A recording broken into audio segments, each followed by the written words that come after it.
any other that one can remember. And Terry, this morning, President Biden, in his final hours in office, pardoned Dr. Anthony Fauci, retired General Mark Milley, and members of the House committee that investigated the January 6th attack on the Capitol. What do you make of that, and what's the latest on that? You know, it's an amazing moment, really, that these are preemptive pardons. These men have been investigated by Republicans in Congress. There is no evidence that there were crimes committed by any of these men, and women, of course, on the select committee. I'm thinking of Fauci and Milley and the others. And yet Donald Trump, as recently as a few days ago, said they belong in jail. And so in an effort of clemency, of protective clemency, President Biden's one of his last acts protected these people, these political enemies of the incoming president, from being prosecuted by the incoming president. And one of the more striking tableaus is that those pardons for the members of the January 6th Select Committee, Liz Cheney and the others, and the police officers, the Capitol police officers who testified before that committee, they have been pardoned by President Biden. And later today, President Trump, it seems very clear, is going to pardon some of the people who attacked them, who attacked the Capitol. So January 6th hovers over this January 20th. And this is a moment really to reflect on the meaning of it. One of the things at issue in this country still, even after Trump's decisive win, is the meaning of that awful day in 2021. And Terry, sources tell ABC News Trump is bringing in a record-breaking $250 million in inaugural fundraising. What does that tell you, and what's the impact of that money?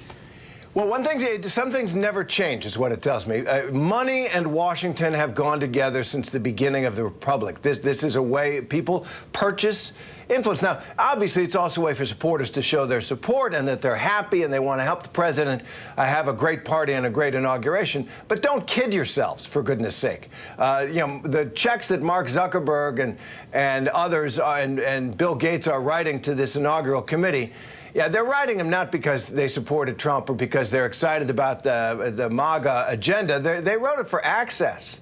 They wrote it for influence. Some things never change, but that's a whopping big number, $250 million. That's record-breaking. You know, Washington is open for business once again in the Trump style. We saw it the first time around. Here it comes again. And Terry, as John Carl just pointed out, Trump's return to the White House is historic in terms of the political comeback. He's also the first president convicted of a felony. So how significant is this moment in history to see him back in the White House when you look at everything that's transpired over the past few years? Right. It is, as John said, it is a great American comeback. And Americans love a comeback, right? It's part of the vibe right now is that they couldn't keep this guy down. Now, a lot of people are unhappy about that. Polls show Trump is more popular now. Most incoming presidents are. Country comes around the president after an election. But I think part of it is that comeback. Now, on the felony conviction, you know, that the jury found that there are legitimate grounds for appeal in that case. So that may not hold. Even if it does, you know, winning answers a lot of questions for historians. And although that will certainly go down if it does hold up on appeal as a black mark on President Trump's record in office and out of office, that's where that case dated from, it will also be seen as a political prosecution that the people defeated at the polls. And the Bidens will be there to welcome Trump back to the White House today. It's part of a long-standing tradition that Trump did not participate in 4 years ago. So what can we expect in terms of the transfer of power? Well, that is all Joe Biden, isn't it? I mean, Trump scurried out of town after January 6th. He couldn't bear to do the decent thing every other president had done, which is engage in the peaceful transfer of power. This time, Joe Biden looks like the oldest man in America in many ways. In one way, he holds to those traditions. He thinks they're important. He will treat Trump with decency and respect as the representative of the will of the American people. He will ride to the Capitol. I'd like, you know, wouldn't you like to be a fly on the wall or the inside of that limo to hear what they're talking about? There have been frosty transfers of power before. Truman and Eisenhower didn't much like each other. Eisenhower didn't much like Kennedy, et cetera, et cetera. There have been famous rides that there was absolutely no chat at all between the presidents. That might happen, but the symbolism is what matters. One president handing off this enormous power to the next president, both of them sent there by the American people under their Constitution. That's what it means. All right, Terry Moran, thank you. Coming up, the second inauguration of Donald Trump just hours away. We have the latest on the preparations underway in the nation's capital right after the break.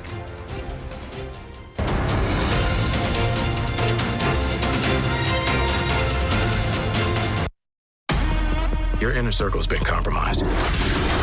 Either you can't see that or you don't want to. Who you think they talk about? Watch yourself. You're not Steve Rogers. You're right. I'm not. Who you think they talk about us? Stand by for proof of death. You want me? Come and get me! Captain America, Brave New World. Get tickets now. 2025, bring it. Bring it. Bring it. January mornings on GMA. It is time to start strong in 2025. Let's do it, people. How you feel, how you look, being happy, really happy. The secrets and tips you want, you need to living your best. Mornings this January on GMA. Come on, start strong. Come on, start strong. You're going to own 2025. And we can't wait to help. Let's do it, people. Start strong with GMA. Start strong. Come on, start strong. Did I finish with this? Let's get this done. Being a cop is stressful. Every year on the job is different. You never really stop being a rookie. Work smarter, not harder. You blow me away. It's a new year of new deals I want to be your partner. and new dreams. This is for my son. What you've been able to put together is insanely amazing. Let's go! New Shark Tank Friday on ABC and stream on Hulu. Nightline. The stories that shape your world, that shape your life. Dramatic, stunning, empowering, jaw-dropping. The most powerful stories of our time. Nightline. On right after Kimmel and streaming on Hulu. David Muir, ABC's World News Tonight. The most watched newscast in America. And honored with the Emmy Award. Winner for Outstanding Live News Program. More Americans watch World News Tonight with David Muir than any other newscast.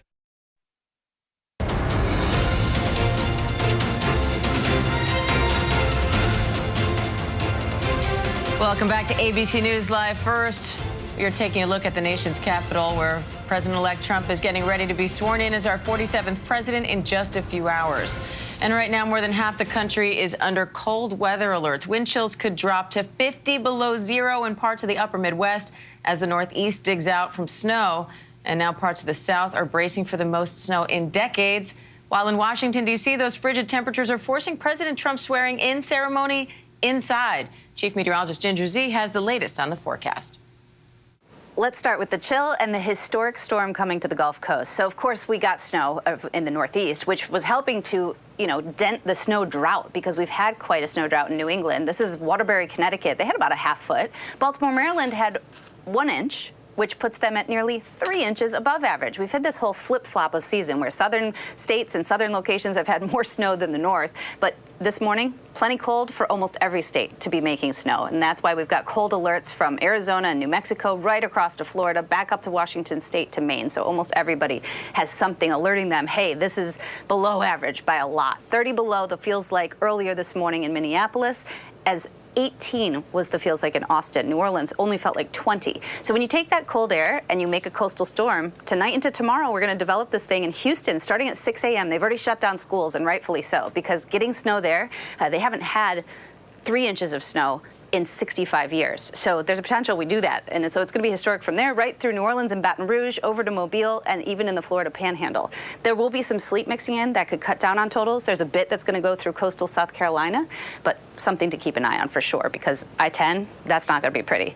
Then we have to talk about the winds, because unfortunately we have this area of extreme fire danger again. Like fires, anything that starts is going to be almost impossible to contain in the area that you see. San Fernando Valley, Santa Clarita, Thousand Oaks, Malibu again. And unfortunately, unlike last week's, which were more easterly, you're going to get a northerly component to these winds. So not just like 2 weeks ago when it was horrible, but pretty bad. Like, humidity is down to 5%. So you've got that particularly dangerous situation, red flag warning again, right from the western San Gabriels through the western Santa Monica Mountains, and in those valleys even. Look at some of the gusts. Ravenna there, nearly 70 miles per hour. This is this afternoon. Santa Clarita, nearly 50 mile per hour gusts. So this is not LA proper. This is just to the north and northwest. But any fire that starts to blow, and then you can't, those embers start to go really fast. So 80 to 100 is the top end of the warning, and we'll be watching this all the way through tomorrow morning, but the offshore flow stays through the midweek. All right, Chief Meteorologist Ginger Z. Ginger, thank you. Coming up, we will be right back with a lot more on the inauguration, plus some of the day's other top stories. Stay with us. The news never stops. From Tampa, we are here tonight as Hurricane Milton has just made landfall. The surge just keeps coming up. Right on the border between Ukraine and Russia. We're in artillery position about 2 miles away from Gaza. And ABC News Live is right there everywhere. We're not far from where this rally took place, so just stick with us here. Traveling with the president to the U.S.-Mexico border. Here in London today. Off the coast of Gaza. Downtown Tel Aviv, rockets or missiles coming in. From the most devastating disaster in Hawaii. Some areas are still smoldering. Wherever the story. From the front lines, the ruins of Rafah. From the FBI. Reporting from Capitol Hill. In western Portugal, outside of Mexico City. In Iceland. Let's go. Here in France. The eclipse across America. Just stunning. Unbelievable. Streaming live to you. Wherever the story is. Wherever the story is. We're going to take you there. You're streaming. ABC News Live. ABC News Live. You're streaming ABC News Live. ABC News Live. Streaming free everywhere because the news never stops. America's #1 most watched daytime talk show is ABC's The View. You all heard it here first. This is going to be must-see TV. And so much could happen. That's why it's called The What? The View. America's #1 news, ABC News, now streaming 24/7 on Disney+. I only have one rule. Stay out of the basement. What do you got in the basement?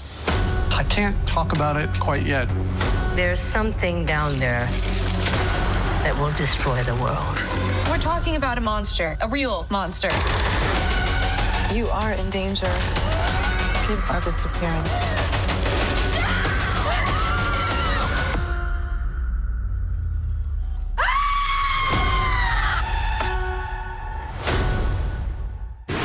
Reporting from Madison, Wisconsin on Election Day, I'm Deborah Roberts. Wherever the story is, we'll take you there. You're streaming ABC News Live.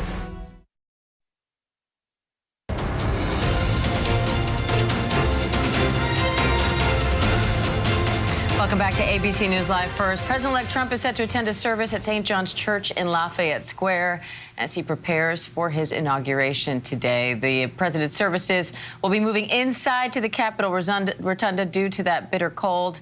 And again, those ceremonies just about a few hours away. Our Jay O'Brien has been on Capitol Hill covering this story for us. Jay, what can we expect today from the inauguration? Yeah, Diane, so we're standing here outside of Capital One Arena, right off the National Mall, as you see Trump supporters getting ready to file in here. It's because of that cold weather change to the inauguration plans that created this event where these people are lined up to get into. They had to cancel the inauguration parade. They had to cancel the large number of tickets that had been issued by members of Congress to their constituents or to Trump donors, etc., for those to attend in and around the west front of the Capitol. So instead, what the Trump team has done here is open up this event at Capital One Arena. There will be screens, according to the incoming Trump administration, where supporters will be able to watch Trump be sworn in and watch his address. Trump, in a Truth Social post, has promised to come here and have a kind of inauguration parade here because the cold weather has also canceled that typical inauguration parade that Americans are so used to seeing, with the then president coming in, proceeding down Pennsylvania Avenue, sometimes walking outside of the limousine and waving. Think back to 4 years ago when President Biden did that, or in 2017 when Donald and Melania Trump did that as well. So all of that is canceled. Instead, they're going to have some kind of version of that inside the Capital One Arena in this direction from me here as folks try to file in. We've seen, and you can see it further down here more, Diane, tents and chairs and people who seem to have slept here overnight, or at least from the early morning hours, to try to get a spot inside. But the reality is not nearly everyone who's lined up here, certainly not any number of the folks who got tickets to this inauguration, are going to be able to get inside of the Capital One Arena. It's got a 20,000 seat capacity, Diane. Jay, part of the reason why they moved the events were because Trump said that it would be too dangerous for people to be outside all day, hours and hours in the cold, and so on. And so how are people there reacting to the cold and the fact that they may be lining up for an event they can't even make it inside to?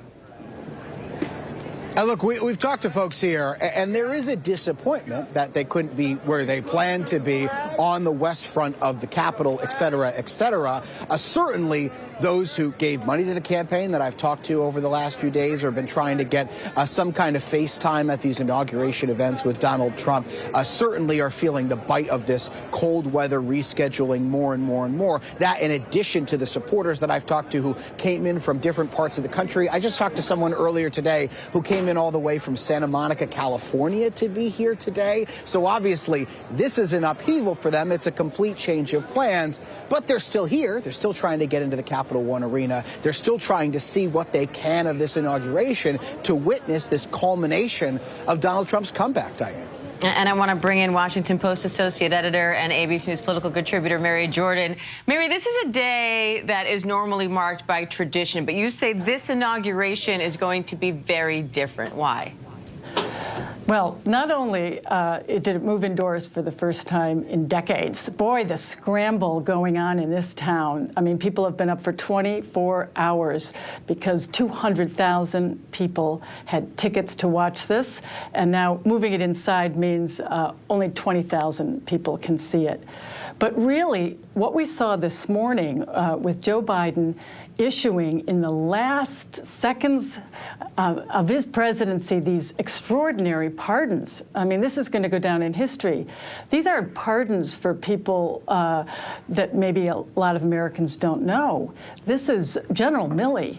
He was the chair of the Joint Chief of Staff. We had Anthony Fauci, our top health official. So Inauguration Day 2024 is really starting out as most extraordinary. And we know that after the oath of office, the Trump people are telling us that he is going to issue one executive order after the other today. You just don't see this. He is going to basically reverse key things that the Biden administration did. So if there was a lot of land in the Arctic Circle in Alaska preserved, now it's going to be, okay, Donald Trump said you can drill there because he says that we need a new energy policy for the country. I mean, it's almost whiplash about what's going on, about who's being pardoned, which executive order is reversing what the other person did. And then in the middle of all this, they're supposed to meet for tea and go to the Capitol for the peaceful transition of power. I mean, it's not the usual inauguration day. And Jay and Mary, rather, what tea do you have on that tea between the president and president-elect here? Because, again, a very different picture from what we saw last time. Oh, boy, that is the question. Can you imagine? I mean, the animosity, the fierceness between these two men who have known each other a long time, have been competitors. Biden won the last time. Trump didn't accept it. Now Trump has clearly won, as Biden clearly won the last time. And what are they going to talk about? The only good thing is there's so much snow and ice that they can always revert to the weather because there's not much else that they can agree on. And Jay, one of President Biden's last acts as president, it turns out, will be the pardoning of Dr. Anthony Fauci, who led the nation's efforts against COVID, General Mark Milley, and several others who led the investigation into the attack on the Capitol on January 6th. What do you make of that, and how does that throw sort of an extra complication, maybe you could say, between this tea the two are having today? Yeah, and that's a preemptive move, Diane, to try to thwart, obviously, any kind of Trump administration investigation into those figures, because Donald Trump has mused in the past on the campaign trail of using the Department of Justice to potentially investigate those that were on the January 6th committee. He's even mused about the fact that Liz Cheney, in his view, and other members of the committee, in his words, should, quote unquote, be in jail. And so this is President Biden attempting to, at the 11th hour, just before Donald Trump is sworn in, thwart that. But when you talk about pardons, there's another thing as it relates to January 6th to keep a close eye on, which is in this flurry of executive actions that we now know from reporting from our Rachel Scott and Catherine Falders that Trump is planning to issue. Does that flurry of executive actions, those day one moves that Donald Trump has promised to do today on what will be his first half day or so in office, does that include his promised pardons for January 6 defendants, including those who hurt police officers? 140 Capitol police officers were injured in the Capitol attack. Donald Trump has promised pardons for those January 6 defendants. So who is he going to pardon if he truly follows through with that promise? Does he pardon those who were convicted of violent crimes that day? That's something that I can tell you. I've talked to January 6 defendants themselves who are in federal prison. I've talked to them on the phone. I've talked to their families waiting for them outside.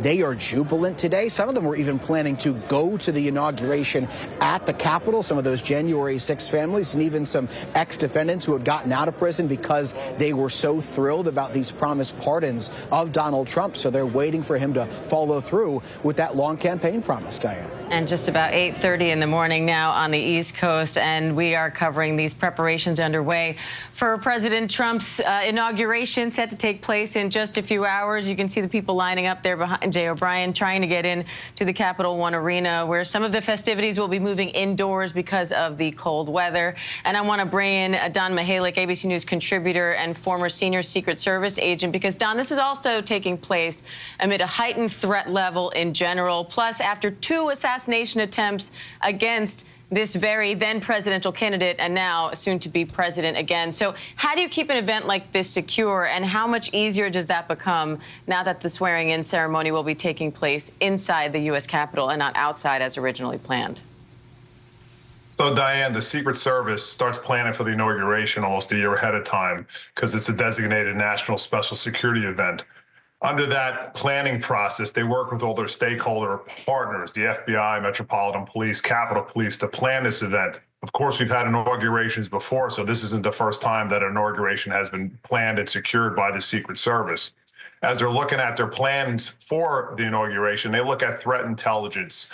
So far, what we've heard is that there's no direct threats towards the inauguration of President Trump for the inauguration, but there are general threats about copycat lone wolf attackers, foreign actors, cyber actors. All of that gets processed by the Secret Service with its partners as they put their security plans into place. As far as moving the event from outside to inside, there's always a plan in place to move outside events inside. You always have that in your back pocket as a Secret Service agent because there are weather calls that are made. And in this case, I'm sure that was part of their planning process. The issue here with a move like this for an event this size, of course, is communication to all the partners about what's going on, when the move is going to occur, and the logistics of moving people around with the numbers of people involved in security, 8,000 National Guard, 25,000 police officers. Communication and logistics can be difficult, but all of that is baked into this planning process to make sure that all threats are covered and that the event is as secure as possible. And Mary, President-elect Trump showed a lot of fundraising muscle during the campaign season, but that also continued post-election. Sources now say he's bringing in a record-breaking $250 million in inaugural fundraising. What do you make of that?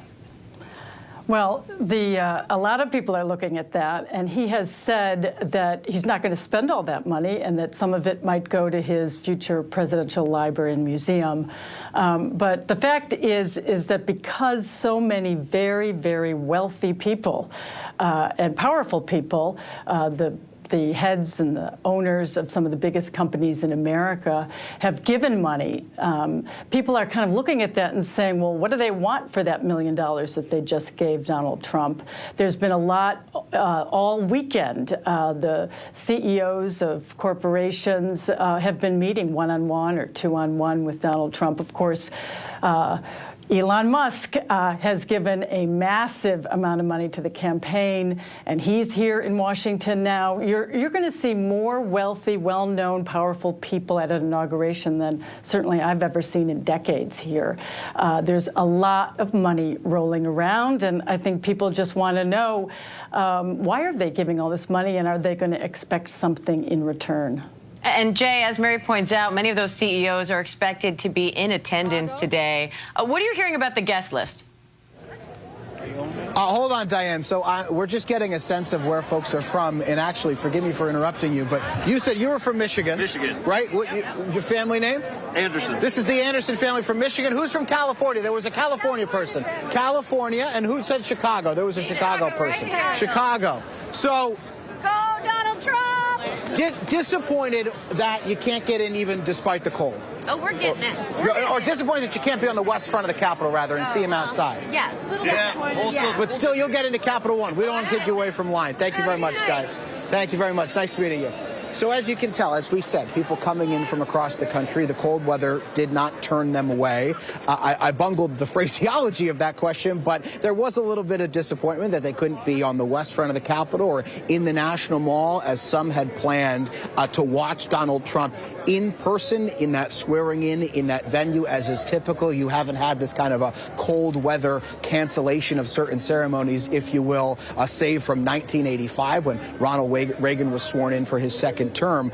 Point being, Diane, while there is this cold weather, while there is all of this, it hasn't been enough to turn off people from waiting here in line to file into the Capital One Arena to try to A, watch this ceremony on monitors there, and then B, try to catch a glimpse of Donald Trump if he really does come into this arena and have his kind of inauguration parade in this venue, which he has said he's going to do. So it won't be your traditional inauguration, but it does put on keen display Donald Trump's base of support and his strength of support, and the fact that his supporters will stand in the cold. Again, as I said, there were tents at the end of this line. People slept here overnight. It's that base of support that has carried Donald Trump through really his entire political career and brought him to this comeback. It's carried him through political exile after he left the White House after the 2020 election. It carried him through 4 criminal indictments, an assassination attempt, the ups and downs of this tumultuous campaign, and it's on display here with people willing to stand in the cold, sleep overnight, etc., to catch a glimpse of him as he finalizes that comeback. And Jay, that's what's happening outside. What more are you hearing about what's happening inside? Not only in the Capital One Arena later, but in the U.S. Rotunda as Trump is sworn in as 47th president. Well, that ceremony, again, it will take place, as you say, in the Rotunda. It won't look exactly like Ronald Reagan's ceremony in 1985. They have a raised platform. The visuals look a little bit different. But if you look back to some of those images from the 80s, you can kind of get a sense of what the room might look like. It looks very close together. Obviously, space is going to be at a premium there. You don't have the entire west front of the Capitol to place the VIPs, the various tech billionaires. Donald Trump has invited the various cabinet designates, his picks, to join his various cabinet positions, the Supreme Court, et cetera, et cetera. You don't have any of that. Instead, you've got just the Capitol Rotunda, a much limited section of space. So these people are going to be piled on top of each other. And it'll be interesting to see how the interpersonal dynamics play out, because you've got tech billionaires, for instance, who publicly don't always get along. You've got various members of Congress who will be on top of each other. You've got ex-presidents as well. President Obama coming, President Biden sitting there as well. So watching the interpersonal dynamics, particularly in that very, very close setting like the Rotunda, is going to give us a unique insight into how all of this is going to play out with these various figures. All right, Jay O'Brien, Don Mihalik, and Mary Jordan, thank you. Coming up, the second inauguration of President-elect Trump just hours away. We have the latest on those preparations underway in the nation's capital. Coming up right after the break. Stay with us.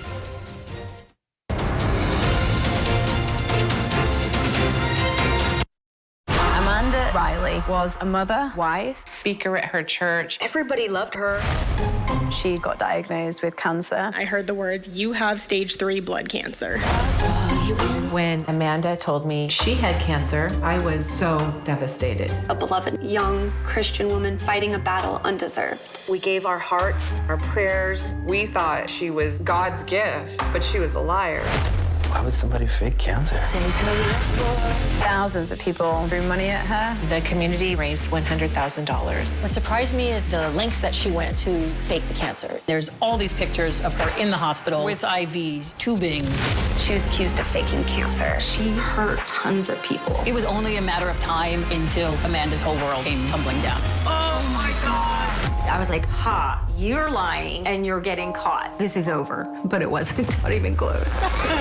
Amanda premieres January 30th on ABC and stream on Hulu. She's the New York Times #1 best-selling author, and Friday on GMA, The Wait is Over. Rebecca Yarros is live. Her first TV interview anywhere about her new book millions of fans have been waiting for. What will she reveal? Don't miss Rebecca Yarros Friday on Good Morning America.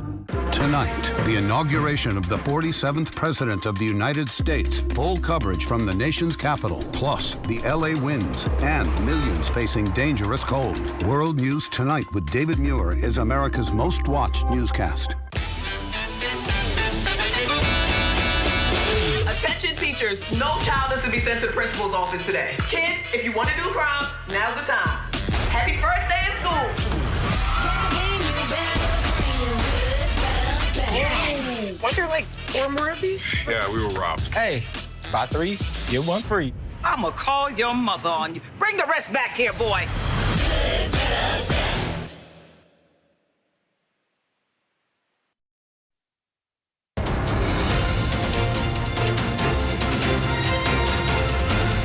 Welcome back to ABC News Live. First, you are looking live at the White House on this Inauguration Monday, where President Biden and the First Lady are preparing to host President-elect Trump and Melania Trump for tea and coffee before Trump takes the oath of office in just a few hours.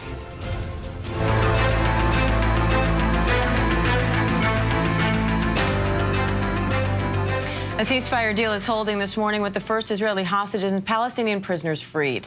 They're just some of the releases planned as part of the first phase of a ceasefire agreement. Now more talks are needed to see the next phase of the agreement. Foreign court.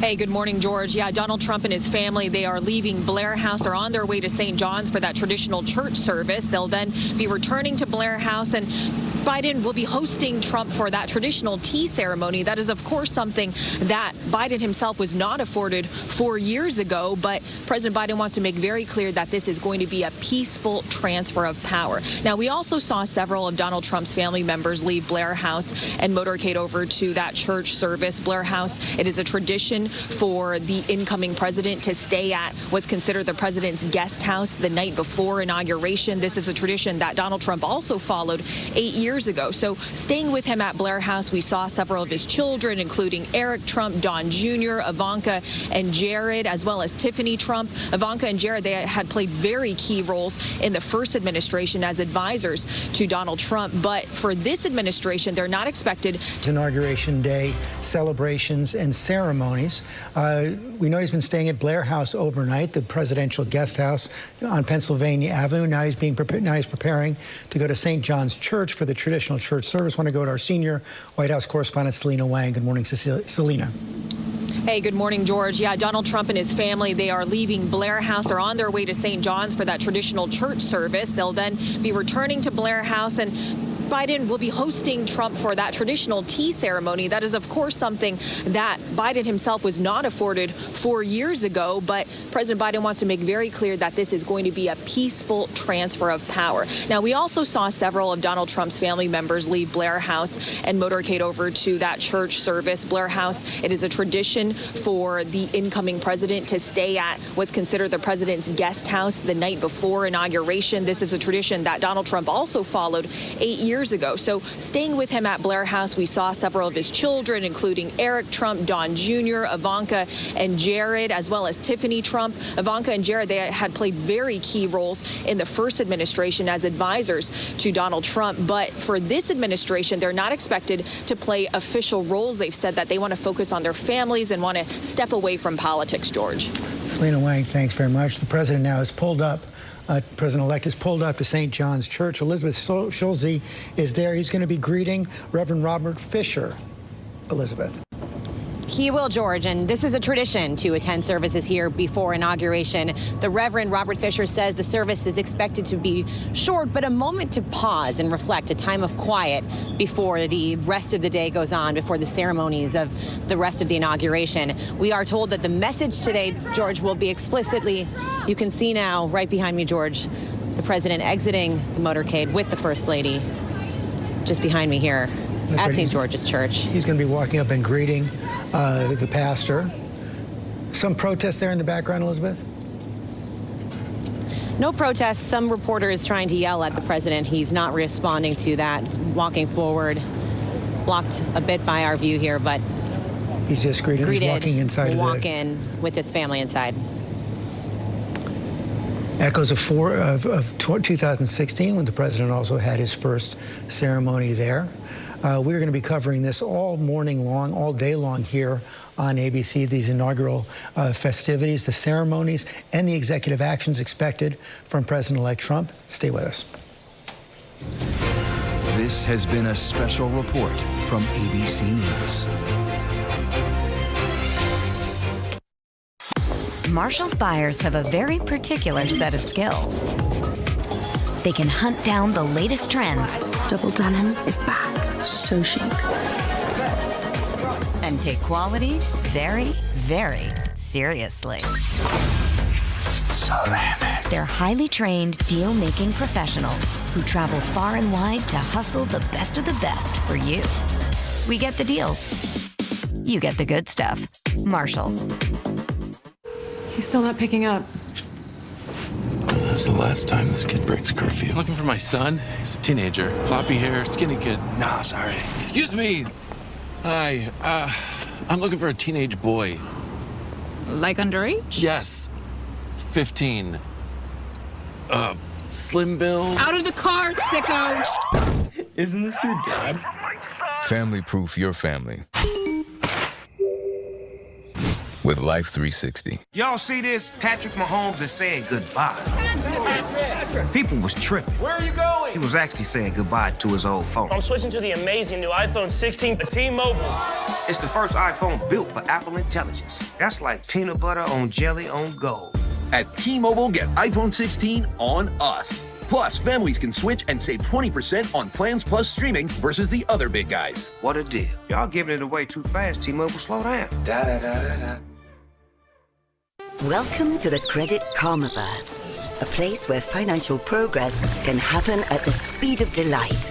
Here we help you achieve your money goals fast, like improving your credit scores in a matter of days fast, so you don't have to wait around to see your hard work pay off. Oh, well done. Simply scan your screen to experience Intuit Credit Karma for yourself.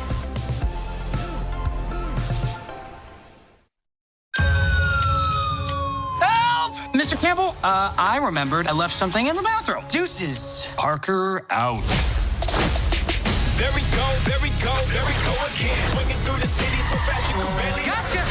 Check out our next victim in his dumb costume. Is my suit really that bad? Ouch. Taking off the mask. I know what you see. Ah, nice of you to join us, Mr. Parker. See me after class. Streaming January 29th. Get this, people. Now we're streaming every weekend right to you. With an all-new show, an all-new View, special for the weekends. Now you can catch The View 7 days a week. I wonder if you can handle it. It's The Weekend View. The Weekend View. It's The Weekend View. Streaming on ABC News Live, wherever you stream. Take a little time to enjoy The Weekend View. See you on the weekend. Now streaming Saturday and Sunday mornings on ABC News Live, wherever you stream.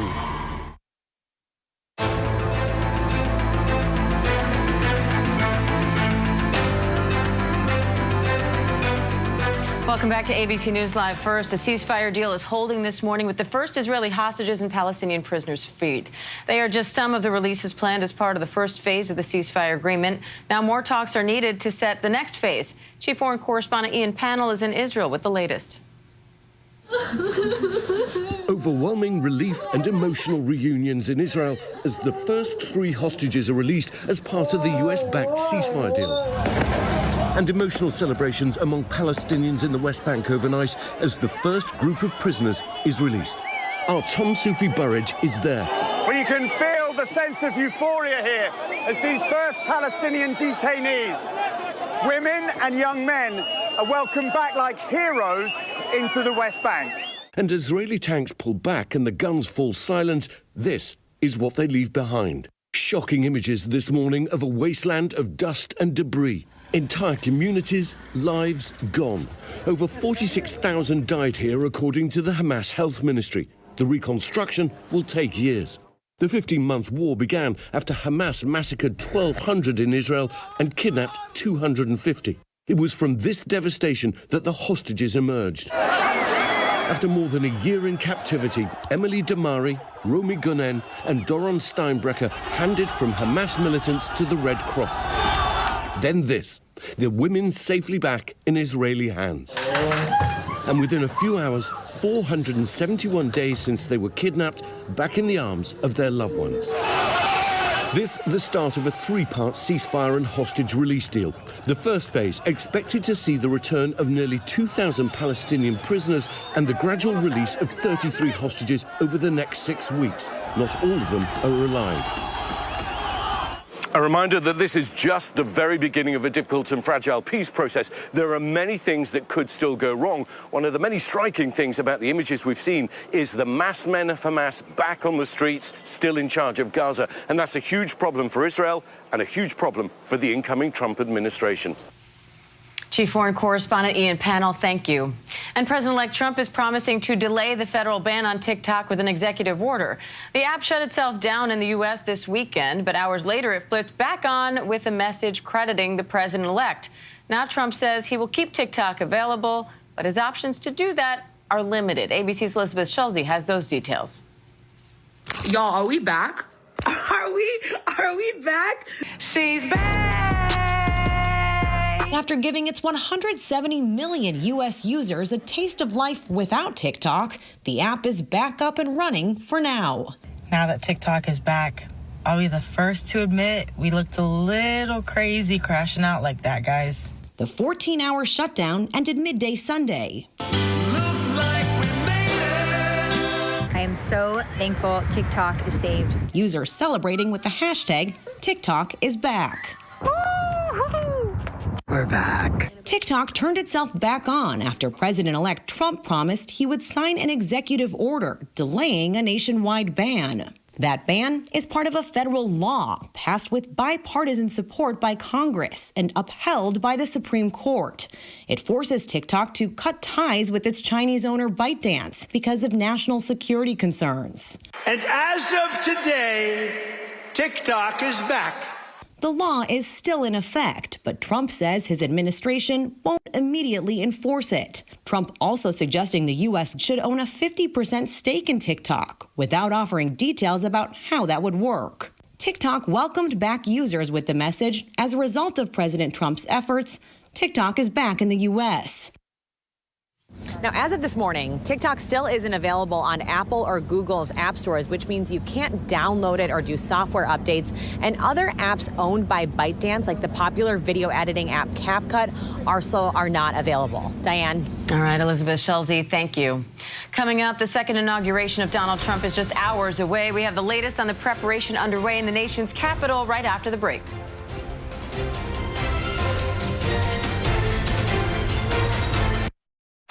Marshall's buyers have a very particular set of skills. They can hunt down the latest trends. Double denim is back. So chic. And take quality very, very seriously. Ceramic. They're highly trained deal-making professionals who travel far and wide to hustle the best of the best for you. We get the deals. You get the good stuff. Marshall's. You want customers to know they can trust your business, that their information is safe with you. And to prove it, you need one of these. Thankfully, there's Vanta. Vanta integrates with the tools you already use, from cloud providers to task trackers, to automate the tedious process of gathering the evidence needed to successfully complete a security audit. Secure and grow your business with Vanta, the fast, easy, and trusted way to get compliant. When you deliver with DoorDash, you can choose how you earn the money you need. We're gonna need new drums. You can choose to earn by time and make steady cash. That sounds good. Nice. Or you can earn by the offer and choose which ones are convenient for you. That is convenient. Very. And with more people choosing DoorDash to get the things they need, you can earn more cash for the things you need. Happy Bat Mitzvah, Becca. Your door to choosing how you earn. DoorDash. This is Carl. He never really thought much of his credit scores. Well, until he got Credit Karma and used his scores to move on up. By putting in the work to improve his scores, he got access to a better credit card. And that sofa she liked. Ooh, is that Saffron Sunrise? And when it came time to buy a home of his own, Credit Karma helped him take things to the next level. Just in time. Intuit Credit Karma. Download the Money app where your hard work pays off.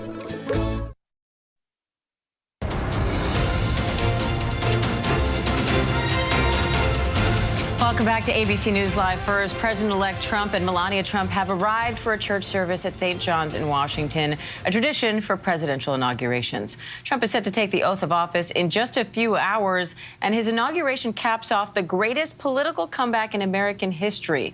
Trump left the White House in 2020 defeated and facing his second impeachment trial. Now he's returning with more popular support than ever. Chief Washington correspondent Jonathan Karl has more on Trump's journey back to the White House.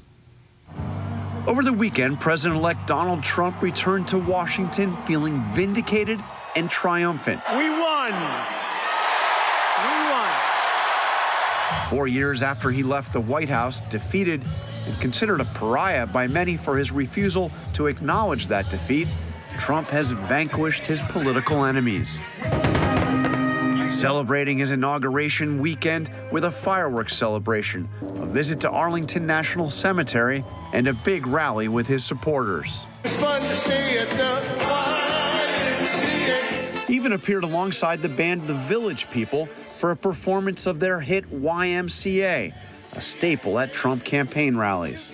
We not only won a mandate, but we built a new American majority that will lead our country to unparalleled success for generations to come. Trump's road back to the White House was littered with criminal investigations, federal indictments for allegedly mishandling classified documents, and trying to overturn the last election. And even a 34-count felony conviction in New York, a first for an American president. Trump still denies all wrongdoing, calling the probes and prosecutions a witch hunt. Despite it all, Trump breezed through a crowded Republican primary and knocked out not one, but two Democratic opponents.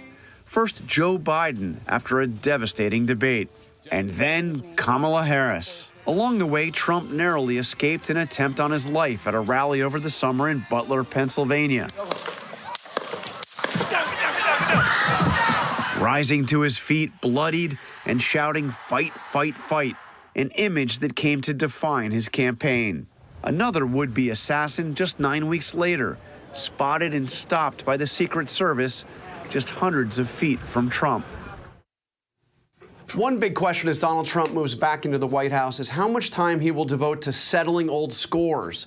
During the campaign, he often promised retribution. At times, he spoke about going after his enemies, but he also said that success will be his retribution. This much is clear. Donald Trump comes back into the White House with more experience and more popular support than he has ever had.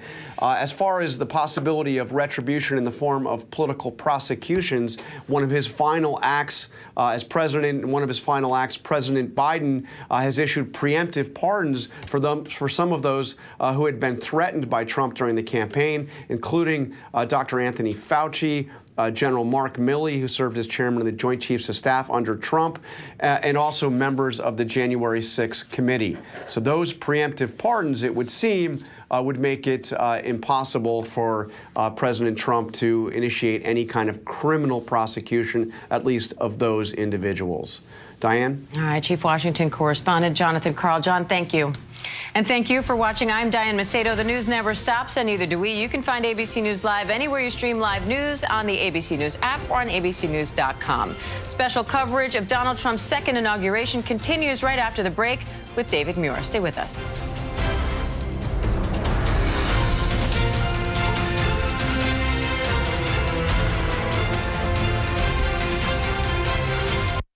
Domino's Specialty Chicken. 4 tasty topping combos loaded on tender, juicy chicken. It kind of makes us wonder why we don't call it loaded chicken. Well, okay, now we do. Domino's Loaded Chicken. Specialty chicken is now Domino's Loaded Chicken. Ladies and gentlemen, let me introduce me. Which you do you want to be today? At TJ Maxx, you can afford to turn your closet into a place of endless expression. With the quality you deserve, styles you crave, and prices you love. I'm gonna do what I do. Maxx, what makes you, you. When my hair started to thin, I thought, am I gonna have any hair left? After I gave birth, my hair wasn't even thinning, it was gone.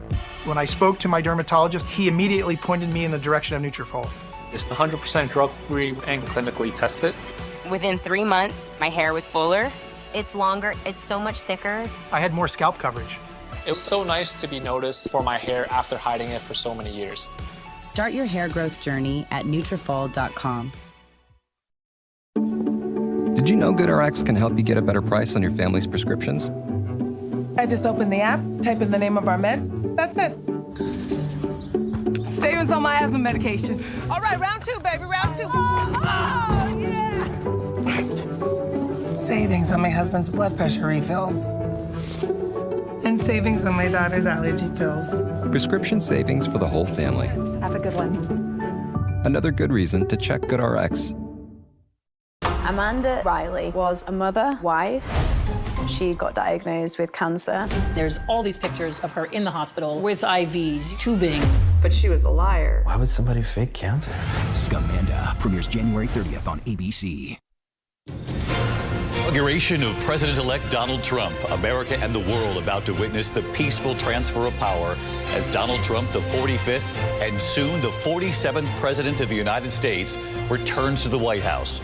ABC News live coverage of the Inauguration Day here in America starts right now.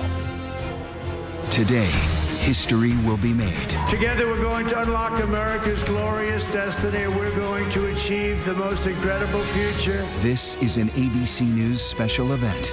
Donald Trump inside the Capitol Rotunda, taking the oath of office for the second time, becoming the 47th President of the United States. It's time to put the divisions of the past 4 years behind us. From the historic swearing in to his inaugural address, the celebration, and then to the Oval Office in the White House. This will truly be the golden age of America. The second inauguration of Donald J. Trump. Now reporting from Washington, David Muir.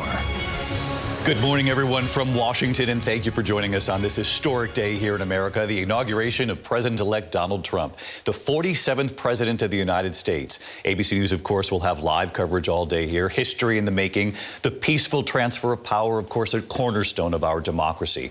Donald Trump will take the oath of office inside the Capitol Rotunda just before noon today. The ceremony moved indoors because of the cold weather. Wind chills expected in the single digits here in Washington, D.C. President-elect Trump, incoming First Lady Melania Trump, attending the traditional service at St. John's Episcopal Church, a tradition that started back with FDR. You can see them there this morning. And following the service, the Trumps will go to the White House for tea with President Biden and First Lady Dr. Jill Biden. Obviously, this is something that we did not see 4 years ago when President Biden won. The Bidens will welcome the Trumps on the steps of the North Portico. and they will all move inside the White House. We'll be watching the cameras very closely today for the body language, and of course, we just wish we could listen to that conversation inside. From the White House, the Trumps will then move to the Capitol, where Donald Trump and J.D. Vance will take their oaths of office. The swearing-in ceremony moved indoors for the first time since Ronald Reagan back in 1985. Work crews, of course, racing the clock to get everything in place. This will now be a much smaller gathering today, with many ticket holders no longer able to attend. The weather throwing a huge wrench into what is obviously a very carefully orchestrated event. Several major changes had to be made. Instead of a parade down Pennsylvania Avenue, for one, President Trump will now appear before thousands of supporters watching the inauguration at Capital One Arena. There will be so many moments to watch for today, whether you supported Donald Trump or whether you might have been hoping for another outcome. There's still plenty to witness as history unfolds. Even the guest list, major tech CEOs, including Trump advisor Elon Musk, Amazon's Jeff Bezos, Meta's Mark Zuckerberg, Apple's Tim Cook, along with the CEOs of TikTok and Google, they'll all be there today. Of course, there's massive security presence surrounding the U.S. Capitol today. Thousands of law enforcement officers and officials have come in from across the country, along with 7,800 National Guard members. Almost immediately after taking the oath of office, President Trump is expected to begin signing the first wave of nearly 100 executive actions. Now, that's what he has said publicly, including action on immigration and the border. We do have reporting this morning that that number could be much higher when it comes to executive actions. We'll have to wait and see. We'll hear from our reporters working this all day long. Among his top campaign promises, Trump vowing to begin mass deportations. He's also expected to issue a wide range of pardons for prisoners convicted for their roles in the January 6th attack on the Capitol. We do have some breaking news we're also following this morning from the outgoing president, President Biden, in his final hours in office. Biden issuing preemptive pardons for Dr. Anthony Fauci, retired General Mark Milley, former Congresswoman Liz Cheney, and members of the House committee who investigated January 6th. President Biden concerned about possible retaliation by members of the new administration. So we'll get to that here in a moment as well. A busy day and night ahead across for our nation's capital and for the nation as a whole. We're all here to witness the history of this day. So let's get right to our powerhouse political team. Before we get to the breaking news from the outgoing president, first, Lindsay Davis, the incoming president, Donald Trump. It's a return to Washington.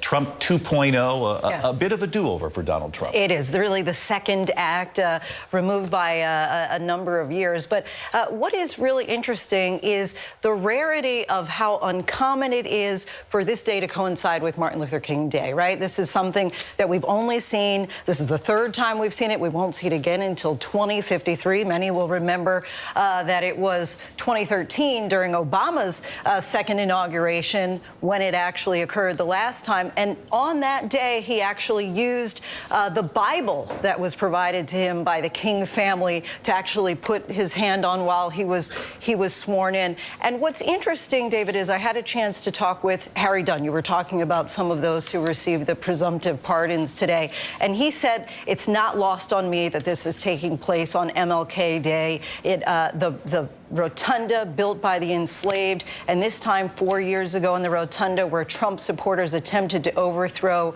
the government. Many people have to be mindful of that. It's interesting, though, because there are a number of Democrats who were saying that they were going to boycott today, that they weren't going to watch. But it was Bernice King, MLK's youngest daughter, Reverend King, who said that it's so important that we listen to what Donald Trump says on this day. No question about that. People who supported Donald Trump joyous at his return, becoming the 47th president officially just a short time from now. And of course, those who did not vote for Donald Trump are hoping for a different outcome. Also, plenty to watch here today and plenty of questions to ask about what some of these initial first steps will be. You're looking live right there at St. John's Church. Of course, that is Lafayette Square. This is tradition, this morning service that began back with FDR. They're inside the church right now. The incoming president and First Lady Melania Trump returning to Washington as well. And as we await the images of them coming back out of the church, John Carl, I want to bring you in on the breaking news. Just a short time ago, the outgoing president, President Biden, there were a lot of questions about whether or not he would do this. And still, when the headlines broke, it is quite something to see. Outgoing pardons right before he leaves for Liz Cheney, for Anthony Fauci, for General Mark Milley. Obviously, the outgoing president concerned about what could have happened to them had he not done this. Look, in the campaign, Donald Trump talked about retribution. It was really a cornerstone of his campaign. And there were several times during the campaign, David, where he specifically suggested prosecutions for the members of the January 6th committee, Liz Cheney, and the others, for Mark Milley, who, of course, was his own chairman of the Joint Chiefs of Staff, and Anthony Fauci. In the case of Milley, Trump at one point actually suggested he could face the death penalty. So faced with that, Joe Biden has made this perhaps his last official act as president to issue these blanket pardons. He says this was done not because he believes any of these people committed crimes or did anything wrong, but that they will face politically motivated prosecutions. Now, I spoke to Dr. Anthony Fauci, who is right there at the top of the list of pardons this morning, just a short while ago. He said that he didn't seek this. He didn't ask for it, that the White House first reached out in late December about this, but he welcomes it because he knows that if he had faced prosecutions or even investigations, it would have consumed his family. It could have been very costly and very detrimental. So a really big move here by Biden on the way out the door. Very costly and for many years to come. And Dr. Fauci, I saw in your note that you sent out on our in-house DL, we call this, the email system, when you talked to Fauci just a short time ago. He made it very clear, though. He said, John, I didn't do anything wrong here. He made it absolutely clear. And it's important that Biden underlined this in the statement he issued putting out these pardons. This is not saying that any of these people did anything wrong or would have warranted prosecution, but Donald Trump made it clear. And by the way, David, something I've just learned, I think this may have an impact on what Trump does today right after he gets sworn in. As we've discussed, Donald Trump has talked about pardons for the January 6th prisoners, for those that were convicted of attacking the Capitol. The plan as of late last night, I am told by somebody familiar, that Donald Trump was going to issue pardons for hundreds of them, but not all of them. That those that were involved in attacking police officers, for instance, would wait for a further review by his Justice Department. I am told that it is quite possible that he goes further now and truly issues blanket pardons for virtually everybody who attacked the Capitol on January 6th, in part because out of a reaction to what Joe Biden did. Well, this is why this day is going to be historic in a multitude of ways. But again, you're looking live right now at St. John's, Lafayette Square, not far from the White House, as we all know, where the president, the incoming president, Donald Trump, and the incoming First Lady, Melania Trump, in their return to Washington 4 years later. They are there for the morning service. They had stayed at Blair House overnight. And again, we're going to cover all of the pomp and circumstance of this day, every moment. And of course, one of the first questions that comes to mind for me is what will this conversation, this exchange, this moment be like at the White House with President Biden and First Lady Jill Biden, particularly now given the news that broke just moments ago of these pardons on the way out. Mary Bruce, our chief White House correspondent, you had reported on the possibility of this coming. What do you think it was in those final hours? It is really a remarkable use of presidential power in the 11th hour, and President Biden is really sending this strong signal that he fears that Donald Trump will abuse his power, in office. The fact that he is doing this right at the last second certainly will make for some very interesting, perhaps more tense conversation. We do know, though, that they've discussed this before. You'll recall the last time that President Biden and Donald Trump spoke extensively was during that nearly 2-hour-long meeting shortly after the election. And this came up, Joe Biden raising the possibility that Donald Trump would follow through on those promises of retribution and what it might mean for these officials. But whether or not Donald Trump may have given him some assurances, and we have seen, Donald Trump being a bit wishy-washy on this, suggesting that maybe he would just leave it up to the Justice Department as to whether or not he would prosecute these people. Joe Biden simply wasn't going to leave any of this up to chance. He wanted to make sure that he was able to proactively protect them while stressing that they have done nothing wrong yet, but simply because the possibility of these kinds of prosecutions would wreak havoc, as he said, on their lives. We have reported along the way here that 2-hour conversation in the Oval Office, the outgoing president, President Biden, inviting Donald Trump to the White House, something we didn't see 4 years ago. Donald Trump did not invite Joe Biden to the White House after Joe Biden won by about 7 million votes. It wasn't really a close election at all, even though there were questions that the courts tossed out, and many of them Republican-appointed judges. We've gone over this over and over again, so we won't belabor it here this morning. But the fact that they're going to be back together this morning at the White House for the tea, the customary tea. This was something that President Biden felt very strongly about, that the traditions of the peaceful transfer of power, even if he wasn't afforded the invitation 4 years ago, he was determined to get back on track in this respect. And adamant to show the American people the importance of those democratic, fundamentals that this country values, which is the peaceful transfer of power, that even though it was something, as you noted, that he was not afforded 4 years ago, that he's going to go through with this day. He has just talked with Donald Trump, inviting him to the White House. They're going to have this traditional, long-standing tea that we usually see, and then they're going to travel together up to the Capitol. They're going to be spending a lot of time together today. And Joe Biden was adamant that the country see this. Of course, we've heard from the president in recent days his outgoing message to the nation that, as he argues, American democracy is something that isn't just important, but has to be protected. And part of protecting it is for Americans to see that whether you win or lose, you are going to participate in this transfer of power. Obviously, the bulletproof motorcade, they'll be in that car together. Does Donald Trump say to Joe Biden, what's with the pardons today? Can you imagine, to be a fly on the wall in these conversations? It certainly must make things a little bit more tense, you would imagine. And it is remarkable, we certainly have seen before pardons, made from an outgoing administration, none quite like this before. But then to see pardons likely being made by an incoming president so shortly after taking office, that certainly is unprecedented as well. Really interesting what John Carl said, too, which is to wait and see how Donald Trump will react to the news, and if, in fact, he reacts just to the temperature of the day, given the developments, if he goes even further than perhaps he was planning on day one. But again, we want to get ahead of ourselves. There'll be plenty to talk about because we are expecting at least about 100 executive actions. Before we even get there, Martha, I wanted to come to you, too, because you've covered the Pentagon and global affairs for so many years, and General Mark Milley also on this list of pardons for President Biden. It is extraordinary. He was chairman of the Joint Chiefs of Staff, the highest-ranking military officer in this nation. And I'm looking at those images of St. John's Church. That day in June 2020, when the National Guard was going after Black Lives Matter's protesters, Mark Milley, in uniform, crossed Lafayette Square, and at that moment, peeled off before they got to St. John's Church because he felt it was too political. Within days, he apologized for even being in Lafayette Square with the president and others going to St. John's Church. That was kind of the beginning of the end for Mark Milley. Donald Trump was not happy about that, but what he was most unhappy about, he said, according to Donald Trump, was a call that Mark Milley made to a counterpart in China, because Milley, first of all, was told to make that call by the defense secretary to calm down the Chinese, especially after January 6th, when Milley feared they would worry that the U.S. was going to attack them. And there were signs that the Chinese were worried. So Milley did make that call, but he has said again and again, he did nothing wrong.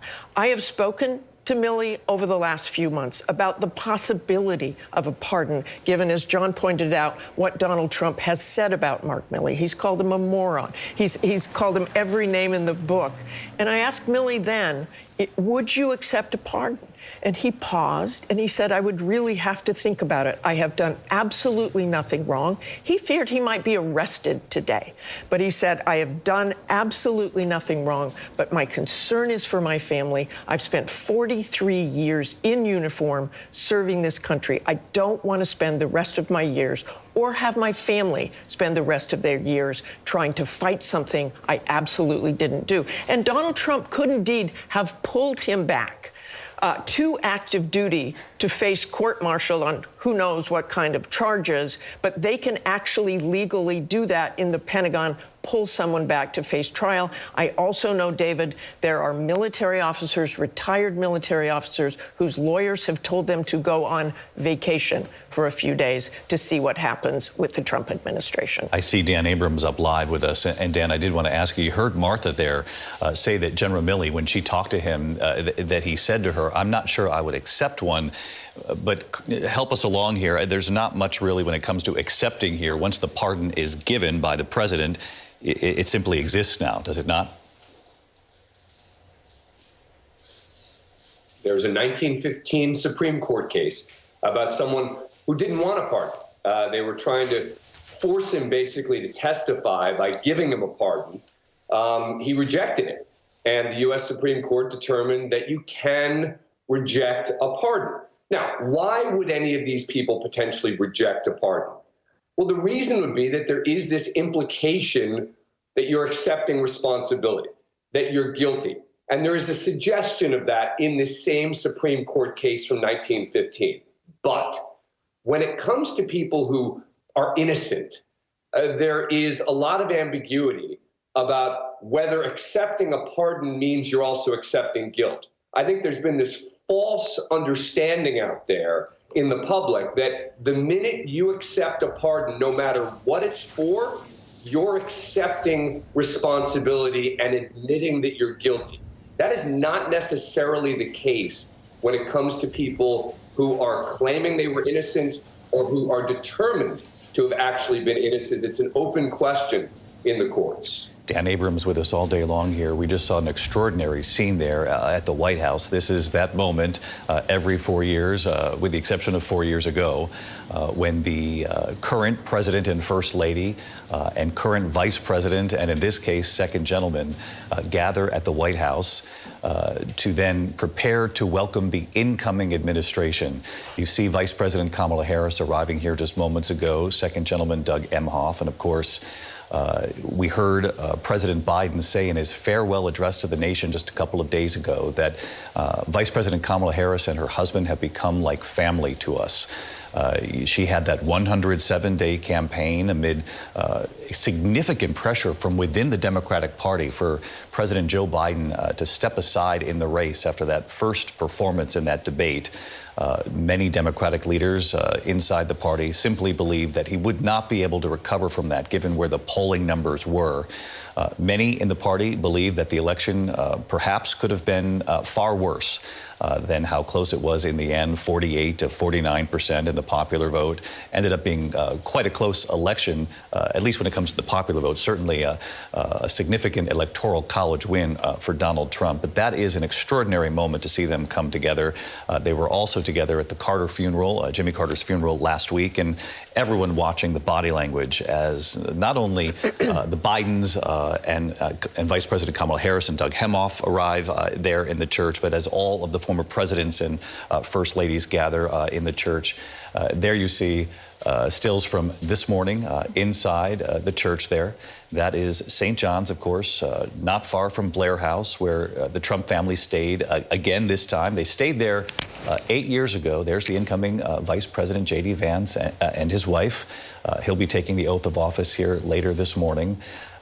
We have seen a lot of J.D. Vance, but we've seen even more of Elon Musk, and we'll talk about that here this morning as well. A lot of folks have asked, who is actually the closest advisor?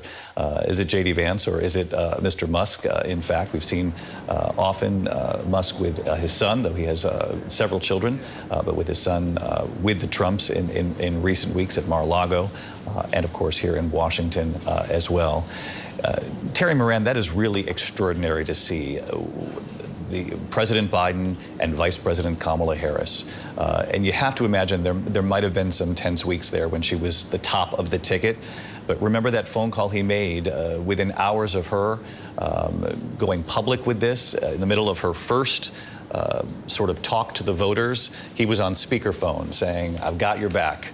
I'm with you all the way." And here in the end, to greet each other there on the steps and now await the incoming administration, the incoming president. It's a remarkable tableau, isn't it?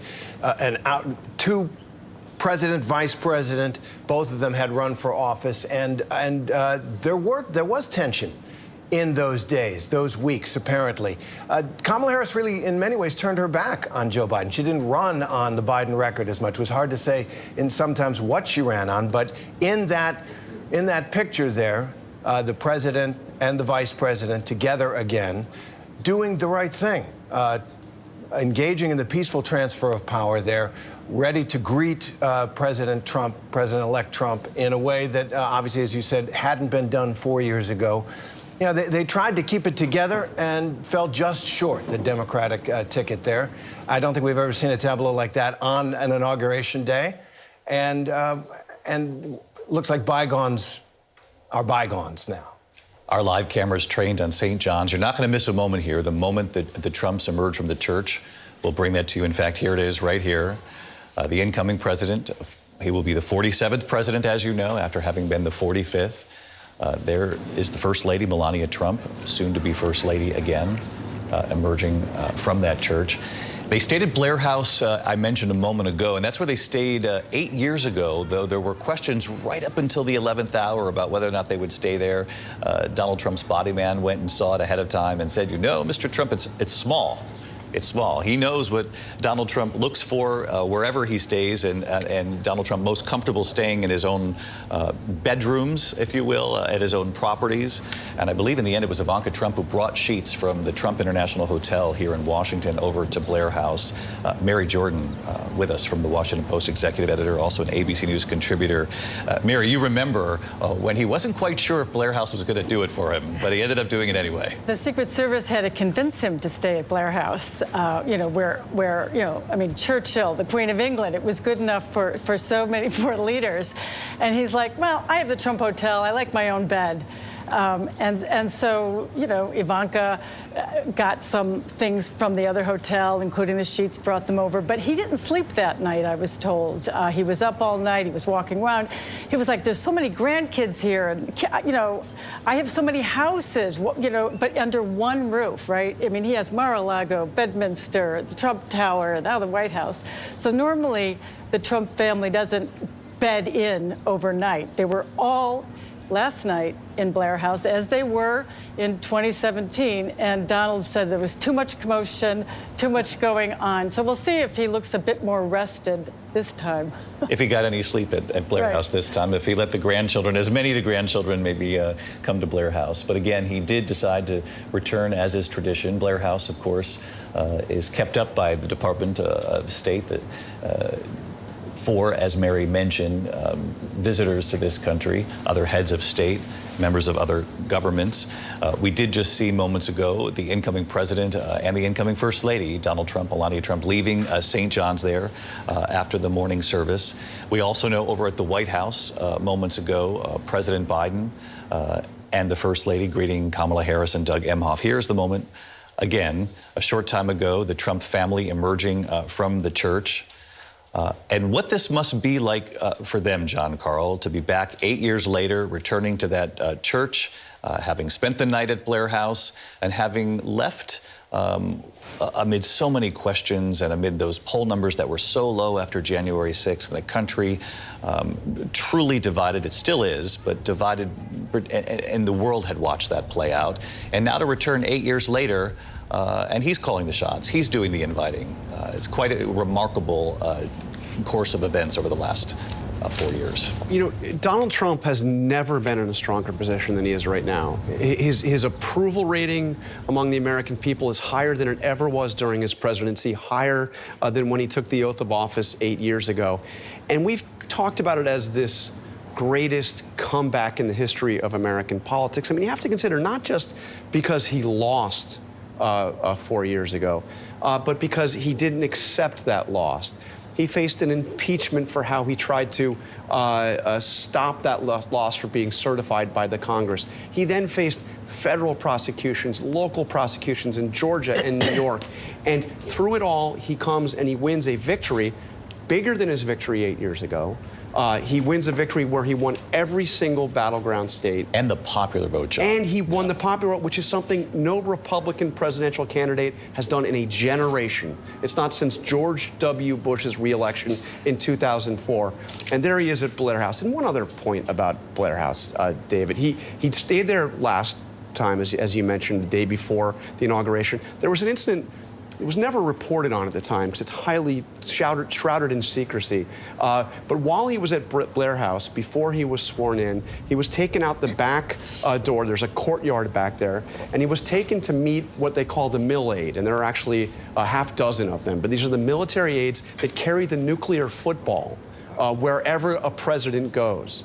And he got a briefing on how the nuclear football works. This is the nuclear codes. This is literally how a president of the United States could initiate the process of a nuclear attack. And he was quite interested in this briefing. Now he comes back. I'm not sure he's going to need that briefing this time. He knows exactly what the nuclear football is. And he also knows exactly what it is like to come in as a new president. This is a president with experience, This is a president that knows how it is done, and he is also a president that is not going to be relying on the advice and counsel as much, anywhere near as much as he did last time around of his aides. It's so interesting, John. You remember the interview that I did with the president right after the inauguration. It was the first interview inside the Oval Office. He took us through the West Wing. But that was one of the questions as we walked down the portico there about the nuclear biscuit, what that was like. Yes. And for an incoming president who's never served in the military or in political office before. Remember, that's how he arrived in Washington, as you know, in 2017. Very different now, 8 years later, having been president before. But I asked him about that moment he was given the codes and it was explained how this would work. Was that a sobering moment? And he said, when they explain what it represents, the kind of destruction that you're talking about, it is a very sobering moment, very scary in a sense. And I asked him if it kept him up at night, that first night, and he said, no, but I have confidence I'll do the right thing. But it is a very scary thing, is what Donald Trump said to me. The motorcade now on the move, but as John rightly points out, a very different situation 8 years later. He has been president once, so he'll be briefed again on how this works, the military aides who will handle that nuclear code, and obviously the weight of that responsibility is very much the same, and perhaps even elevated a bit given all of the conflict around the world that we have witnessed, even over the last just couple of years. But he'll know this time how it works, and even that question from me 8 years ago might be moot this time around, because so much of what he'll see today is something that he has expected. One of the things he did not expect, perhaps, was that announcement from President Biden a short time ago, these pardons for Liz Cheney, for General Mark Milley, for Dr. Anthony Fauci, among others. The outgoing president, President Biden, making it clear in his announcement today that he believes that none of them did anything wrong, but he is preemptively protecting them from any sort of retribution that might have come their way, given the fact that Donald Trump will soon be the 47th president of the United States. Now, what's unclear here, and maybe the control room can tell me, we weren't sure if they were going back to Blair House or if they were heading to the White House. We still don't know yet. We can show you that image from moments ago, and it was an extraordinary one at the White House. The Biden family, President Biden, the First Lady, greeting Vice President Kamala Harris and Doug Emhoff. And again, for as much as what will be made today about the interaction between Donald Trump and Joe Biden, that's one relationship. This is a relationship in and of itself that has been studied too. Joe Biden selected Kamala Harris. They competed against each other in a primary, and she was tough. She was tough up against Joe Biden. He ended up winning. She dropped out of the primary very early on. But once he chose her, he was all in. He talked about what she would bring to the ticket, and she made history. Obviously, as the first woman of color to serve as vice president here in the United States. The motorcade on the right side of your screen, live pictures right there on the right of the motorcade on the move. We'll see where they're headed at this point. On the left, of course, the Bidens, along with the vice president, who did make history. And she has talked publicly about that call from Joe Biden over the summer, Mary Bruce, when he said to her, I am going to be stepping down from the top of the ticket.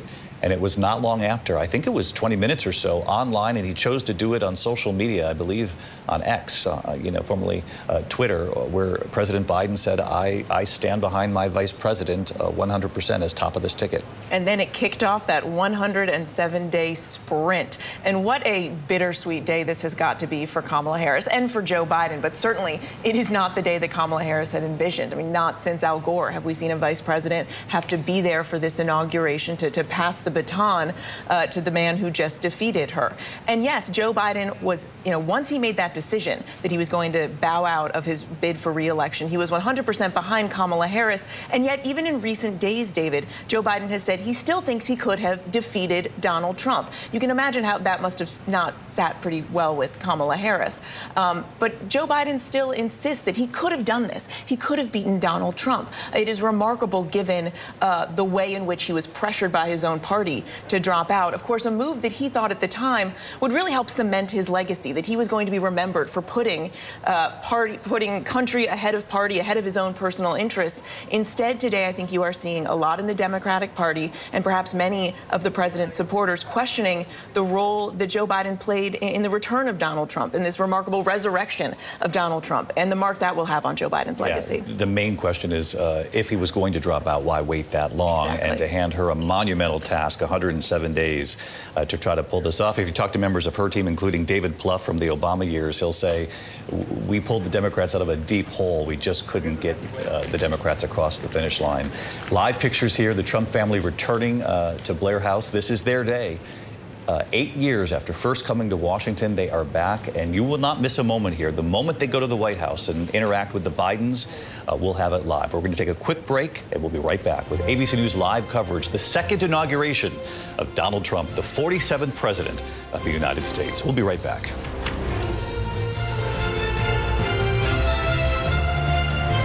ABC News live coverage of the second inauguration of Donald J. Trump returns in a moment.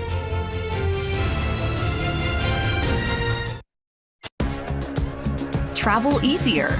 Before visiting a new country, exchange currency online with Exchange of America. Get foreign cash at your door before you go. Save time, skip the exchange lines, and get straight to vacation. Where will you go? exchangeofamerica.com. The world is on the brink of war. We need Captain America. On my mark. You want me? Come and get me! Get tickets now. I only have one rule. Stay out of the basement. What do you got in the basement?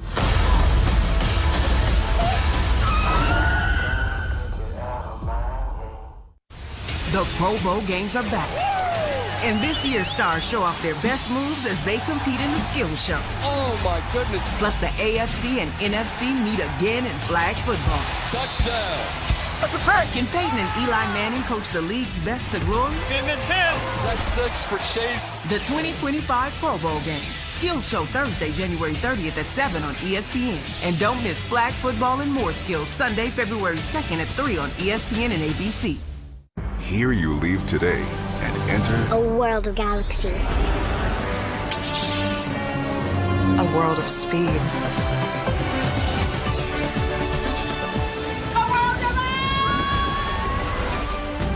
A world of other worlds. for whatever you love. Infinite worlds await. More Americans choose ABC News, America's #1 news source. We told you we would keep you abreast of every development right up to the minute. Look at this. Moments ago, First Lady Jill Biden saying one last photo, a selfie right outside the White House there with the outgoing president, President Joe Biden and Jill Biden. The tweet just moments ago. We were trying to figure out, it must be the president's arm, right? Because he's in the foreground there. Who pulled off this selfie? One last selfie from the White House. They're moments away from greeting the Trumps. J.D. Vance set to arrive at the White House with his wife, the incoming second lady, second wife, and we'll have that for you right after the break here, so don't go away. Live coverage in a moment. Once in a lifetime is never enough. Never enough. For all the joy, the love, the warmth, the brilliance. Diamonds, diamonds, diamonds. For all who love. Pandora, lab-grown diamonds. My oldest daughter, Camilla, she came out fighting. 2 days old, she had to have open heart surgery. All of a sudden, she's on, 5 different medications. Me and the pharmacist got so tight. She said, GoodRx can save you a lot of money. Saving that extra $200-300 a month. You do the math. The money we're able to save with using GoodRx, we're able to do all these extra activities. She can hit hard, too, for a little skinny thing. So it puts less stress on our household, and it puts less stress on our pockets. The Disney Resorts Collection is the most magical place to stay at the most magical place on Earth. And with extra time at any of the 4 theme parks, why would you stay anywhere else? Start saving today. the news never stops. From Tampa, we are here tonight as Hurricane Milton has just made landfall. The surge just keeps coming up. Right on the border between Ukraine and Russia. We're in artillery position about 2 miles away from Gaza. And ABC News Live is right there everywhere. We're not far from where this rally took place, so just stick with us here. Traveling with the president to the U.S.-Mexico border. Here in London today, off the coast of Gaza. Downtown Tel Aviv, rockets or missiles coming in. From the most devastating disaster in Hawaii. Some areas are still smoldering. Wherever the story. From the front lines, the ruins of Rafah. From the FBI. Reporting from Capitol Hill. In western Portugal. Outside of Mexico City. In Iceland. Let's go. Here in France. The eclipse across America. Just stunning. Unbelievable. Streaming live to you. Wherever the story is. Wherever the story is, we're going to take you there. You're streaming ABC News Live. ABC News Live. You're streaming ABC News Live. ABC News Live. Streaming free everywhere because the news never stops. Welcome back. You're watching ABC News Live coverage of the inauguration of Donald Trump. You can see Vice President Kamala Harris, Second Gentleman Doug Emhoff, greeting the incoming Vice President J.D. Vance and his wife, Usha Vance. J.D. Vance, the third youngest to serve as Vice President. Richard Nixon was 40 years old when he was Vice President for Eisenhower. Very warm exchange there between the one-time competitors just a few weeks ago. Always very interesting. And which side to stand on? What's the protocol here? And Usha Vance was fairly quiet on the campaign trail, Lindsay Davis. It'll be interesting to see as Second Lady how what she'll make of that role. And there they are at the White House together. Of course, Usha Vance and J.D. Vance met at Yale Law School together. Usha, on her own right, quite a successful attorney. She has actually stepped back from the firm once J.D. made the announcement that he was going to be the running mate here. But quite often, she is said to be an advisor of her husband. It was her who has suggested that he actually go forward with writing Hillbilly Elegy, his memoir, which became a bestseller and ultimately a movie that was out on Netflix. But it's said that she quite often is a private person, primarily because they have 3 children, the oldest who's just 7 years old, and she really is trying to keep them out of the public eye at this point. Unclear what this ambulance is that's in the foreground here, but we've been given no indication that there's anything to worry about here. As you can see, this is from, I believe, the Capitol that we're looking at right now, the Capitol Rotunda. And we're watching the performance that was expected to take place here this morning inside the Rotunda as dignitaries begin to gather there. The University of Nebraska Lincoln Combined Choir performing 120 members. This is as folks begin to file into the Rotunda. Again, the big change today. First time since Ronald Reagan in 1985 that we're going to watch an inauguration play out indoors because of the weather. It's kind of interesting. Ronald Reagan had the warmest inauguration and the coldest inauguration, Martha. Yeah, in fact, I was there in 1985, and it was just the night before when they announced that it would move inside. As you can imagine, kind of complete chaos for that time. And yet there was a dignity to that inside that Capitol Rotunda. It's kind of like what we're seeing now, too. There were several people out on the streets yesterday who I talked to who had been invited. They were going to be on the reviewing stand, on the stand behind Donald Trump. I said, are you going to be there? You're not going to be there now. Are you going to get inside? They're like, we don't have a chance of getting inside because it's so small. But they came anyway. They just wanted to be part of the celebration in the city, a celebration you can really feel, David, just walking around yesterday and talking to people with their Trump hats on. It was very much a throwback, and yet it felt very, very different. Obviously, 4 years ago, he lost. This time he won. And the people felt that and are supporting it, and you can see that all across the country. And Mark Updegrove, our presidential historian, ABC News consultant, as Martha mentions, a lot of Trump supporters here in Washington overjoyed that he's returning now 8 years later after his loss 4 years ago. And of course, the question is, will he be different? And the country is different. There are a lot of expectations for him. He has a Republican Senate, Republican House, though by very slim margins. But the first sort of order of business, even before these executive actions later today, will be the inaugural speech. And, you know, there's a lot at stake with how he delivers this. We remember the carnage speech of 8 years ago. What do you think he could potentially pull off here today in this effort to try to bring this country together?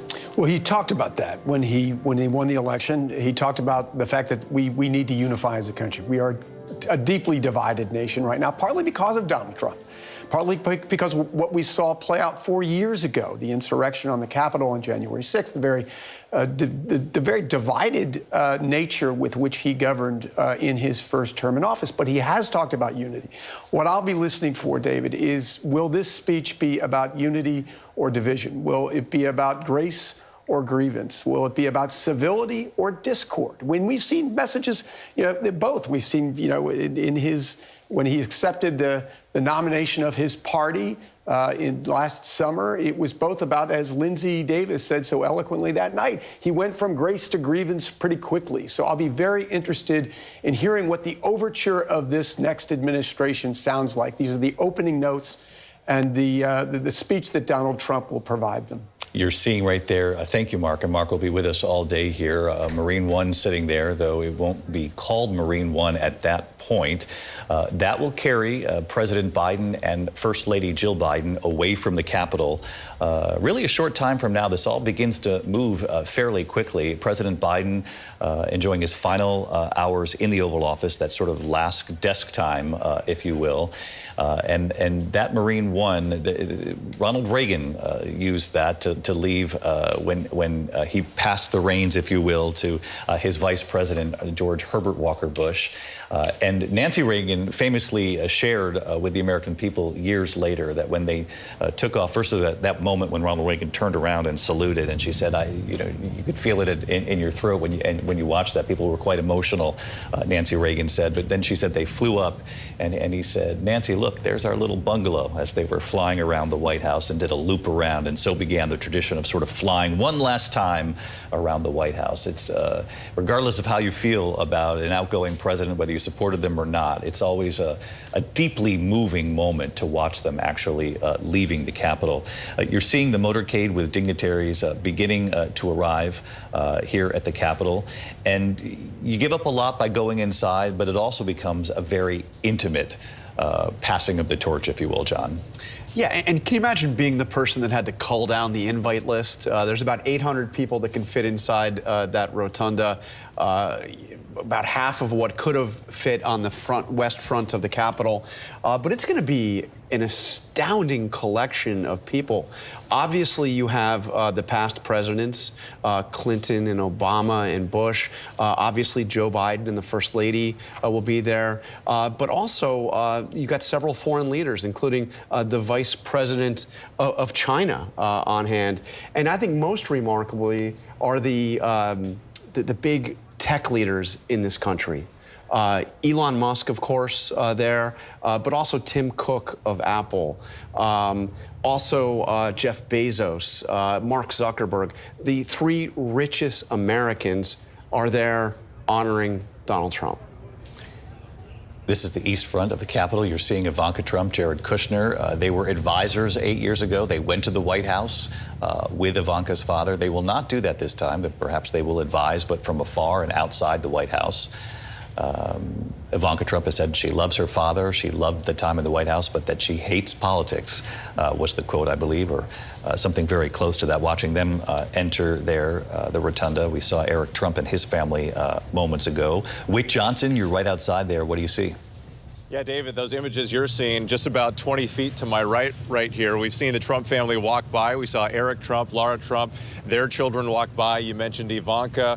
Jared Kushner walked by as well. And we also, of course, saw Barron Trump, who was just a little boy the last time he was in the White House. Now he's easy to pick out, stands above the crowd. More walking up here as the motorcade comes in.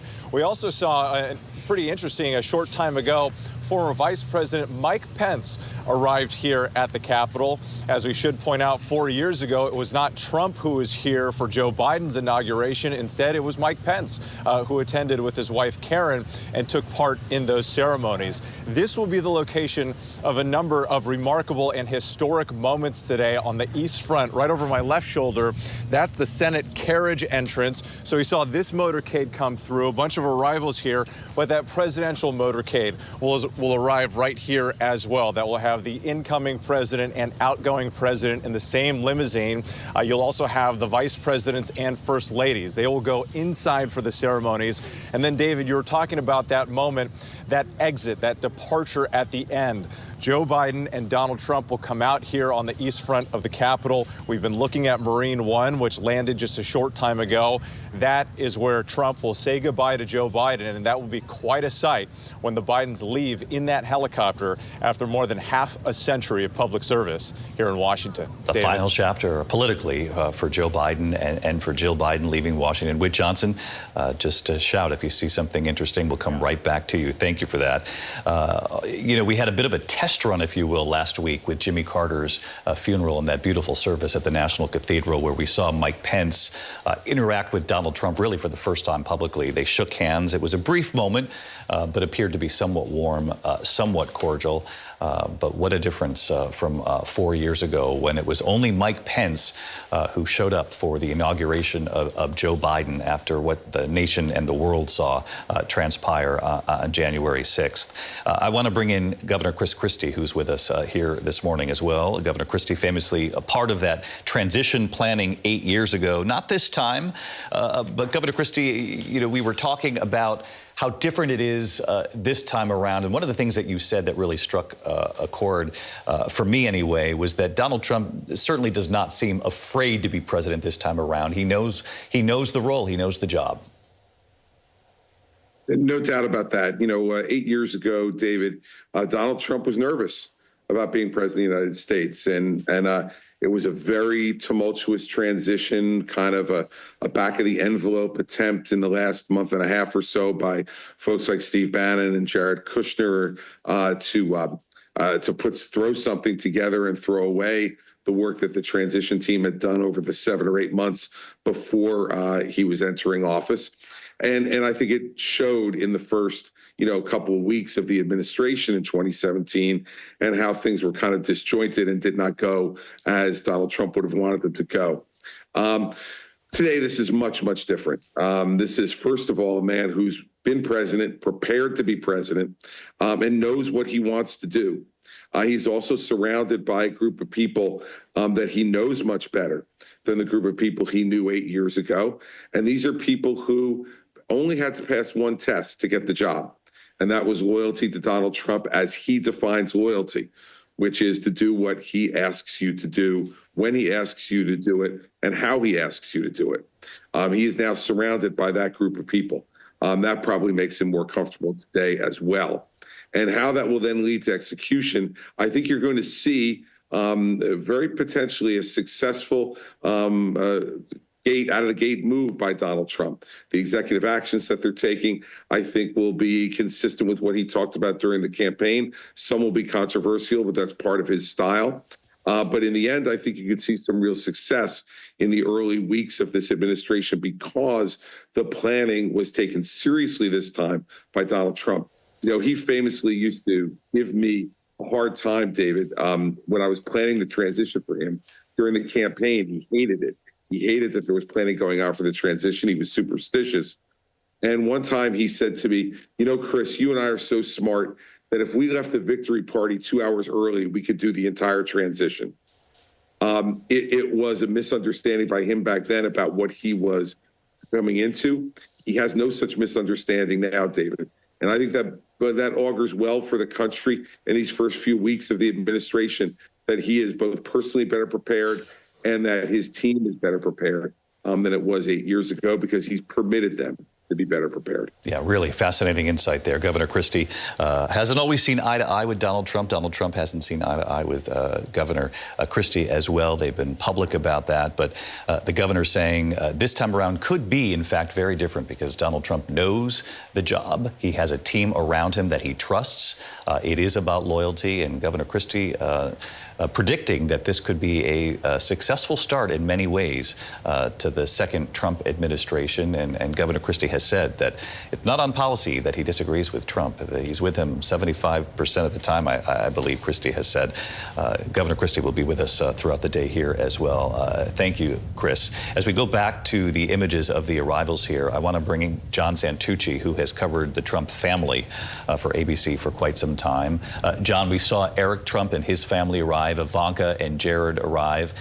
Again, the family arrives, they're returned to Washington, but very different roles this time around. Yeah, no member of the Trump family moving into the White House outside of Melania and maybe Barron when he's visiting from NYU this time, David. It really is interesting because think about it. For Donald Trump, most of his life, he has had a member of the family near him. You know, in Trump Tower, the offices go all the way up to the 26th floor. The 25th floor was often referred to as the kids' floor. They were right below Donald Trump, and he would quickly summon one of them up for any advice, guidance, hop on a call with him. And that's how things were, David, 8 years ago in the White House. He would, knock on the door next to the presidential dining room off the Oval, and Jared Kushner was right there because that was his office. And right above the Oval Office 8 years ago was Ivanka Trump's office, the senior advisor. So this is a very different time, given that they have made it very clear, Javanka, as they were referred to when they came to Washington, are not coming back this time around. But I do think a presence, David, that we're going to see more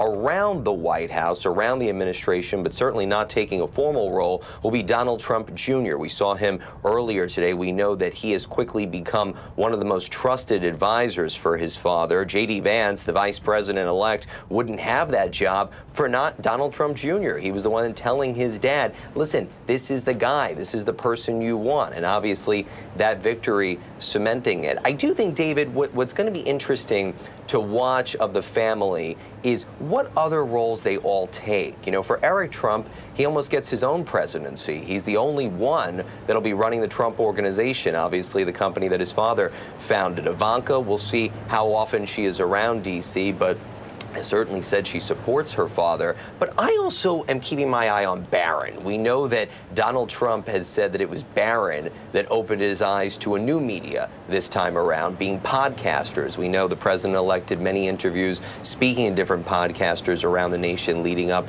to the November election and credited Barron. And listen, Donald Trump, we all know, is his own best communications advisor, says he knows media better than anybody. I think it was remarkable to think his youngest child exposed Donald Trump to a new form of media, David. Yeah, it really is fascinating to watch the role of Barron Trump as we move forward. Melania Trump, as you have suggested before, has been very protective of her son. Though he, too, has been given credit as sort of a quiet advisor off to the side during this most recent campaign and trying to reach young men in this country and telling his dad which podcast perhaps he might want to go on to try to reach that audience.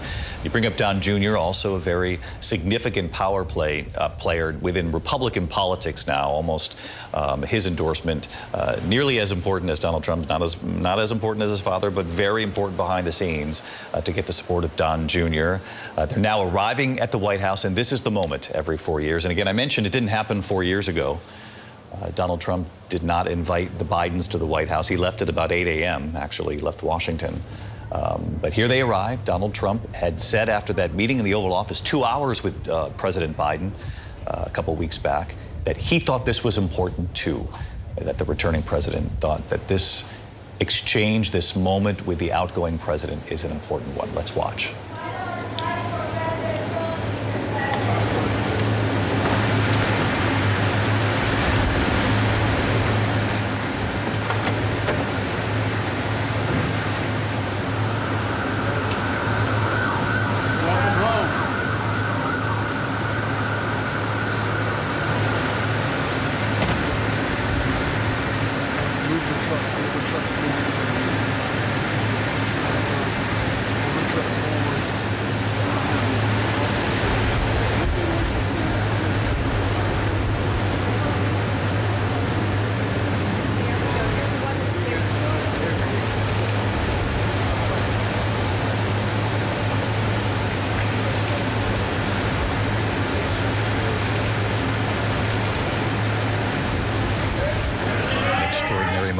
To watch the 46th president,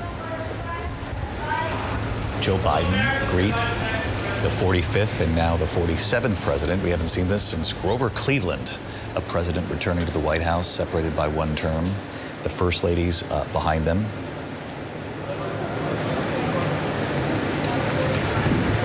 Our producers in the control room believe they heard President Biden say, "Welcome home," to the 47th president who's now returning.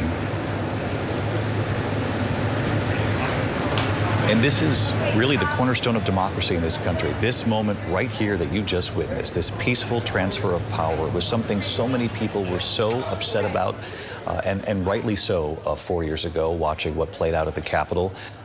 And then many of the American people felt sort of robbed of the moment, if you will, of this moment, this sort of mutual respect that this is the way our system works. It's still relatively young, and it's an experiment being watched all over the world, this young democracy of ours. But that was an important moment, Mary. Democracy in action, David. That is really what American democracy is all about. The ability to say you lost and you're going to welcome the incoming winner. It is also astounding just to think that Joe Biden is there welcoming home, as he may have said, the man that he once defeated. That's only something I think we have now seen twice in our nation's history. And it did look like President Biden and soon to be again President Trump had a bit of a conversation there just in the door. You can only imagine what they were discussing, of course, given this morning's events. But for Joe Biden, it was critically important, despite how he has argued that and been very blunt that he feels that Joe Biden is a threat to American democracy. He felt it was incredibly important that the nation, that Americans see this transfer of power. That Joe Biden thinks that Donald Trump is a threat and has said that, but still believes this is more important than the politics of what he campaigned on, and certainly what his vice president campaigned on too, that this eventuality would not be good for the country. But they lost. They lost the election. Donald Trump had a resounding electoral college win, and he has arrived at the White House and welcomed.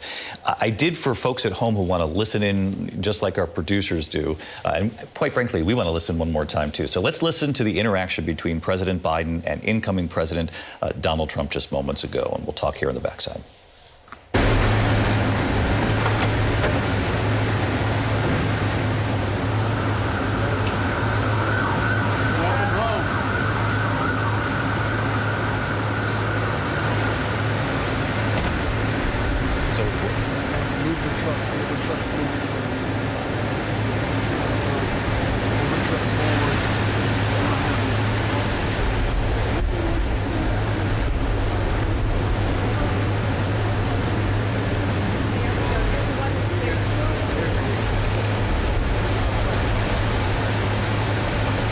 Was in fact a welcome home from Joe Biden, a gentleman welcoming the next president of the United States to the White House.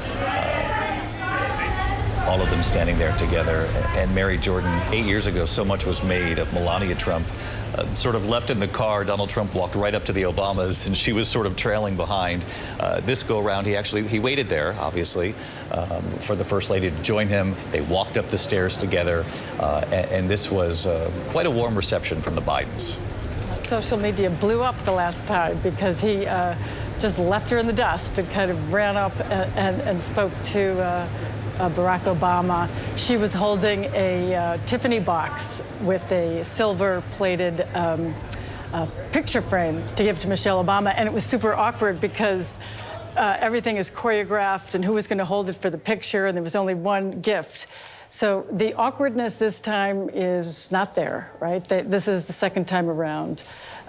What's really striking to me, having worked overseas as a foreign correspondent, is in other countries, rivals from different parties, this just doesn't happen, right? Ladies and gentlemen, welcome. Sometimes they get thrown in jail by the new guys.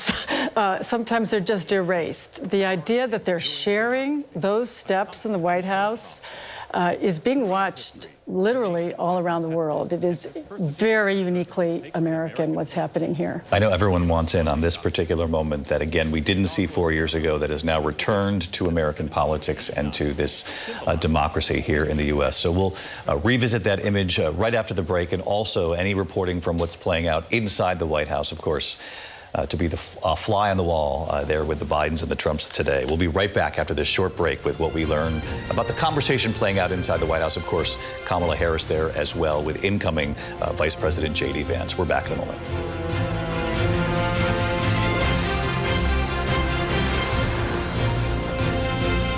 More inauguration coverage live from Washington after this on ABC. My moderate to severe plaque psoriasis held me back. Now with Skyrizi, I'm all in with clearer skin. Things are getting clearer. Yeah, I feel free to bend my skin. Yeah, that's on me. Nothing is everything. Whoa. With Skyrizi, 3 out of 4 people achieved 90% clearer skin at 4 months. And most people were clearer even at 5 years. Skyrizi is just 4 doses a year after 2 starter doses. Don't use if allergic. Serious allergic reactions, increased infections, or lower ability to fight them may occur. Before treatment, get checked for infections and TB. Tell your doctor about any flu-like symptoms or vaccines. Nothing and me go hand in hand. Nothing on my skin, that's my new plan. Nothing is everything. Now's the time. Ask your doctor about Skyrizi, the #1 dermatologist-prescribed biologic in psoriasis. Learn how AbbVie could help you save. This is Carl. He never really thought much of his credit scores. Well, until he got Credit Karma and used his scores to move on up. By putting in the work to improve his scores, he got access to a better credit card. And that sofa she liked. Ooh, is that Saffron Sunrise? And when it came time to buy a home of his own, Credit Karma helped him take things to the next level. Just in time. Intuit Credit Karma. Download the Money app where your hard work pays off. The world is on the brink of war. I need Captain America. On my mark. You want me? Come and get me! Get tickets now. When I first became a parent, I knew everything was about to change, and I knew I'd love her more than anything. I wanted her to be happy, but I didn't know where to start. When we got our first play kit from Love Every, it all made sense. I would want other parents to feel like they can do this. It's gonna be okay, it could be all kinds of emotions, but it's fun. Now our second is on the way, and we're so excited. I can't imagine my children growing up without Love Every. Welcome to the Credit Karmaverse, a place where financial progress can happen at the speed of delight. Here we help you achieve your money goals fast, like improving your credit scores in a matter of days fast, so you don't have to wait around to see your hard work pay off. Oh, well done. Simply scan your screen to experience Intuit Credit Karma for yourself. When we started Warby Parker, we just sold glasses, and only online. But people liked them a lot. So we offered more things, like sunglasses and contacts. And then we thought, what if we sold eyewear online and in stores? So we did that. And now we have stores in neighborhoods all over. There you can chat with friendly opticians and get eye exams from top-notch doctors. Now, no matter where you go, we've got your eyes covered.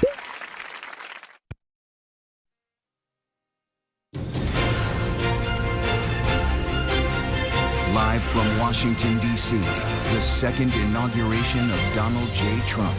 Here again, David Muir. Well, it is always a fascinating day in America. This comes every 4 years. Of course, 4 years ago looked very different from what we are accustomed to in these modern times, though this go around, it's back to the customary White House tea. It has begun. Live pictures here from inside the rotunda, which we know is where the inauguration is going to take place. Very different because it'll be indoors because of the weather, a much smaller crowd. We're going to get into some of the numbers here of the people who are going to be allowed to attend. Again, a much more intimate setting, if you will, because of the weather outside. We haven't seen this since '85 and Ronald Reagan, the fact that they're actually moving it inside. Live pictures of the White House as well. We know that customary tea taking place inside the White House between the Bidens and the Trumps. You can see the former speakers there gathering. John Boehner, Kevin McCarthy gathered inside the rotunda. It's so interesting because there are so many relationships lost and still connected in that room. Newt Gingrich there in the background too with his wife Callista. John Carl, back to the White House here, because as we await seeing any movement, if you will, from the Trumps and the Bidens, this was quite significant. If we had those pictures of the Trumps and the Bidens interacting, because that invite just even a few weeks ago that President Biden felt very strongly about, inviting President Trump to the Oval Office, even though he wasn't afforded that same, customary invite, if you will. President Trump showed up, but not the incoming First Lady Melania Trump is still not ready to go back to the White House for that. Yeah, there are two traditions here. This is one. The other is after the election for the meeting to happen. So Donald Trump came to the White House, as you recall, 8 days after the election in November. And he had that 2-hour meeting, extraordinary 2-hour meeting. It wasn't planned to be that long. It was 2 hours in the Oval Office. At that point, Melania Trump did not come. And she came in 2016 and had tea with Michelle Obama. She did not come. Part of the issue, I was told, is still bitterness for the search of Mar-a-Lago, execution of that search warrant. As you remember, it was Melania's space that was searched as well. They searched for classified documents actually in her closet at Mar-a-Lago, and she chose not to come. So what you saw there was the first time that Melania Trump has ever met Jill Biden. The other thing is, I'm told during that 2-hour meeting that Donald Trump made it very clear to Joe Biden that he wanted this moment to happen, that he wanted to come to the White House and to spend the morning of the inauguration with him and visiting with him at the White House, that Trump wanted it. Again, a courtesy he didn't afford Joe Biden 4 years earlier, but he thought it was important that that tradition be restarted. Wanted it for himself, and it has played out in that way. Both presidents are showing what a peaceful transfer of power is supposed to look like here. We also have the pictures that preceded this moment, and that involved the Vice President Kamala Harris and the incoming Vice President J.D. Vance. And if our control room has that, because Mary, you have reporting on some of the tension that still exists. And of course, she was the top of the ticket for a time, for 107 days. And they hadn't really interacted, had they? No, and behind the scenes, despite the smiles and pleasantries that we just saw there on the stairs, there is some real underlying tension, not entirely surprising. We do believe that this is the first time that Kamala Harris has actually spoken with J.D. Vance since the election. They may have, passed each other in the halls of Congress, but they haven't actually talked. We're told they never talked by phone after Trump's victory. And actually, we are also told that there was outreach from the Trump transition team for weeks to try and schedule a visit for J.D. Vance and his wife to come to the vice president's residence, in part probably just to discuss this transition, but that no formal invitation was given. Now, we do also know that last week, Doug Emhoff did reach out by phone to Usha Vance to talk perhaps about some of the logistics just of moving in, but Kamala Harris, it seems, was not quite ready to have that conversation with J.D. Vance until this moment today, which is also interesting, of course, given the importance that President Biden has put on the participation in this day. Well, that's the first, right? A conversation between a second gentleman and an incoming second lady. That's never happened before, right? That certainly has not. And having to, of course, you forget that part of today is also just moving day. There's a lot of logistics that go into this day, too. It is absolute controlled chaos. I think everyone can attest that moving is absolutely one of the worst things, no matter whether you are a president or vice president or just an average American. So they have to just navigate how to get in and out. But it is actually something that even we know Melania Trump feels a little bit better around this go-around. She has said she already knows where the furniture is going to go. She's got everything picked out, everything smoother the second time around. It's so interesting when you talk about moving day. When you read back of all these transitions, it's also fascinating. You had Laura Bush, I think, in some of her memoirs, she wrote about arriving after the 8 years of Bill Clinton and Hillary Clinton as First Lady, that when they arrived there, the Clintons wanted to enjoy that final night in the White House with Chelsea and some of the traditions, the theater inside the White House, and that Bill Clinton literally ran out of time. He just started dumping his clothes, inside the suitcases. And Laura Bush talked about how during the inauguration, they glanced over during one of these exchanges, and Bill Clinton had nodded off because he stayed up with Chelsea and the family to try to enjoy those final hours. All of these families they become close to the teams inside the White House. George W. Bush assembled the White House staff before they left, and he and Laura thanked them and said, I think in so many words, George Bush said to them, I won't miss much about Washington, but I will miss all of you. And I think that speaks volumes. We've all been invited to the White House before for these interviews, sometimes for the White House lunch, and you're always moved. The Joint Chiefs are now arriving, always moved by the dedication of the staff that serves incoming presidents and first ladies and their families, whether they're Republican or Democrat, inside the White House. As we look at the arrivals inside the rotunda, you know, a lot has been made about the guest list. It's going to be pared down a bit, but still on that guest list, Lindsay Davis, are these sort of tech titans, and you learned that they were actually part of the service this morning. They went and attended the service? They were inside St. John's Church, part of the select group that made it in. $885 billion of combined wealth when you're talking about, now John said they were the richest 3 Americans. According to Forbes, they're actually the richest 3 people in the world.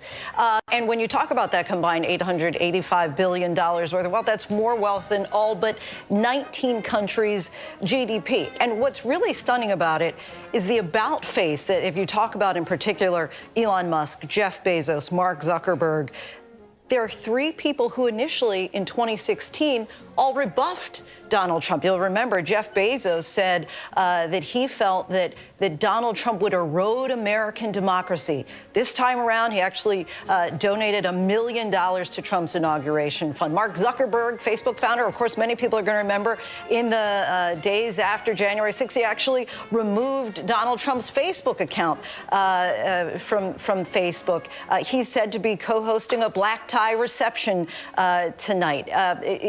And in the last week, when Biden gave that farewell speech, of course, he gave that really stark warning when he said, quote, an oligarchy is taking shape in America of extreme wealth, power, and influence that literally threatens our entire democracy. And just to take a quick comparison, Joe Biden's cabinet net worth, $118 million.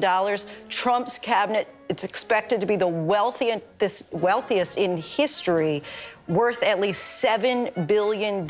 He has assembled the wealthiest presidential administration in modern history. 13 billionaires set to take on a government post. Yeah, really interesting, Terry Moran, because the inaugural speech 8 years ago and the campaign really that won Donald Trump the White House against Hillary Clinton. She won the popular vote, he won the Electoral College, but he won on that message of the forgotten man and the forgotten woman. And you have all these billionaires now coming, and a lot of folks will say there's nothing wrong with that. America should be aspirational. But the question is whether or not Donald Trump is going to be able to bring down those grocery prices so that Americans who do, you know, who weren't convinced that Kamala Harris, when she was at the top of the ticket, was going to be able to solve some of the inflationary pain that they have felt for years here. The question is, when you put tech billionaires in the front row and it's aspirational, what the policies will do. And that'll be the big question for all of us reporters watching in these next couple of years here, is whether or not the American families who really do deserve from whoever they elect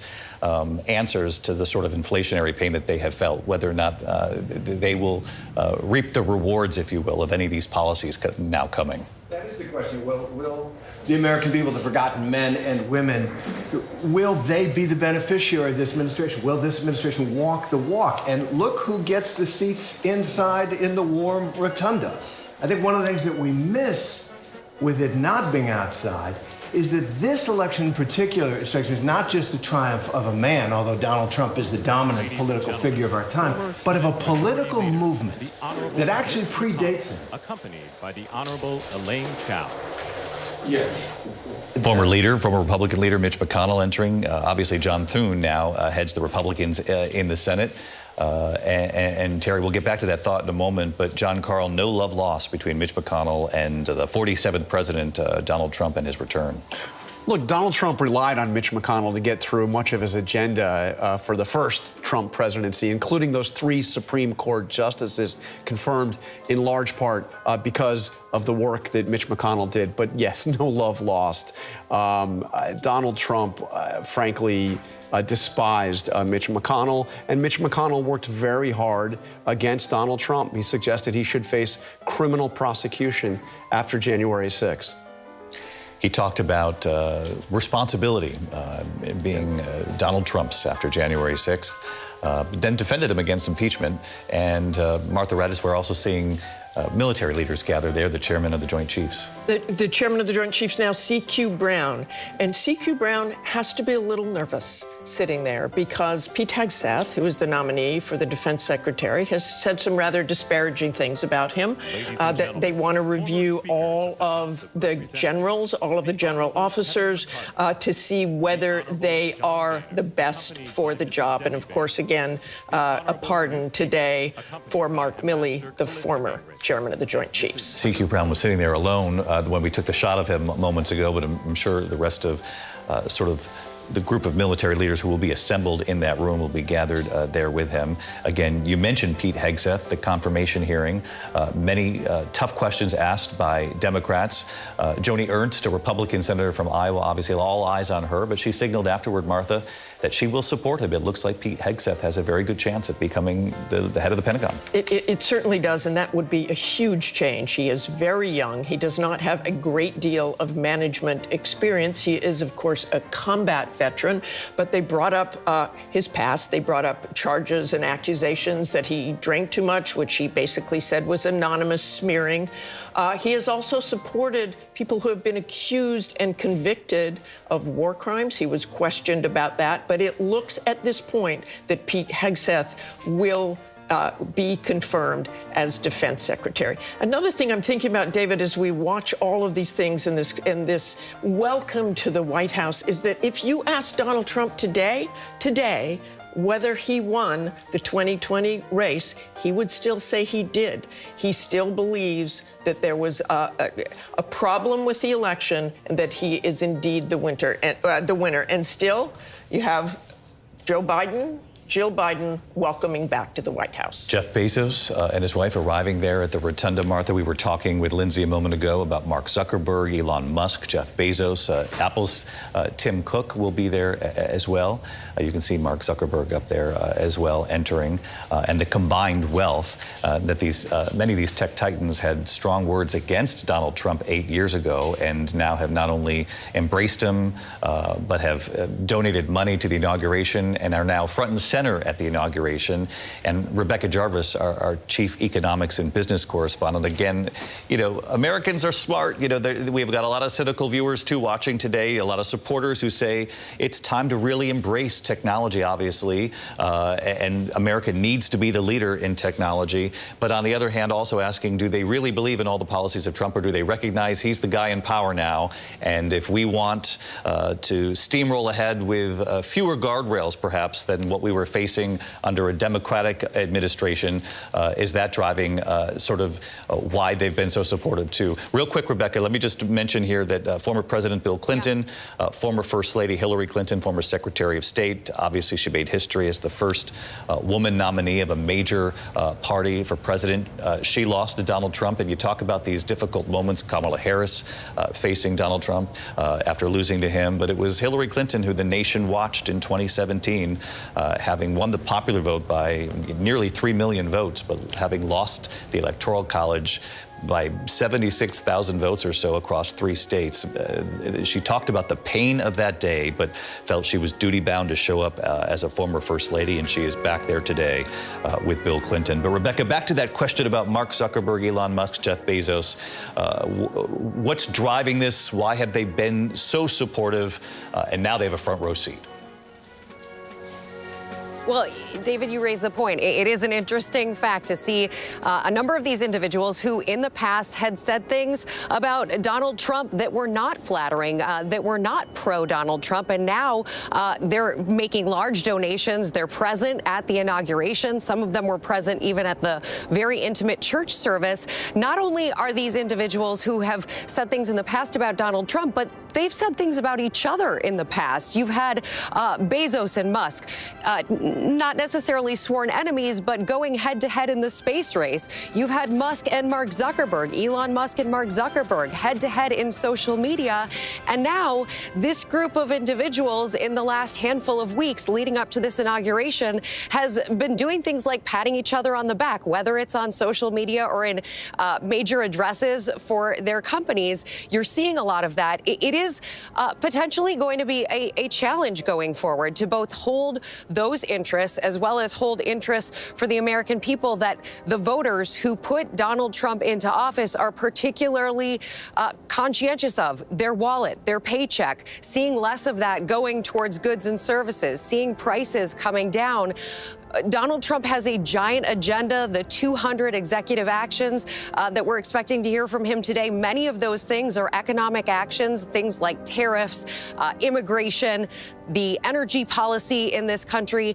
And it will raise some interesting questions for the early days of this presidency, because as we've heard in the past from people like Elon Musk, who is now running Doge, which is meant to reduce spending, that there could be near-term pain as a result of that. You can't necessarily shut down $2 trillion of spending in this economy and expect it to continue to grow as it currently is growing, with 4.1% unemployment. At the same time, people are looking at those prices, that inflation, David, which is still up almost 3% from a year ago. Even though prices, or rather inflation, has come down dramatically, people want to see those prices go lower, and that has to be a focus of this president if the people who put him in office are going to get what they want.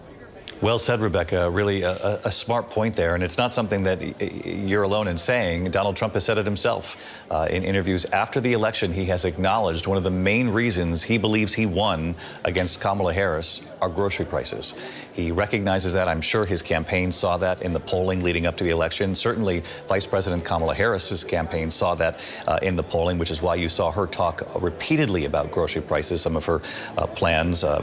She didn't win the election based on those policies, but obviously focus groups were telling both campaigns that people have felt this inflation and they want a leader who's going to do something. And now the pressure really will be on, as you say, Rebecca, on Donald Trump and his administration, particularly when you see, and we just saw Vivek Ramaswamy, Elon Musk, Mark Zuckerberg, Jeff Bezos arriving, these tech titans and these billionaires who've been very successful, and certainly no one is punishing them for that. This is one of the great things about America. The question is whether or not any of that opportunity and that sort of economic growth will be felt by the working class families who really have been feeling the pain these last couple of years and are expecting that with this change will come change for them as well. We're watching some of the arrivals. Jim Clyburn arriving moments ago, and Mary Bruce, you'll remember he played such a pivotal role really in Joe Biden becoming president in the first place. He helped to resuscitate Joe Biden's, which at the time his campaign was really struggling. But it was that endorsement from Jim Clyburn that sent a powerful message to the party and resuscitated his campaign and put Joe Biden on the path to winning the presidency. It is just remarkable to see everyone in the same room there, really considering the divisions, deep divisions still in the Capitol. But it does strike me what a difference from 4 years ago. It does appear. Rudy Giuliani. Yes. Yeah. You know, you could think back to when Donald Trump first came to office, and Washington really wasn't quite sure what they were in for, what was coming next. Republicans weren't quite sure how they were going to work with the incoming Trump administration. There was a lot of pushback. I covered the Hill at the time, and there was a lot of concern, and it appears we see some action at the White House here. They are now emerging from the White House, and as we look at these pictures here, there's the second gentleman, Doug Emhoff, and Usha Vance, who will be the second lady. They're getting into the motorcade now. They'll travel together. It appears they're going to travel together. There were questions about whether or not they would. The first 4 cars will carry the most important people, if you will, those who are going to have the most power, certainly, in the country moving forward. The incoming vice president, the incoming president, obviously Donald Trump, will be in the car with Joe Biden.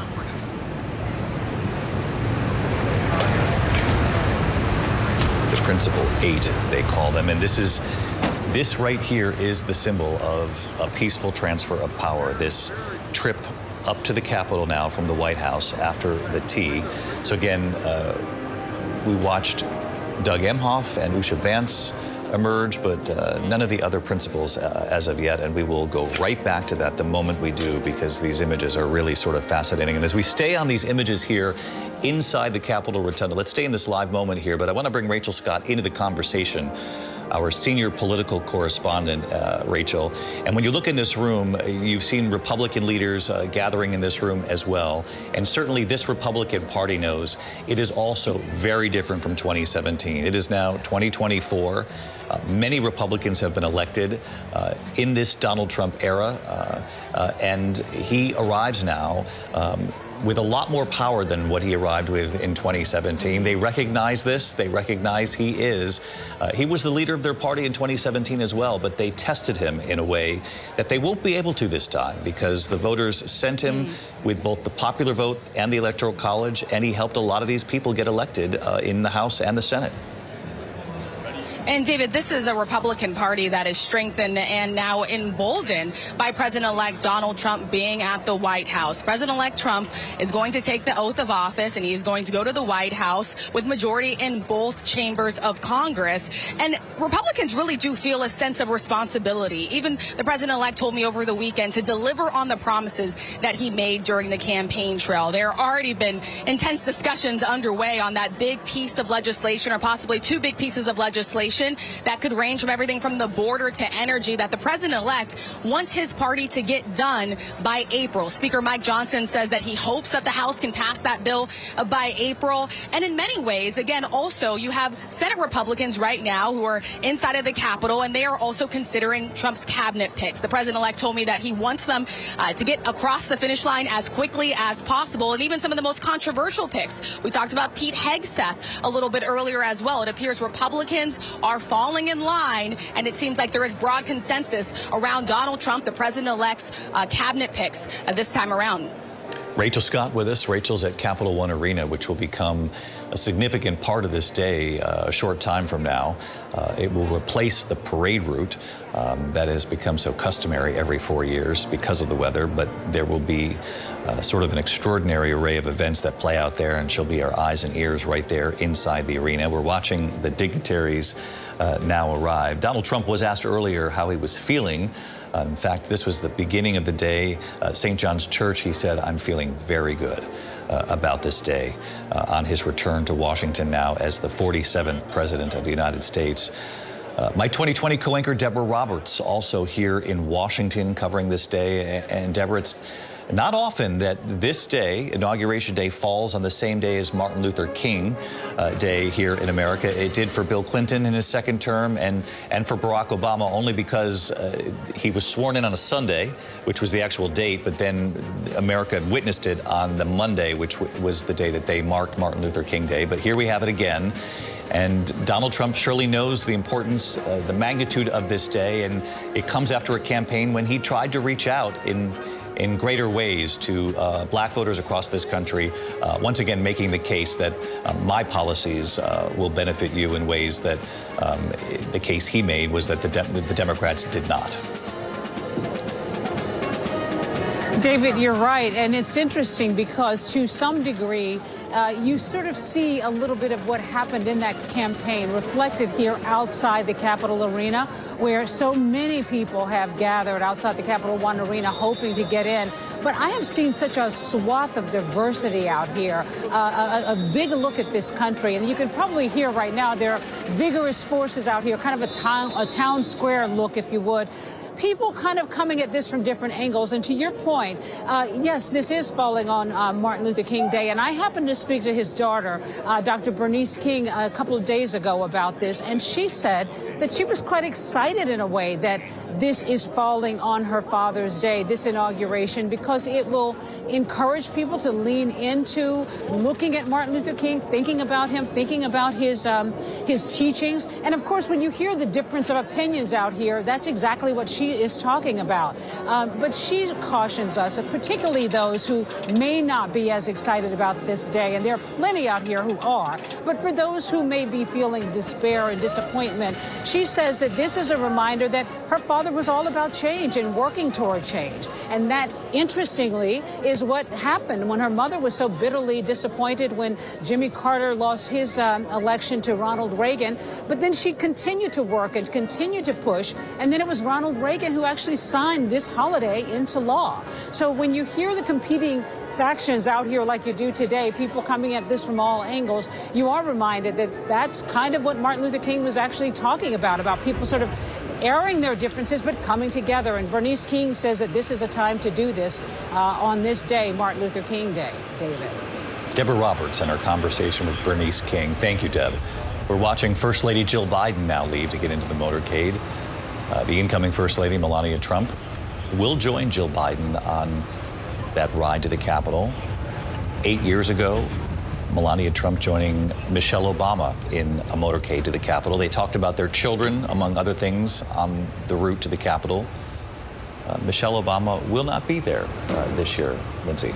You know, it's interesting. Obviously, she's not the first. It was really, at least in modern day history, Melania Trump and Donald Trump who decided to serve as the first in modern era to not attend, for a sitting president to not attend their successor's inauguration. But Michelle Obama talked about this on a podcast not too long ago when she talked about attending Donald Trump's inauguration the first time around in 2016. She said to sit on that stage and watch the opposite of what we represented on display. There was no diversity. There was no color on that stage. There was no reflection of the broader sense of America.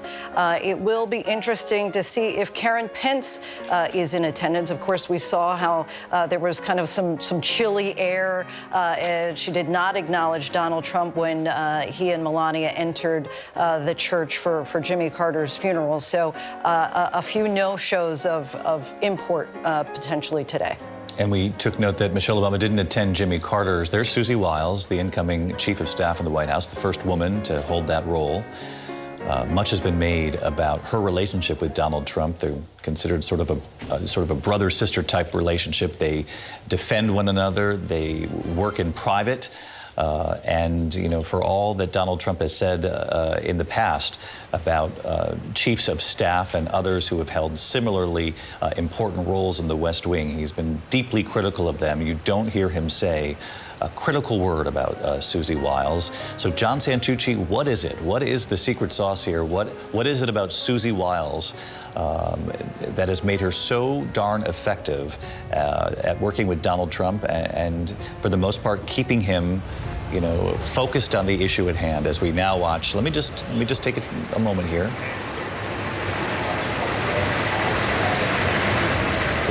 We'll come back to you, John. Come watching Vice President Kamala Harris leave the White House. Very well, thank you. With the incoming Vice President, J.D. Vance. Gets this.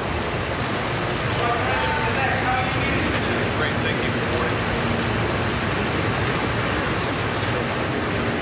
He said, great, thank you. Kamala Harris said, very well, thank you. I gather they were asked, how did it go? How's the morning going? How are you? Elon Musk arriving there at the Rotunda. And then they go there in the image on the right, sort of a split screen moment. Certainly on the left, that's quite something because it's not simply the outgoing vice president. Here was a woman who was very close to making history herself.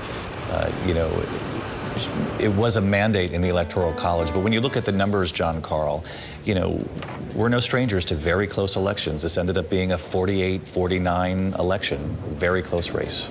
It was an incredibly close election. It broke Donald Trump's way. He won all of those 7 battleground states, but David, every one of them was very close. And it was very close nationally. Oh, there you hear a question about executive orders. But look, that car ride, which is a tradition that goes back to the goes back to the 19th century, is really something else. Of course, it didn't always used to be an automobile. It goes back to the days of horse and buggy, and it's been really tense at times. That one you're seeing right there with the incoming and outgoing vice president, I'm sure is going to be a very tense ride. But between Biden and Trump, both of whom have exchanged accusations of being worthy of criminal prosecution. Trump actually prosecuted by the Justice Department under Joe Biden. If you look back in history, you see there's a famous photo of FDR riding in a convertible with Herbert Hoover in 1933, and they're sharing a blanket because it was very cold like it is today. And that ride may have been the chilliest till we get to where we are today. Where we are today. I wonder if the vice presidential ride will be chillier than once you get Joe Biden and Donald Trump in that car. They seem to have shown that they are convinced the optics of this are what are really necessary for the American people, at least this time around. As Lindsay just pointed out a moment ago, it was the Trumps in these modern times who first sort of decided that they did not want to partake. They left at 8 a.m. 4 years ago. It still was Air Force One when he left because he was still president. And he said as he was leaving Andrews that it will be back in some shape or form, and now he's back as the 47th president. But to watch Joe Biden say, "Welcome home" at the White House, Mary, with a smile, and to welcome him to the Oval Office a few weeks back, for them to meet for 2 hours and have Donald Trump ask Joe Biden, what's most concerning to you as you look around at all the world's hot spots? He was genuinely interested in what Joe Biden thought as well. Behind the scenes, and even Donald Trump acknowledged on that day, politics, and in so many words, is really ugly. But today's a beautiful day, is what he said in the Oval Office with Joe Biden that day. It is remarkable when you contrast what we are seeing today to the divisiveness that we saw in the campaign, especially when Joe Biden was still running. I mean, they both argued that the other one was essentially unfit to serve. And yet here they are coming together for the sake of democracy to show this peaceful transfer of power. And David, you mentioned 4 years ago, I keep thinking back, I was standing there on the west front of the Capitol. Donald Trump, of course, was not going to participate. He had refused to admit that he had lost. He was leaving Washington in disgrace. He had been shunned by his own party after the attack on the Capitol, which was just days before that. He was facing a second impeachment. And yet, as I stood there, I looked up and I saw Marine One, which was leaving, Donald Trump leaving Washington, and yet he was circling the Capitol as if he couldn't help himself but to get one last look at what was going on. And now here he is. As you mentioned, when he left at the time, he had said he would be back in some form. He actually departed there from Andrews to the sound of Sinatra's song, "I Did It My Way," playing, and he has done it his way. And doing it his way has now led to this really remarkable comeback, though he doesn't want to call it that. Which takes us right to the moment here. Both leaders emerging from the White House. Senator Klobuchar, who was running the inaugural committee. But all eyes on these two presidents.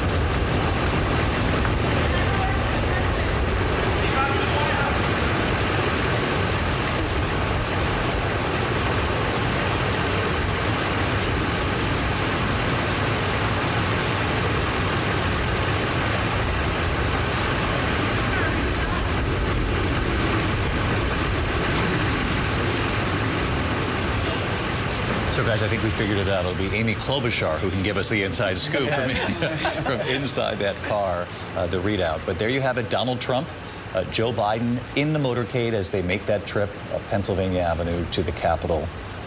Something we did not see 4 years ago, but again, both, Martha, were convinced that this is something the country needed to see today. And it is something the country needs to see because the country is so divided. Seeing these two presidents, former president, future president, present president, is important to the nation.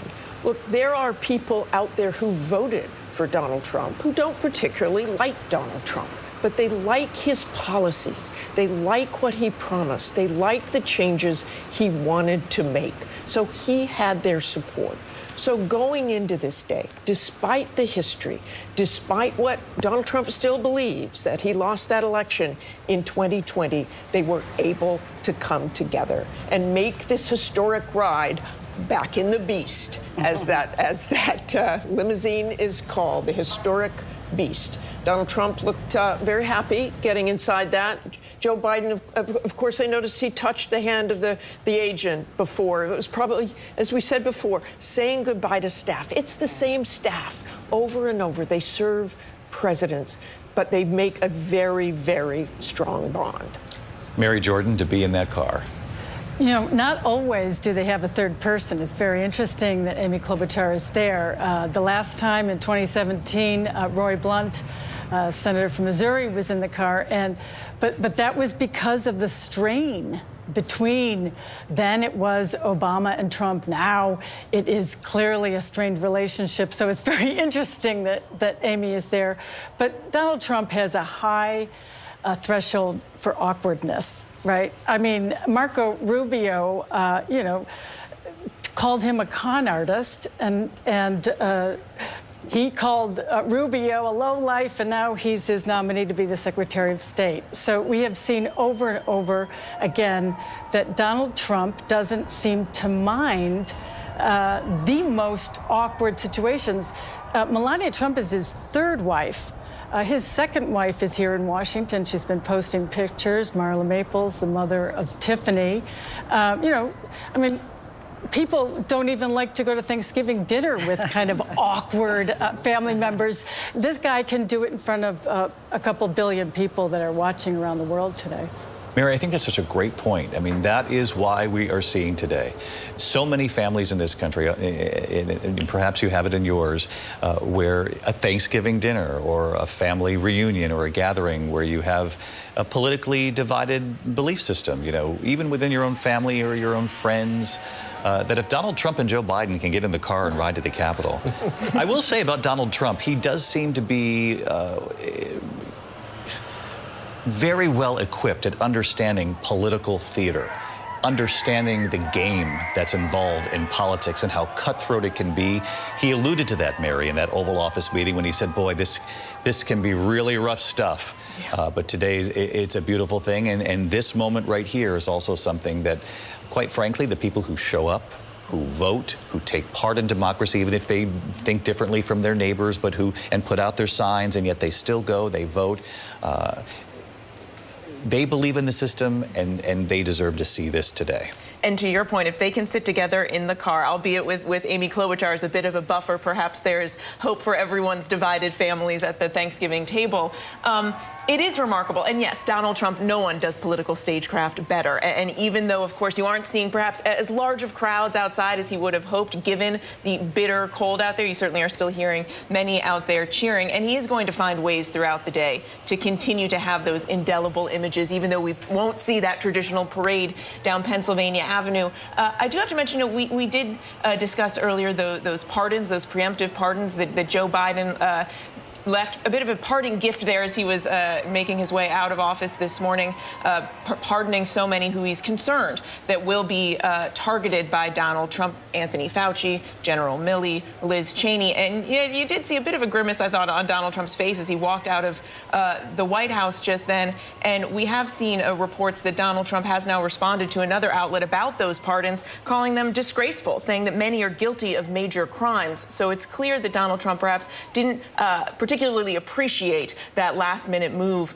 by President Biden, but Biden felt it was important to do, even though, of course, none of those officials have been convicted of any crimes, but the president wanting to proactively and preemptively protect them, given that Donald Trump has promised retribution. Really interesting as we continue to watch this motorcade head up to the Capitol. If we could do a split screen, if that's possible, folks, in the control room, perhaps of just the emergence from the White House of Donald Trump and Joe Biden, just to see that facial expression from Donald Trump one more time. Because, John Carl, you noticed it too. Yeah. They did spend about 45 minutes there behind the scenes. I don't think Donald Trump drinks coffee or tea. On my interactions, it's always a Diet Coke or a Coke.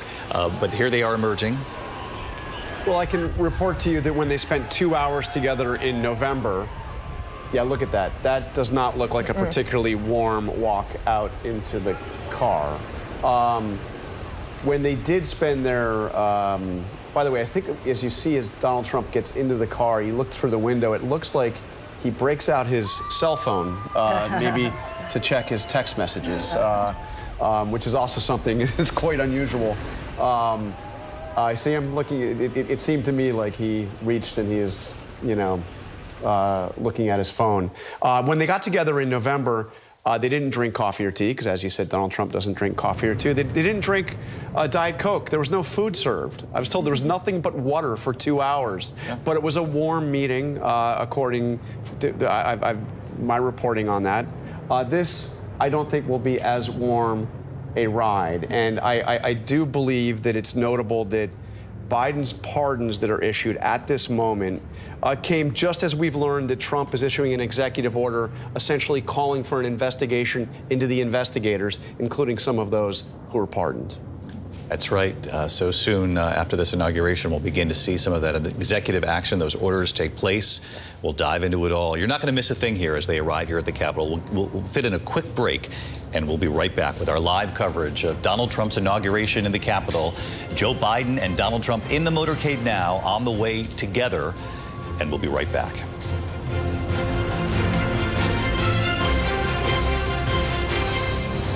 ABC News live coverage of the second inauguration of Donald J. Trump returns in a moment. The news never stops. From Tampa, we are here tonight as Hurricane Milton has just made landfall. The surge just keeps coming up. Right on the border between Ukraine and Russia. In downtown Tel Aviv, rockets or missiles coming in. ABC News Live everywhere. We're not far from where this rally took place, so just stick with us here. Here in London. From the front lines. Off the coast of Gaza. Wherever the story is. We're going to take you there. You're streaming ABC News Live. ABC News Live. You're streaming ABC News Live. ABC News Live, streaming free everywhere. You blow me away. It's a new year of new deals. I want to be your partner. And new dreams. This is for my son. What you've been able to put together is insanely amazing. Let's go! Yes! New Shark Tank Friday on ABC and stream on Hulu. Hey, good morning, America. Good morning, America. Good morning, America. You don't just see it, you feel it. I'm in. I'm in. I'm in too. I am in. I'm in. I'm in too. I'll be here. The Pro Bowl games are back. And this year, stars show off their best moves as they compete in the Skills Show. Oh, my goodness. Plus, the AFC and NFC meet again in flag football. Touchdown. Can Peyton and Eli Manning coach the league's best to glory? In the 10. That's 6 for Chase. The 2025 Pro Bowl games. Skills Show Thursday, January 30th at 7 on ESPN. And don't miss flag football and more skills Sunday, February 2nd at 3 on ESPN and ABC. The winner, Carrie Underwood.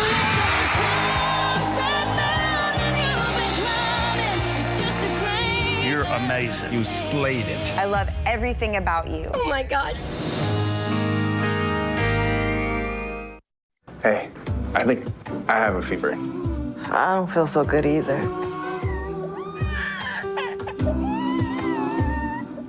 This is not just 1 hour delivery. This is not just medicine. This is fast relief for those who can't take a time out. Walgreens. You blow me away. It's a new year of new deals. I want to be your partner. And new dreams. This is for my son. What you've been able to put together is insanely amazing. Let's go! Yes! New Shark Tank Friday on ABC and stream on Hulu. What's good to watch, read? Where can I get a great deal on what I'm just dying to buy? Oh, it's all right here. GMA Life. All the exclusive and buzziest celebrity good stuff. Deals and steals with amazing savings and the coolest lifestyle tips from Good Morning America. I love that so much. GMA Life. Streaming weekends on ABC News Live. Your weekend just got a little better with GMA Life.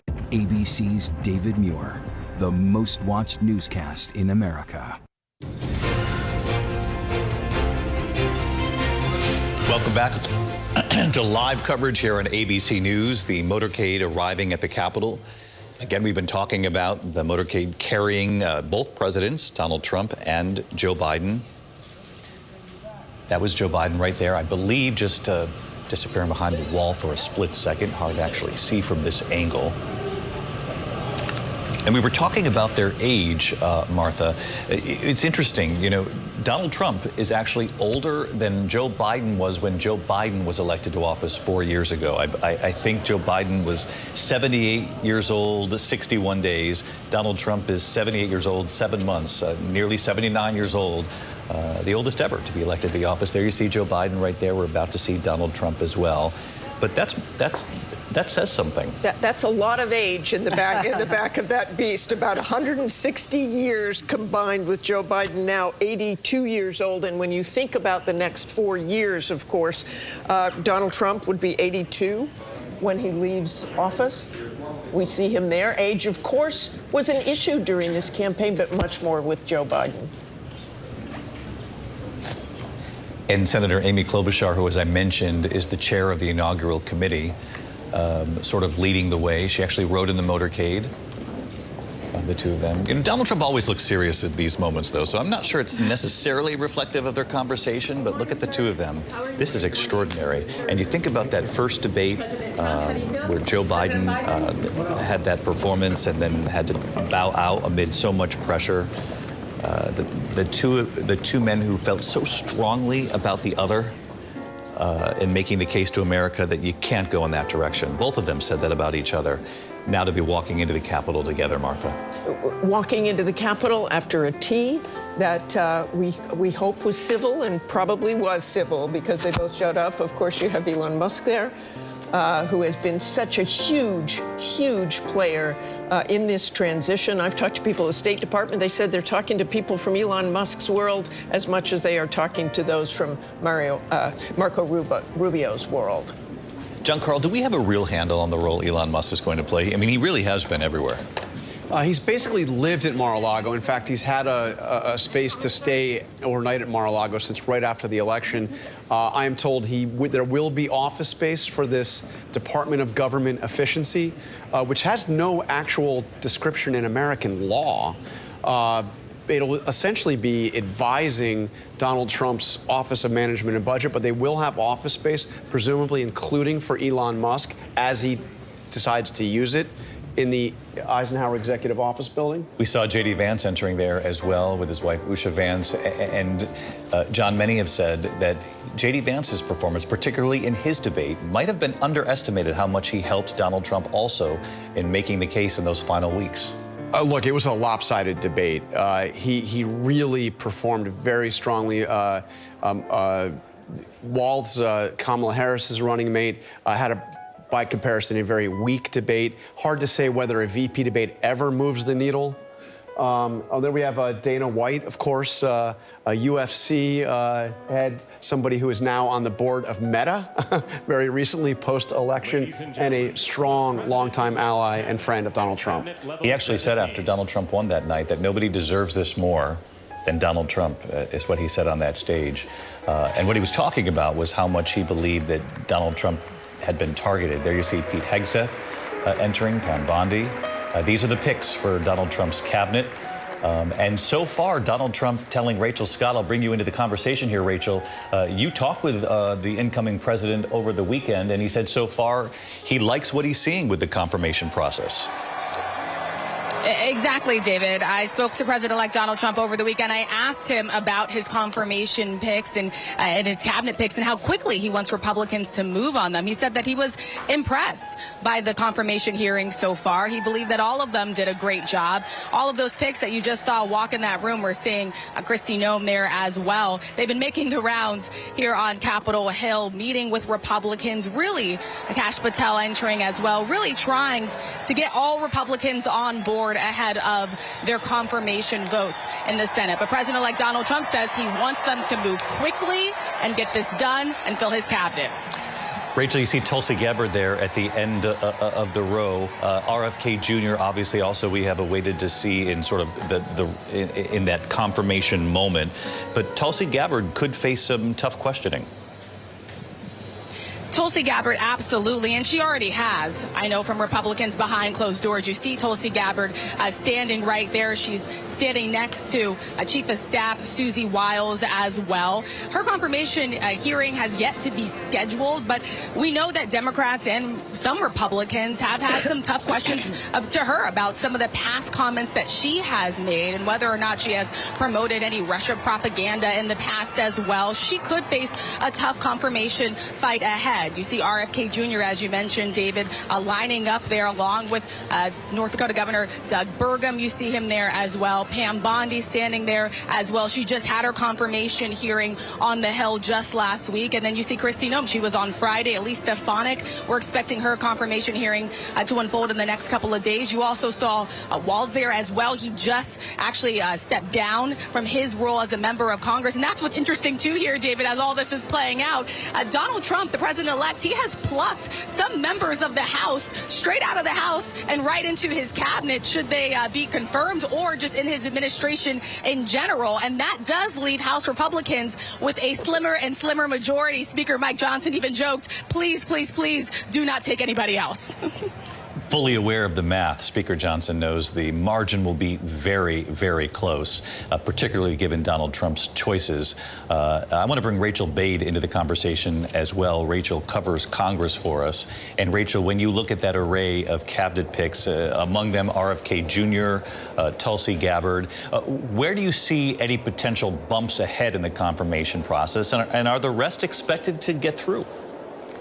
It's a great question, David, and I mean, particularly because when Trump was naming a lot of these folks to these cabinet positions, I was hearing a lot of anger from Republicans privately. A lot of them did not come out publicly, of course, to say that they don't want to be seen as, lawmakers who are trying to be obstructionists to Donald Trump when it comes to picking these jobs. But, they have fallen in line quite a bit, David. I mean, after Matt Gaetz, his initial pick for Attorney General went down, there was this sort of message that was sent to lawmakers up on Capitol Hill, specifically regarding Pete Hegseth, his pick for the Defense Department. A lot of Republicans didn't like him privately. They didn't want him to get this job. They didn't think he was qualified to run a massive agency like the Pentagon, that he didn't have enough experience. And yet, Donald Trump's allies, they rallied together and they made an example of these people who were expressing concerns about him. And since then, folks have gotten in line. Rachel, we're looking at this picture of former Vice President Mike Pence walk in alone. And John Carl, this says it all.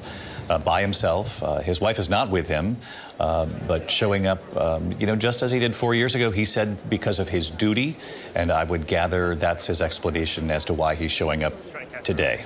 Mike Pence is a patriot, and Mike Pence, on that day, January 6th, for the one and only time of his entire vice presidency, defied Donald Trump. Donald Trump wanted him to single-handedly overturn that election, but imagine that moment. Mike Pence's life was in danger on that day. The chance of the attackers of the Capitol saying, "Hang Mike Pence," whisked off the Senate floor.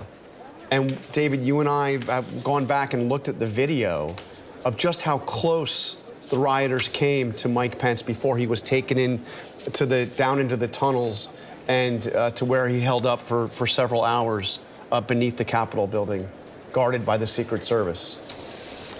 But this is sort of the new world order as far as American democracy right here, as you look at Jeff Bezos, Elon Musk. And Elon Musk, Mary Bruce, has made it very clear that if you don't, get in line with what Donald Trump would like to do, and certainly these first 100 days, but get in line, period, that he's willing to use, his money to go after you and to primary you if you are resistant in any way, certainly as a Republican, to Donald Trump's agenda. His money and his megaphone, and both are very powerful, and he does plan to use them. He has made that incredibly clear. I think one big question, of course, is just what exactly is his role going to be in this administration? We've actually already seen some back and forth between those, Trump's loyal supporters and advisors like Steve Bannon, who certainly doesn't appreciate Elon Musk's role here. But Elon Musk has also shown, even in recent weeks, the power that he can wield in Washington. I'm thinking back to that spending fight when Elon Musk single-handedly torpedoed those bipartisan negotiations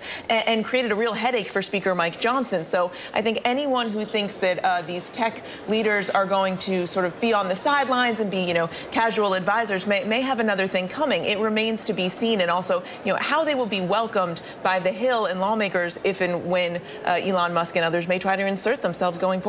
And Rachel Scott, you detected some boos when Mike Pence entered the room?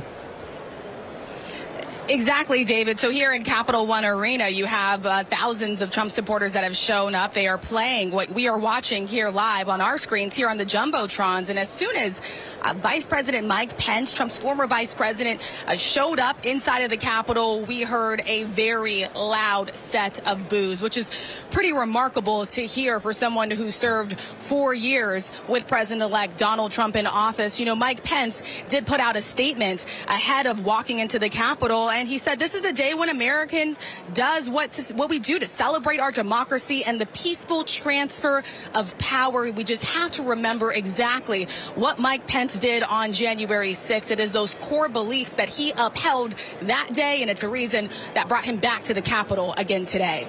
So some boos at the arena where supporters of Donald Trump are gathered for what will replace the inaugural parade just a short time from now, early this afternoon. Of course, Rachel Scott, our eyes and ears there. She heard some boos when Mike Pence was up on the big screen. A different reception there in the hall, though he walked in alone. But as you can see, right here is another example. President Clinton and former First Lady Hillary Clinton. Let's listen.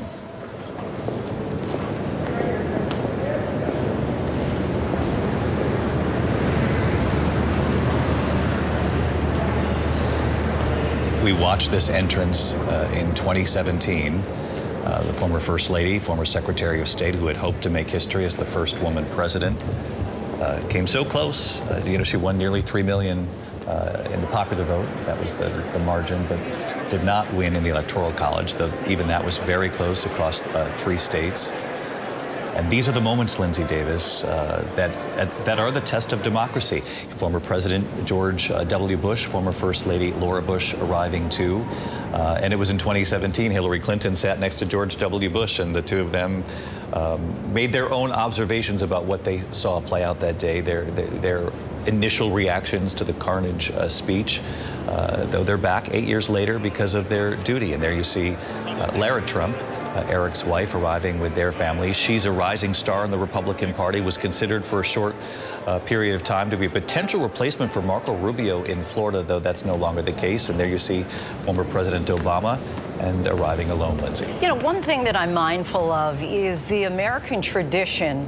We have so many people who could run for president, but here you see, when we saw George Bush, of course, he was there for his father's inauguration, then his own with Hillary Clinton and Bill Clinton. We had Bill Clinton run, then his wife run for president. Here you have Donald Trump at now his second return to the Capitol, now about to be sworn in as president. But one thing that I was struck by, and we talked about this earlier with regard to Chris Christie saying that the real criteria right now is loyalty.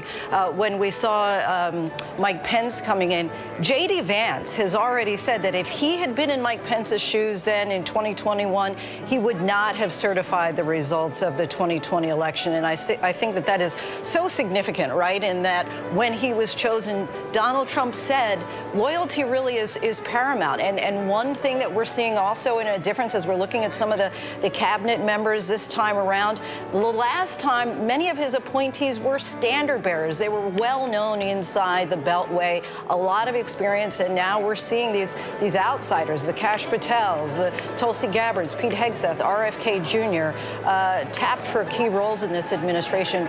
Quite a difference. Even when we're talking about these executive orders that we're hearing that he's going to sign, potentially 200 on day one. 4 years ago, he signed one executive order on day one. Donald Trump did. 8 years ago, yeah. 8 years ago. Yes. I know it's hard to, because he's back. It was just 8 years ago.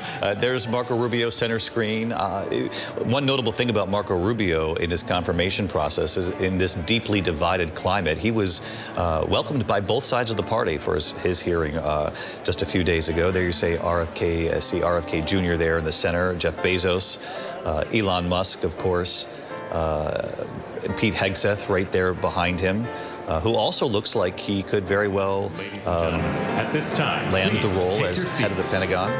Pam Bondi there, Linda McMahon, Lara Trump, as I mentioned, ran the RNC, was pivotal in helping to sort of guide the party during this presidential election.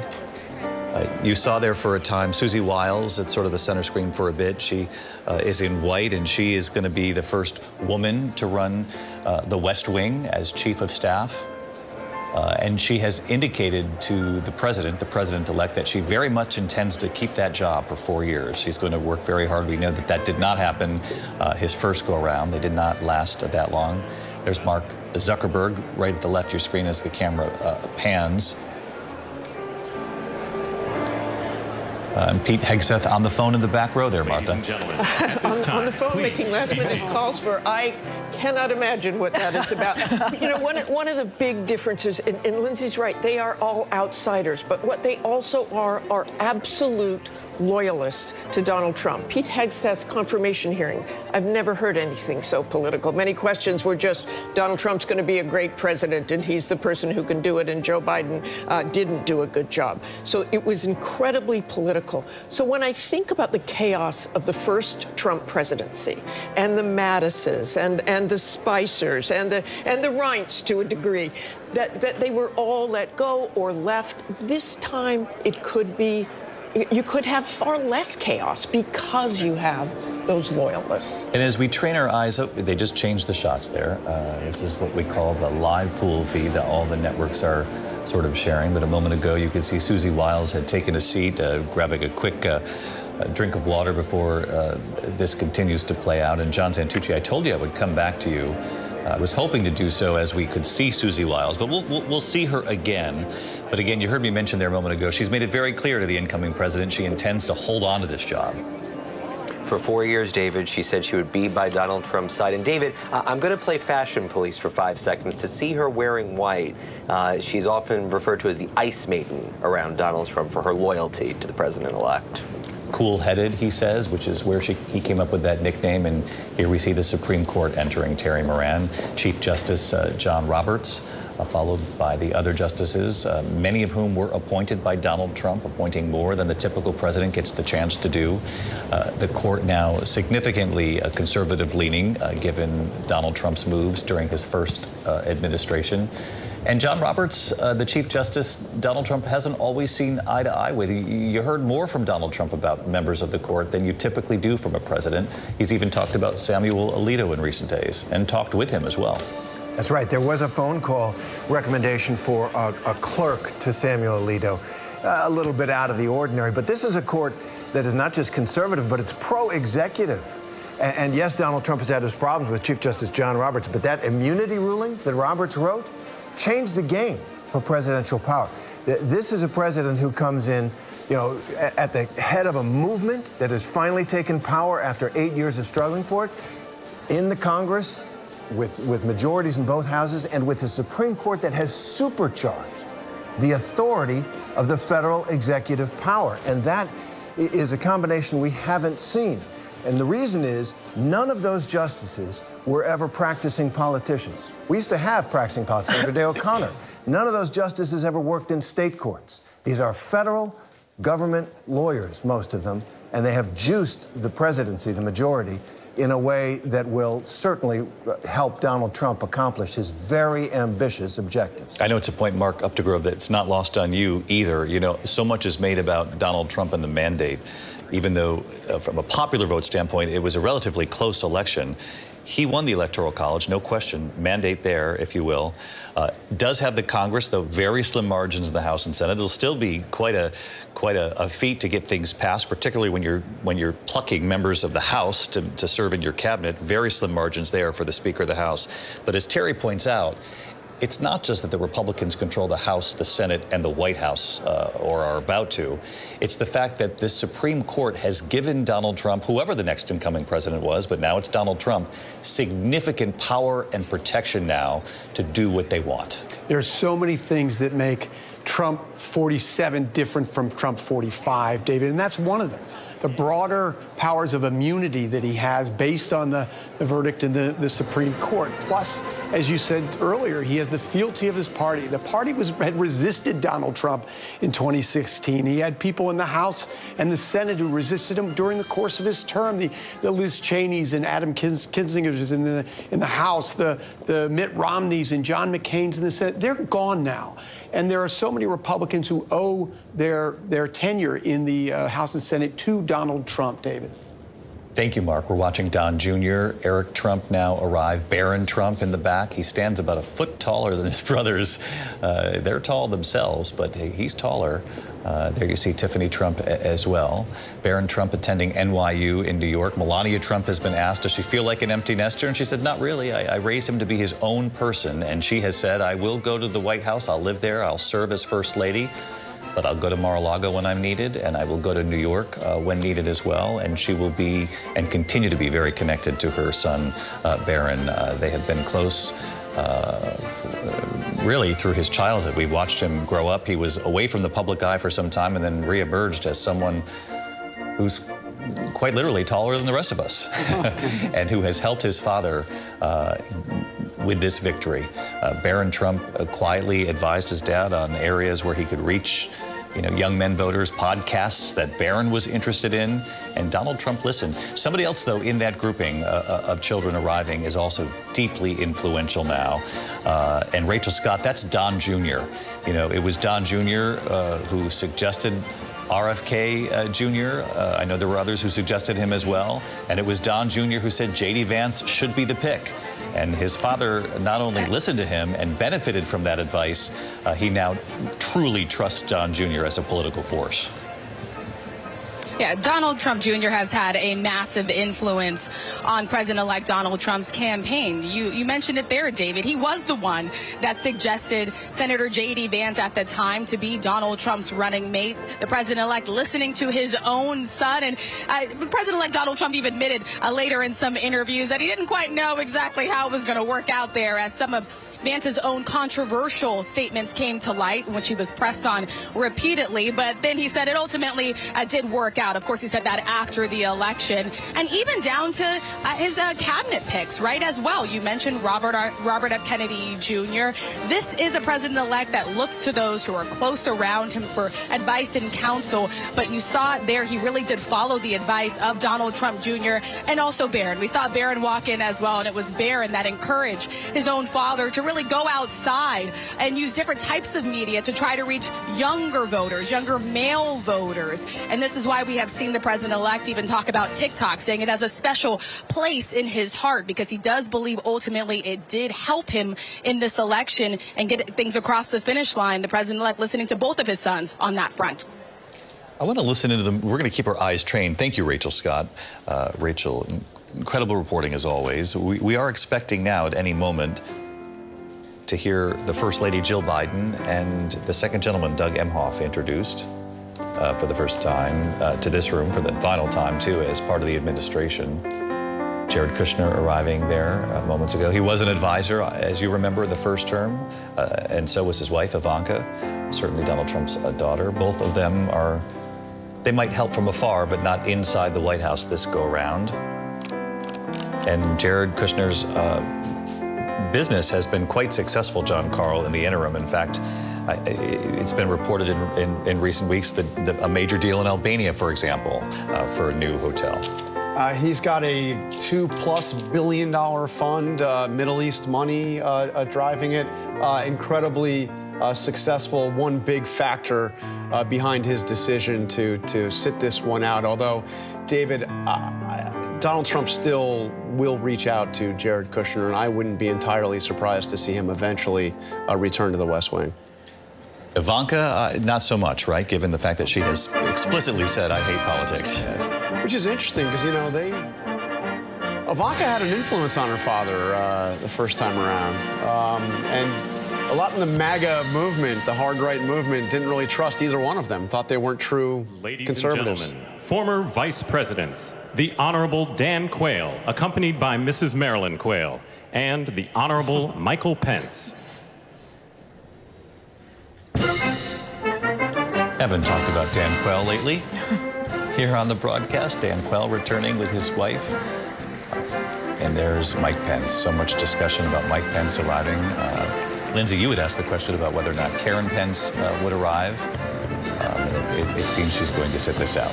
I think that perhaps isn't a surprise, given the body language of what we saw at Jimmy Carter's funeral, when she made no eye contact with Donald Trump and Melania as they entered the church. And when Mike Pence was asked about that subsequently, he said, my wife is her own person. You'd have to ask her why she made that decision. But once again, ladies and gentlemen, say what you want about Mike Pence. The 42nd President of the United States, the Honorable William J. Clinton, accompanied by the Honorable Hillary Rodham Clinton.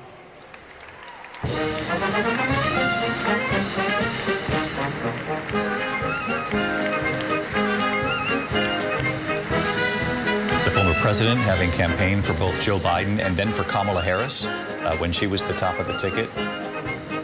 Secretary of State Hillary Clinton just honored by President Biden at the White House, Mary. Yeah, and really a remarkable ceremony. Joe Biden gathering some really amazing names, a wide swath of people to honor, including Hillary Clinton. What an arc for Hillary Clinton, though, to be in the room today, given, of course, what it was like for her 8 years ago during this very moment. She said it took years to get over how close that loss was. You saw her reach over and shake Susie Wiles' hand. Susie Wiles right there in center frame. And of course, she will make history as chief of staff. Ladies and gentlemen, the 43rd President of the United States, the Honorable George W. Bush, accompanied by Mrs. Laura Bush.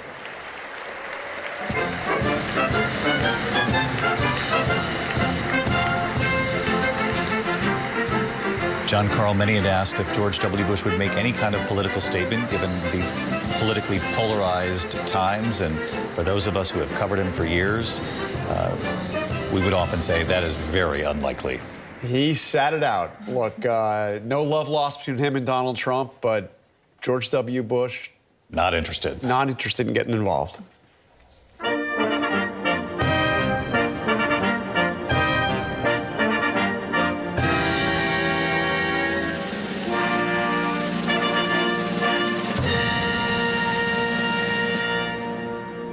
Ladies and gentlemen, the 44th President of the United States, the Honorable Barack H. Obama.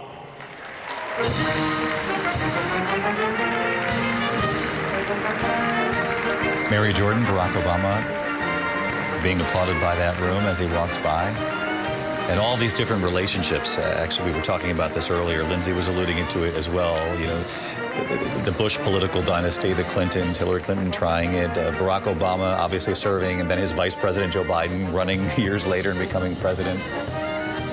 But Mary, Michelle Obama not attending, and people will notice that. She's clearly making a statement because there are planes, so no matter where she is, she could be here. She said, she wrote in her memoir, I cannot forgive Donald Trump for putting my family in danger. He said... Ladies and gentlemen, the Chief Justice of the United States, the Honorable John G. Roberts, Jr., and the Associate Justices of the Supreme Court of the United States. She said that because he had said that the birther, that basically Trump had said that Barack Obama wasn't American, wasn't born here, and is an illegitimate president. And he said that led to enormous death threats. And she has said that more recently, too. So that's why she's sitting out. I think people watching this, though, are comforted at this odd and anxious time we're in, that we see people who really don't agree politically shaking hands. There is some level of comfort in this ritual, even though I also know in talking to people that there's enormous discomfort that the Supreme Court that we're seeing there, that Congress, they're far more aligned, and there's less check and balances this time than there was the last time Trump came to power. And the consolidation of power in the presidency this time is something that people are worried about. It's a very good point. You said an odd and anxious time, and I think that's well said, Mary. And on the consolidation of power, it does make accountability a major issue going forward for reporters covering, you know, any of these institutions. When you have Republicans in the White House, the Senate, and a conservative-leaning court. The question is, the American voters who have voted in Donald Trump and who want relief at the gas pump and at the grocery stores and this income inequality in our country, and certainly action on the border. And I think there'll be a lot of questions moving forward. We'll see some of that this afternoon about why Joe Biden didn't act earlier. You've seen big changes at the border in the final months of his administration, and many have said, well, why didn't this happen years ago? Maybe there'd be a different outcome. But the issues of the economy and immigration front and center, and they will be as soon as he's inaugurated and sworn in with these executive orders. There you see Jill Biden, the First Lady, and Doug Emhoff.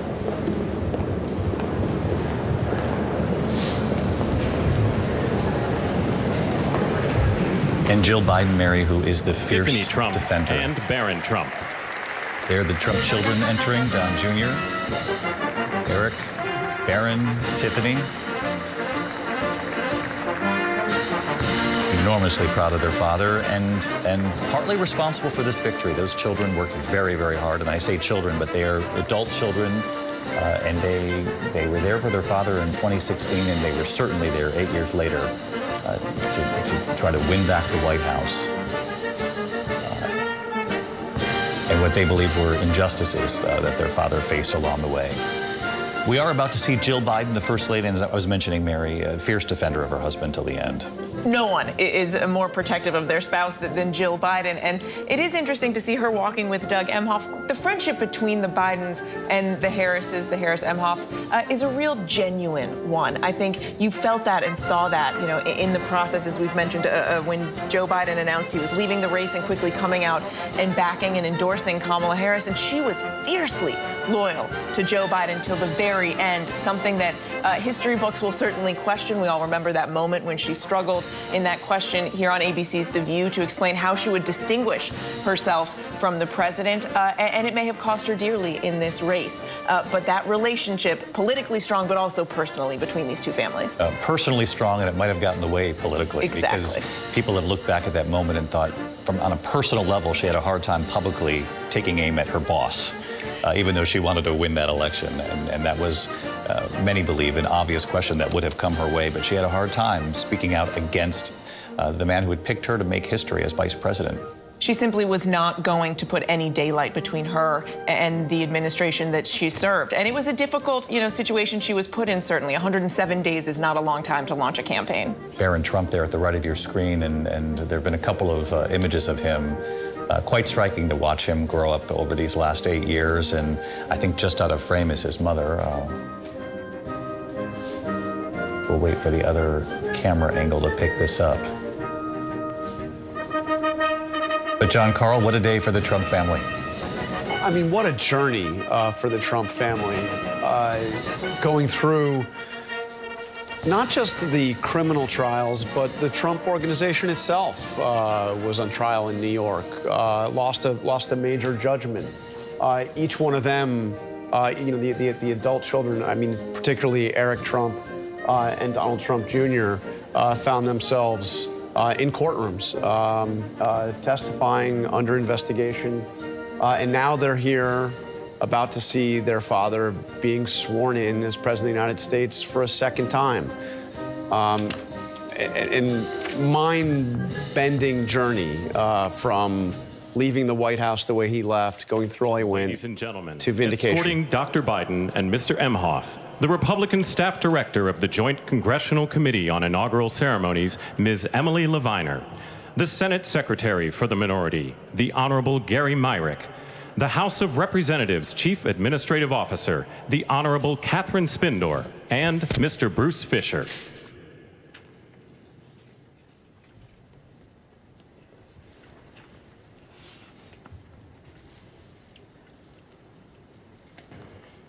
Ladies and gentlemen, Dr. Jill Biden and Mr. Douglas Emhoff.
Folks at home to study the faces without us talking over them too much there, because the interpersonal dynamics are really something to watch as they walk in. Doug Emhoff, Jill Biden, both leaving their positions as First Lady and Second Gentleman, and Martha read, it's Jill Biden. She stood by her husband until that very moment, obviously, to get out. And she even defended that decision, too. But if there was one person who did believe in her husband right until the end, obviously, it was Jill Biden. And you can see a little bit of that in her face today. You can see it in her face. She's obviously smiling today and gracious in public, but this must be one of the most difficult days she has ever had. She defended Joe Biden under great criticism during those last few months when Democrats were really starting to doubt whether he could carry on, and especially after that debate. She told him after that debate, that very disastrous debate for Joe Biden, that he did okay. He was great. And she continued to tell him that for months and months, and to this very day. It's not only hard for her in that situation, it's hard for any first family to leave the White House and start a new life. I mean, we talked about Jimmy Carter a few weeks ago and how extraordinary he was. We saw Doug Emhoff. He just put his arm around Jill Biden. They put their heads to each other. You can see the emotion in his face as well.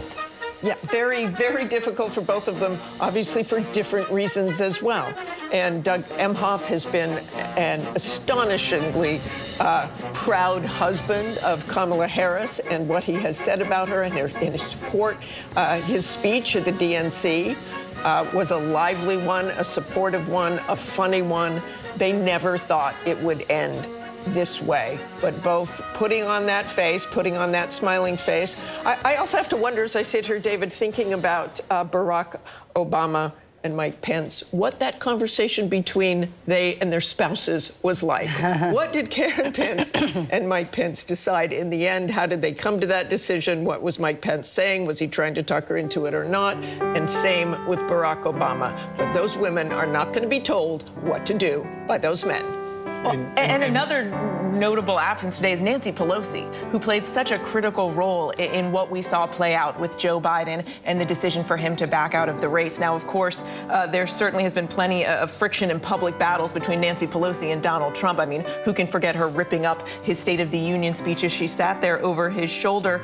He has also, of course, Trump mocked the violent attack against Pelosi's husband. But Nancy Pelosi, in the end, played that critical role in pressuring Joe Biden to leave the race, really speaking up on behalf of the party, painting the political reality for him, and it has done lasting damage, it seems, to his relationship with Nancy Pelosi. He still, as far as we know, has not talked to Nancy Pelosi. They have not been able to repair that relationship, maybe sometime in the future, but it seems the Biden's not quite ready just yet to have that conversation, because Pelosi laid it all out for him and said, essentially, you can't win. You have to step aside. The First Lady, Jill Biden, has talked in recent days publicly about how painful that was, the pressure they felt from Nancy Pelosi after being, she said, friends for so many years. You see Tim Cook from Apple there, Kristi Noem there as well. Nancy Pelosi's daughter was reported in recent days also saying, I hope the Bidens remember that it was my mother, Nancy Pelosi, who helped him get through some of those extraordinarily difficult pieces of legislation, the CHIPS Act, the Infrastructure Act that benefits, certainly red states and blue states across America, and the jobs that will be created from that we won't even see probably until this next administration. But there are always these incredible turns for families who are connected politically and personally, John. And more so here because of what Mary has described, not just the tensions, monumental as they are, between Donald Trump and the Bidens and the Obamas, but also just within the Democratic side. I mean, to hear Joe Biden say recently that he thought he would have won. I mean, the message that's heard is he's claiming that if he had not been forced out of the race, that he would have beaten Donald Trump. And imagine how that goes over with those who were close to Kamala Harris and with Kamala Harris herself. He did add she would have won too. She could have, I mean, she didn't win.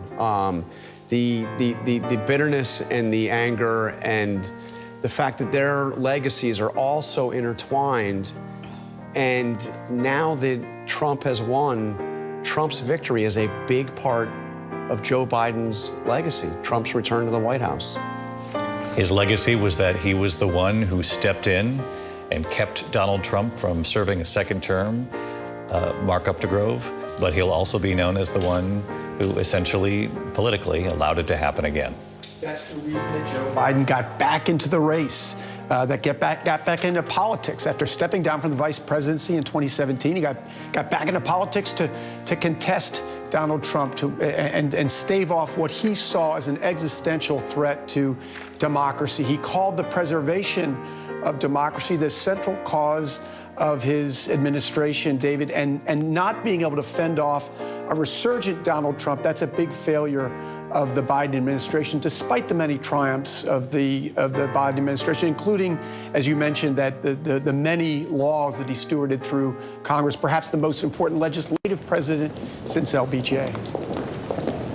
Joe Biden has said himself he wishes they had communicated better some of their legislative victories and triumphs. Perhaps history will tell a different story.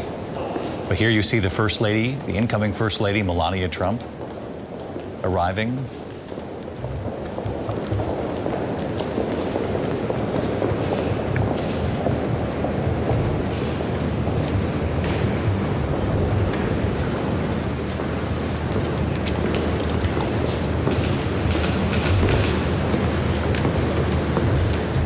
Lindsay, we know from the first administration that the First Lady chose her public appearances and what she would wear very carefully. I'm not just pointing that out because it's First Lady. She made it known. She sent messages with what her choices were. Sure. I mean, many people will remember that time that she was boarding the flight and had the jacket. I think it said, you know, I don't care to you, something to that effect on the back. But she, of course, was a former model, so always paying attention to fashion and her apparel very particularly. Today, she's being styled by an American designer, Adam Lippis, for the inauguration today, keeping that hat on from the White House now to the Capitol. Of course, as Mary had pointed out earlier, Donald Trump famously plays that song, Frank Sinatra's My Way. She has talked about how she does give, Melania Trump, we're talking about, does give her husband advice. She has said that sometimes he listens, sometimes he doesn't. America. And that's Please okay. It always welcome seems the to work Armed out Forces for Donald Chorus Trump in the end. and America's tenor, Christopher D. Macchio.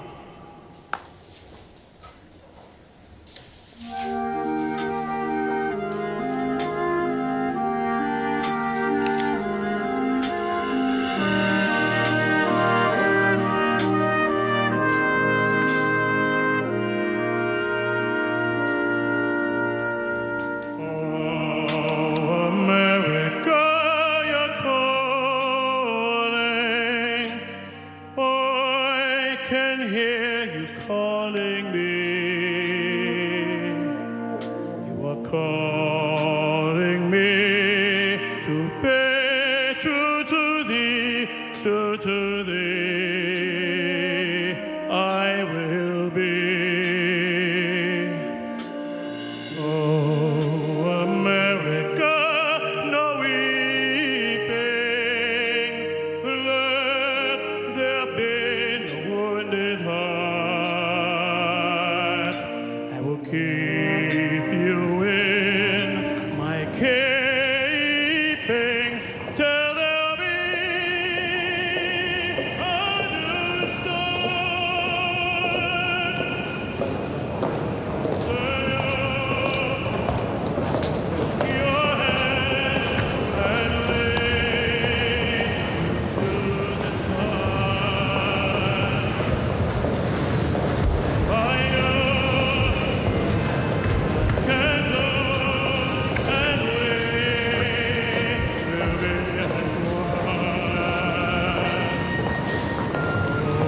Hard to imagine this moment, what it must be like for President Biden, Vice President Harris, Christopher Macchio performing O America inside the rotunda as the outgoing president and vice president approach the doorway.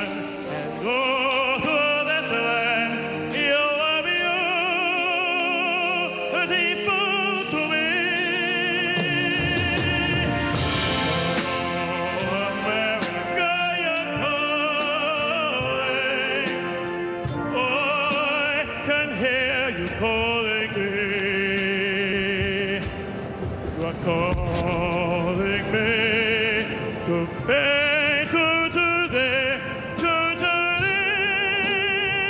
oh, I will course, the incoming Vice President, J.D. Vance, and soon we will see the 47th president arrive as well.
The joint delegation, leaders of the House and Senate arriving together. You see Amy Klobuchar, who we saw earlier today. She's playing an outsized role here in the inaugural committee.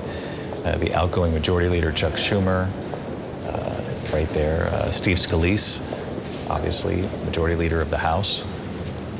Mike Johnson, Speaker of the House, with Amy Klobuchar there.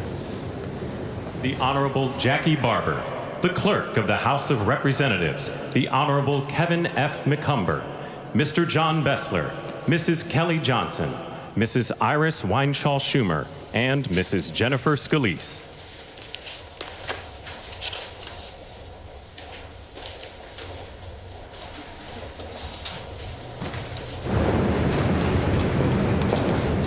There we see for the first time Donald Trump, soon to be the 47th President of the United States. I mentioned this earlier, the first since Grover Cleveland to return with 4 years in between to serve his second term. Big plans this afternoon, multitude of executive orders. He had said about 100 of them. There is some reporting from our own team that it could be far higher.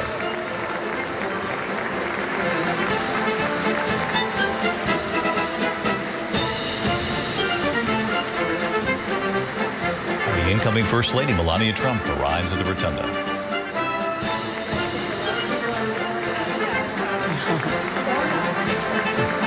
Javits designed that hat, and as we know, there were enormous number of designers who wanted her to wear either a hat or a coat or a dress today.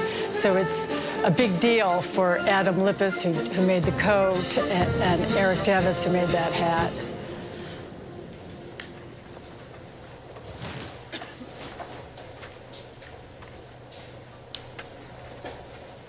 Standing next to her son, Barron, who now attends NYU.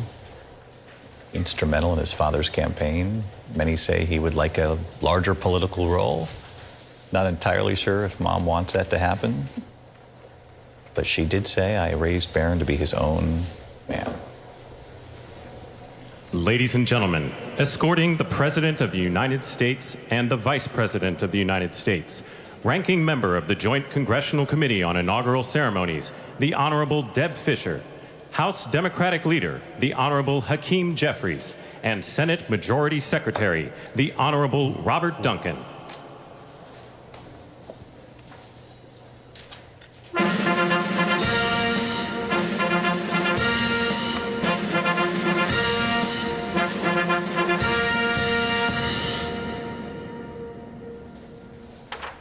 Ladies and gentlemen, the President of the United States, the Honorable Joseph R. Biden Jr., and Vice President of the United States, the Honorable Kamala Devi Harris.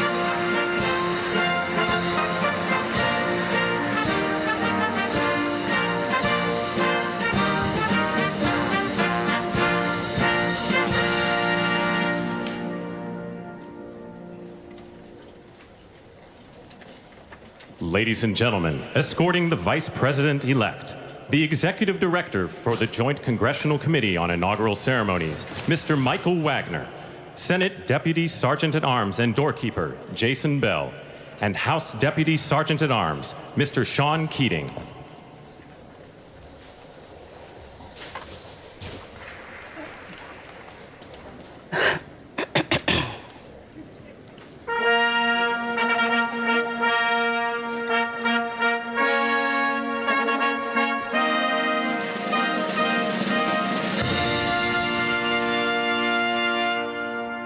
Ladies and gentlemen, the Vice President-elect of the United States, the Honorable J.D. Vance.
Ladies and gentlemen, escorting the President-elect, the Staff Director for the Joint Congressional Committee on Inaugural Ceremonies, Elizabeth Farah, House Sergeant-at-Arms, the Honorable William P. McFarland, Senate Sergeant-at-Arms and Doorkeeper, the Honorable Jennifer A. Hemingway, Senate Majority Leader, the Honorable John Thune, and the Joint Congressional Committee on Inaugural Ceremonies, House Democratic Leader, the Honorable Hakeem Jeffries, House Majority Leader, the Honorable Steve Scalise, Speaker of the House of Representatives, the Honorable Mike Johnson, Senate Democratic Leader, the Honorable Charles E. Schumer, Ranking Member of the Joint Congressional Committee on Inaugural Ceremonies, the Honorable Deb Fischer, and Chairwoman of the Joint Congressional Committee on Inaugural Ceremonies, the Honorable Amy Klobuchar.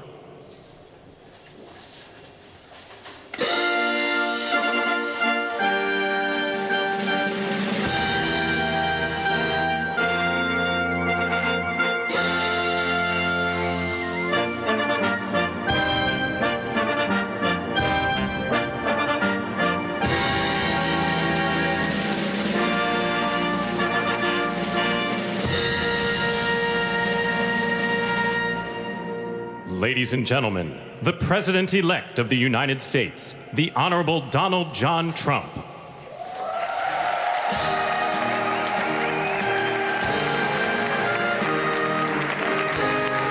And here you have it, the return of Donald Trump to Washington as president. He said 8 years ago he would be back in some form, trying to get in underneath that hat that you spoke of, Mary Jordan, to give the First Lady a peck on the cheek. Memes about that. Yes.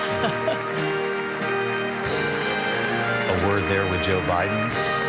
Kind words, embracing his handshake for his Vice President, J.D. Vance. It's Melania's father.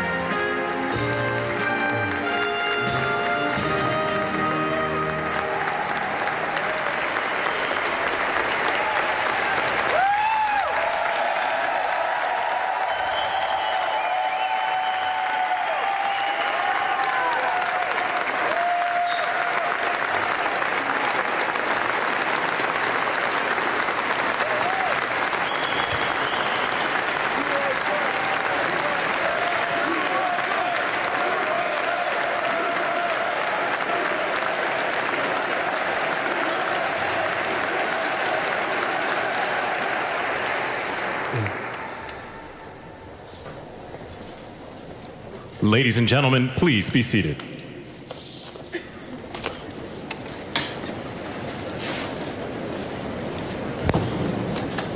We have said all along the way, an historic comeback, unlike anything we've seen in modern times, a political comeback of this nature. The American people witnessed the assassination attempts, what we saw play out in Butler, Pennsylvania. And we saw a former president who campaigned on the promise that he would do something about the economic pressures being felt by American families, rising prices, and something about Please welcome the immigration chairwoman at the southern of the Joint border. Congressional Committee on Inaugural Ceremonies, the Honorable Amy Klobuchar. And now we will hear from Senator Klobuchar herself. Maybe she'll give us a window to the motorcade to ride with Joe Biden and Donald Trump. Welcome to the 60th presidential inauguration. Today, President-elect Trump and Vice President-elect Vance will take their oaths of office, and we will witness the peaceful transfer of power at the heart of our democracy.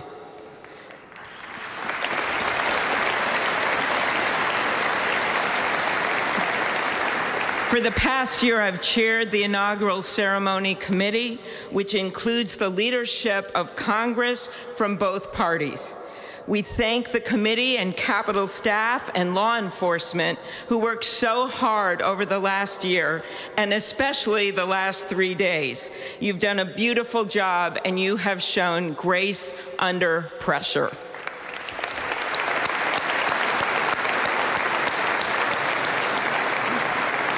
Our theme this year is our enduring democracy.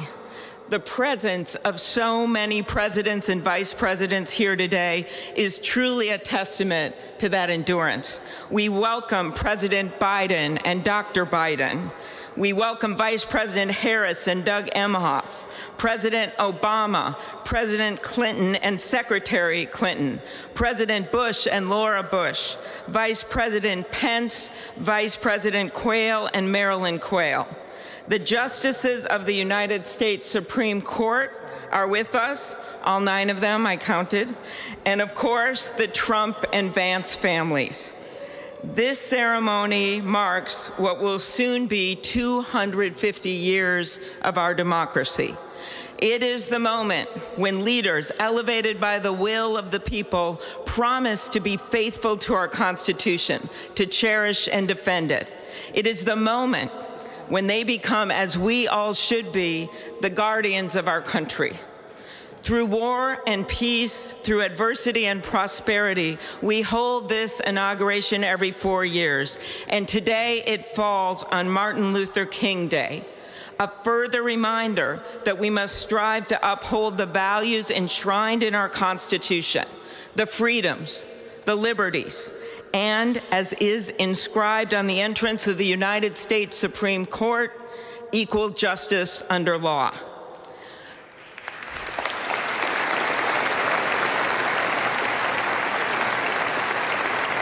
But what makes this moment more than a passing ceremony is all who are watching it across the country, the people of this nation, the ordinary people doing extraordinary things. President Kennedy, who at one point worked as a senator in this building and would often walk through this very rotunda, once said, "In a democracy, every citizen, regardless of interest in politics, holds office. Every one of us is in a position of responsibility." With that responsibility of citizenship comes an obligation not to seek out malice, as President Lincoln once reminded us, but to view others with a generosity of spirit despite our differences. With that responsibility of leadership comes an obligation to stand our ground when we must and find common ground when we can. With everything swirling around us, the hot mess of division, it is on all of us, to quote an incredible songwriter who just happened to be born in my state, to ensure that our nation's democracy is our shelter from the storm. There's a reason this ceremony takes place at the Capitol. In other countries, it might be in a presidential palace or a gilded executive office building. Here, it is traditionally held at the Capitol, the People's House. It is a fitting reminder of the system of checks and balances that is the very foundation of our government. 3 equal branches of government. That is how, for nearly 250 years, our great American experiment, grounded in the rule of law, has endured.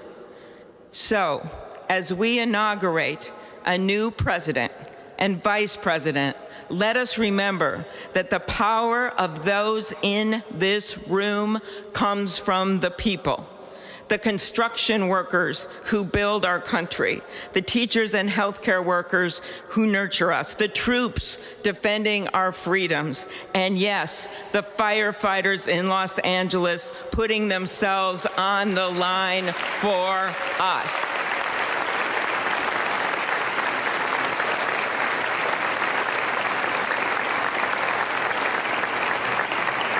Our democracy's strength and grit must match theirs. May God bless our nation. Thank you.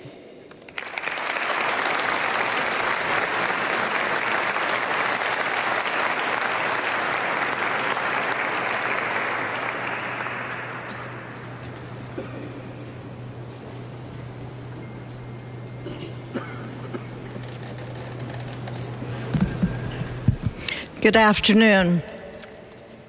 Endurance through the years is the ultimate test. To persevere through time is the truest measure of an idea, an institution, and a nation. Our founders wrote the Constitution so that America could withstand all the twists and turns of time. They wrote it to guide us and to preserve forever our right of life, liberty, and the pursuit of happiness.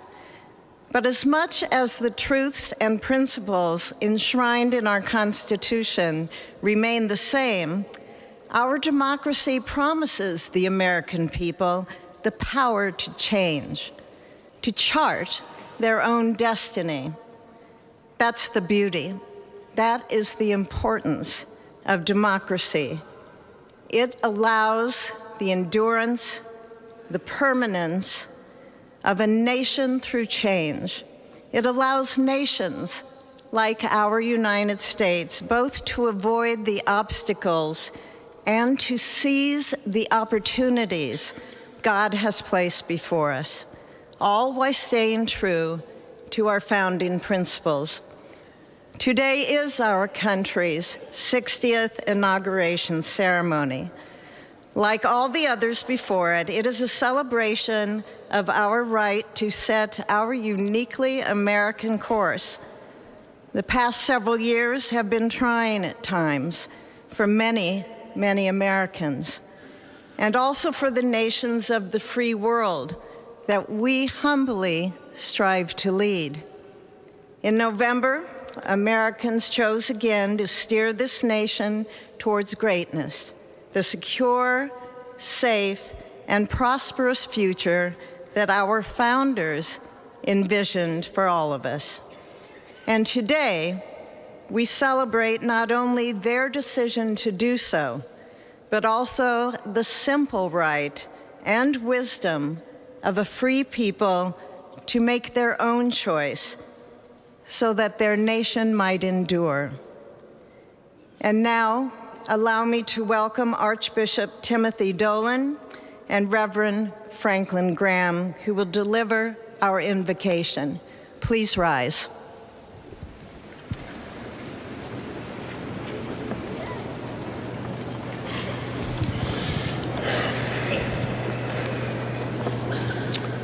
Be still and know that I am God, supreme among the nations, supreme on the earth. Let us pray. Remembering General George Washington on his knees at Valley Forge, recalling Abraham Lincoln at his second inaugural, with malice toward none, with charity for all, with firmness in the right as God gives us to see the right. Remembering General George Patton's instructions to his soldiers as they began the Battle of the Bulge 8 decades ago, pray Pray when fighting, pray alone, pray with others, pray by night, pray by day. Observing the birthday of the Reverend Martin Luther King, who warned, without God, our efforts turn to ashes.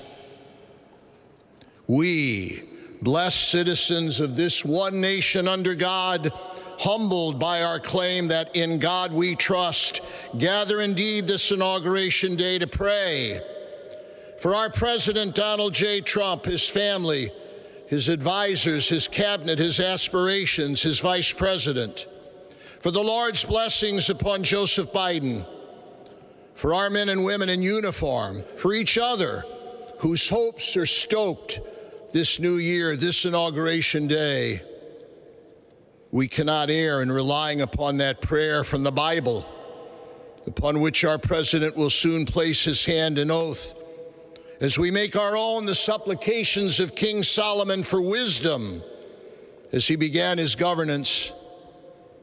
God of our fathers, in your wisdom you set man to govern your creatures, to govern in holiness and justice, to render justice with integrity. Give our leader wisdom, for he is your servant, aware of his own weakness and brevity of life. If wisdom which comes not from you be not with him, he shall be held in no esteem. Send wisdom from heavens that she may be with him, that he may know your designs. Please, God, bless America. Please, mend her every flaw. You are the God in whom we trust, who lives and reigns forever and ever. Amen.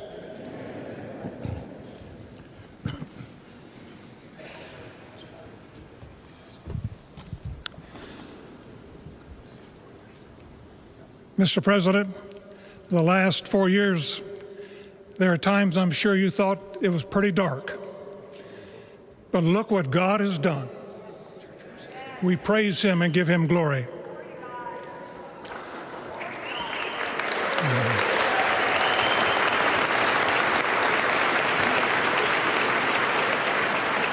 Let us pray. Our Father and our God, thou hast said, blessed is the nation whose God is the Lord. As the prophet Daniel prayed, blessed be the name of God forever and ever. For wisdom and might are his. He changes the times and the seasons. He removes kings. He raises up kings. He gives wisdom to the wise and knowledge to those who have understanding.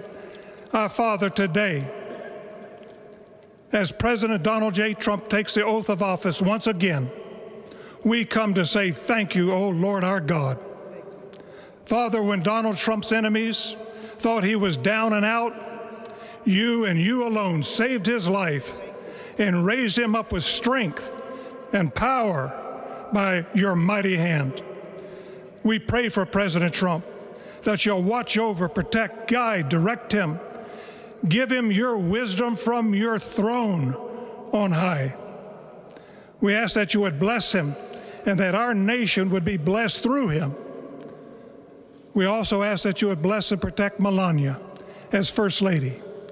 We thank you for the beauty, the warmth, and grace that she shows not only to this nation, but to the whole world. We thank you for Vice President-elect J.D. Vance and his wife Usha and their young family. May he be a strength to President Trump, to stand beside him, to hold up his arms like Aaron held up the arms of Moses in the midst of battle. The prophet Samuel reminded the people, it was you that brought them up from the land of Egypt. And he said, now stand still, that I may reason with you before the Lord. So, Father, we take this moment to stand still, to remember the great things that you have done for this nation. Thank you for the protection, the bounty, the freedoms that we so enjoy. We remember to keep our eyes fixed on you, and may our hearts be inclined to your voice. We know that America can never be great again if we turn our backs on you. We ask for your help, and we pray all of this in the name of the King of Kings, the Lord of Lords, your Son, my Savior, and our Redeemer, Jesus Christ. Amen.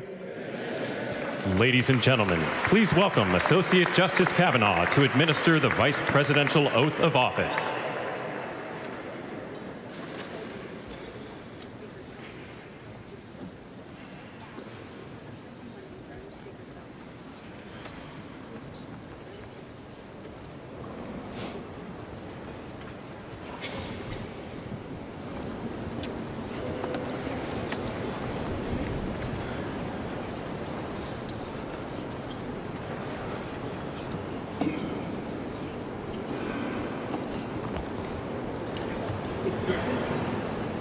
The Vance family there with one of their 3 children as J.D. Vance prepares to be sworn in. Please raise your right hand and repeat after me. I, James David Vance, do solemnly swear. I, James David Vance, do solemnly swear.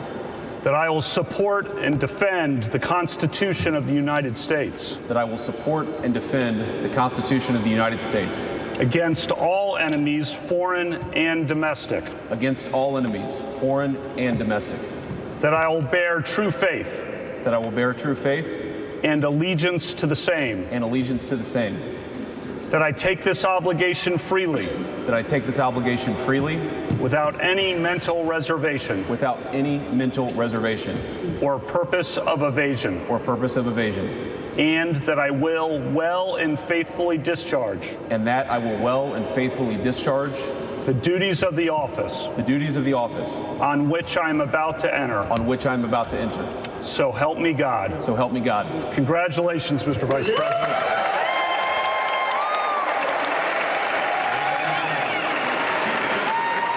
The Vice President, his wife, and his children witnessing his moment of history. And of course, the President, the 47th President, will be next. A handshake from him right there.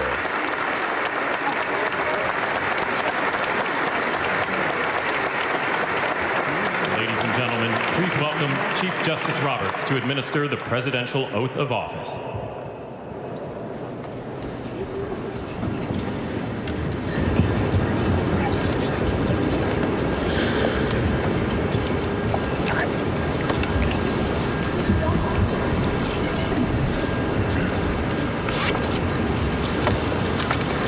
Please raise your right hand and repeat after me.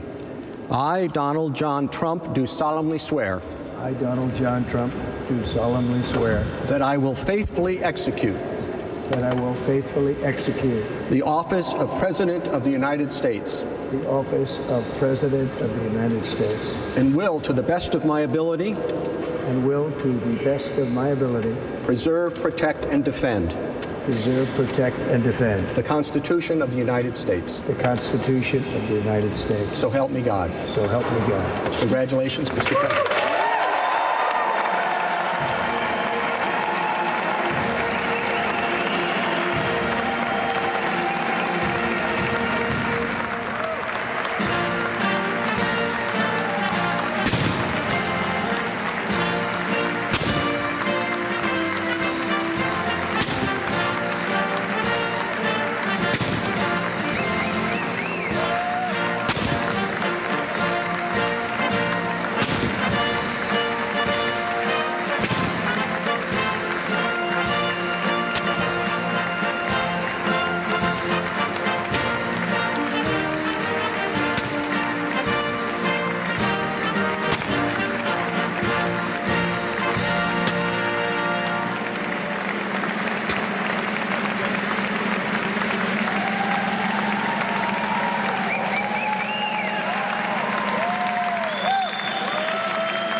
You see the 2 Bibles there.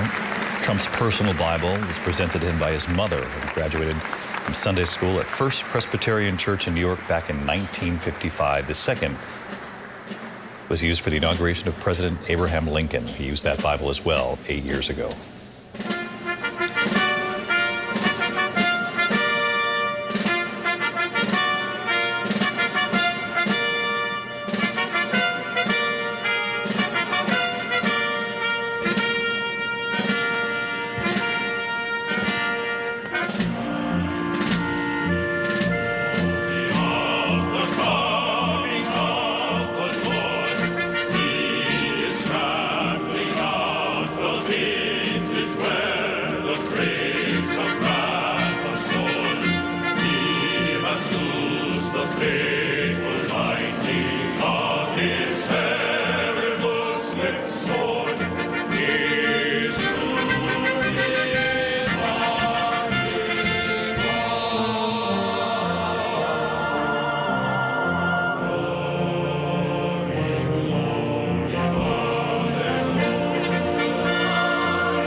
It is my honor and pleasure to introduce to you the 45th and the 47th President of the United States of America, Donald J. Trump.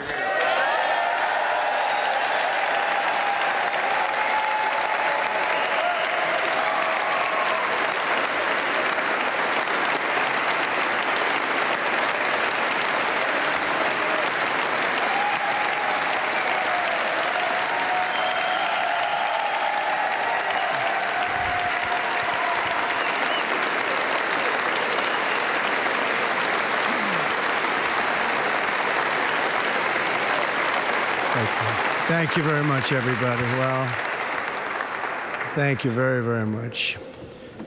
Vice President Vance, Speaker Johnson, Senator Thune, Chief Justice Roberts, Justices of the United States Supreme Court, President Clinton, President Bush, President Obama, President Biden, Vice President Harris, and my fellow citizens.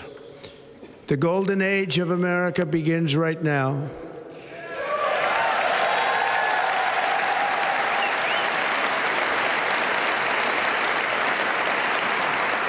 From this day forward, our country will flourish and be respected again all over the world. We will be the envy of every nation, and we will not allow ourselves to be taken advantage of any longer. During every single day of the Trump administration, I will very simply put America first.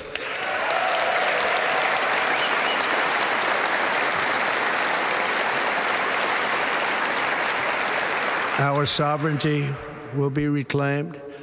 Our safety will be restored. The scales of justice will be rebalanced. The vicious, violent, and unfair weaponization of the Justice Department and our government will end.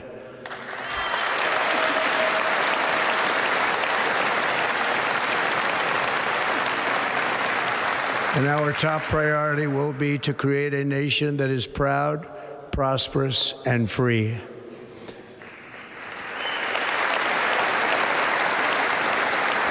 America will soon be greater, stronger, and far more exceptional than ever before. I return to the presidency confident and optimistic that we are at the start of a thrilling new era of national success. A tide of change is sweeping the country. Sunlight is pouring over the entire world. And America has the chance to seize this opportunity like never before. But first, we must be honest about the challenges we face. While they are plentiful, they will be annihilated by this great momentum that the world is now witnessing in the United States of America. As we gather today, our government confronts a crisis of trust. For many years, a radical and corrupt establishment has extracted power and wealth from our citizens while the pillars of our society lay broken and seemingly in complete disrepair. We now have a government that cannot manage even a simple crisis at home, while at the same time stumbling into a continuing catalog of catastrophic events abroad. It fails to protect our magnificent, law-abiding American citizens, but provides sanctuary and protection for dangerous criminals, many from prisons and mental institutions that have illegally entered our country from all over the world. We have a government that has given unlimited funding to the defense of foreign borders, but refuses to defend American borders or, more importantly, its own people. Our country can no longer deliver basic services in times of emergency, as recently shown by the wonderful people of North Carolina, been treated so badly.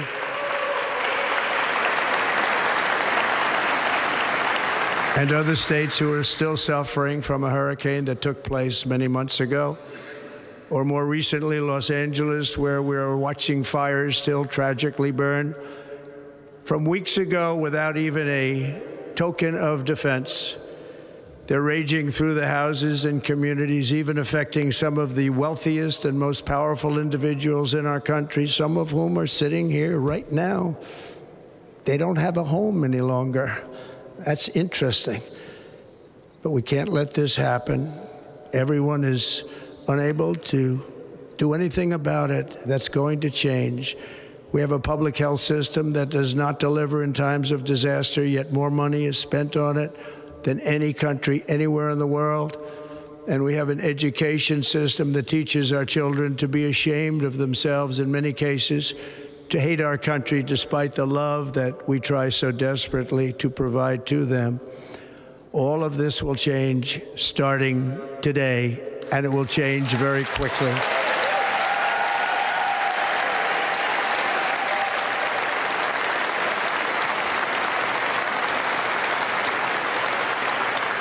My recent election is a mandate to completely and totally reverse a horrible betrayal and all of these many betrayals that have taken place, and to give the people back their faith, their wealth, their democracy, and indeed their freedom. From this moment on, America's decline is over.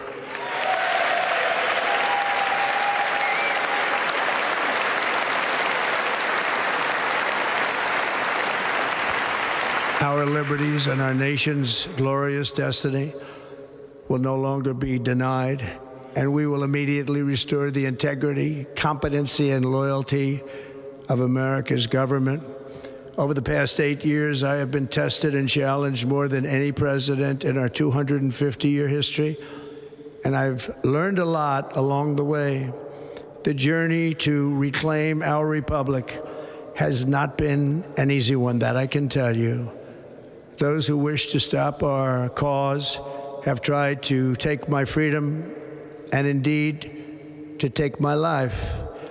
Just a few months ago in a beautiful Pennsylvania field, an assassin's bullet ripped through my ear. But I felt then, and believe even more so now, that my life was saved for a reason. I was saved by God to make America great again.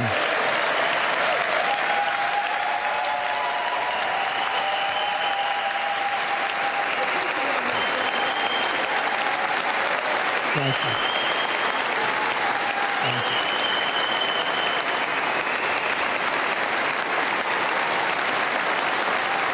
Thank you very much.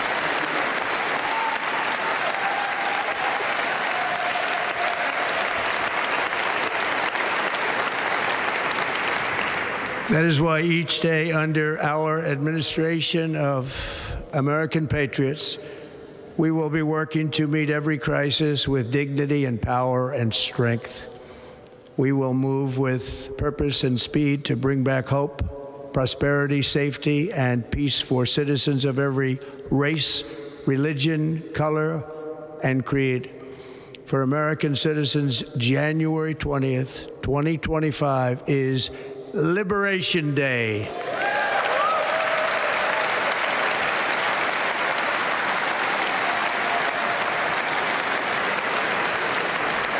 It is my hope that our recent presidential election will be remembered as the greatest and most consequential election in the history of our country. As our victory showed, the entire nation is rapidly unifying behind our agenda with dramatic increases in support from virtually every element of our society, young and old, men and women, African Americans, Hispanic Americans, Asian Americans, urban, suburban, rural. And very importantly, we had a powerful win in all 7 swing states. And the popular vote, we won by millions of people. To the Black and Hispanic communities, I want to thank you for the tremendous outpouring of love and trust that you have shown me with your vote. We set records, and I will not forget it. I've heard your voices in the campaign, and I look forward to working with you in the years to come. Today is Martin Luther King Day, and his honor, this will be a great honor, but in his honor we will strive together to make his dream a reality. We will make his dream come true.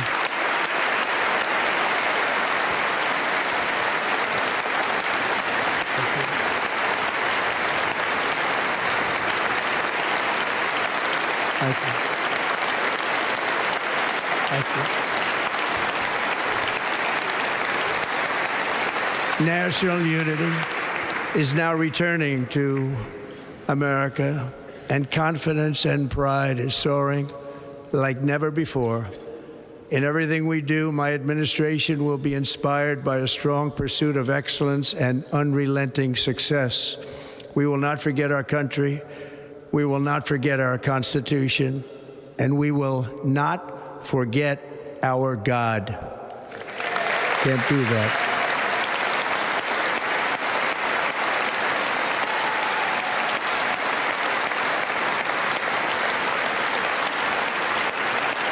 Today, I will sign a series of historic executive orders. With these actions, we will begin the complete restoration of America and the revolution of common sense. It's all about common sense. First, I will declare a national emergency at our southern border.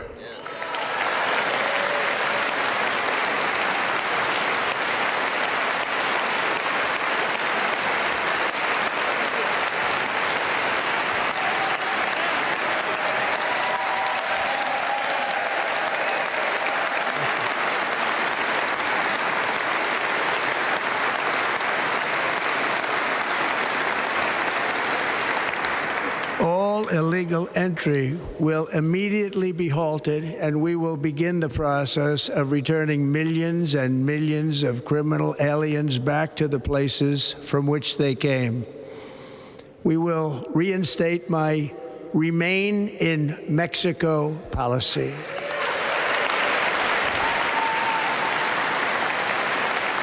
I will end the practice of catch and release. And I will send troops to the southern border to repel the disastrous invasion of our country.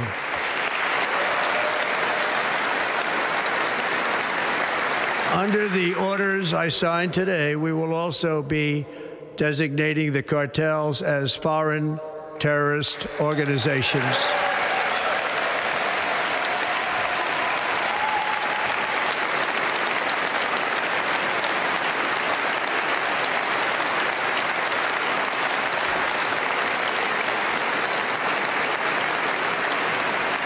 And by invoking the Alien Enemies Act of 1798, I will direct our government to use the full and immense power of federal and state law enforcement to eliminate the presence of all foreign gangs and criminal networks, bringing devastating crime to U.S. soil, including our cities and inner cities.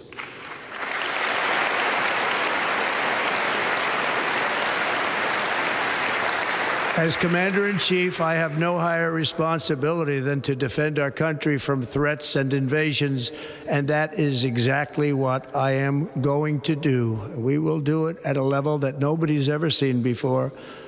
Next, I will direct all members of my cabinet to marshal the vast powers at their disposal to defeat what was record inflation and rapidly bring down costs and prices.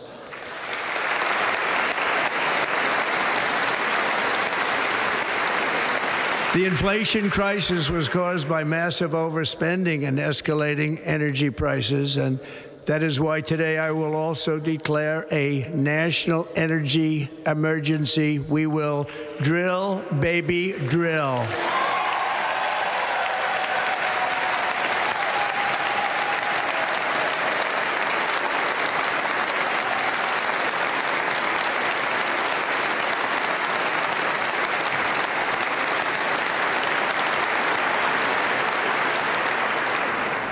America will be a manufacturing nation once again, and we have something that no other manufacturing nation will ever have, the largest amount of oil and gas of any country on earth, and we are going to use it.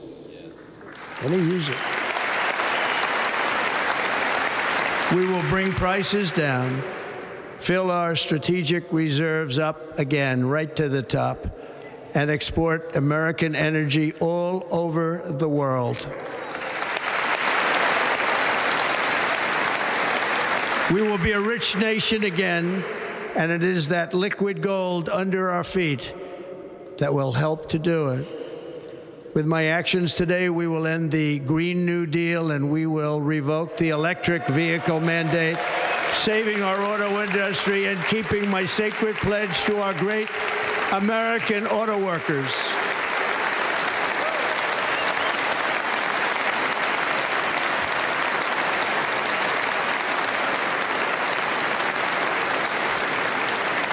In other words, you'll be able to buy the car of your choice. We will build automobiles in America again at a rate that nobody could have dreamt possible just a few years ago. And thank you to the auto workers of our nation for your inspiring vote of confidence. We did tremendously with their vote. I will immediately begin the overhaul of our trade system to protect American workers and families. Instead of taxing our citizens to enrich other countries, we will tariff and tax foreign countries to enrich our citizens.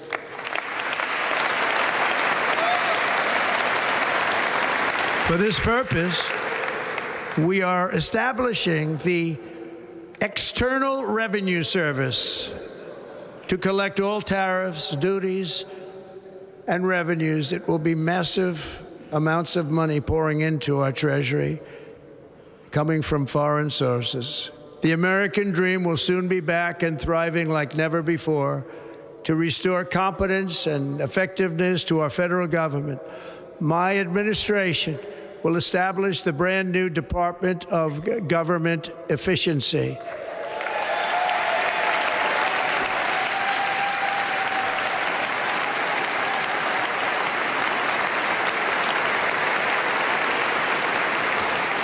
After years and years of illegal and unconstitutional federal efforts to restrict free expression, I will also sign an executive order to immediately stop all government censorship and bring back free speech to America.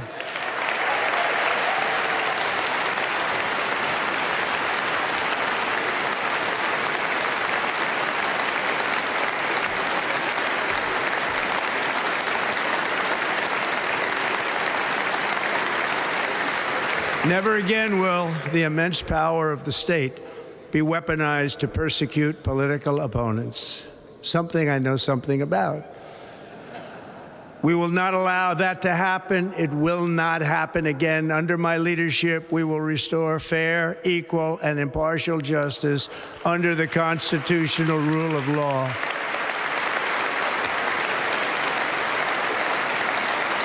And we are going to bring law and order back to our cities. This week, I will also end the government policy of trying to socially engineer race and gender into every aspect of public and private life.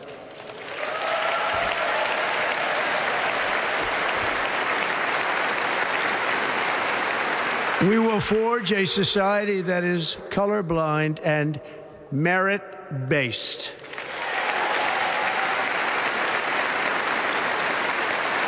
As of today, it will henceforth be the official policy of the United States government that there are only two genders, male and female.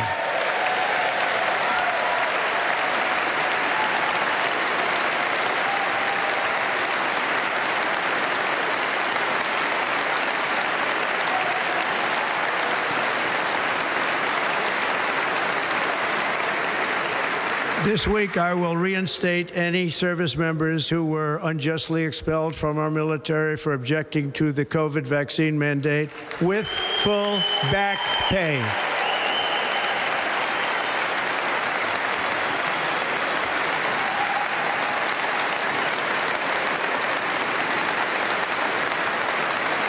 And I will sign an order to stop our warriors from being subjected to radical political theories and social experiments while on duty. It's going to end immediately. Our armed forces will be freed to focus on their sole mission, defeating America's enemies.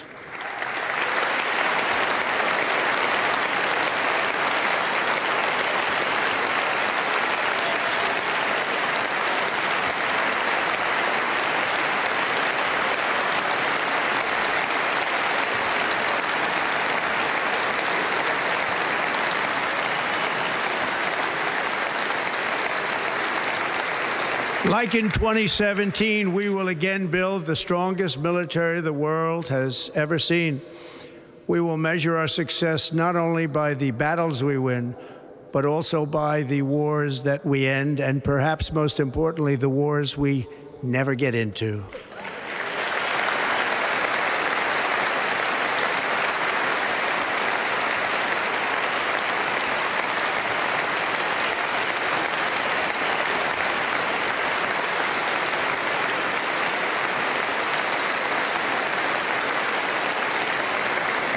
My proudest legacy will be that of a peacemaker and unifier. That's what I want to be, a peacemaker and a unifier. I'm pleased to say that as of yesterday, one day before I assumed office, the hostages in the Middle East are coming back home to their families.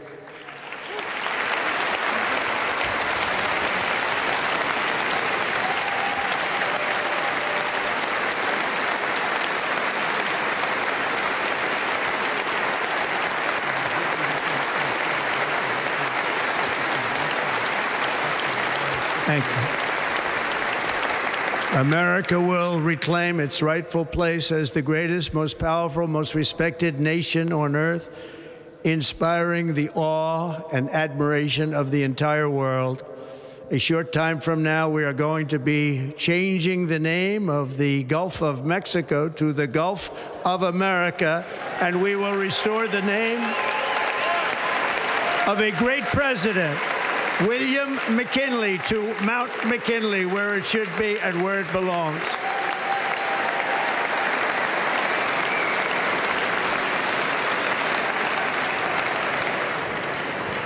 President McKinley made our country very rich through tariffs and through talent.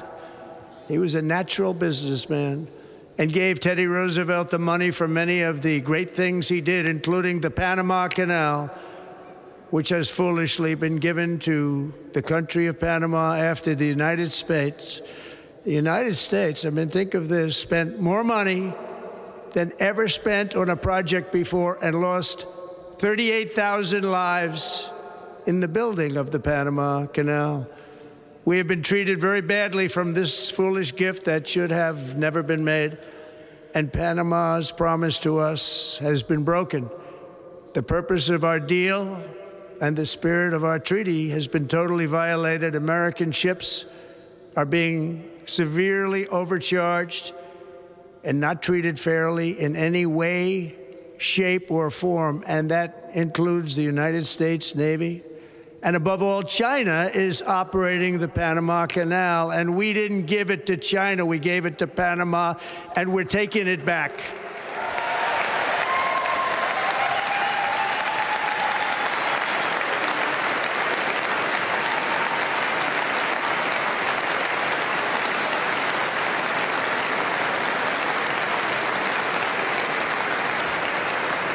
Above all, my message to Americans today is that it is time for us to once again act with courage, vigor, and the vitality of history's greatest civilization. So as we liberate our nation, we will lead it to new heights of victory and success. We will not be deterred.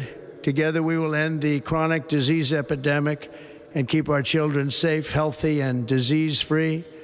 The United States will once again consider itself a growing nation, one that increases our wealth, expands our territory, builds our cities, raises our expectations, and carries our flag into new and beautiful horizons. and we will pursue our manifest destiny into the stars, launching American astronauts to plant the stars and stripes on the planet Mars.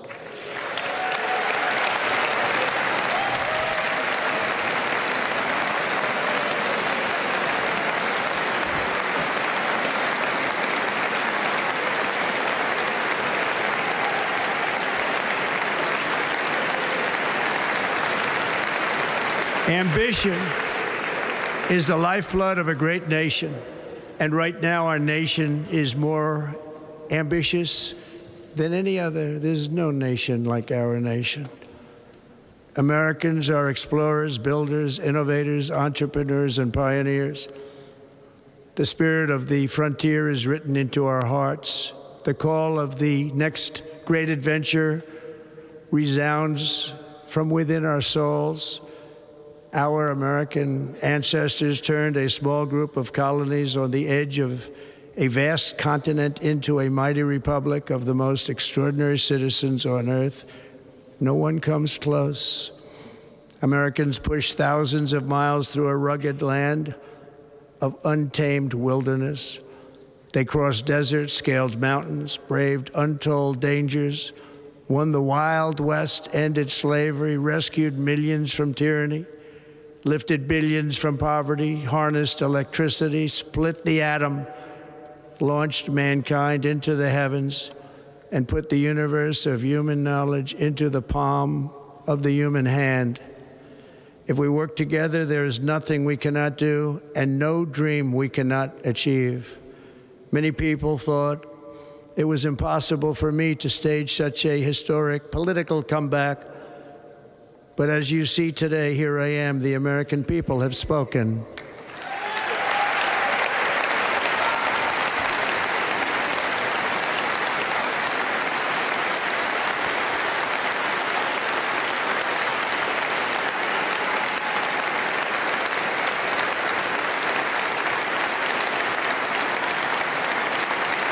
I stand before you now as proof that you should never believe that something is impossible to do. In America, the impossible is what we do best.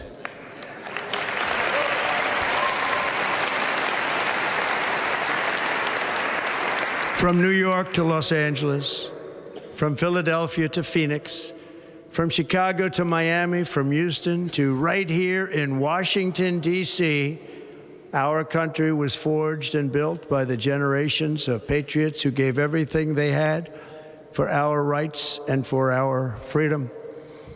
They were farmers and soldiers, cowboys and factory workers, steel workers and coal miners, police officers and pioneers who pushed onward, marched forward, and let no obstacle defeat their spirit or their pride. Together they laid down the railroads, raised up the skyscrapers, built great highways, won 2 world wars, defeated fascism and communism, and triumphed over every single challenge that they faced. After all we have been through together, we stand on the verge of the 4 greatest years in American history. With your help, we will restore America, promise, and we will rebuild the nation that we love, and we love it so much. We are one people, one family, and one glorious nation under God. So to every parent who dreams for their child, and every child who dreams for their future, I am with you, I will fight for you, and I will win for you. We are going to win like never before.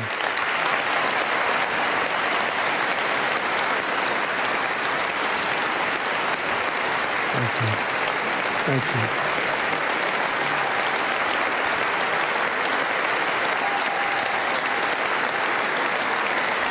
Thank you.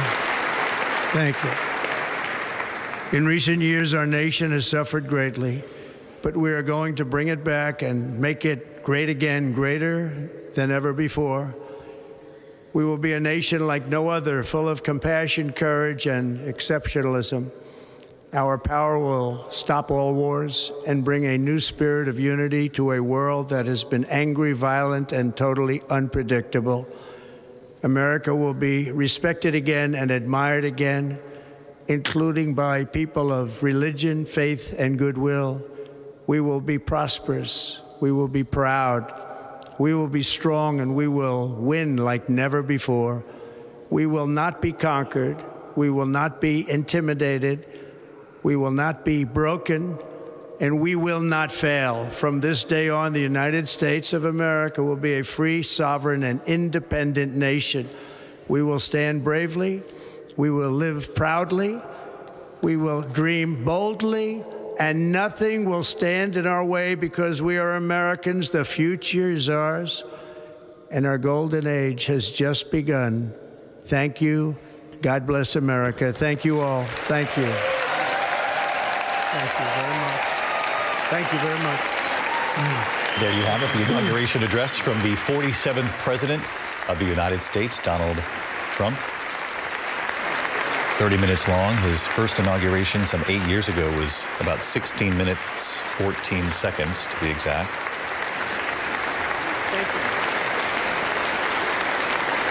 He talked about the golden age of America beginning right now, that this country will be respected again. The scales of justice rebalanced, he said. The weaponization of the Justice Department goes away. America the Beautiful, please welcome the Armed National Forces emergency at the southern border he'll declare this afternoon. Let's listen to Carrie Underwood, and we'll get thoughts from everybody in here in the studio to the inauguration.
Obviously, they began to play a little bit of the background music to her song there a moment ago. I think they're waiting to fix that as Carrie Underwood prepares to perform there in the rotunda.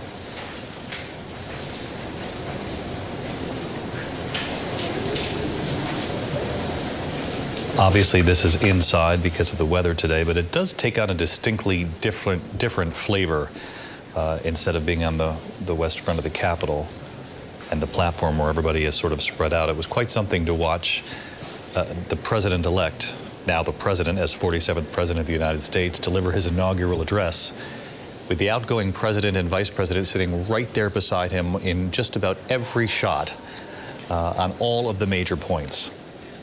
When he talked about... Words, help me out here.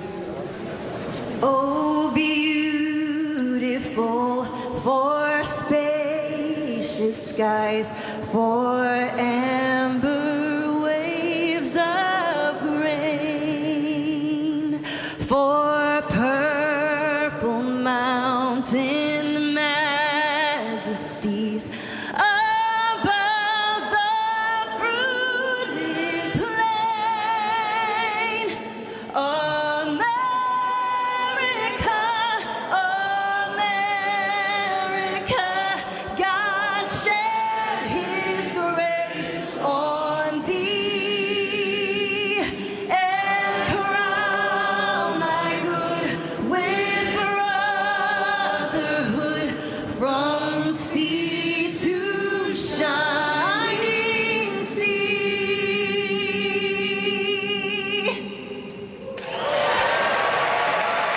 America the Beautiful, Carrie Underwood. The benediction is next. Shaking President Biden's hand, the vice president, the outgoing vice president Kamala Harris singing the words along with her. Shaking 47th president Donald Trump's hands there, and the vice president J.D. Vance.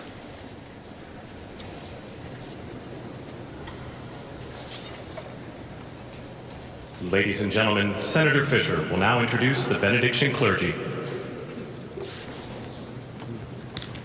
I now call on Rabbi Ari Berman, Pastor Lorenzo Sewell, and Reverend Frank Mund to provide prayers of benediction.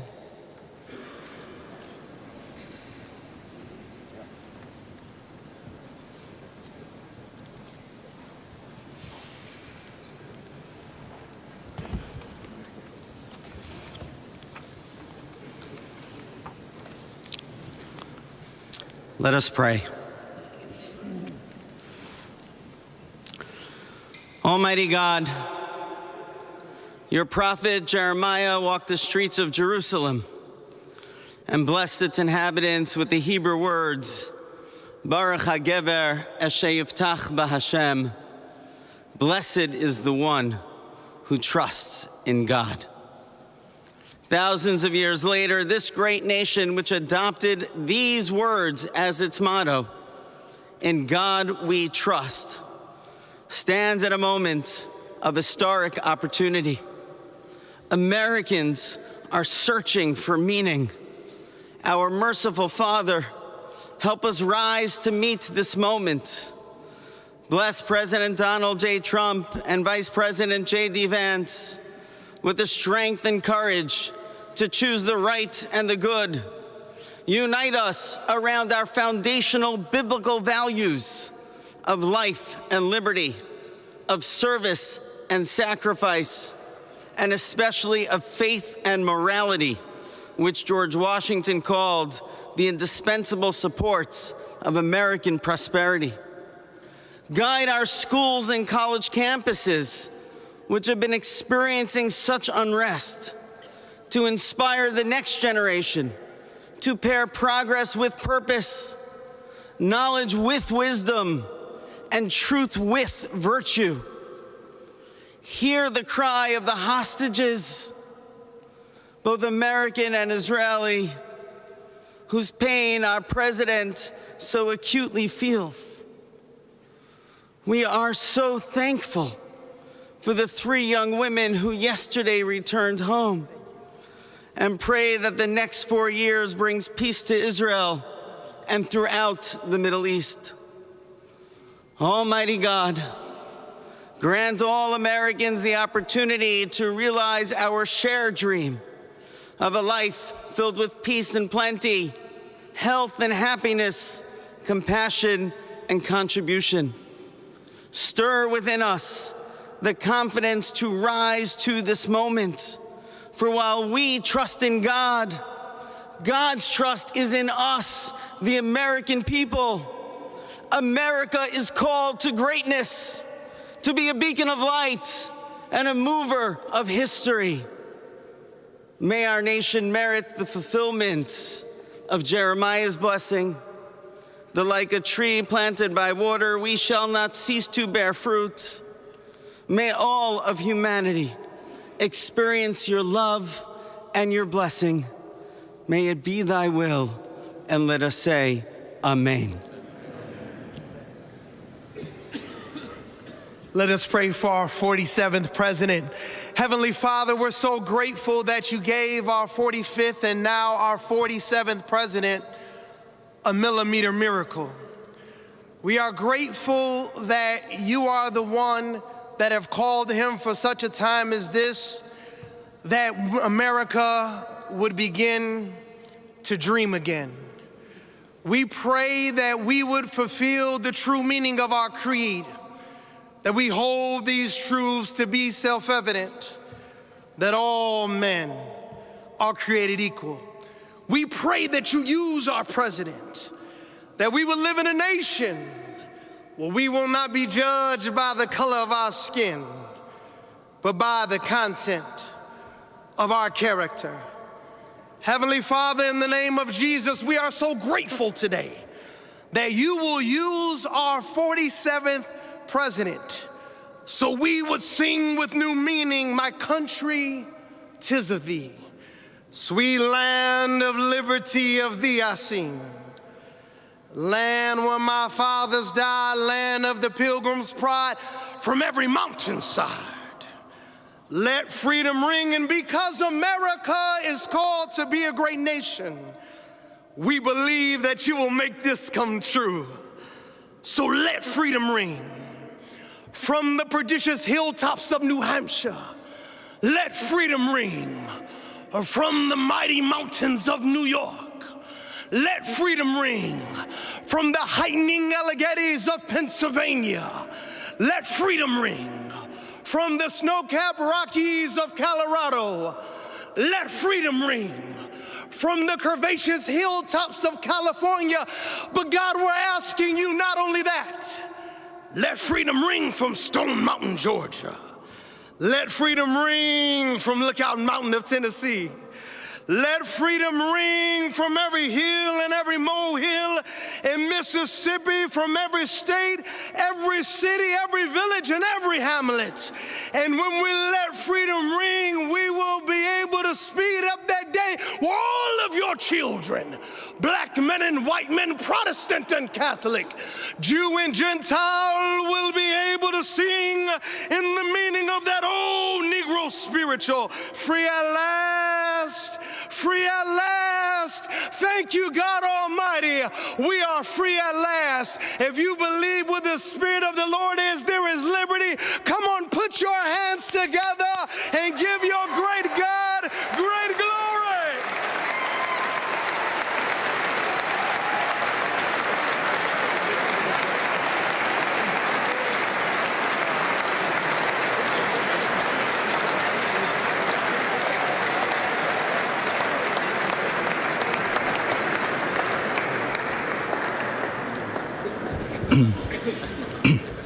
Almighty and eternal God, we gather here today in reverence, joined in our shared hopes and dreams for our beloved nation. In this sacred moment of the inauguration of President Donald J. Trump and Vice President J.D. Vance, we turn our hearts to you, seeking your divine assistance and abundant blessings upon this pivotal moment in history. We come before you with profound gratitude for the many gifts you have bestowed upon our land. Thank you for the freedoms we cherish, for the strength of our communities, and for the resilience of our spirit. As our President and Vice President embrace their newly appointed roles, we humbly implore that your everlasting love and wisdom will envelop them.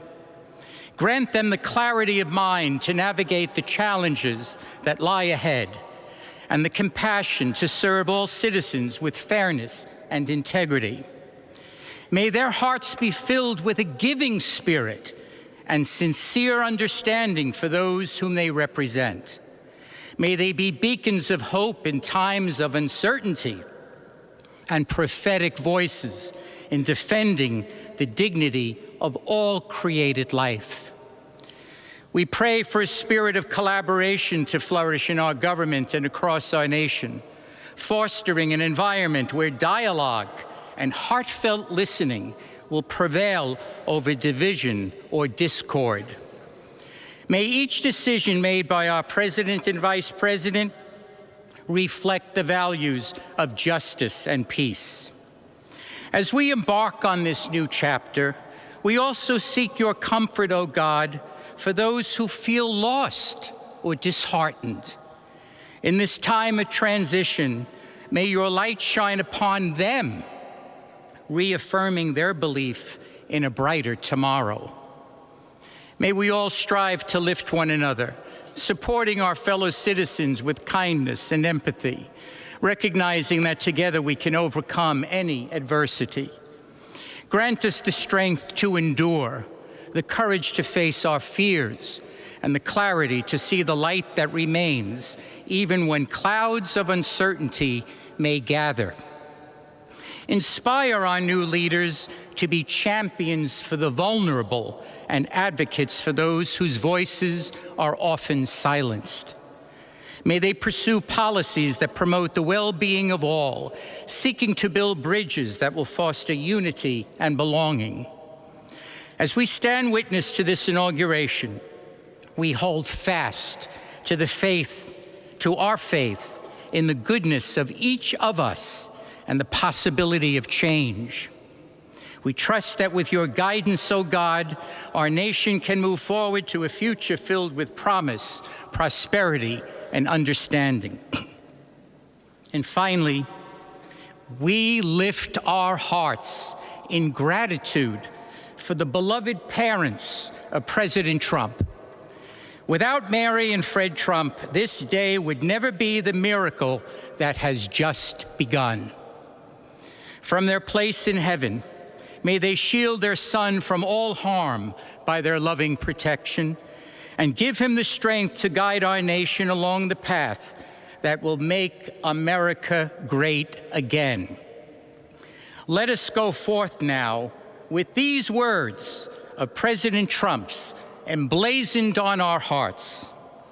As long as we have pride in our beliefs, courage in our convictions, and faith in our God, then we will not fail.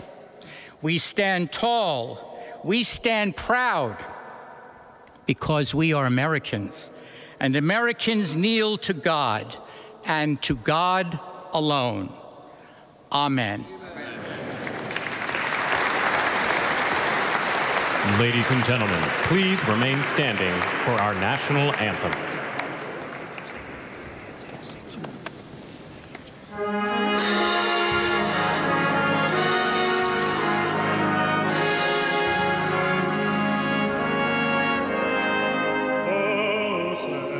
Can you say, o'er the dawn's early light, what so proudly we hailed at the twilight's last gleaming, whose blood stripes and bright stars through the perilous fight of the ramparts we watched were so gallantly streaming, and the rockets in glee, heavens bursting in earth, gave proof through the night that our flag was still there.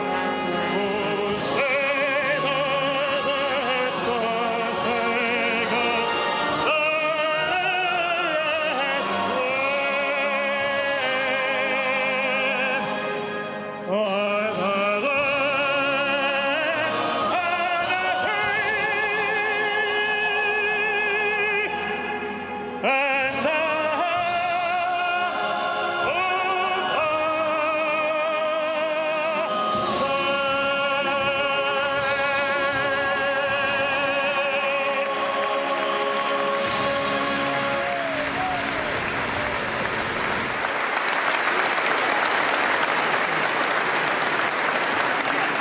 Ladies and gentlemen, please be seated.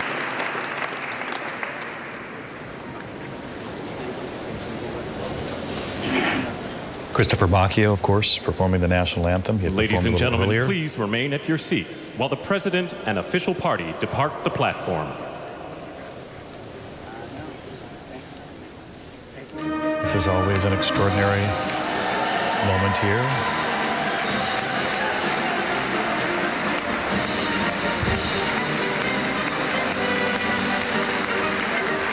The President and First Lady now leaving. President Donald Trump, 47th President of the United States, First Lady Melania Trump. They have returned 8 years after first coming to Washington.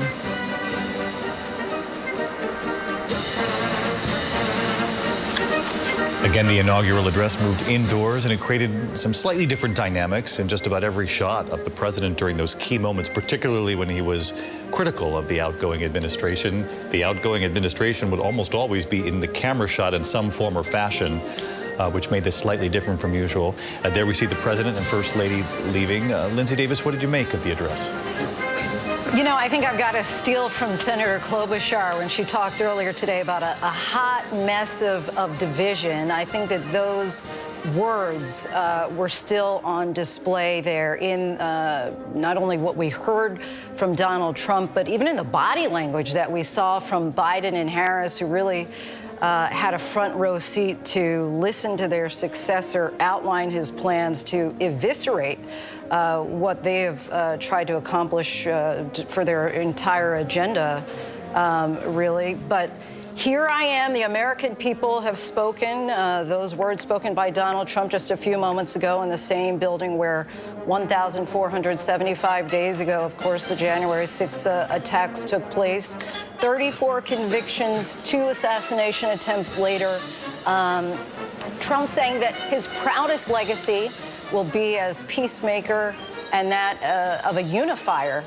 And it'll be up to history to determine ultimately 4 years from now and beyond if he's able to achieve that goal and also what he said in the very beginning and end of his speech, the golden age of America begins right now. We spoke earlier, David, about the amount of wealth that's inside the room. We talked about Michelle Obama saying that she wasn't there because 8 years ago on his inauguration day, she said there was no diversity, there was no color on that stage. And as we look there from the dome of the Capitol, I would be remiss if I said it did not really reflect that of the American population when it comes to diversity, at least by what we see represented in the room, perhaps additionally by wealth. But Donald Trump did say that we will forge a society that is colorblind and merit-based. And that's certainly what, as we were reminded, this is taking place on MLK Day, that he constantly asked for, right? That he wanted to be judged not by the color of our skin, but by the content of our character. And so we'll see if his words ultimately come true and that we must learn to live together as brothers or perish together as fools. He did say on this MLK Day that he will strive to make sure that Martin Luther King Jr.'s dream becomes a reality. And the American people now watch over the course of the next 4 years. He said, as you can see, I am here. The people have spoken, Mary. He declared our golden age has just begun. And David, we were remarking at times, it felt more like a State of the Union address, actually, with, Republicans rising and cheering and applauding Democrats sitting as Donald Trump really ticked through everything that he plans to do. And of course, Joe Biden is sitting right there in a way that I don't think we've really ever seen, watching with a front row seat as Donald Trump repudiates his administration, blasting his administration as a failure. But more than that, he really repudiated Joe Biden's worldview, his values, promising to unravel much that he has done on diversity, equity, and inclusion, declaring there will only be 2 genders, male and female. And Biden's sitting there while Donald Trump is doing what he has promised, which is to just reverse, essentially, and unravel Joe Biden's agenda. And doing all of this, of course, after Joe Biden made a point of reaching out to Donald Trump, inviting him to the White House today, participating in this day together. There was no nod to Biden, no overture to him at all. And instead, he promised the American people that he will reclaim the American Republic, declaring this is a liberation day. And, it does strike me, especially as we are about to watch Joe Biden depart Washington for the last time, that when Joe Biden ran in 2020, he predicted that Trump's time in office would be an aberration. That's the word he often used in American history. Biden argued that the American people would move past this, that he could stop Donald Trump from fundamentally changing the country. Instead, Trump today is proving his lasting mark on American politics. And he did tout his own comeback, saying that many thought this kind of a political comeback was impossible. But Donald Trump saying, here I am. Well, there's no question it is the greatest political comeback of modern political times. No question about that. And he did talk about the things he campaigned on. Immigration, he said he'll declare an emergency on the southern border. We'll see that with executive action this afternoon. On inflation, he said, I'll direct members of my cabinet to marshal their powers, the cabinet, to defeat record inflation and rapidly bring down costs and prices, said drill, baby, drill. On energy policy, he talked about taxes and tariffs, planning to impose those tariffs on other nations who want to bring goods into our country, and talked of his external revenue service instead of the internal revenue service. Talked about, of course, government efficiency as well, which he has said Elon Musk and Vivek Ramaswamy will help to run. There you see Speaker Johnson, other dignitaries, other leaders now leaving, Senator Amy Klobuchar. That was quite something just moments ago as we watched Joe Biden and Jill Biden leave, followed by the new vice president, J.D. Vance and Usha Vance, his wife, and then behind them, Doug Emhoff and outgoing Vice President Kamala Harris, obviously former Vice President now, given that it's 1 o'clock Eastern time, and about an hour ago, Donald Trump was sworn in, returning not 8 years consecutively, but he will serve a second term now, and he begins this term with far more power, as we said earlier, not just through the popular vote and the fact that he has Senate and the House and obviously the White House. There you just saw Bill Clinton, Hillary Clinton interacting with Don Jr. And Ivanka Trump. Ivanka had been a friend for some time of Chelsea Clinton's. I'm not sure. I have no idea if they're still connected in any kind of way, but the Clintons reaching a hand out to the Trump family as they leave. Barron, Jared Kushner there shaking hands with the Clintons. Always interesting to see these sort of interpersonal dynamics. We're about to see Joe Biden leave Washington and his political career behind him. Of many, many decades, only returning to politics after the first Trump administration. And John Carl, what did you make that, at least at the beginning? Because we've heard that it's tradition now that during these inaugural addresses, the incoming president generally references, the outgoing administration, at least thanks them for their service. None of them see eye to eye with these peaceful transfers of power, but I don't think we heard any of that today. No, what you heard today is you heard Donald Trump describe Joe Biden's time in the White House as a, quote, horrible betrayal. Horrible betrayal. This wasn't the American carnage speech of 8 years ago, but it was a harsh condemnation of the outgoing president and a promise of a new age, and the implicit, even the optimistic parts of this speech, the coming of a golden age that begins now, is a not so implicit condemnation of the age that has just ended.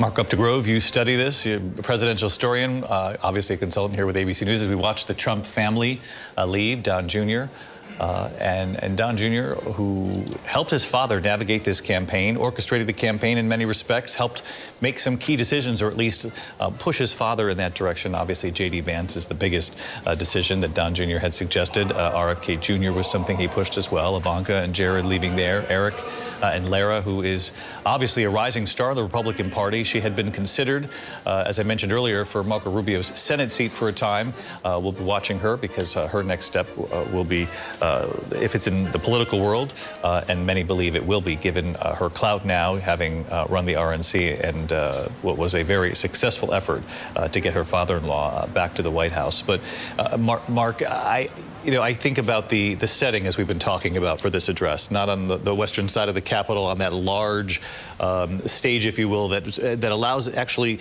for the speech to be the incoming president is the central figure. Everybody else is sort of off to the sides. They're sort of spread out, if you will. This was very intimate.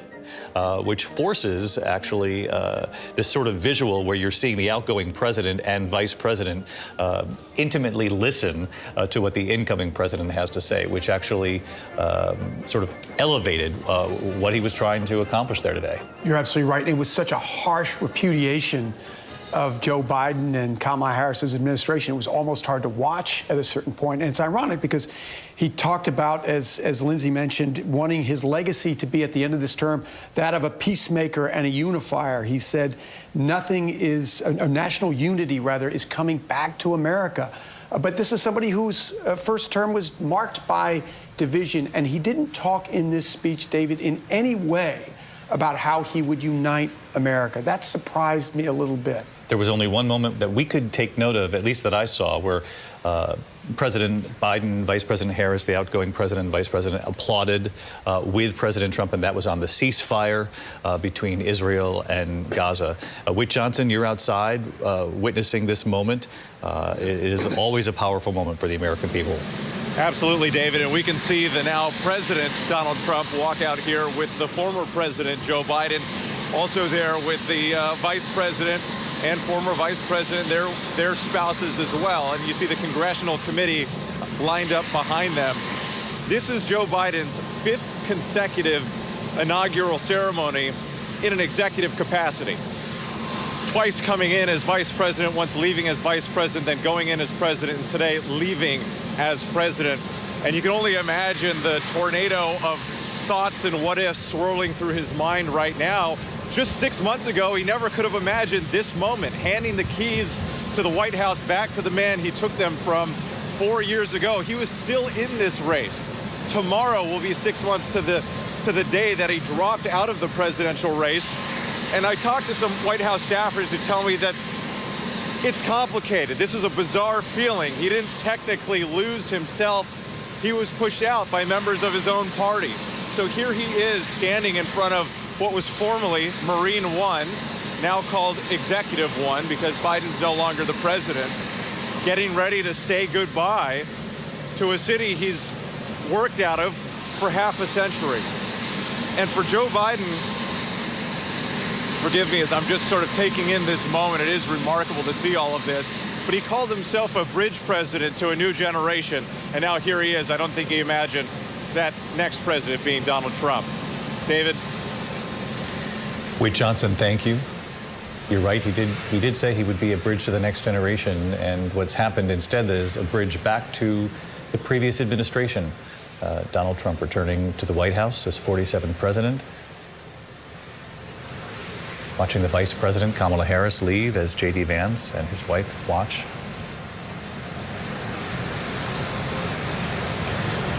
Of course, Martha Raddatz, Kamala Harris, tried to run that 107-day campaign, and we've never witnessed that in modern times either. It was a valiant effort, and it came up short. It certainly did come up short. She, too, never imagined that she would be running, first of all, for those 107 days, or standing here right now. I have to say the moment that really struck me, David, was when that ceremony ended, and you heard them say, please remain in your seats while the president departs.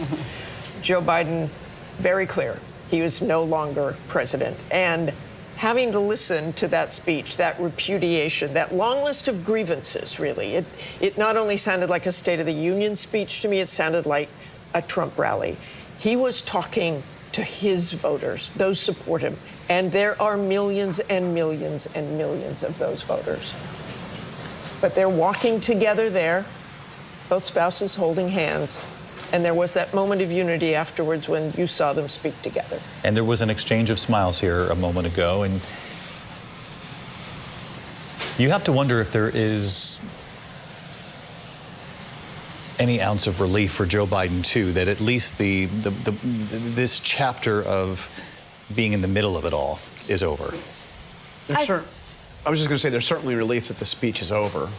The speech itself. Yeah, I mean to sit there, he did not look like a comfortable time to be sitting there through that speech and the kind of condemnation it was. The First Lady's embracing there, and arms around one another. And did you notice that President Trump and Kamala Harris seemed to have quite a few words at the end there? I think that's the biggest exchange of words between the two of them since our debate. Since the debate the day after at the 9/11 memorial down at Ground Zero, he extended his hand to the vice president, and I always thought that was a moment where they acknowledged that they both sort of gave it their all in that debate against each other, an unexpected moment and a moment where he sort of signaled to her that was something last night.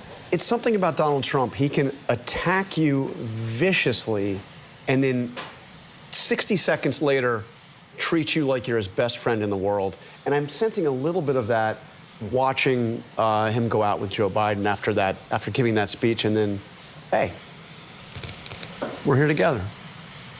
And he's back to serve a second time. And, you know, even on the campaign trail, you heard Donald Trump often say, how dare they do this to Joe Biden? And that was quite effective with some voters out there to play into that notion of Joe Biden was pushed out by his own party. And they're waving now as Joe Biden leaves Washington with the First Lady, Jill Biden, on what was Marine One, now renamed because he is no longer the president after 50 years in politics and after 4 years as president, certainly 8 years as vice president to Barack Obama, longtime member of the Senate. And you have to wonder, Mary Jordan, if Marine One will fly over the White House one more time, as Ronald Reagan began with former First Lady Nancy Reagan all those years ago. Amy Klobuchar had said that the theme was enduring democracy, and you just saw Jill Biden reach out over and put her arm around Melania, and it seems that there is a big effort here, especially on the Democratic side, to underscore this enduring democracy and to say how different it was than the last time. We didn't have these pictures before because Donald Trump refused to come to the inauguration. He left early in the morning. He would not go over to the White House. And so here is where the Democrats, even though they couldn't give the speech, are through these little things that actually mean something to people about enduring democracy. Terry Moran, what do you think this moment it's impossible to know, but must feel like for a man who served Washington his whole adult life? He was obviously a very young man when he arrived there as a senator. He had just, lost his wife and his baby girl. His two sons survived, and then Jill Biden, he would later find, and she would be a mother to those two boys, and then they would have a daughter of their own. Now leaving Washington for the final time, at least in a political role. Yeah, it's the end of a political journey like few others in American history. Half a century in American politics. Finally, at the end, reaching what he had wanted for so long. First time I ever covered him was in 1987-88 when he ran for president way back then. And now leaving not personally defeated, but he had to give up what he had tried to have for so long. And knowing Joe Biden, though, he finds a way to make himself right with his own decisions, for better or worse. He's pardoned his family members today. He is a person of very devout faith, and I think he clears his own conscience to his own satisfaction. I think he's at peace, is what I'm saying, with this moment and with the long career that he gave to this country.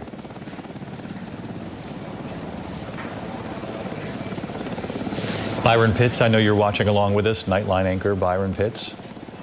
David, to pick up on Terry's thought, I look at this image and I think of the book of Ecclesiastes.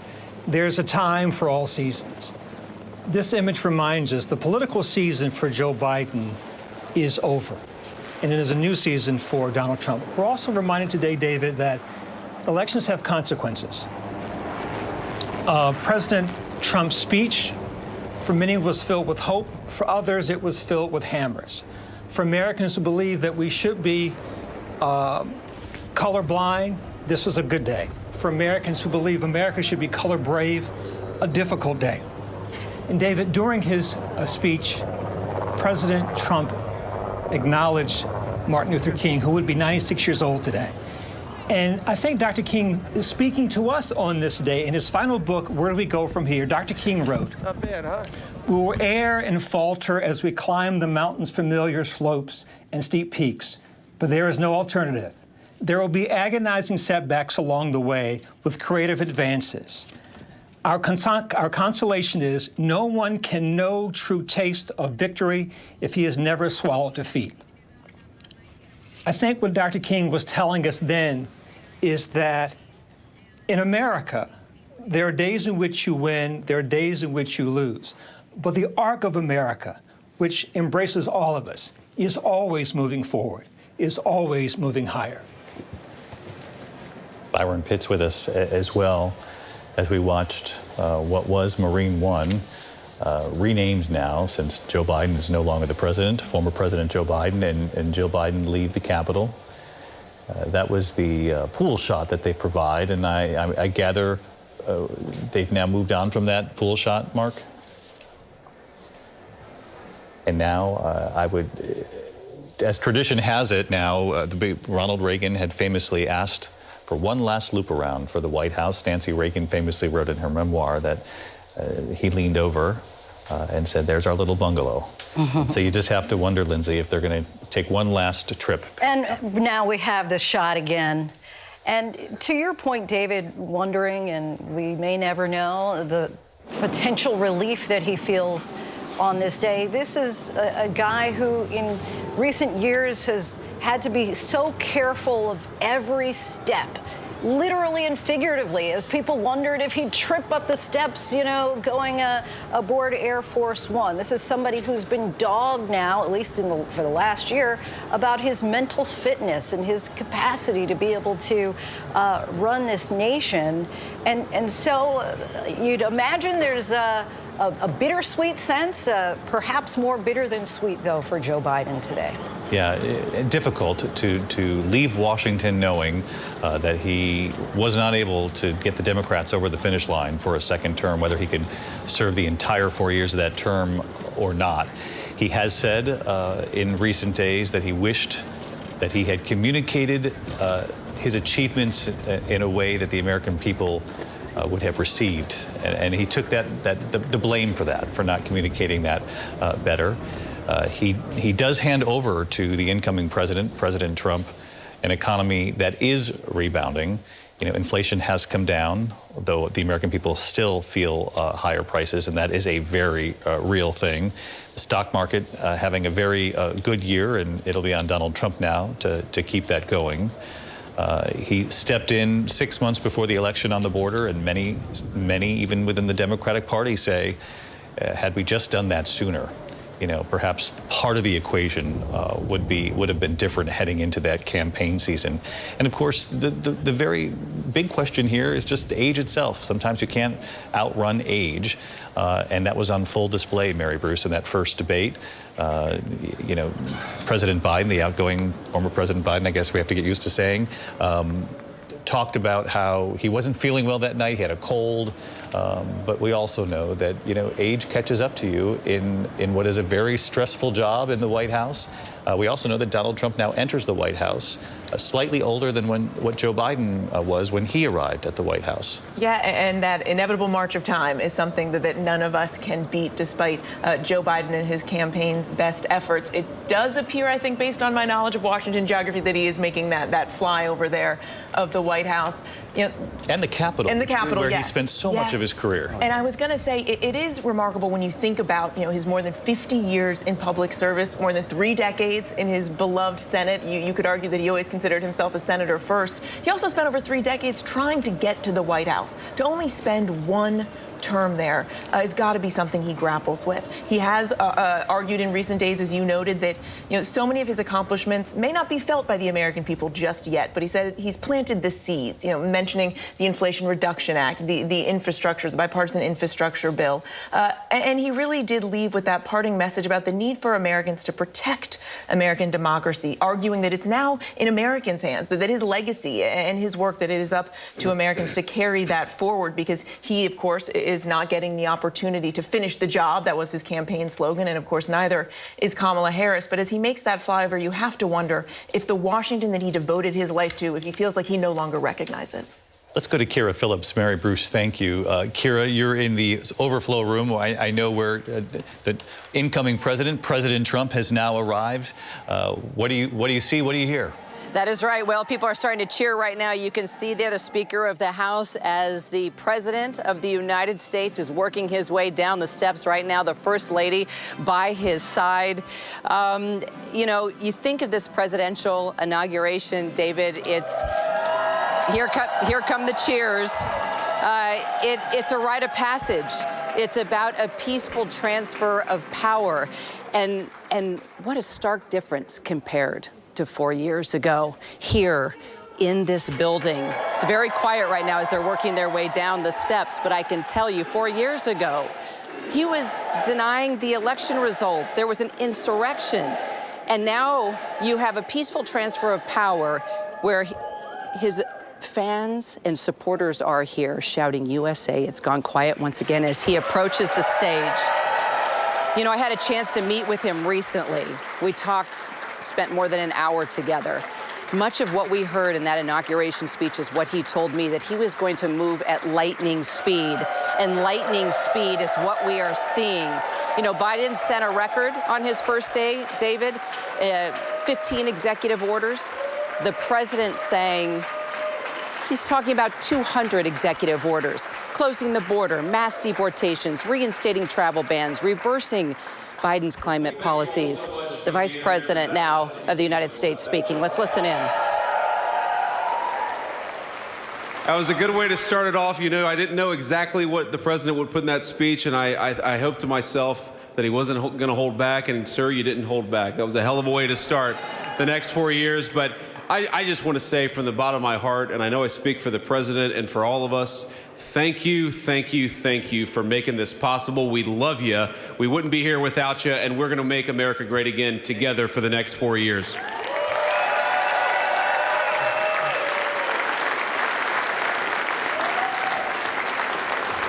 And the last thing I'll say is, you know, having stood outside for about 5 minutes to wave goodbye to the Bidens, thank God we moved that thing indoors, because it was a beautiful ceremony and it was cold as hell outside.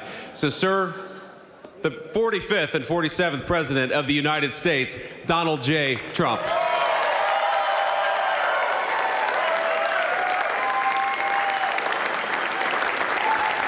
No, he's right. I looked, I said, oh, look at this beautiful sunny day. We blew it. And then I went outside and we were freezing. You would have been very unhappy. The sun was very deceptive, I will tell you. It is cold out. And I'm sort of saying, you know, that was so beautiful today. Maybe they should do it there every 4 years. Does that make sense? I don't know. Because, you know, the outdoor thing is really good, but it gets a little cold around this time of the year, as some people have noticed. And a lot of times they suffer through it. There was no suffering in that room. It was 72 degrees. It was perfect with the best acoustics I think I've ever heard in a room. This is not so bad either. But I just want to say, you're a younger, far more beautiful audience that I just spoke to. And I want to keep it off the record. I want to keep that off the record. Because I don't want to have all those big shots up there. I don't want to think you're more powerful than them, you look better than them, and I love you. Now, we just had a great time. We just had a great day. This was amazing. You know, when you think we took a journey, I mentioned in the speech, a lot of people said that was not a journey that was possible, and it was indeed possible. I didn't really know too much about what they were saying when they said that, but a lot of people felt it, and we hooked up with J.D. very early. I watched J.D. over a period of time. I endorsed him in Ohio. He was a great senator, and very, very smart. The only one smarter than him was his wife. That was, I would have chosen her, but somehow the line of succession didn't work that way, right? But now she's great, and he's great. This is a great, beautiful couple, and unbelievable career. I just said to him, you are very upwardly mobile, because he hasn't been doing it that long, but he picked it up so quickly. Remember, the first week was a little bit like the fake news was hitting him really hard. And I said, ooh, this may be tough, but after that, it was smooth sailing for him. He took on everybody. He took on the meanest. I don't want to use the word corrupt because we're into a new system, so let's wait till the corruption begins, because it will. But he took on some pretty mean people, and he handled it well. I want to also congratulate Mike Johnson for the job that he's doing.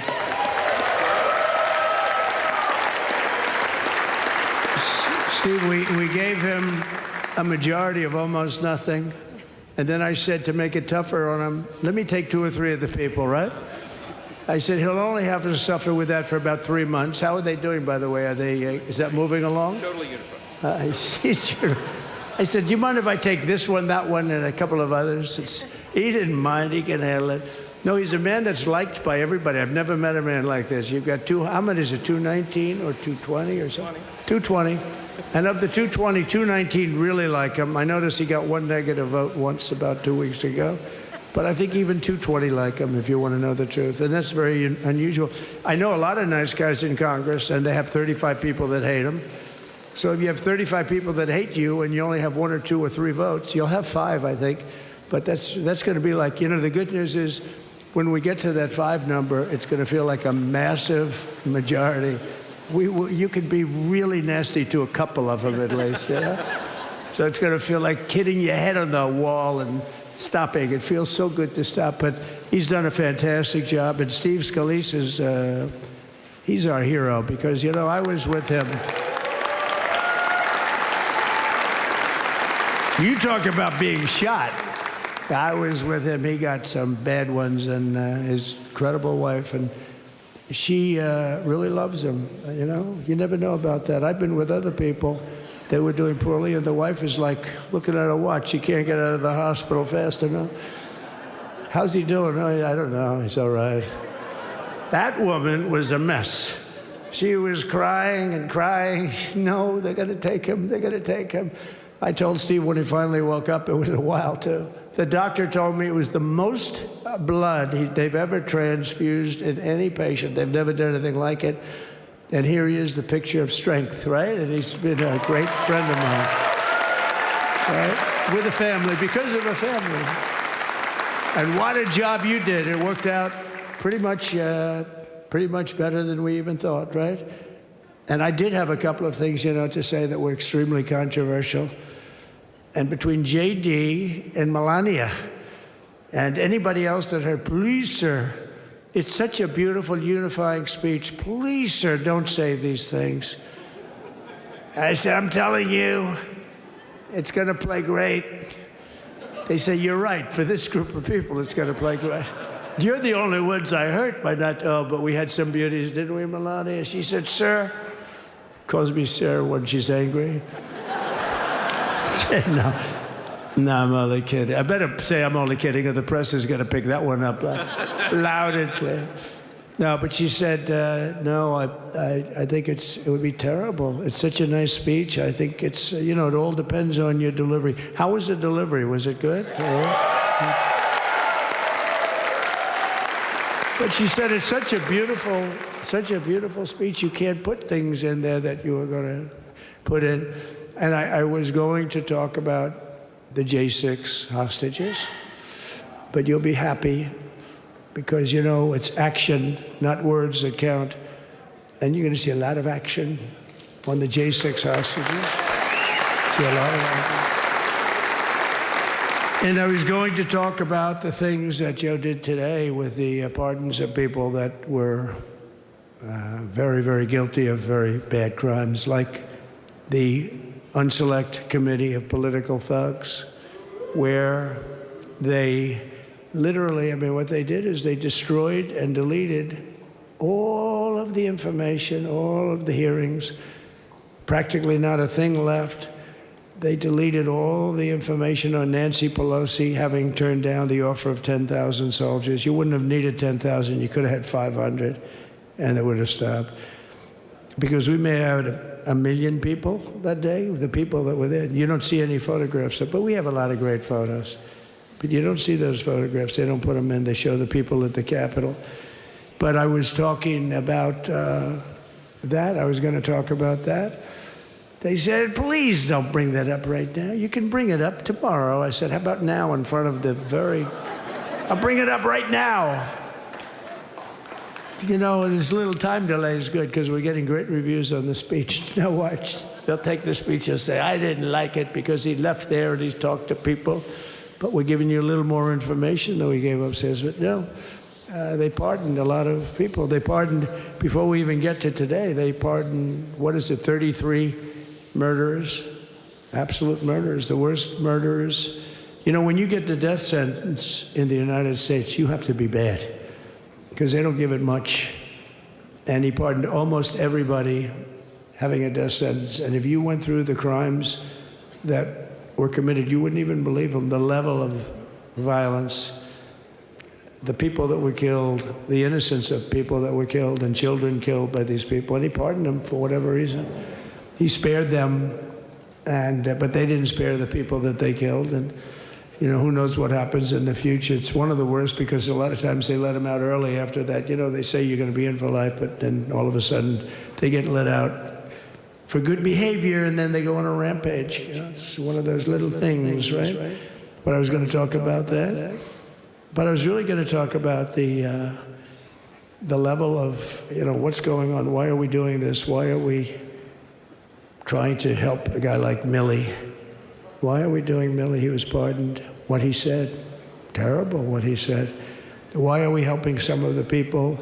Why are we helping Liz Cheney? I mean, Liz Cheney is a disaster. She's a crying lunatic and crying Adam Kinzinger. He's a super crying. I never saw the guy not crying. He's always crying. I looked at him. I remember years ago he was actually on my side. And then one day, you know, when you don't want to kill people in wars, they turn against you. Liz Cheney hated the concept of not going to war with everybody. Let's kill everybody. Let's spend a lot of money on military equipment, you know, where her father works, right? And, but what she did was incredible. Think of it. They destroyed and deleted all of that information that went on for almost 2 years against Trump. And the reason they did, because it was all false. Like the person that said, I tried to strangle a Secret Service agent. That's one of the toughest human beings I think I've ever seen. I actually had a friend saying, please don't change that, sir. You are the coolest sucker in history. Remember, she said, I put my hands around his neck because he wouldn't go to the Capitol. Made up fiction. And I was rebuffed. And the guy on the right is a massive weightlifter, probably stronger than me. Do you think he's stronger than me, honey? You know who I'm talking. Possibly stronger than me. Slightly younger than me, like, I won't say how many years because I don't want to talk about that, but a lot of years. But I had a friend that said, why are you disputing that story? That's the coolest story I've ever heard. That I would attack a karate champion, get slightly rebuffed, and then throw my arms around a guy with a neck about this big. Even though there are bars, you know, there are bars, you can't really do that anyway. So I wanted to talk about that. But all of that stuff got deleted. And the reason it got deleted is they were all caught in lies. You know, Secret Service testified, and they said it didn't happen. Actually, the two guys were very embarrassed. They're suffering because their friends are saying, did Trump really do that to you? But they gained a whole new respect for me. But it was just make-believe stuff, and there were a lot of make-believe stories made up. So rather than suffer the wrath, like the story with Nancy Pelosi, I offered her 10,000 soldiers. She knows it. She admitted it on tape that her daughter made. She's a videographer or whatever you call her, which I'm glad she is. Oh, she can't be in good stead with Nancy. But Nancy said it was my responsibility as she's leaving the Capitol. She said it was, and it was. She's in charge of security at the Capitol. But I offered them up to 10,000 soldiers, even more. One time I said more, as many as you need. But you needed 400 or 500. If 4 or 5, you 10,000, that would be more than the number of people there by lot. But we offered her 10,000. Think of it, 10,000 soldiers. In other words, J6 wouldn't be J6. There would have been no J6. But she rebuffed them. She didn't like it. No, she didn't like it. Maybe she wanted that to happen. But she's guilty as hell. And now we would have to go through the process because they destroyed all evidence. They deleted everything. There's virtually nothing left. The other fake story and so many other fake stories. And many people came out on our side. And those people now, we've got to find them. There's nothing left. So that's a criminal offense. If that were a civil case, it would be a criminal offense. If that happened civilly where you did that, it would be a criminal offense. So I decided I'm not going to make this speech complicated. I'm going to make it beautiful. I'm going to make it a unifying speech. And then when they said we have a group of people that are serious Trump fans, I said, this is the time to tell those stories.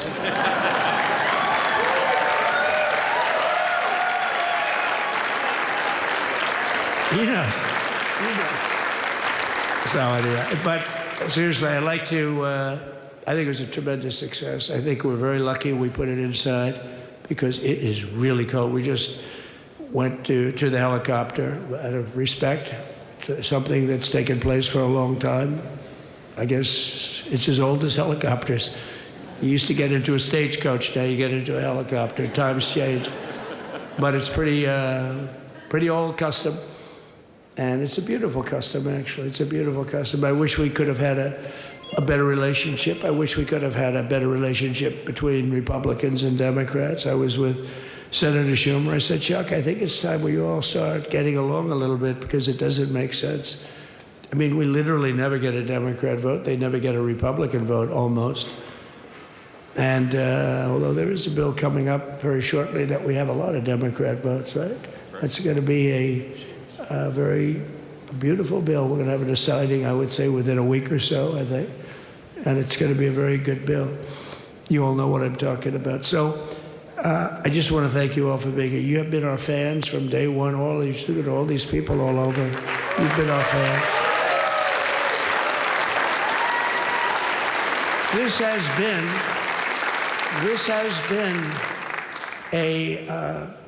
there's never been anything like it. There's never been anything like it. This has been a movement like no movement ever in history for probably any country, let alone this country. You know, if somebody's running for president, and if they go out and they announce they're going to Arizona, they're going to Nevada, they're going to someplace, if you have 200 or 300 people, that would be standard. Ronald Reagan would go out. I mean, outside of the last couple of days where people get a little excited, but even then you have a couple of thousand people. But if you're going to go someplace, any place, any one of the swing states, any one of the other states, I mean, how about the non-swing states? We won Alabama by 48 points. We won Tennessee by massive numbers. Wyoming, we won by numbers that are, nobody's ever seen numbers like that. And, you know, places like California, we did great, but when they send out like 38 million ballots, nobody knows where the hell they're sending them, and then they come pouring back, the whole thing. You know, they passed a law in California that if you work in an election bureau and if you so much as ask for a voter ID, if you say, sir, ma'am, could I please look at your voter ID? They have the right to put you in jail. You're a criminal. Can you believe that? There's only one reason that happens. They want to cheat. So they had it where voter ID wasn't accepted. But now if you even ask for it, this is seriously a bill that was just signed, passed in their legislature, and it was signed. And I think when we get things cleaned up and we get back to a little bit of normalcy, I'm going to ask the Speaker to really get involved, because I think we would have won the state of California, because, you know, if you look at my numbers with Hispanic, we're at 56%. And we were winning. We won the Texas border that had never been won. As the governor said, he's doing a good job, the governor, by the way, of Texas. But as the governor said, it hasn't. Oh, did I get lucky? Did I get lucky? Supposing I said, you know, he's not here, but the governor of Texas has done a terrible job. Wow, look at you. You mean we couldn't get you up in the front row? I tell you.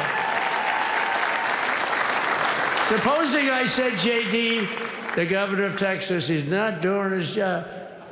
You heard what I said. See, I didn't know you were there. I said he's doing a great job. He's doing a phenomenal job. But now you're going to have a partner that's going to work with you, because you didn't have, not only didn't he have a partner, he had people selling the wall, right? We have a fence structure that we worked on, the governor worked on with me. And I didn't love it, to be honest with you. I wanted a nice precast concrete, you know, 40, 50 feet high, like a beautiful, could have been a T-shape, Y-shape. I love construction. I wanted that sucker to go up maybe 50, 60 feet. It would have looked beautiful, a nice Y shape. And they said, the problem is, sir, they climbed that like a rabbit. I said, what do you mean? No way. And they brought some of these guys out. They climbed it like... And the other thing is you hit it with acid and the thing will disintegrate. You know, they have things for concrete. So they needed very hardened steel, very special steel.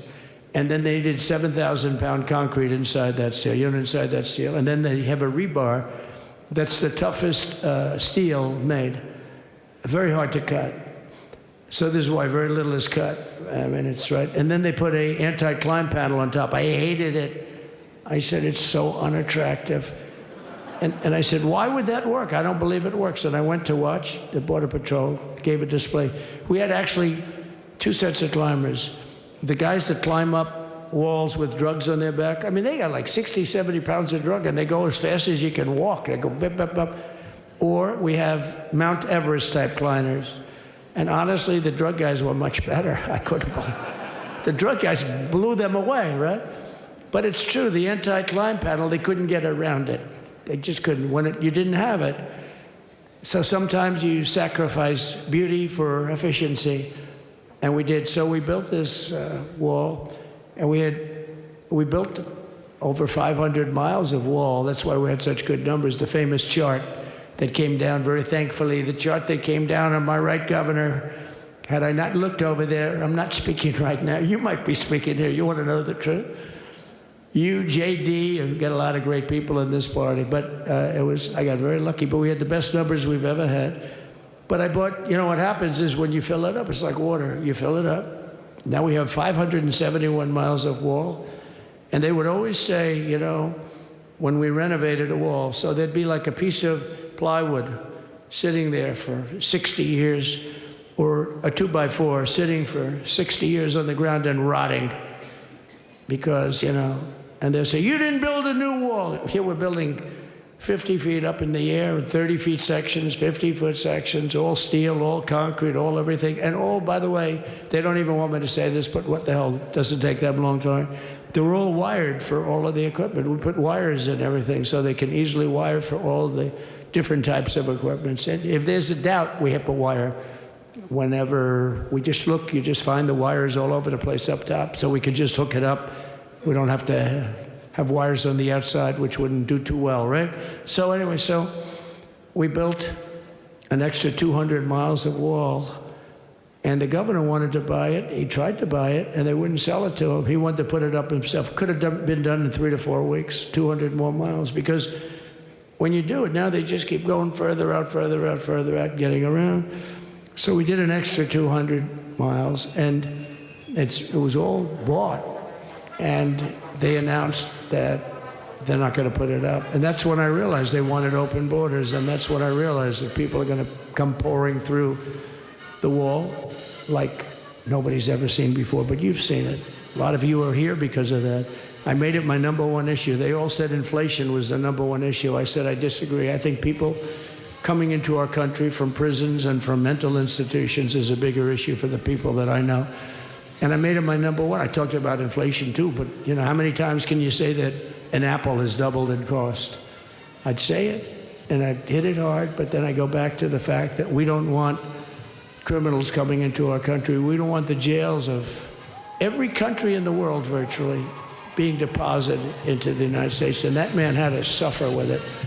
And he did an unbelievable job. I'll tell you, he was a very popular governor, but now he's like an unbeatable governor because of your border policies. He was fantastic, and he really was. So.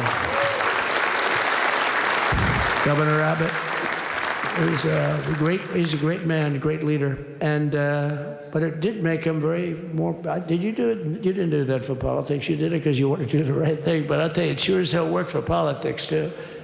It's self-preservation, that's right.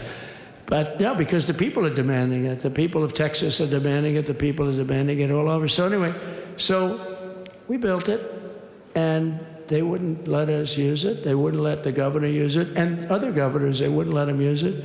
But he was the leader of the pack and did a great job. And then we heard about a month ago that not only wouldn't they let us use it, they were selling it. They were going to sell it for 5 cents on the dollar. Now, 5 cents on the dollar then, but today it would cost more than twice as much to build because we bought it like 6 years ago. And it was just sitting on the ground, and that does not do well for the whole thing. But it was just sitting on the ground, and I heard about it, and I called the governor, and I called a lot of people, your attorney general. And here's the story. They were going to buy it, and these are great business people. They were going to buy it for 5 cents on the dollar or less. And they were calling us up, we'll sell it to you for 200 cents on the dollar. In other words, it will cost you twice as much, so it's 200 cents on the dollar. I said, can somebody explain that to a judge? I mean, how corrupt is that? You'd think they'd say, maybe we'll sell it to you for 20 cents, 30 cents, but not 200 cents. So they were going to buy something for 5 cents, and they were going to sell it to us for a fortune. They were going to make they'd have it down in Fortune magazine, they'd put it of the deal of the year, okay? You buy something like that. But it was so corrupt and so horrible. And when we told that to the administration, they didn't care. They just kept going forward. They couldn't care less. And they kept going forward. They knew that they were trying to sell it back to us. They would have sold it back to us. You would have ended up buying it. You would have paid probably 50, 60 cents, who knows. But they were going to use it for scrap metal, but then they made a much better deal. They could just buy it and sell it to us for 15, 20 times what they paid. 20 times, think of it, like 20 times what they paid. And we wouldn't let it happen. And the governor with his attorney general, Ken Paxton, they made a fantastic, they're a good lawyer. He's pushed around pretty good by people, right? I said, you got a great attorney general. They should leave him alone. He was with me. But Ken and the governor went to court, and a judge actually became incensed and actually called for an investigation. How could a thing like this happen? So he stopped it. So we're waiting to put that wall up. And now that you have a new president, that wall will go up so fast. The governor will complain, sir. This is Greg Abbott, sir. Please, the wall is going up too fast. Please don't do that. You know the story about winning. No, we're going to win too much. We're winning too much. Please, stop. People always love that one. We'll do this with the wall. Governor Abbott calls, sir, the wall is going up too fast. We can't take it. We just can't take it. No, I think you'll be very happy if the wall goes up too fast, right? But we'll get that dude and we'll work with you on that. But it was a great decision by a great Texas judge, right? And it was beautiful, beautiful to watch. He stopped them right in their track. I mean, they were literally loading this stuff onto trucks. It was terrible. Honestly, it was terrible. And he wouldn't take it. So I'm so glad I mentioned that they have a really good governor in Texas. And I swear, I didn't know he was here. I swear to you, it sounds like a setup. I didn't know you would end. Did I get lucky? I said the right thing. Because there have been moments when I wasn't so happy with him, you know? But not too many, I can tell you that. So anyway, it's good to see you too, Governor. Great. But I just want to thank everybody. You've been incredible. I recognize so many of you. It's so crazy. But this has been a long journey. This was a journey that started in 2015, probably started 20 years before that. People used to say, you're going to run for president? You're going to run? And I always said, no, I don't want. And then one day I said, let's give it a shot. And what I talked about then was the border, too. I think it probably was the #1 issue for me. Back in 2015, 2016, I talked about the border. And now I talked about the border, but this border is much worse. We fixed the border. It was totally fixed. There was nothing to talk about. 2020, by the way, that election was totally rigged, but that's okay. It was a rigged election. You know the only thing good about it? It showed how bad they are, showed how incompetent, and frankly, historically, this is a much bigger event. If that would have gone like it should have, the bad thing about it is some bad things happened, like a lot of people in our country that wouldn't be in our country right now. So you know that's the bad part. But I will say that it started in 2015, and right from the beginning, we went to the top. Day one, they announced Trump, and Trump went to #1 and stayed there for the whole primary. And then we took on Hillary. She didn't look too happy today. We took on Hillary, a very nice person, but we took on Hillary and we defeated Hillary, and then we did much better the second time in 2020. You know, we got millions more votes. We got millions, like 10, 12 million more votes than we did the first time. No president has ever gotten that many more votes. I got like 9 million more than anybody else had ever gotten. And they said we lost. And because of that, I said to Melania, what do you think? And she said, you want to do this again? And had we lost, and had I thought we lost, I wouldn't do it again, because that's like the ultimate poll, right? But I knew how well we did, and this time we made it too big to rig. It was so big. They tried like hell in the butt. They tried to do it, and around 9:02 they gave up. Last time they did bad things, but this time they just said, yes. You know, I don't know if you saw, Mr. Speaker, in Washington, they had placards. They were all set to march. They thought it'd be closer. A gentleman asked me, a very respected gentleman asked me yesterday, how come the polls were so wrong? They showed you winning, but not in a landslide.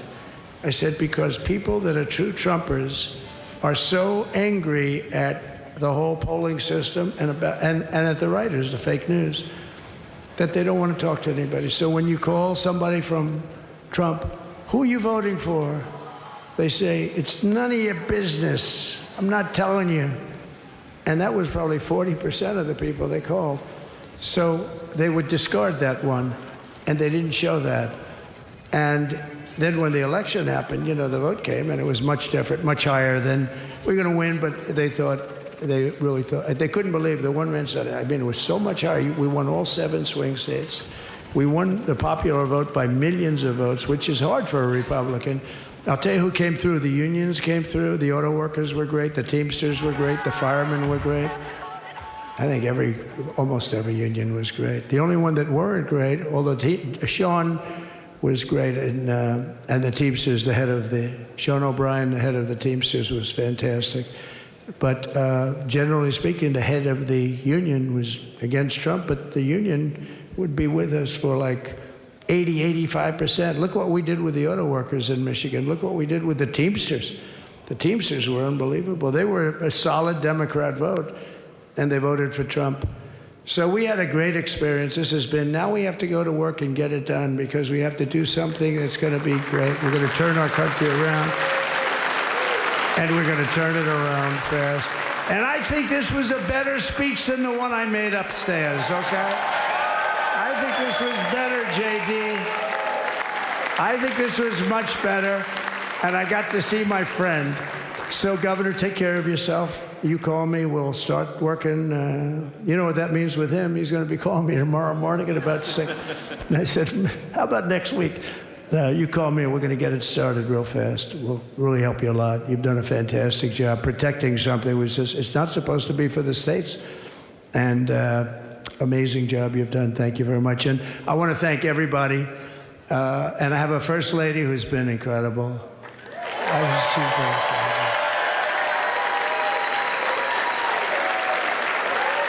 I shouldn't say this. I'm going to get hell when I say this, but her feet are absolutely aching. You know, those heels. And we thought we were leaving. We were going home. Sir, would you be able to go down and say hello to some of your other fans that are here? I said, oh, I didn't know that. Wow. Did you get to see pretty clearly the picture, I hope? Good. That's good. But because you wouldn't want to make the same speech again, right? But she said, darling, I love you so much, but my feet are killing me. I said, honey, let me just see how far it is. I asked the person. Oh, not that long, maybe 400 or 500 yards. That's 5 football fields. I said, can you make it? She said, we're going to make it no matter what. We're going to make it because we have to go. Right? Right? And then we went out to the helicopter, though, just prior to this, and said goodbye. And it's a custom, and the wind is blowing like crazy. And with the hat that she's wearing, she almost blew away. We almost lost off her. She was being elevated off the ground. She almost blew away. No. So we all appreciate it, because she's been a great First Lady. A beautiful and a great First Lady. And they love our First Lady. You know, JD, whenever I make a speech, I see hundreds of times, we love our First Lady, we love, and they do, and they should. She's great. So I just want to thank you very much. I just want to thank everybody. And I felt that, I said to JD, should we give him the A treatment, the B treatment, the C, the D, or the F? You know what the F is? Hello, everybody. Thank you for being here. Bye-bye. I gave you the A+ treatment. Thank you. Thank you all. Thank you, Governor. Thank you all very much. Appreciate it.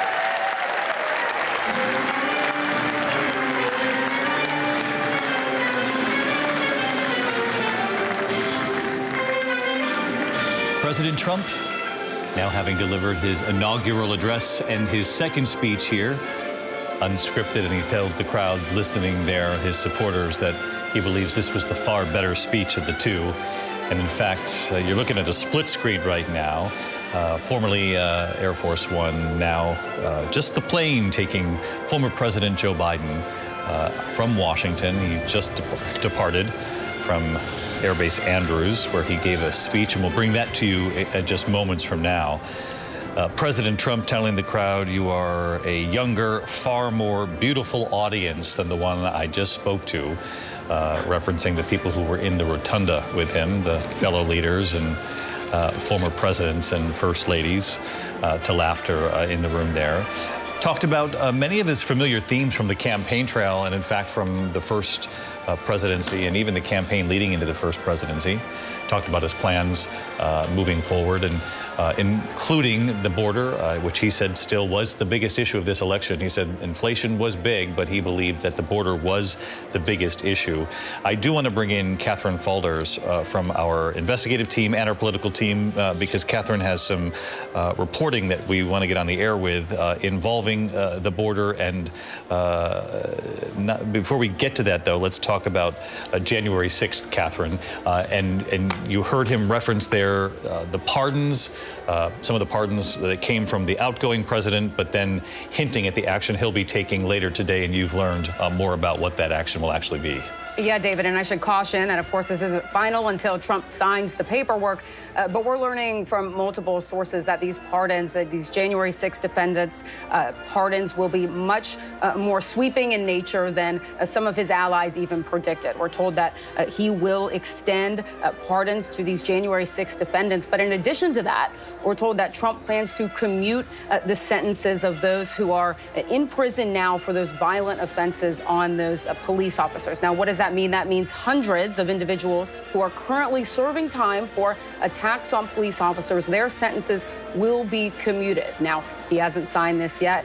He is intending to, and that's what's anticipated. But the other thing worth noting here is this will extend, David, to two of those most high-profile defendants that we've talked a lot about in January 6th, the Oath Keepers founder Stuart Rhodes, the Proud Boys leader Enrique Tarrio. They're both serving 18 years and 22 years, respectively, for, of course, leading members of their respective groups in a seditious conspiracy to thwart the lawful transfer of power. Those two individuals we could see out of jail as soon as today. I'm told that Trump will also direct his attorney general to drop those pending cases. There are 300 cases where defendants have been charged but not found guilty or convicted or pled guilty in any way. Roughly 180 of those 300 pending charges, David, were charged with assaulting or impeding police. So essentially, this will affect every single one of the January 6 defendants. There are 1,600 of them, so they should be getting that news soon. Of course,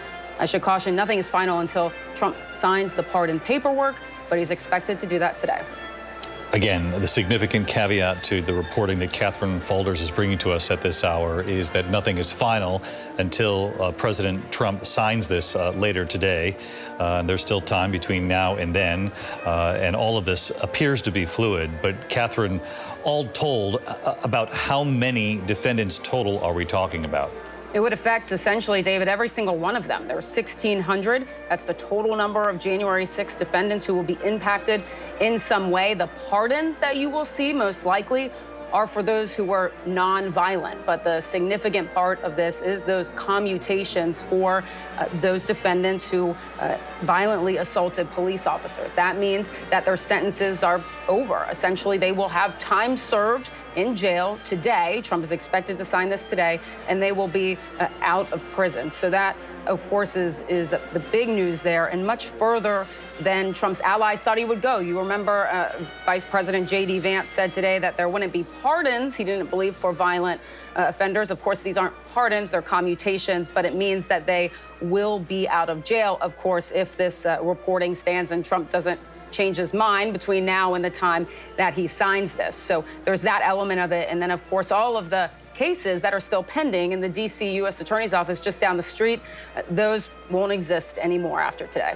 All right, Catherine Faulders, you'll stick with us, and as soon as you learn more about when he plans to sign this, when it becomes official, if it becomes official, and we'll bring you back on. In the meantime, I want to bring in our Chief Justice correspondent, Pierre Thomas, because Pierre, again, the caveat here is, you know, things can still change before he signs it, but Catherine, according to her reporting, believes that his actions this afternoon could affect just about everyone, if not everyone, who was charged in connection with January 6th. And of course, as you heard Catherine say, that involves the most serious of charges, those who even were involved in conflict with officers, attacking officers up on the Capitol, and those who might have helped orchestrate what the country and the world saw play out on January 6th, that this could be sweeping in nature and affect just about everyone here. David, here's where it's fascinating. Of the 1,500 or so people charged in connection with January 6th, a stunning 608 were charged with assaulting and resisting police. It's going to be fascinating to see exactly who would be included, because there are videos of some of these people viciously assaulting law enforcement. And I'm wondering how that's going to factor into this down the stretch of this decision, David. And we've been in conversation today, checked in with Harry Dunn, for example, David, who was very pleased about what Biden did, but was also expressing some frustration that he even had to have a preemptive pardon by Biden, because he talked about how he was fighting for democracy, trying to protect the Capitol, and there he was having to get a pardon, David. All right, Pierre Thomas with us here as well. Pierre reacting to Catherine Falder's reporting, and as soon as that becomes official, we'll certainly report that out even further. Again, the president has gone to Emancipation Hall, and now he has left Emancipation Hall. We believe he's headed to the president's room, correct? And we will see that here shortly. We continue to await a luncheon as well, where he'll have lunch with not only Republicans but Democrats and leaders there on the Hill. Former President Joe Biden has left Washington, and he did speak, and it was a relatively short speech. Here's what he said just moments ago. Folks, came to thank you. You know, I don't think we could have done anything. I know we couldn't have done anything we did without you. Kamala and Doug and members of the cabinet, all the staff that's here, from all across all the agencies, and friends, supporters. Jill and I are forever grateful to you. I mean that. We're genuinely grateful. As you heard me say before, no president gets to choose the moment they enter history, but they get to choose the team they enter history with. And we chose the best damn team in the world. You are. No, it's because of you. I mean this sincere from the bottom of my heart. Because of you, we got so much done for all Americans. I look down there, my Secretary of State, Tony Blinken, exceeded only by his wife, who worked in reverse. But look, I only hope to look back on these years, I hope you look back on them, the same pride I have of all you've done. You know, I'm proud of is that you did it upholding the core values of honesty, decency, and integrity. I mean, no scandal. I mean, it's incredible what you did. And you represent the best of who we are as Americans. That's not a joke. That's real. Now, while we relied on your ideas and resolve and counsel, we also relied on your families. To all your families, thank you for the sacrifices you made. I mean it. For being part of this journey. Every day, I'm deeply moved by all we all did for this country. I really mean it. History's going to mark down just what you did. You know, but the point I want to make today is to make clear in my farewell address, as we all do have we have a lot more to do. We heard the inaugural address today. You know, we got a lot more to do.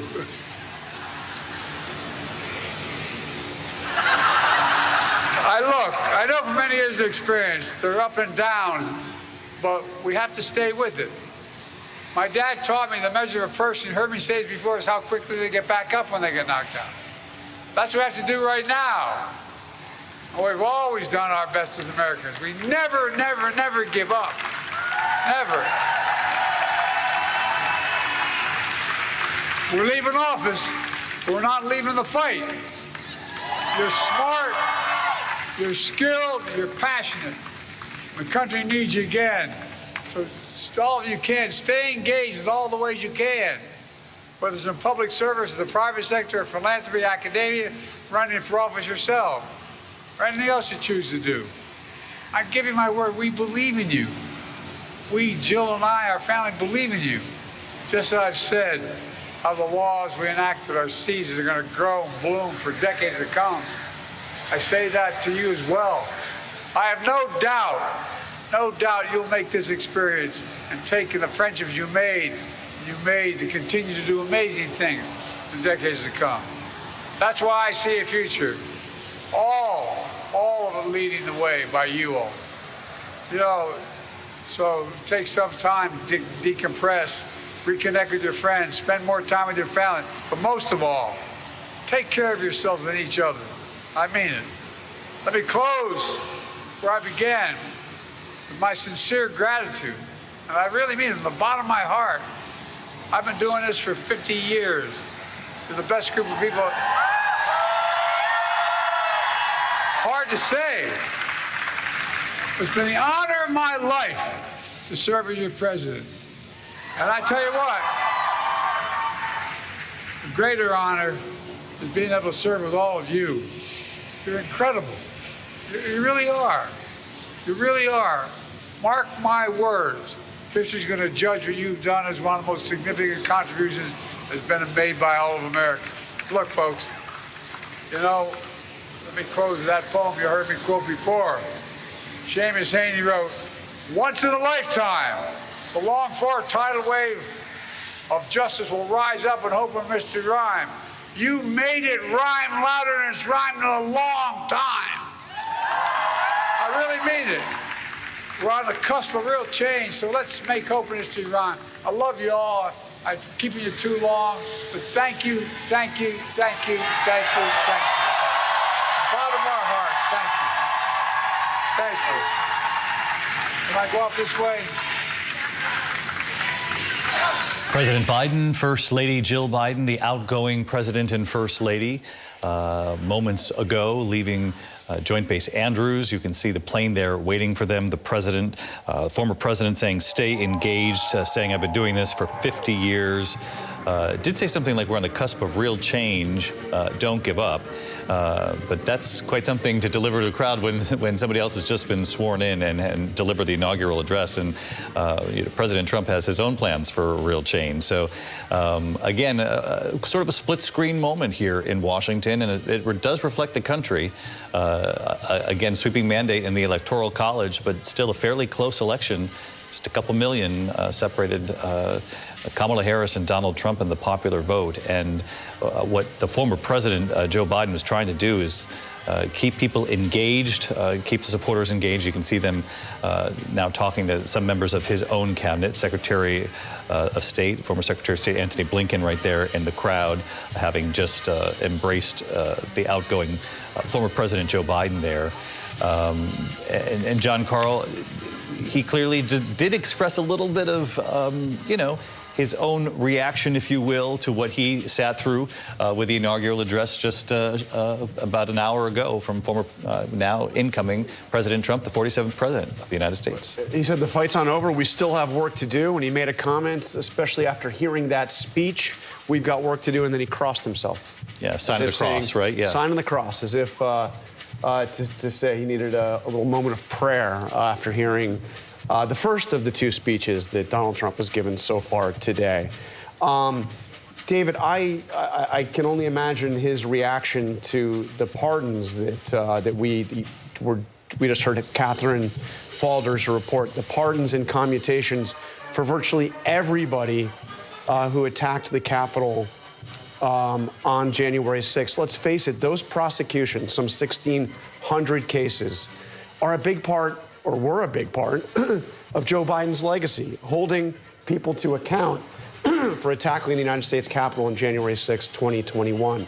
And that legacy is now up in smoke. And as we reported here, as we first came on the air with these inaugural activities, that decision to expand the pardons and commutations, and again, they haven't been issued yet, but Catherine Faulders is reporting that they are about to be issued. They're expected to be issued.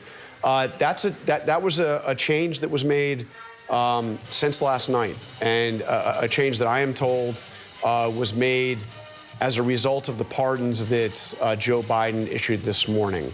That Donald Trump had originally planned to issue pardons for all the nonviolent offenders on January 6th.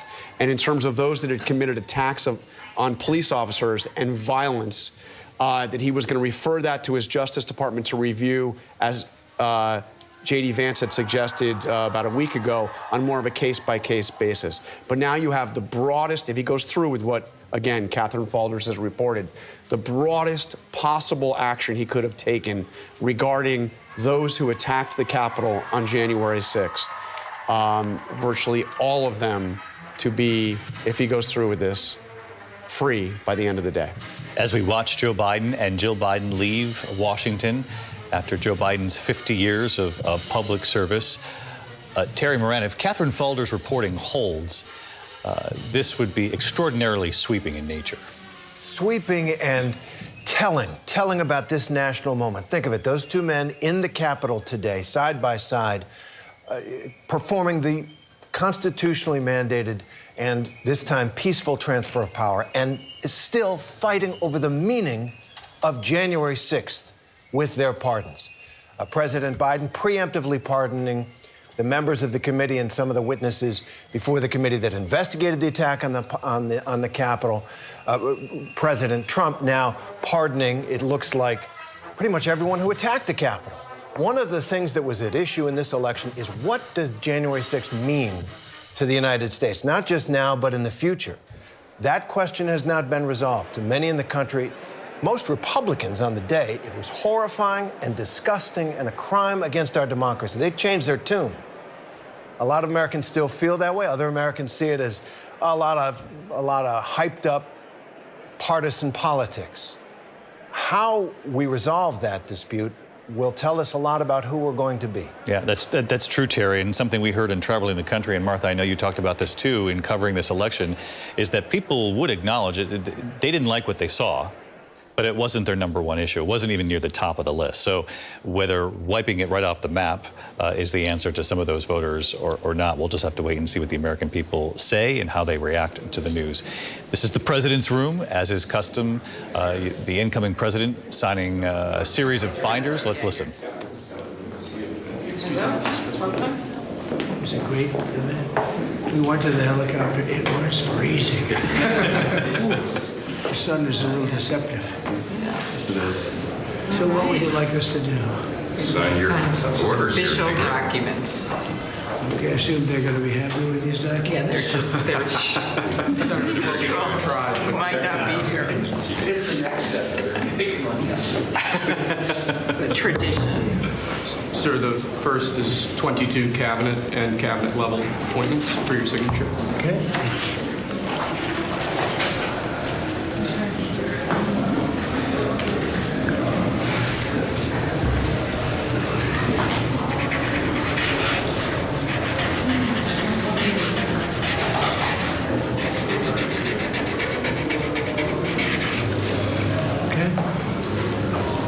The next one will be, excuse me.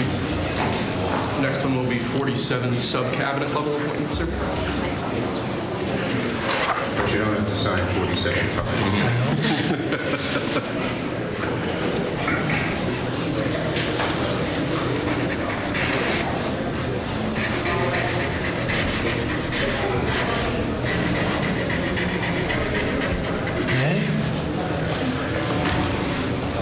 Thank you, sir. Now 31 acting designations and appointments to effectively take control of the government. Let's do that. That's important. That's important, isn't it?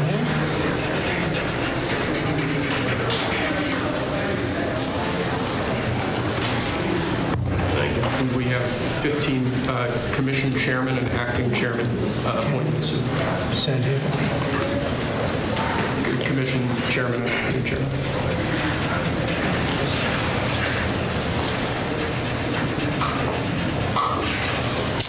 He was number one at Harvard also. You know that? Good counsel. They have something in common.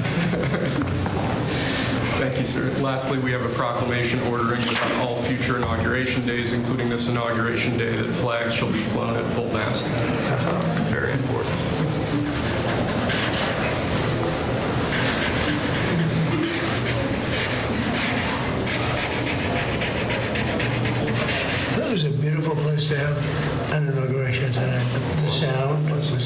The temperature was 72 degrees, but the sound was so good on it. So maybe something to think about. I don't know. Thank you. Okay. The good acoustics. Yes. All right.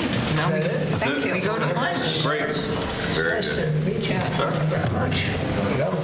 Take that. All right. See you. Thank you, sir. President, did you have a good meeting with former President Biden? Very nice. Very nice. It's a beautiful custom. Mr. President, It goes back as long as helicopters. Before that, it was a stagecoach. But I thought it was beautiful. Thank you. Great job. Great job. Thank you. Check. Mr. President, do you have any reaction to the pardons President Biden did at the last minute? Well, I'm not going to discuss it now. I think it was unfortunate that he did that. We won't discuss it now. There's plenty of time to discuss it. Thank you very much, guys. Should we go to lunch? Okay. Head to lunch. Ready for lunch? Okay. Thank you. All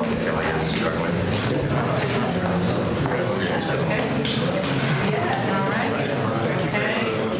That was 3 times the number of appointments you did in 2017, sir. Just getting started. The president in the president's room there signing a number of pieces of paperwork that you essentially have to once you become president, and putting into motion officially your selections for your cabinet. We heard the president ask there if he was okay with that. Mary Bruce, our chief White House correspondent, will now cover the Trump administration, listening in on that. He basically looked at those around him and said, are these papers okay, before he signed them. And then he did go ahead and sign them, of course. As you noted, it's really the official paperwork to let him take effect of the government, and those cabinet appointments, making those official as well. He was, though, asked by the small pool of reporters there how his meeting was with the president this morning. He said it was the former president this morning. President Trump saying his time with Joe Biden was very nice, saying it was a beautiful custom for the two of them to travel together. Of course, that time together came before, of course, his remarks there in the Capitol Rotunda, where he made clear the failures that he felt were a result of his predecessor's administration. And then he was asked, to comment on the pardons that Biden made this morning. And he said he didn't want to go into detail, but he did call it unfortunate. But Trump did say in that sort of second inaugural address that he gave at the Capitol to his supporters who were gathered that he clearly was not pleased with the pardons that Joe Biden issued this morning. He said that he was pardoning people who are very, very guilty of very bad crimes. Of course, that's simply not true yet. They haven't been charged with any crime. As Biden said this morning, there was no signs of wrongdoing by Fauci or Milley or Liz Cheney or the others on the committee or those witnesses who he preemptively pardoned. But as John Carl was reporting, it certainly seems that may have played a role in Donald Trump's decision. It certainly seems in his decision to go ahead and issue more sweeping pardons and commutations for the January 6th convicted criminals.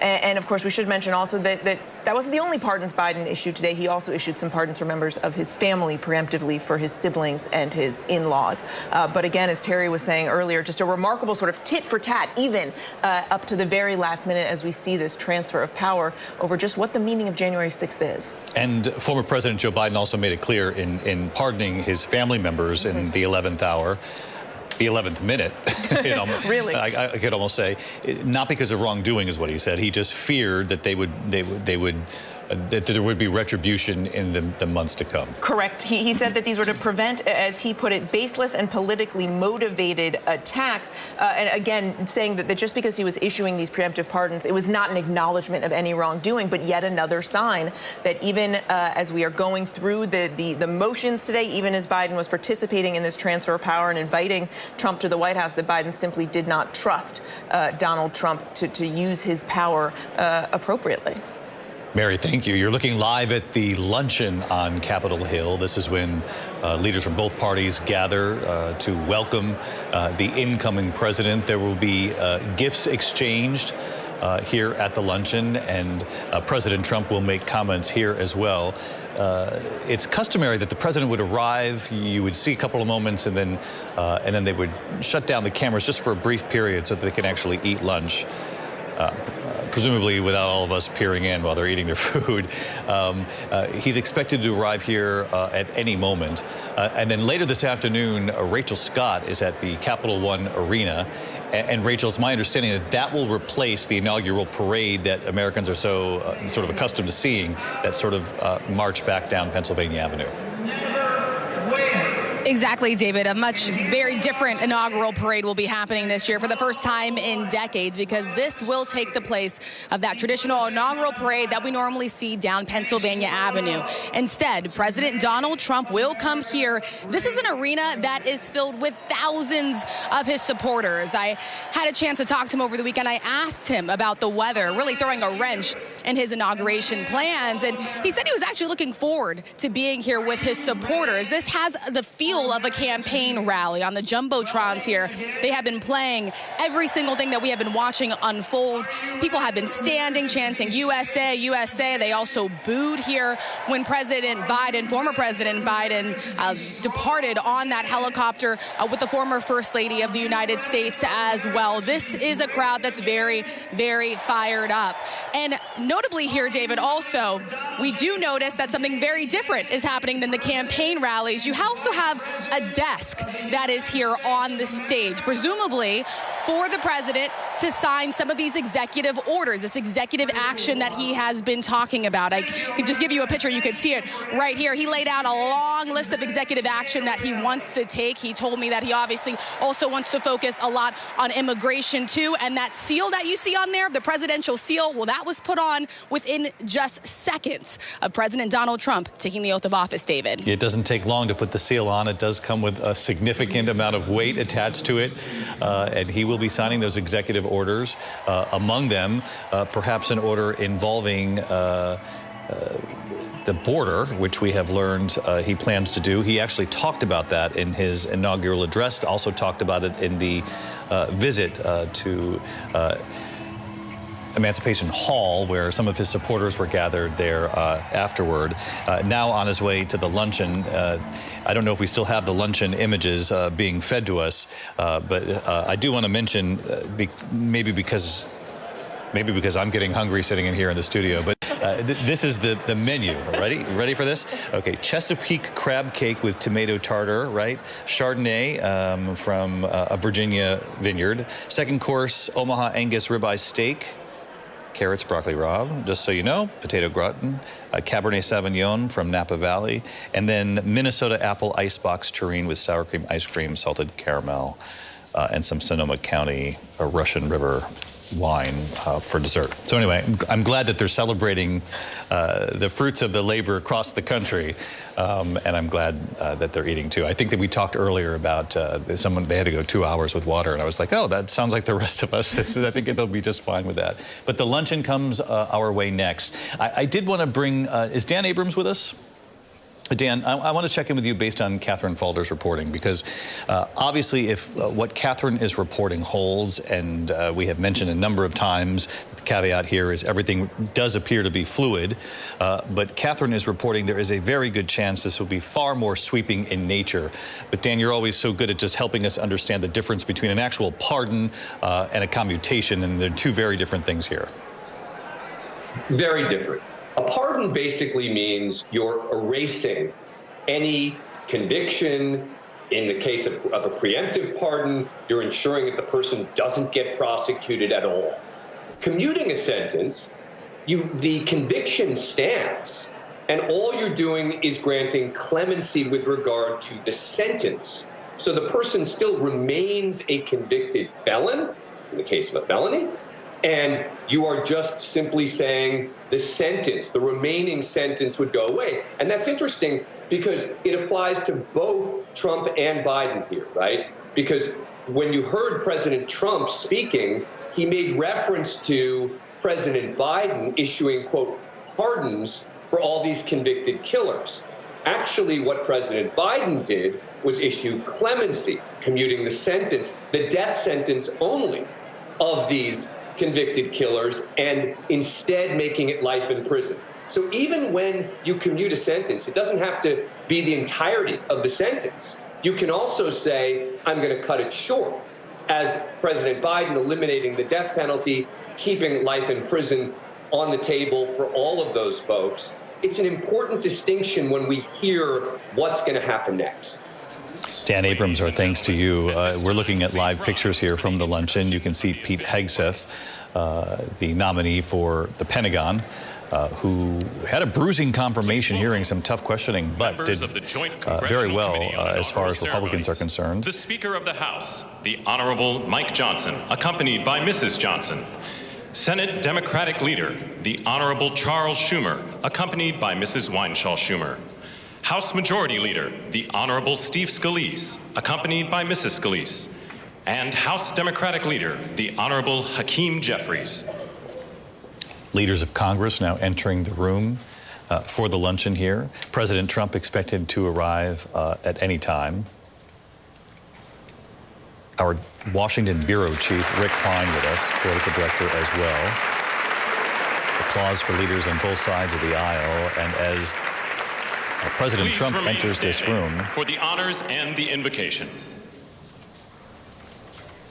as President Trump enters this room, he enters a fairly new Washington than what he entered in 2017, Rick. Many of these Republicans have been elected. Ladies and gentlemen, escorting in the Trump Vice era. President of the United States. Entirely different Washington. The makeup of the House Republican Conference, the makeup of that room is a snapshot. Things have changed. Tech titans like Jeff Bezos, Bobby Kennedy Jr., former Democrats like he and Tulsi Gabbard, Marco Rubio and Lindsey Graham, former rivals. All of them are part of this room, and they're part of a Trump-supporting establishment, a tech establishment and a Washington establishment. This is striking, David. 2/3 of House Republicans right now were elected either in 2016 or later. That means that they were elected with Donald Trump or with Trump in office. They owe so much of their political careers to the man who's now president.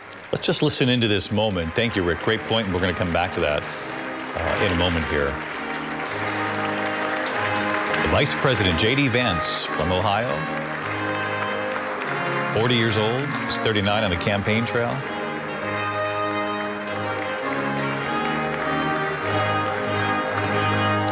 Quite a rise in the party for J.D. Vance, Martha. An incredible rise. You know, David, I was thinking this morning as we're all sitting on this set that J.D. Vance sat right here on this set in 2016 to talk about his book, Hillbilly Elegy. And from there, of course, went into politics. The time he wrote Hillbilly Elegy, he had some things to say about Donald Trump that Donald Trump didn't like too much.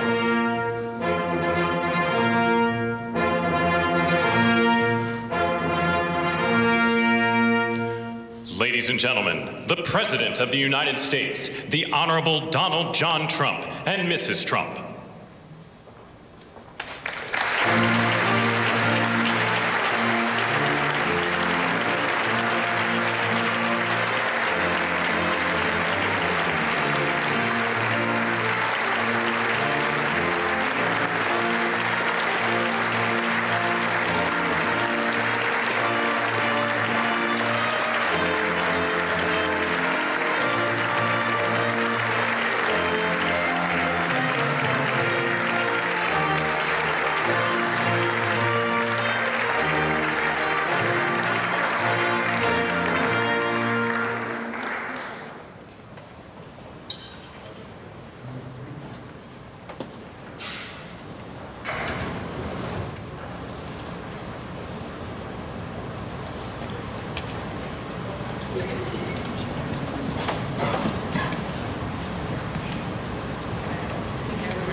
I have a feeling people are very hungry, so I'm going to get this started.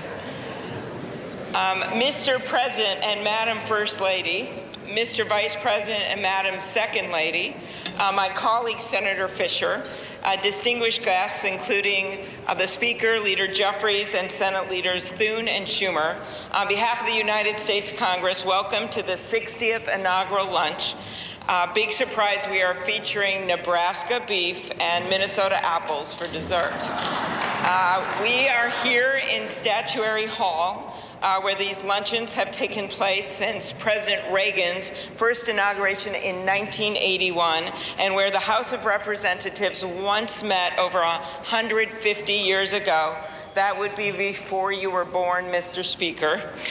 In 1864, after the new House wing of the Capitol was built, and in the midst of the Civil War, Congress dedicated this chamber to host statues chosen by every state. Walking into the hall, we all passed under the arch, holding the marble Car of History clock.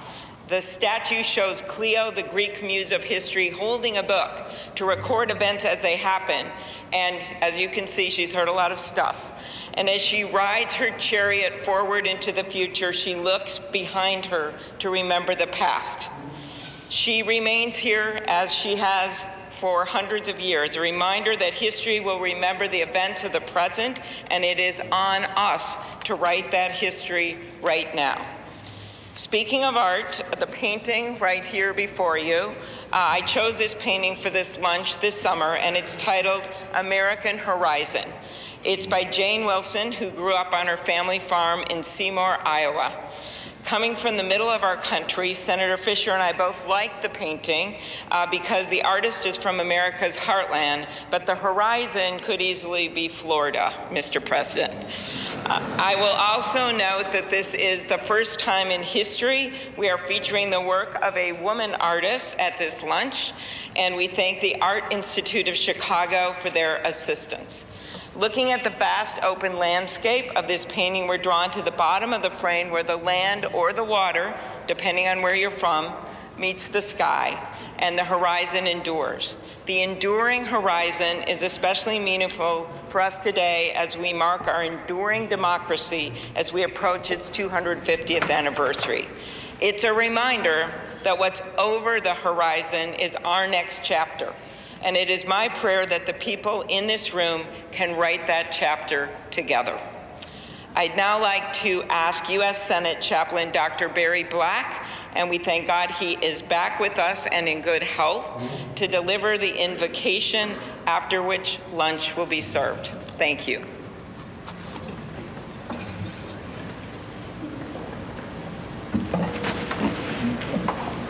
Let us pray. King of kings and Lord of lords, whose kingdom is above all earthly kingdoms, and who judges all lesser sovereignties, look with favor upon President Donald John Trump and Vice President James David Vance. Empower them with the wisdom and courage needed for our times. Protect them from the vicissitudes and challenges that obstruct the making of a world of justice, peace, and righteousness. Lord, give them a deep desire to do their best for our country and world, and a determination to act in ways pleasing to you. Preserve their families in health and strength by your grace and power. Bless now this luncheon as each of us finds your grace sufficient for every need. We pray in your sovereign name. Amen.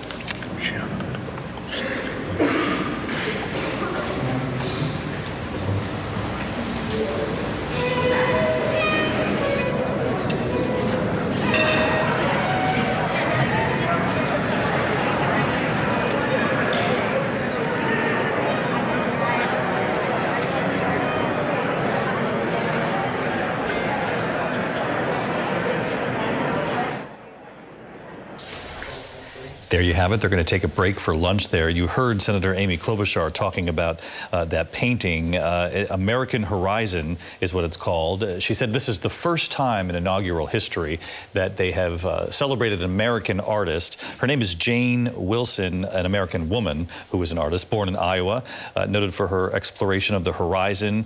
And you heard Amy Klobuchar talk about how it could also not only make her think of being in the middle of the heartland, which is what she and her fellow senator thought when they saw the painting, but that also, if you look at it and you see sort of Florida in it as well, Mr. President, that was sort of a gift, a nod to him. We're going to take a quick break here. On the backside of this, we're going to look at some of these moments, the interactions between the Trumps and the Bidens. We know that Joe Biden and Jill Biden have now departed Washington. You saw that here. At the back end of this luncheon, you're going to see the gifts exchanged for President Trump, some of the things that have played out on this day.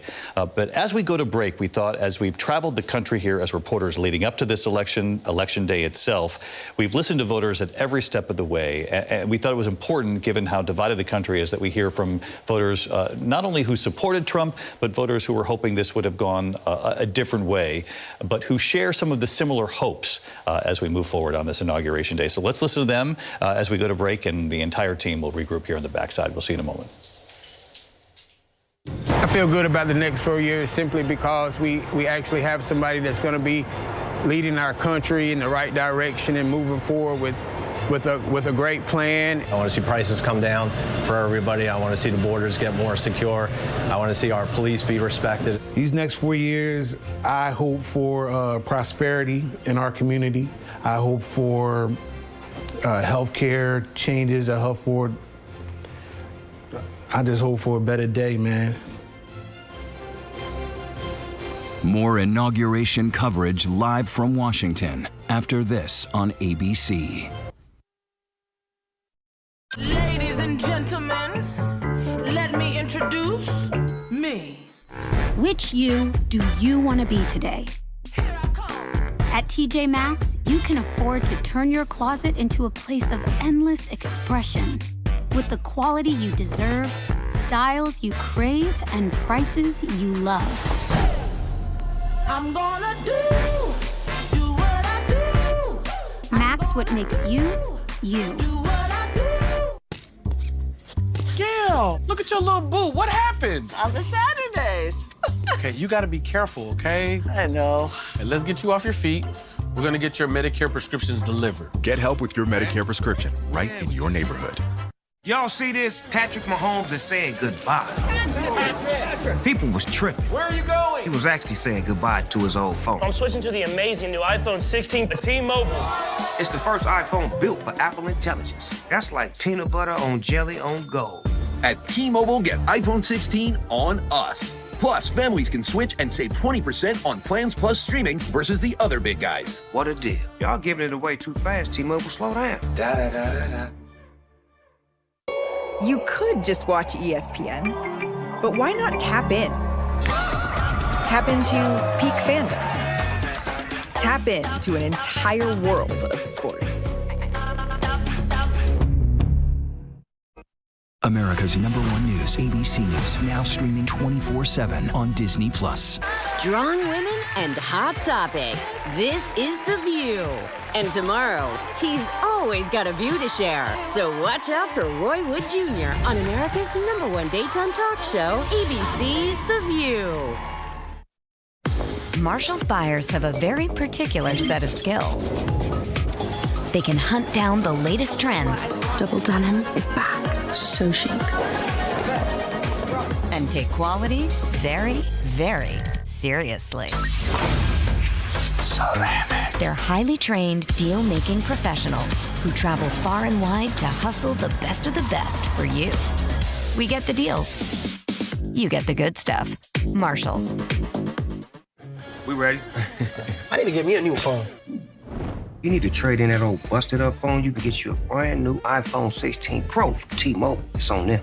At T-Mobile, it's better over here. Families save 20% every month. What a deal. To all you new and existing customers, trade in your busted old phone, and T-Mobile will give you a brand new iPhone 16 Pro with Apple Intelligence on us. Plus, families can switch and save 20% versus the other big guys' best plans plus streaming. T-Mobile is one of none. Go get that. What he said.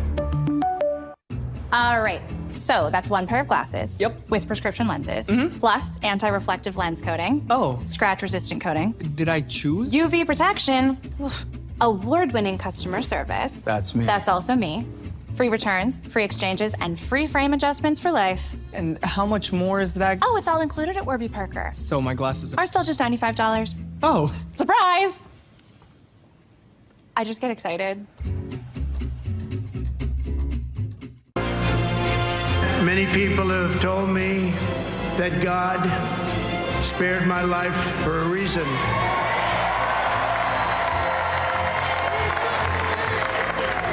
And that reason was to save our country and to restore America to greatness. And now we are going to fulfill that mission together. We're going to fulfill that mission. ABC News live coverage of the second inauguration of Donald J. Trump returns in a moment.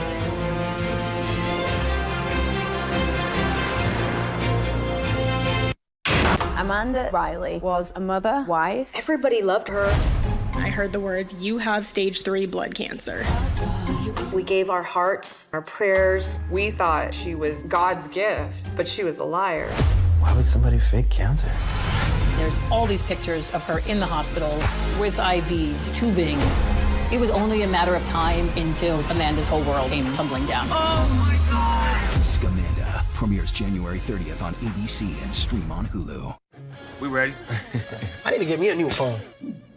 You need to trade in that old busted up phone. You can get you a brand new iPhone 16 Pro from T-Mobile. It's on them. At T-Mobile, it's better over here. Families save 20% every month. What a deal. To all you new and existing customers, trade in your busted old phone, and T-Mobile will give you a brand new iPhone 16 Pro with Apple Intelligence on us. Plus, families can switch and save 20% versus the other big guys' best plans plus streaming. T-Mobile is one of none. Go get that. What he said. All right, so that's one pair of glasses. Yep. With prescription lenses, plus anti-reflective lens coating. Oh. Scratch-resistant coating. Did I choose? UV protection. Award-winning customer service. That's me. That's also me. Free returns, free exchanges, and free frame adjustments for life. And how much more is that? Oh, it's all included at Warby Parker. So my glasses are still just $95. Oh. Surprise! I just get excited. Shifting Gears is the much-anticipated can't-miss series with humor and heart. You could go back to law school. That's always been your dream. That was your dream for me. You like to argue. You do love to argue. You might as well get paid for it. Shifting Gears, new Wednesday on ABC. America's #1 news, ABC News, now streaming 24/7 on Disney+.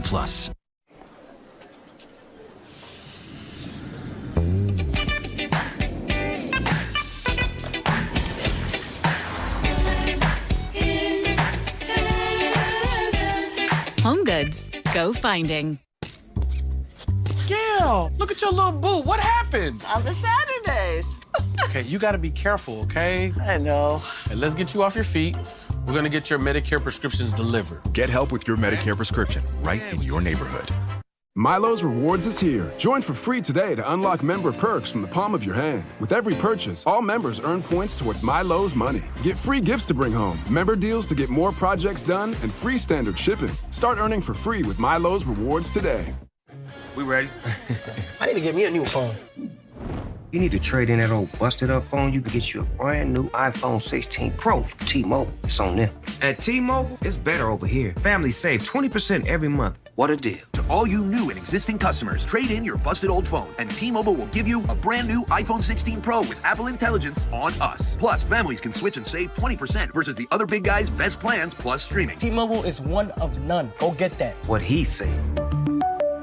The 2025 Pro Bowl games. This year's stars show off their best moves in the Skills Show. Oh, my goodness. Plus, the AFC and NFC meet again in flag football. Touchdown. Skills Show January 30th on ESPN. Flag football February 2nd on ESPN and ABC. Live from Washington, D.C., the second inauguration of Donald J. Trump. Here again, David Muir.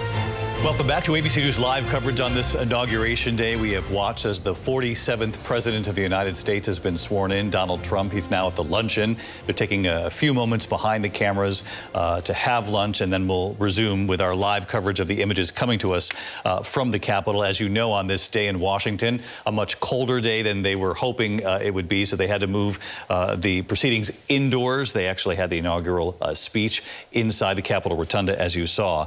This all began, though, today with sort of resuming what we've come to expect on Inauguration Day in this country, the cornerstone of democracy, the peaceful transfer of power, watching an outgoing president actually greet the incoming president.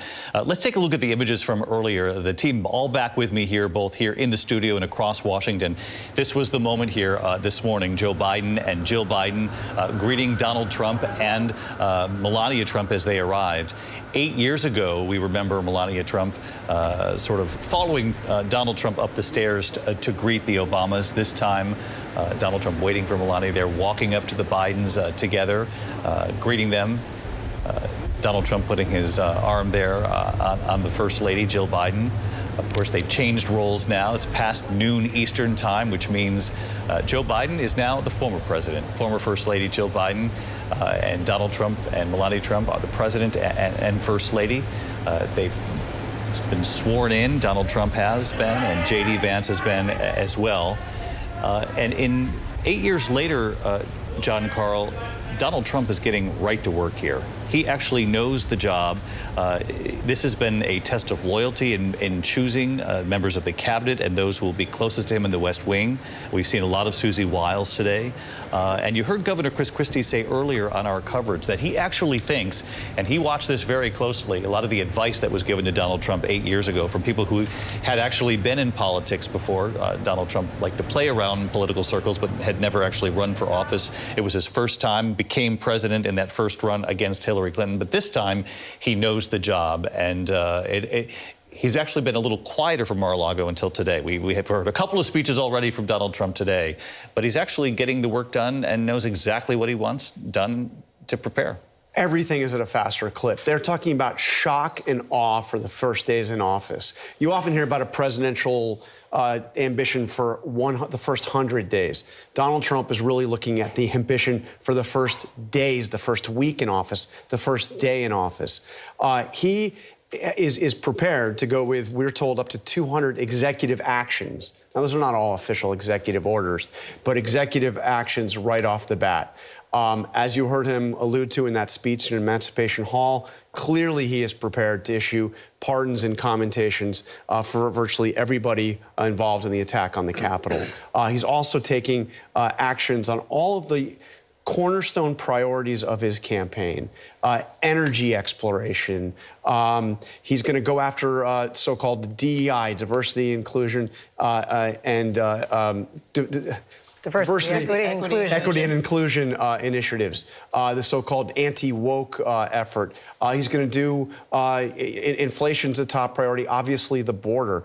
I'm looking to see when we're going to see the first efforts at mass deportations, which, of course, were a cornerstone promise of his campaign. So look, Donald Trump's not waiting to get started. I believe if you look back 8 years ago, he signed a total of 1 executive order on day one. He's going to do a lot more than that here on his new day one. We heard him talk about a national emergency on the southern border. He's going to declare that here on day one. I want to go to Maria Villarreal. She's in Texas. She covers, obviously, the issue of immigration and the southern border for us. And Maria, they were expecting this, authorities in the border states, that Donald Trump would act and act quickly. And they've now heard it in the inaugural address. They now await the signing with the pen a little later this afternoon to put some of these words into action. Exactly what that action looks like remains to be seen. And as John Carl just pointed out, whether or not we'll see any sort of beginning to mass deportations still remains up in the air, though he's given every indication, President Trump, that he intends to act and quickly here. You know, David, I think Mary Bruce probably put it best a little earlier, right? She said we heard the inaugural address and then we heard a second address. And I think that's when we really got a good sense of what Trump is really focused on, what's important to him, where he feels most comfortable. We've been talking about this all throughout the election, right? For me, though, this gave us a lot more perspective on what we can expect at the border. And I think that's what a lot of people, a lot of contacts and sources down here have been waiting for. There have been a lot of rumblings for weeks about what could potentially happen. I mean, obviously, he talked today about bringing back Remain in Mexico. We've also heard a lot of conversations around Title 42. And when you talk about those two policies coming back, David, I think it's a real concern, not just for the people that are going to have to respond to the issues that are going to happen along the border, but really what is going to be happening in Mexico. There are shelters right now that don't have a lot of migrants, don't have a lot of families, but their bigger concern is, like, if you implement a Remain in Mexico, I mean, basically that in Title 42 allows people to just allows our federal government to push migrants back into Mexico to wait for their asylum cases to be heard. That will instantly create issues in these shelters. And then that's when we will also see the potential for a lot of those camps where, you know, people are waiting along the border in awful conditions to try and get heard. I mean, this caused some major issues and major tension between the U.S. and Mexico when these two policies were both in place during the first Trump administration and then, you know, sweeping into the Biden administration as well. Any indication from authorities there on the ground as to how far they think the Trump administration will go in these early days? You talk about Title 42, of course, was used during COVID. It was actually used in the early days of the Biden administration until the courts caught up with them. But there's been a lot of talk about whether or not that can be brought back in light of other concerns that are now on the radar. You know, and I think that is why it's so important for us to pay attention to the verbiage, the wording of how these executive orders will come out. Obviously, this is a very smart Trump administration that has been planning, you know, what they're going to do along the border for not just a few months, but really the last year or so. How can they get around the court systems that have already said Remain in Mexico cannot be used any longer by the Biden administration? So in order to bring it back, they've got to write that policy a little bit differently. So we got to pay attention to that. Also, Title 42. You know, the reason why we heard the president come in and say, listen, this is a national emergency along our southern border, is that gives him a lot of freedom to then use things like our military, you know, the Department of Defense, bringing troops down here, not just the National Guard anymore. So I think we're going to see him use those avenues, and then also the help of Title 42. Again, we've heard a lot of rumblings along the border, a lot of sources and contacts saying we do believe Title 42 is going to come back. This is something that local law enforcement, but more specifically Customs and Border Patrol, these agents can use instantly. It is plug and play for them, David, because they've already had Title 42 in place. They had 4 to 5 years of being able to use that particular policy. So for them, they're ready to go. It's just a matter of what comes out in those executive orders as to exactly, you know, what situations will call for those policies. Have any of the authorities who've witnessed sort of the change in just the last 6 months there, given the very late stage action taken by outgoing President Joe Biden, and has anyone asked the question down there, why not simply have acted much sooner for the Democrats, obviously given the swift reduction in just the issue at the border in the last 6 months? You know, we're actually standing in El Paso, right? This is a very blue area in a very red state. We've talked a lot to local community leaders here who have asked that exact question. You know, their hope was that during this last administration, the Biden administration, they would see, you know, more of a concerted effort to tackle the immigration issue as a whole and to get everybody on board, right? That we would see this kind of bipartisan coming, you know, to the middle of the aisle and really trying to figure out not just what the root causes were, but really what are the policies that we can put into place that will long-term fix this particular issue. Unfortunately, we saw that, you know, border security bill that would have tried to fix some of the issues. You know, obviously that was that didn't go through last December, and so then President Biden had to step in and issue his own executive order to tighten up what was happening along the border. David, as of right now, listen, it's a considerable difference where I'm standing right now December 2023, when we saw apprehensions at an all-time high. Now, December of 2024, there was an 80% decrease in apprehensions, and it has a lot to do, right, with the tighter restrictions that we saw the Biden administration put into place, but also they created more pathways for people to seek asylum in a legal way.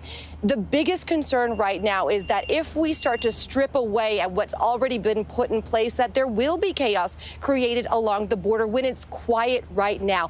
One thing we can already point to, the CBP-1 app. This was an app that was put in place in order to try and streamline the number of people that were coming through. We talked to a lot of people that work not just here along the border in Texas, but also in Mexico.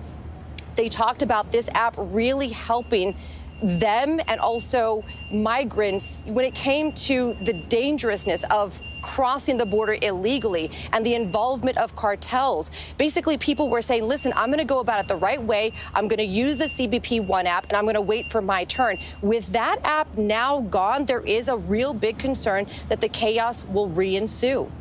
Maria Villarreal on the border for us. Maria, thank you.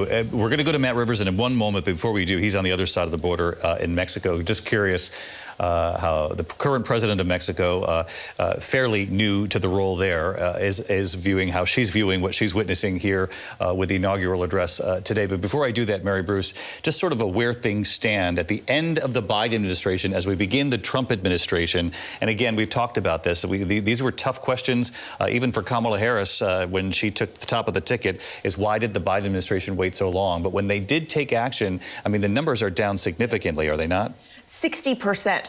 That is how much the encounters at the border have decreased since last spring when Joe Biden put in place those tougher asylum restrictions. And while there, yes, at the time were many questions about why he didn't do that sooner, I think now there are also questions for the new Trump administration, which is, the problem at the border may not be as dire as he had been painted given those numbers. I also have to tell you, I spent time along the border shortly after those new restrictions were put in place, spent some time in Arizona. Maria knows this well, but in speaking with Border Patrol agents there, they said, yes, they noticed almost immediately a decrease in encounters that they were seeing every day. And what they really wanted from Washington, they told me at the time, was for Congress to act to give them more resources, more access to technology, things that they needed to be able to better do their job, more patrol, more staffing, more manpower along the border. And it is interesting, the app that Maria was just talking about, the fact that those appointments, the CBP-1 app, that those appointments may have been canceled. Our team, their estimates, they predict that means that over 30,000 migrants may have been scheduled for appointments over the next 3 weeks. They now are in limbo. Yeah, that's something to really watch. And bigger issue here on immigration itself as a political issue. There's going to be a real postmortem within the Democratic Party, John Carl, about why they would wait until the final 6 months of their administration, knowing that this issue was front and center and really important to Republicans and Democrats, voters across the country. And look, they can point to the bill, the bipartisan bill in the Senate, which you heard Joe Biden talk about endlessly. You heard Kamala Harris talk about quite a bit in her 107 days of her campaign. Why did Donald Trump kill that bill? That bill wasn't something that came up, until year three till the end of year three of the Biden presidency, and really didn't get under consideration until the fourth year. So this is clearly something that they're looking at, and it was interesting to see one of the first real piece of legislation of the Trump era that already has been voted on was the Laken-Riley Act, which is something that had widespread support among Democrats. She was the nursing student. She was the nursing who was murdered by an undocumented immigrant in Georgia.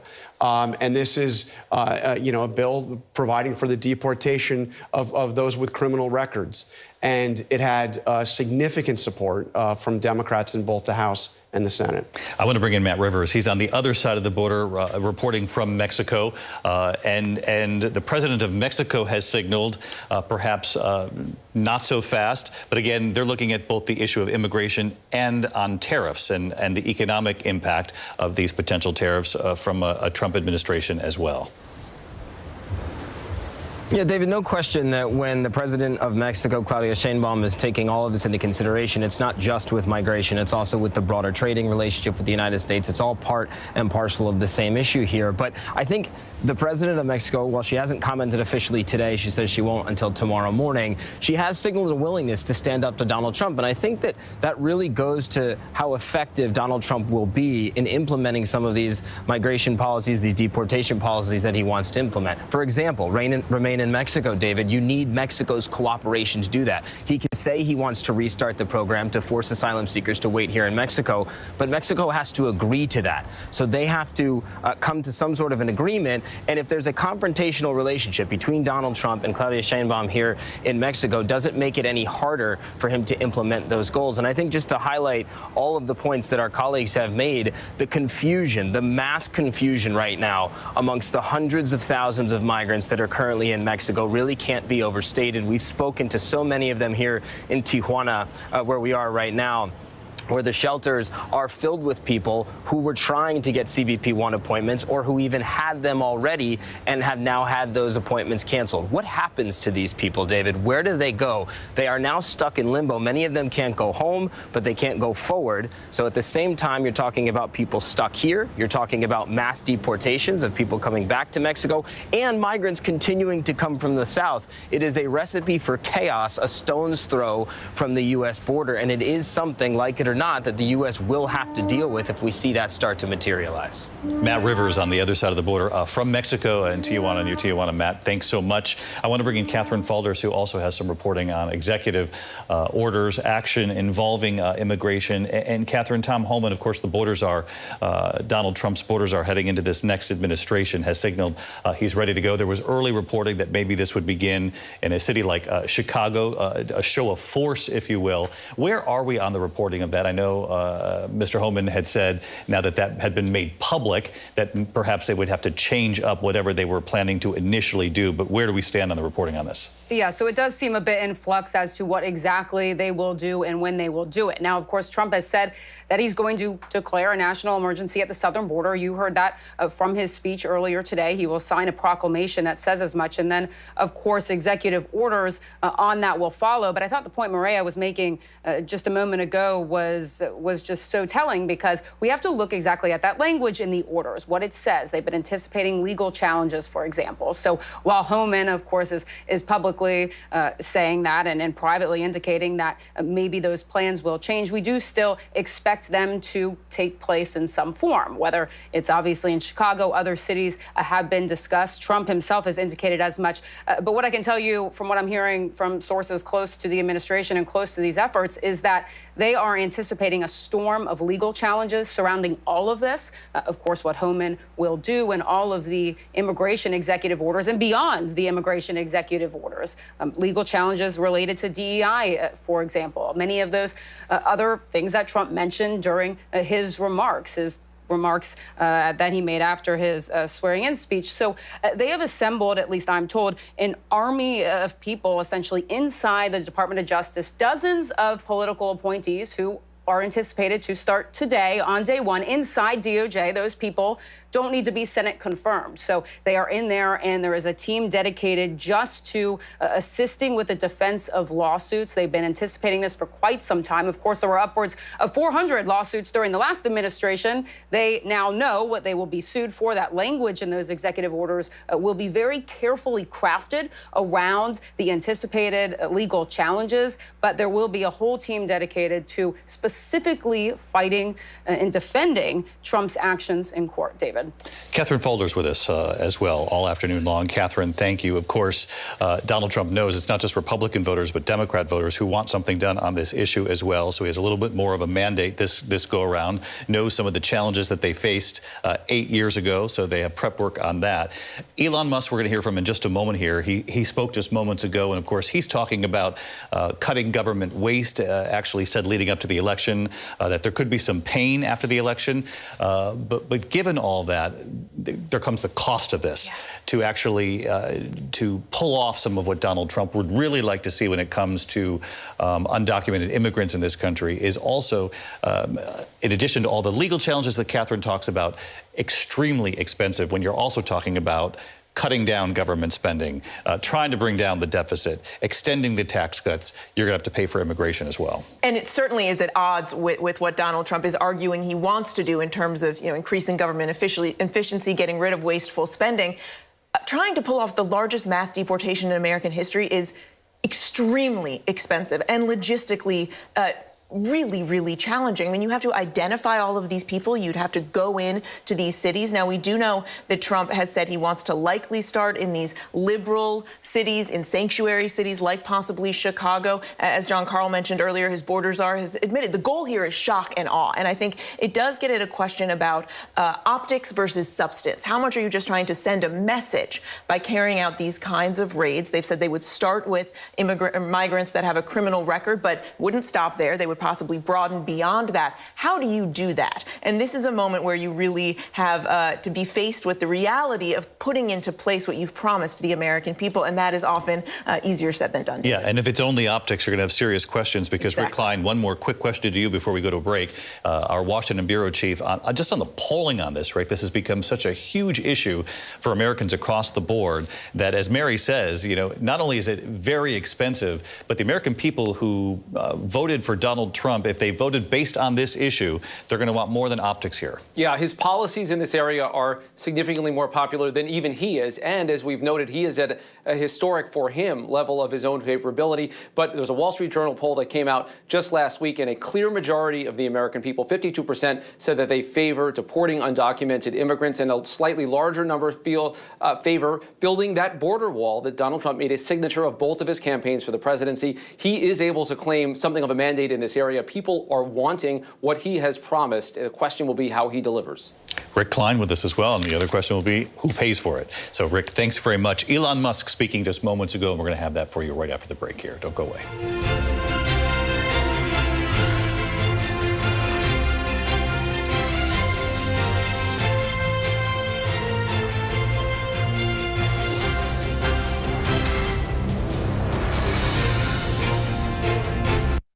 At the Disneyland Resort, the happiest place on earth, you can find the my dream is finally coming true kind of happy. That woohoo kind of happy. And the we're never going to forget this kind of happy. Find yours at the Disneyland Resort. ABC's David Muir, the most watched newscast in America. More Americans watch World News Tonight with David Muir than any other newscast. You could just watch ESPN, but why not tap in? Tap into peak fandom. Tap into who's hot, who's who, and who's got the takes. Tap into Fast Friends. Tap into the thing that becomes your thing, that becomes everything. Tap into an entire world of sports. Mr. Campbell, I remembered I left something in the bathroom. Deuces. Parker out.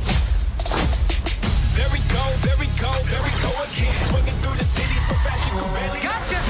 Check out our next victim in his dumb costume. Is my suit really that bad? Ouch. Taking off the mask, I know what you see. Oh. Ah, nice of you to join us, Mr. Parker. See me after class. Streaming January 29th. The 2025 Pro Bowl game. This year's stars show off their best moves in the Skills Show. Oh, my goodness. Plus, the AFC and NFC meet again in flag football. Touchdown. Skills Show January 30th on ESPN. Flag football February 2nd on ESPN and ABC. Wish you could show your kids the world? On a Disney Cruise Line vacation to Alaska, Europe, or the Caribbean this summer, you can. Let us help grant your summer vacation wishes today, because the time to show your kids the world is now. It's lunchtime in America, so what are we serving up? Well, how about everything you need to know? Your health, your money, breaking news, pop culture, with the biggest stars, music, trends, and of course, good food. It's all coming up on GMA 3. You're going to love it. We'll see you then. GMA 3, what you need to know. A third hour of GMA in the afternoon. So join us afternoons for everything you need to know. I love that. Me too. Jason's escape puts my wife's life in danger. I need Bailey's ex back in prison. I'm worried about him. He's spinning out over Jason. Who's out there? I can't find Nolan anywhere.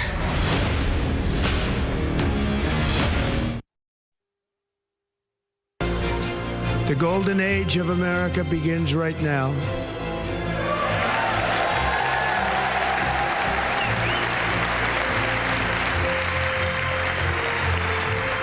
From this day forward, our country will flourish and be respected again all over the world. We will be the envy of every nation, and we will not allow ourselves to be taken advantage of any longer.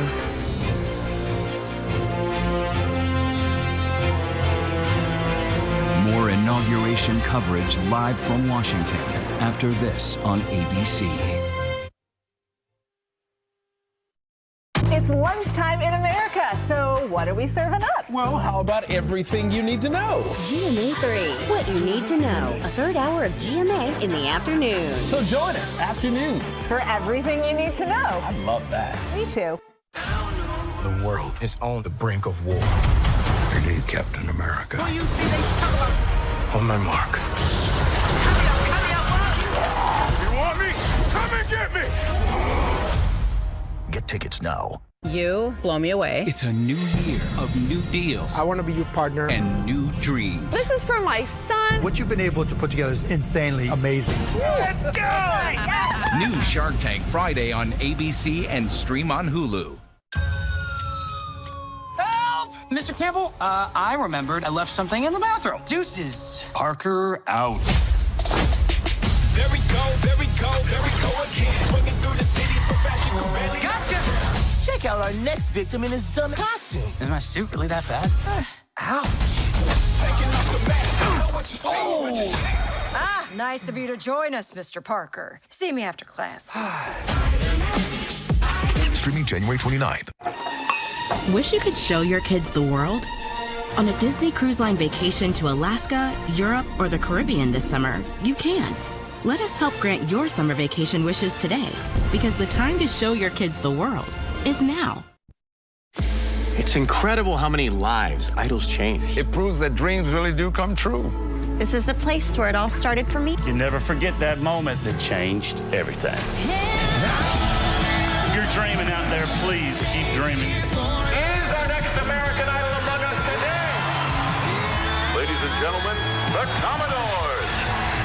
The winner is Carrie Underwood. American Idol's next chapter begins March 9th on ABC. America's #1 news, ABC News, now streaming 24/7 on Disney+.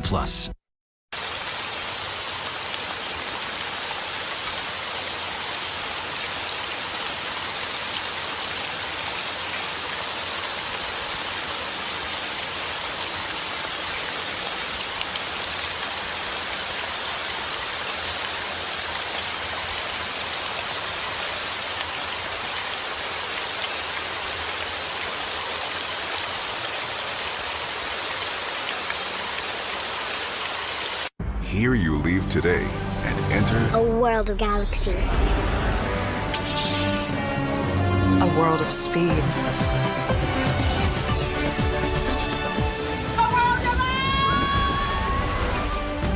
A world of other worlds. for whatever you love. Infinite worlds await.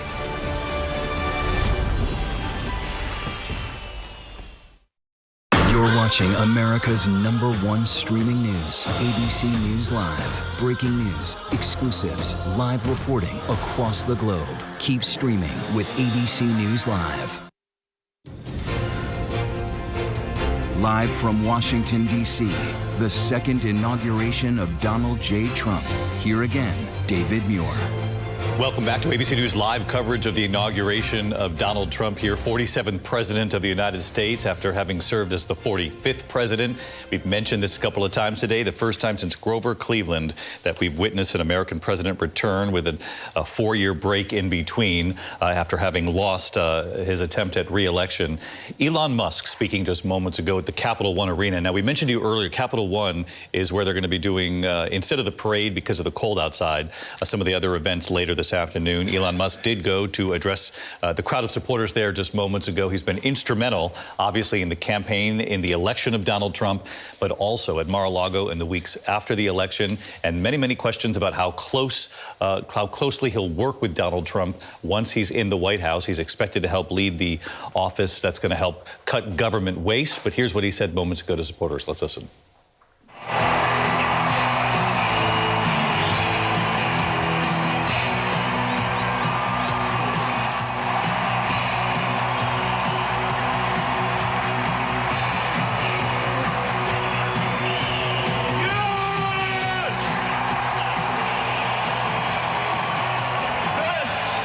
This is what victory feels like.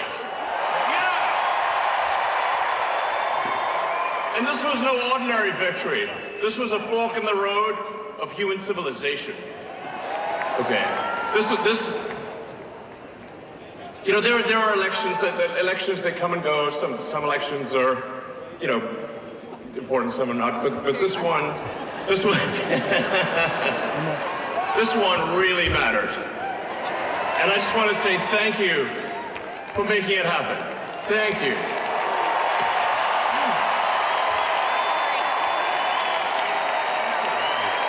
My heart goes out to you. It is thanks to you that the future of civilization is assured. Thanks to you. We're going to have safe cities, finally, safe cities. Secure borders, sensible spending, basic stuff. And we're going to take Doge to Mars.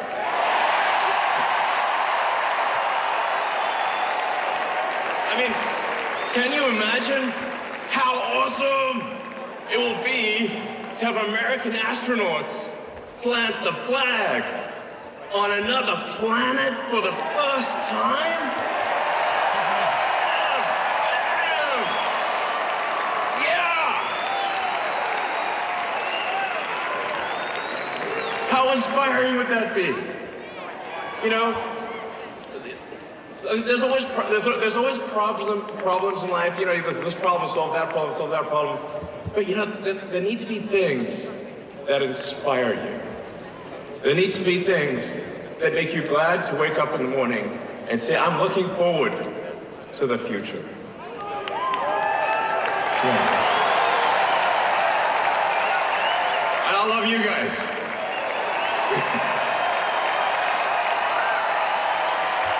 So,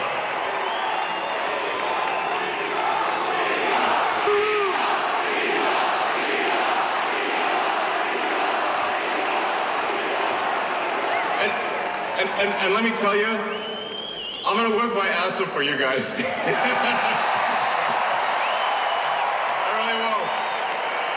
really will. So, and yeah, but I'm super fired up for the future. It's gonna be very exciting. As the president said, we're gonna have a golden age. It's gonna be fantastic. And one of the fundamental things, one of the most American values that I love is optimism. And this feeling like we're gonna make the future good. We're gonna make it good. So, man, I can't wait. This is gonna be fantastic. So thank you again. And yeah. I'm just so excited about the future. Thank you, guys. Thank you.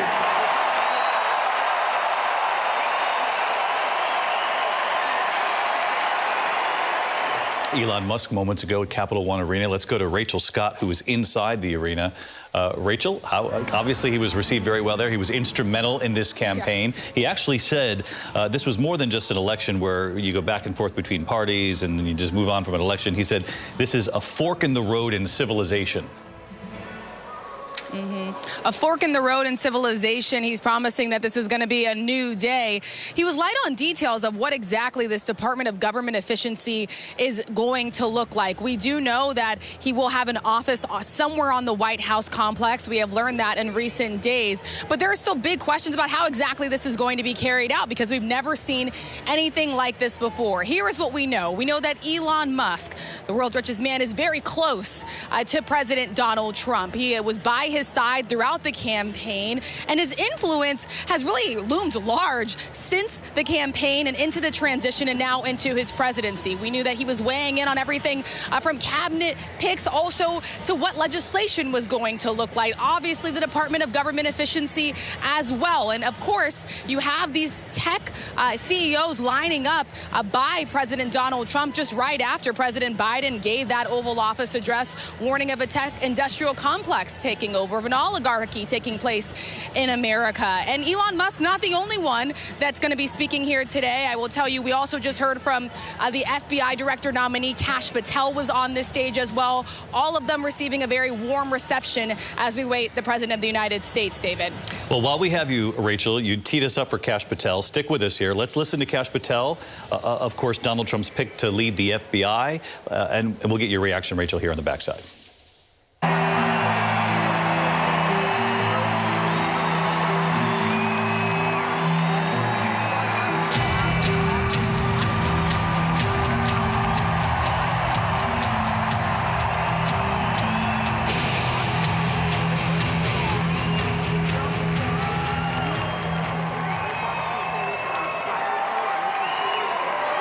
My, oh my, how do you follow Elon Musk when he tells you you're going to take you to Mars? I'll tell you how. He and I share something deeply. We love the American dream. And we have been given a gift by God today to usher in a new dynasty because we just inaugurated Donald J. Trump as our 47th president. And we just inaugurated J.D. Vance as our Vice President of the United States. And we did that because the American dream is alive and well, because you chose that our dream can be the dream for our children and the dream for our world. And we are at a crossroads here in America, but our future is bright because you had the courage to stand for your convictions. So I'm humbled here to talk to you about why I love the American dream. My story's pretty simple, it's unique, and some of you share in it. My parents were born and raised in East Africa. My father in the 1970s fled a genocidal dictatorship in Uganda, where he saw 300,000 of his countrymen murdered, where he saw what lawlessness would do if it was allowed to break through the system of constitutional justice. He fled, like so many others. He married my mother. They moved here. They waited in line. They stood in line because the American dream was worth standing in line for.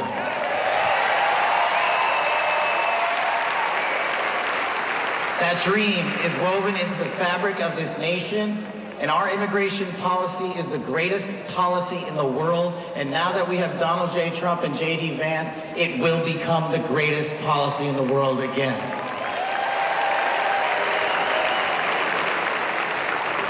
The dreams and hopes aren't enough, my friends. We got to get to work. And we got to accept the realities that too many of you know from your communities. President Trump launched in his first term priorities of national security, law enforcement, economy, and global diplomacy. But now we have to retread some of that. And I'd just like to go over a few of the things that our community has been living under these last few years. In the last calendar year alone, we had 100,000 drug overdoses. In the last calendar year alone, we had over 100,000 rapes. In the last calendar year alone, we had 17,000 homicides. That is unacceptable in 2025 in the United States of America. That is why we need constitutional law and order. When I read the statistic that for the age group of 18 to 45, the #1 cause of death is CCP fentanyl. We are not prioritized to go after the threats that face this country, and most of all, that face our future generations. But thank God, we will be starting right now.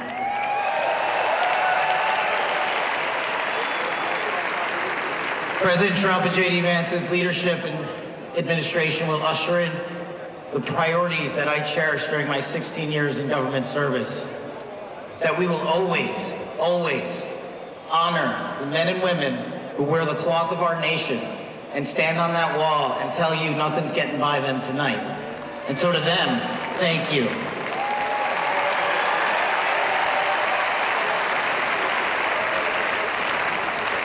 To our teachers and our frontline workers and our first responders, y'all choose to show up every single day for our children, for our communities. Kash Patel, Donald Trump's nominee to head the FBI. Let's go to Rachel Scott, who was in the room, and Rachel, the reception for him and the road ahead for him as the nominee to run the FBI.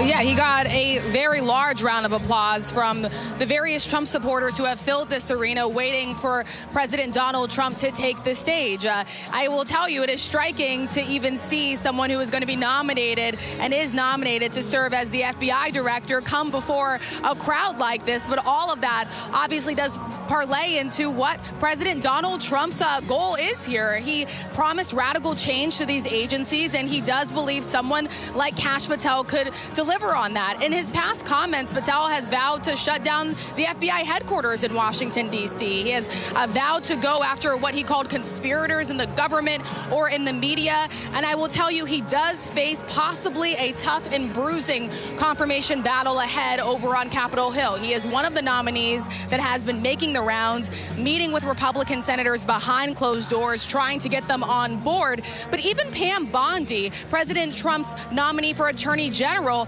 faced a lot of questions in her confirmation hearing just days ago about Kash Patel and whether or not someone like him could be independent, whether or not even the Department of Justice can be independent if these nominees are so loyal to President Donald Trump. And so we will see his confirmation hearing likely take place in the next couple of days as Republicans move quickly to try to get President Donald Trump's cabinet filled, David.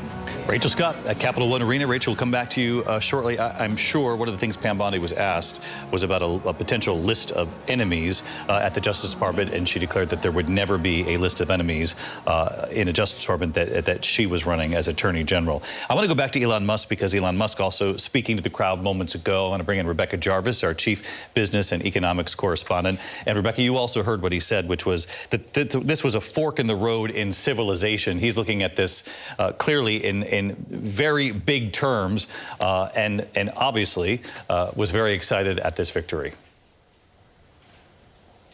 Absolutely, David. And keep in mind, he's the CEO of SpaceX. So when he's talking about civilization, he's not just talking about life here on Earth. He is talking about life on Mars. That is one of his stated goals for SpaceX, to colonize Mars. And you saw he, among all of the tech titans, standing behind President Donald Trump as he spoke earlier today. Most animated response you saw from Elon Musk is when Donald Trump talked about planting our stars and stripes on Mars. That is certainly something that would likely benefit SpaceX, which has poured billions of dollars into space travel and including the efforts to get humans to Mars eventually at some point in the future. And in fact, there's been this behind the scenes conversation, a great debate going on with NASA about whether or not we should be focusing our attention initially on getting to the moon and then to Mars. Elon Musk has said repeatedly that the moon, he sees it as a distraction. It also isn't part of the SpaceX business plan in as great of detail as Mars is. So certainly you can understand why there were those cheers today from Elon Musk at that point. He's also obviously a very gregarious and active person in terms of the social media world. And he's certainly somebody who continues to celebrate the president today, both in front of that crowd, but also on X, where he continues to post his own platform, the one that he bought a handful of years ago for $44 billion.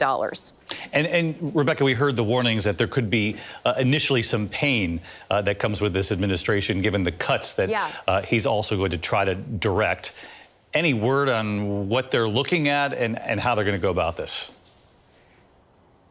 Well, certainly, David, part of the issue here is the Elon Musk Doge, as it's called, that department, which will be looking at places to cut, will have a handful of challenges in that the cuts, the things that can get cut, are much smaller than the things that cannot. For example, Medicare, Social Security, the defense budget, those are areas that are really set in stone. And then there's everything else around the parameters. Now, once you start making those cuts, if you're making $2 trillion in cuts to the budget, then that means the economy does grow slower over time. Right now, the economy is growing very strong, 3%. Unemployment is 4.1%. The issue that people have with the economy is inflation. Now, inflation is also another tricky area, and it will be tricky for the next administration if President Trump pursues things like his tariff plans, like his tax policy, because those are areas that have costs. Tariffs come with costs, and those costs turn out, at least initially, in prices, the prices that consumers pay. So there are some big challenges facing the agenda of this administration, and even the agenda that Elon Musk hopes that this administration will pursue. Also, interestingly, David, when you listen to what President Trump had to say, he also mentioned, in addition to talking about Mars, which got a big cheer from Elon Musk, he also talked about ending the electric vehicle mandate, meaning that in 2027, where most cars in this country would be mandated to run by new standards, using less fuel, be more energy efficient, more electric cars, Donald Trump is going to end that mandate, according to the president's speech today. Now, for somebody like Elon Musk, whose other business is Tesla, which is electric vehicles, certainly there's going to be a lot to think about here, because those billionaires standing behind Donald Trump, they have many interests, many interests. Rebecca, thank you. A lot to sort of unpack there. And John, Elon Musk's influence in this administration in these early days will be significant. It will be massive. And by the way, Elon Musk pointed out earlier today on X, Donald Trump was banned from that platform for a full, almost 2 years. And Elon Musk noted that by putting up the sign of it, that this account is banned, and saying the king is back, referring to Donald Trump. The king is back. Mark Zuckerberg, of course, there today with Donald Trump as well. Donald Trump was banned from Instagram. He was banned from Facebook, the two big meta platforms, again, for at least 18 months. And now, he's there honoring him. But the big question here regarding Elon Musk and Doge is what authority they really have. Again, there is no Department of Government Efficiency mandated by law. There is no statutory authority. When they talk about going through and looking for ways to cut spending, that may be a very worthwhile pursuit, but the kind of spending they're talking about is spending that has been mandated by Congress. These are laws that were passed. Now they will try to challenge that and try to look for what's called rescission authority. It gets into the weeds here, but they are talking about trying to find $2 trillion in spending. It's unclear how you get anywhere near that without touching spending that Congress has mandated by law. One other note on Doge, Vivek Ramaswamy is to be Elon's sidekick in all this. And what we're hearing today is that Vivek Ramaswamy will likely not be coming in as part of this Department of Government Efficiency. We're hearing he's preparing to run for governor of Ohio, and he will announce that what we're hearing will likely not be Elon Musk's sidekick on this. So interesting. So there's a lot that we don't know about what Elon Musk's actual influence within the executive branch is going to be, but clearly, he has tremendous influence, and he's very close to Trump, and he's going to have a role. And he has varied interests, which don't fit neatly into one portfolio, as Rebecca Jarvis was getting to. I wonder, big picture here, Terry Moran, real quick before we go to break.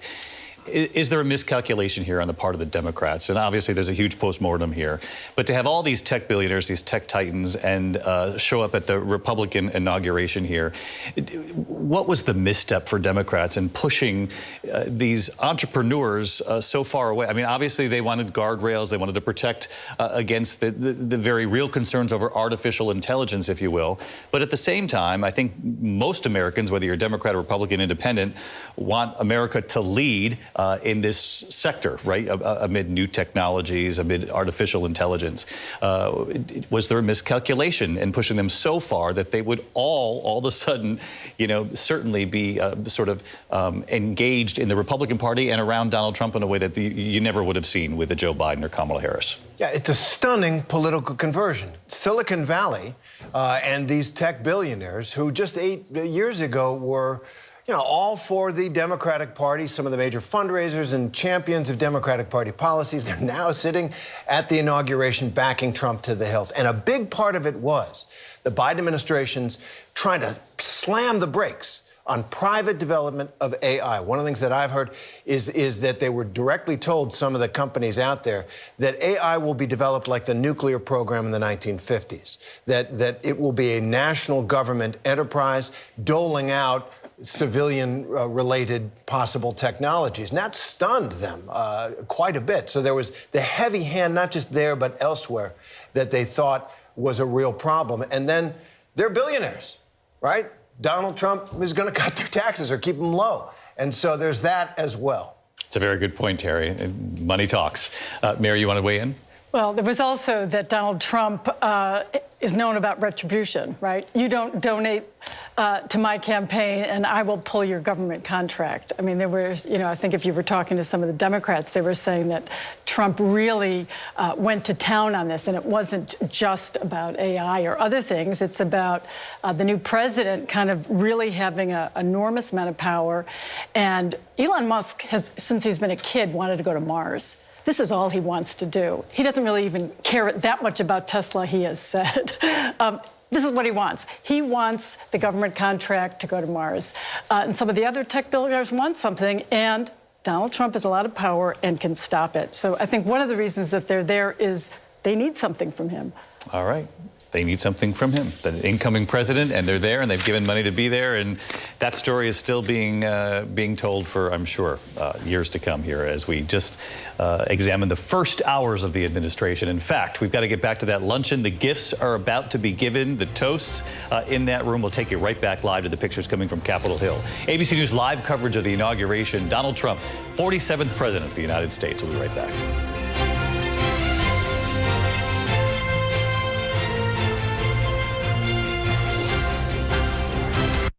You blow me away. It's a new year of new deals. I want to be your partner. And new dreams. This is for my son. What you've been able to put together is insanely amazing. Let's go! Yes! New Shark Tank Friday on ABC and stream on Hulu. At the Disneyland Resort, the happiest place on earth, you can find the my dream is finally coming true kind of happy. That woohoo kind of happy. And the we're never going to forget this kind of happy. Find yours at the Disneyland Resort. ABC's David Muir, the most watched newscast in America. More Americans watch World News Tonight with David Muir than any other newscast. Amanda Riley was a mother, wife. She got diagnosed with cancer. There's all these pictures of her in the hospital with IVs, tubing. But she was a liar. Why would somebody fake cancer? Scamanda premieres January 30th on ABC. The Disney Resorts Collection is the most magical place to stay at the most magical place on Earth. And with extra time at any of the 4 theme parks, why would you stay anywhere else? Start saving today.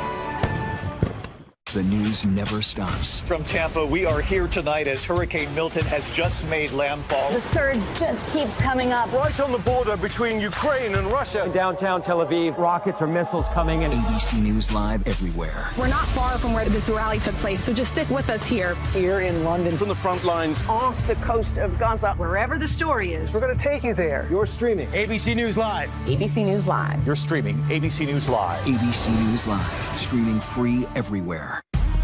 Your inner circle's been compromised. Either you can't see that or you don't want to. Who you think they talk about? Watch yourself. You're not Steve Rogers. You're right. I'm not. Who you think they talk about? Talk about us. Stand by for proof of death. You want me? Come and get me! Captain America, Brave New World. Get tickets now.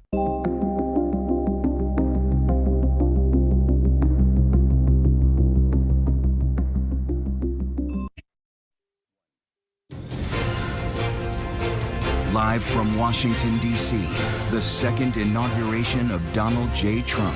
Here again, David Muir. Welcome back from Washington. ABC News Live coverage of the inauguration. Back here with the entire powerhouse political team. We want to go back to that image of the day, that moment they left the White House after the customary tea, though we know that Donald Trump didn't drink tea because he doesn't drink tea or coffee, but they did resume that tradition. And we were told going into today that this was important to both leaders, both former President Joe Biden and the incoming President Donald Trump, that they returned to this, even though we didn't see this as a country 4 years ago. Donald Trump leaving Washington 8 a.m. 4 years ago, did not take part in any of the public events that demonstrate sort of the peaceful transfer of power. This was quite a moment after these two men campaigned against one another, both back in 2020 and at least in the early stages, 2024, until very late in the game, actually, until Joe Biden dropped out of the race, Kamala Harris taking the top of the ticket.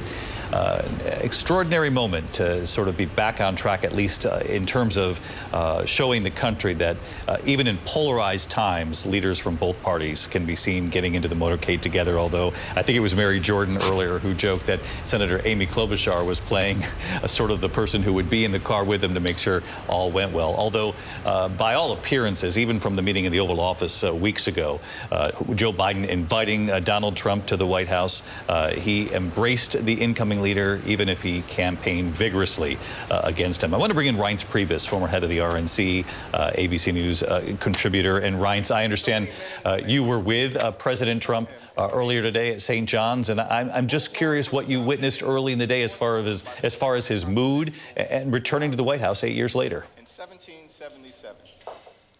A full 12 Well, look, I think you saw in the rotunda the same feeling that we felt at St. John's, which was triumphant. I think that's the word of the day. I will say, you know, the St. John's feeling today was, I thought there was a lot different than 8 years ago. 8 years ago, we had folks from the Trump campaign, the RNC, a brand new feeling in Washington, new unknown territory, and people that didn't really know each other working together.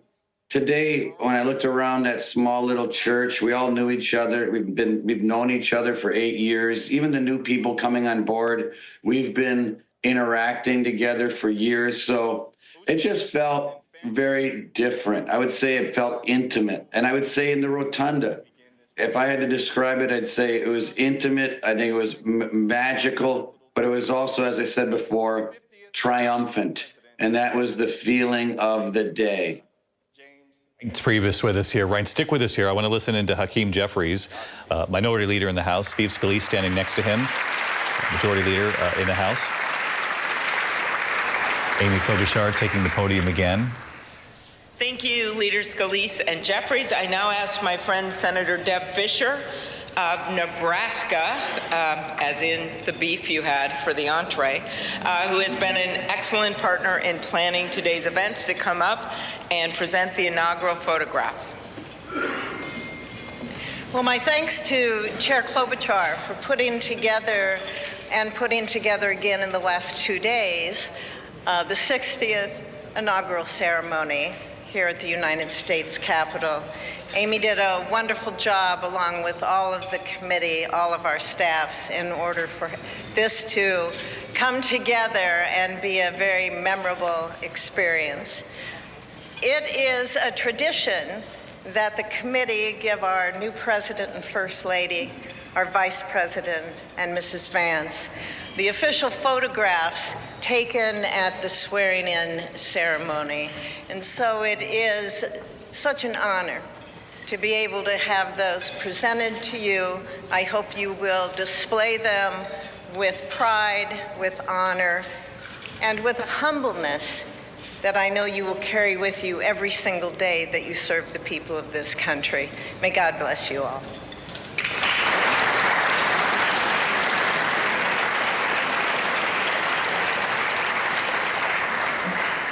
Thank you, Senator Fisher. Now, on behalf of the Joint Congressional Committee on Inaugural Ceremonies, I'd like to present the President and Mrs. Trump and the Vice President and Mrs. Vance with these crystal Lennox vases. See them over here? For the 10th consecutive inauguration, Lennox has provided the official inaugural gift. The hand-cut etched vases display the White House for the President and the U.S. Capitol for the Vice President, because I know that he is going to enjoy not only being the Vice President, but also, as Senator Thune and Schumer know, the President of the United States Senate, and there's no better job than that. These gifts symbolize our equal branches of government as well as our enduring democracy. There they are.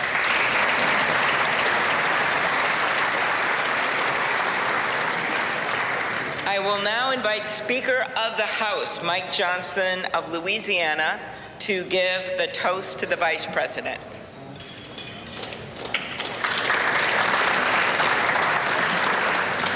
Thank you so much. It is my great honor to offer a toast to our new Vice President, Mr. J.D. Vance. J.D., you wrote something very poignant in your memoir, actually many things very poignant, but let me quote you here. What separates the successful from the unsuccessful are the expectations they had for their own lives. That's really meaningful. That expectation is a powerful thing. We remember the people in our lives who provided that to us. We all need that. Everybody needs hope and encouragement. They need a greater expectation. We need people in our lives who will make us look farther and reach higher. JD's written a lot about the people in his life that have done that. He's written about, we know the great story of your grandparents and what they did in your life. He's written about his professors and mentors that he met in law school. He writes a lot about, speaks a lot about his gracious, beautiful wife, our new second lady, Usha. Is a great inspiration as well. And JD, you yourself have been inspiring people. Your story really has. It's one of the reasons that I believe God has raised your platform as he has, because you've been so faithful to tell that story and to inspire so many others. And so our hope and our prayer is, as you continue to do this, that as you go to help us execute on the America First agenda, that you also do what you've been doing so well all along, and that is providing a model for what is possible in America. What a great story. What an inspiring story you've had, and it's just getting started. I pray specifically that you inspire a lot of the young men in America. Some of them feel hopeless and stagnant sometimes. And you're a great example to all of them and to all of us. That if you work hard and you play by the rules and you do the right thing, you can make a better life. You're now the Vice President of the United States, my friend. So everyone, will you please join me in raising a glass to our own mentors, the people who inspired all of us, to the possibilities of our own future, to these great new horizons. What a perfect choice this was for the painting, the artwork today. And to the great example of our new Vice President, Mr. J.D. Vance. You're here.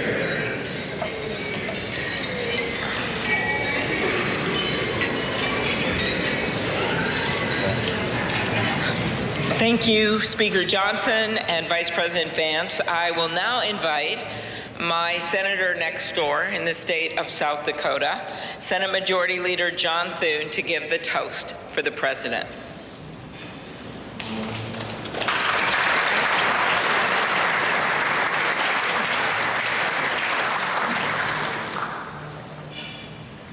Well, Mr. President, Madam First Lady, congratulations. It is an honor for all of us to be able to be here today with you on this historic day as we celebrate your inauguration. Mr. President, one of the most important influences in my life when I was getting started in politics was Ronald Reagan. His philosophy of limited government, his belief in peace through strength, the strength of his convictions, were all things that appealed to me. But I was also drawn by his optimism and by his belief in America. And Mr. President, those are qualities that I see in you. One of the things that resonated throughout your campaign was the unshakable belief in our country and in her citizens. You remind us of everything that's possible in America. I'm looking forward to working with you over the next 4 years to build up our great country. It says in the scriptures that if you ask for wisdom, it will be given to you and given to you generously. And so I pray, and our prayer is, that God will richly bless you in the years ahead and grant you not only strength, but wisdom. And ladies and gentlemen, I ask you to join me in raising a glass to the President of the United States, President Donald Trump. Hear, hear.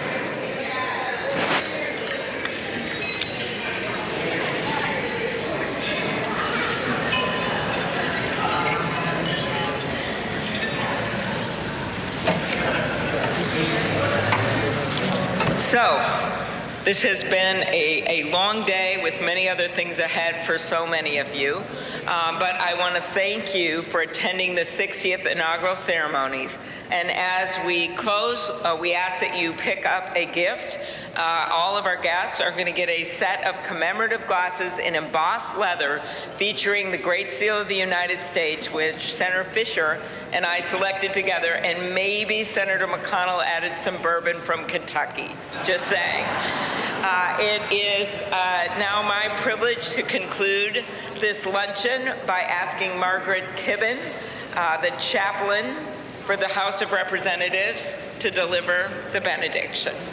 Thank you. And we know we love this eagle podium. It's pretty good, Mr. President.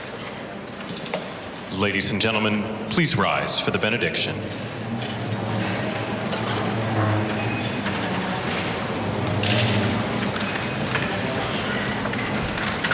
Would you pray with me? Holy and merciful God, having witnessed another successful moment in the experiment that you have entrusted into the hands of the American people, we pray your blessing on our 47th President of these United States, Donald J. Trump, and Vice President James D. Vance. Ensure that this mantle of singular responsibility that you have laid upon our President's shoulders remains secure in your will and safeguarded in your keeping. Uphold him as he preserves, protects, and defends the Constitution to the best of his abilities, relying on your divine help. God of power and might, grace and mercy, grant that your spirit of counsel has access to the President's heart to search it, to his mind to examine it, to his will to test it, that his faithfulness would bear witness to your truth. Surround him with angels and advisors who will serve as your agents to guide and guard him, caution and encourage him to remain upright and blameless in your sight. Buckle the belt of truth around his waist.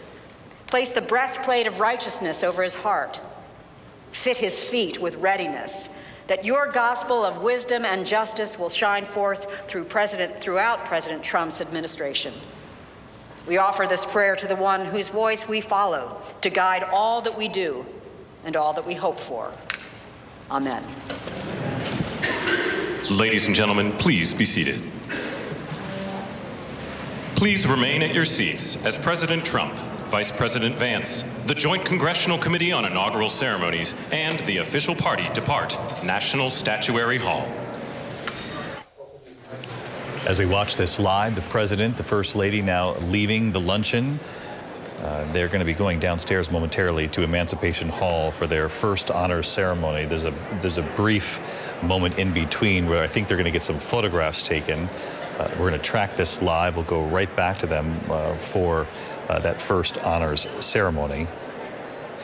In the meantime, I wanted to get back to Reince Priebus just to ask you one more question here, Reince, because we got cut off there a moment ago. I'm just curious, Catherine Faulders from our team here reported a short time ago that among the very swift actions President Trump will make this afternoon, it includes pardons and much more sweeping in nature when it comes to all of those who were charged in connection with January 6th. Does that square with what you're hearing so far?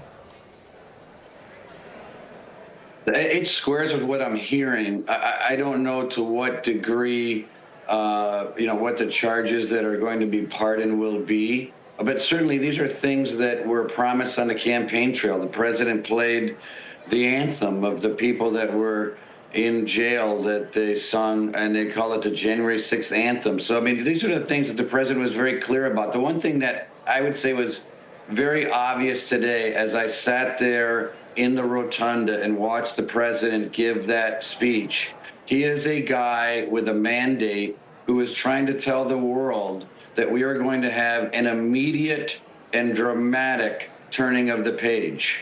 And he made that abundantly clear in that speech, and this is just one of those things. He feels aggrieved by it, and I think he's going to tackle it head on. So we'll see what kind of, if there's any controversy that spins out of that. But he was clear on the campaign trail. And I know he's convinced he has a mandate given the sweeping Electoral College victory in November. Before I let you go, what did you make of the speech in terms of unity, Reince? You were in the rotunda. It was much more intimate than typical when we see these inaugurations play out outdoors, obviously moved inside because of the weather this year. But here you had the president and the outgoing president really very close to him as he was telling the American people that he does plan to make, as you point out, Reince, sweeping and very quick change here in these early days.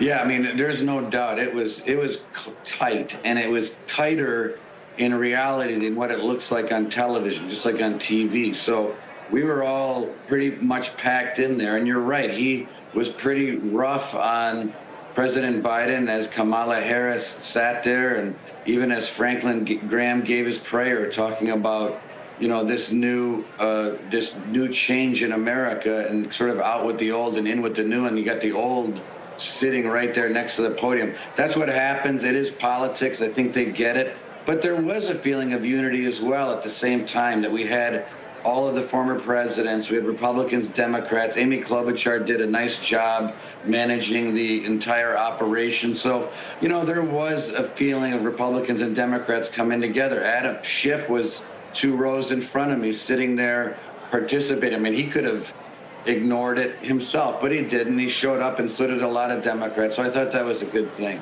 What did you make of the other presidents in attendance, former first ladies? It was an intimate space. You probably saw their facial expressions, the interpersonal dynamics better than even we did watching from the studio here in Washington. What did you make of the interactions?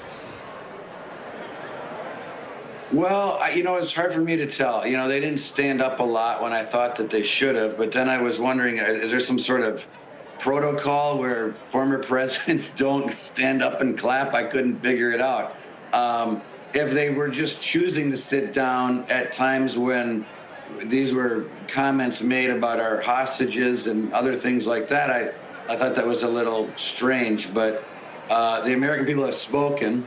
And I think that Donald Trump took that mandate and he ran with it today, I think in a pretty dramatic but clear fashion. I thought it was a great day for the country.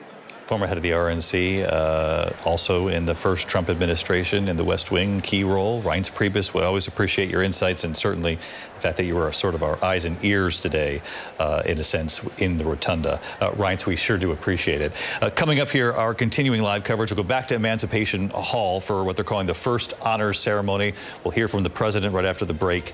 Stay tuned here. Live coverage continues, and we'll have more on the letters from outgoing presidents to incoming presidents. What a great and rich tradition, and what, if anything, we've learned about perhaps a letter that might be waiting in the Oval Office on the other side of the break here. Stay tuned.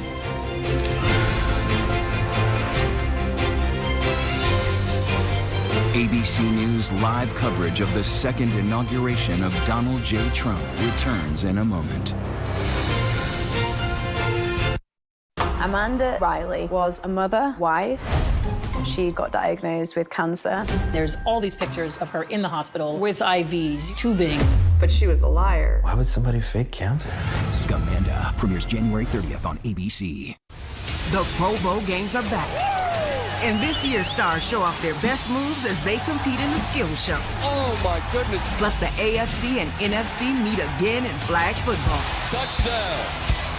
Can Peyton and Eli Manning coach the league's best to glory? In the 10. That's 6 for Chase. The 2025 Pro Bowl games. Skill Show Thursday, January 30th at 7 on ESPN. And don't miss flag football and more skills Sunday, February 2nd at 3 on ESPN and ABC. It's incredible how many lives idols change. It proves that dreams really do come true. This is the place where it all started for me. You never forget that moment that changed everything.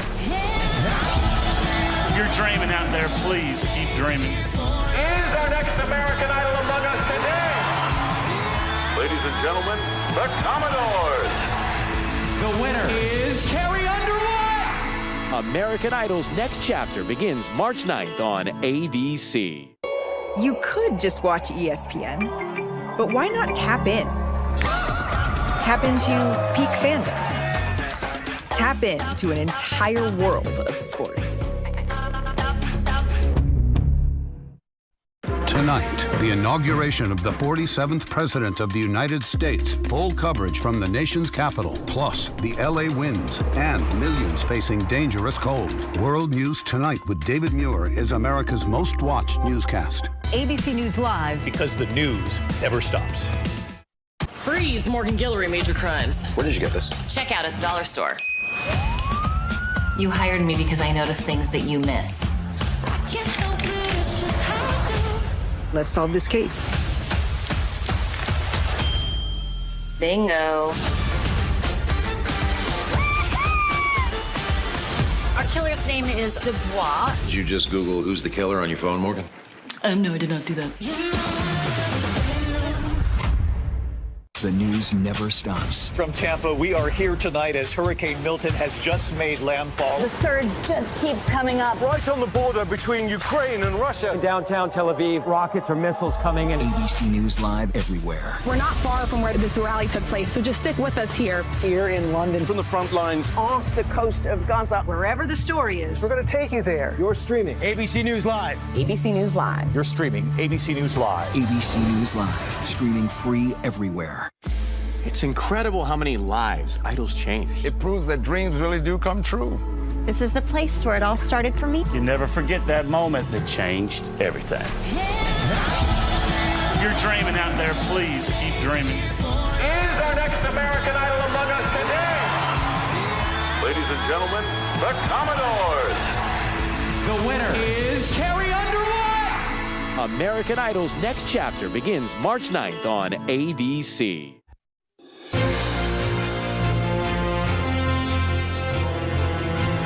Live from Washington, D.C., the second inauguration of Donald J. Trump. Here again, David Muir.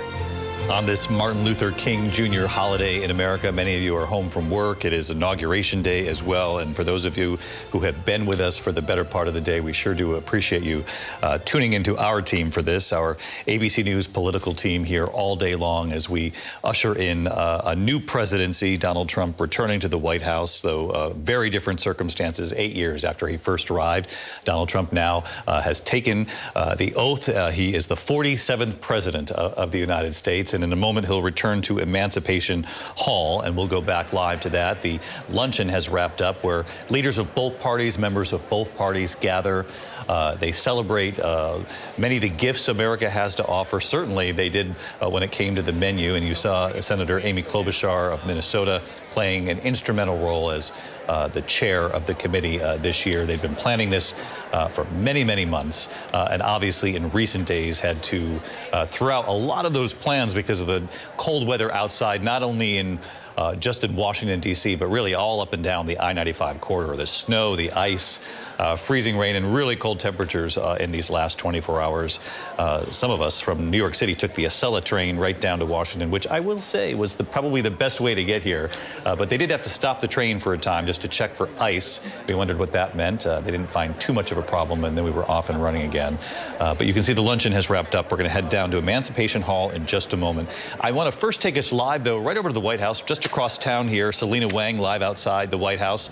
And Selena, I know that you called into our control room saying, well, the moving trucks are here.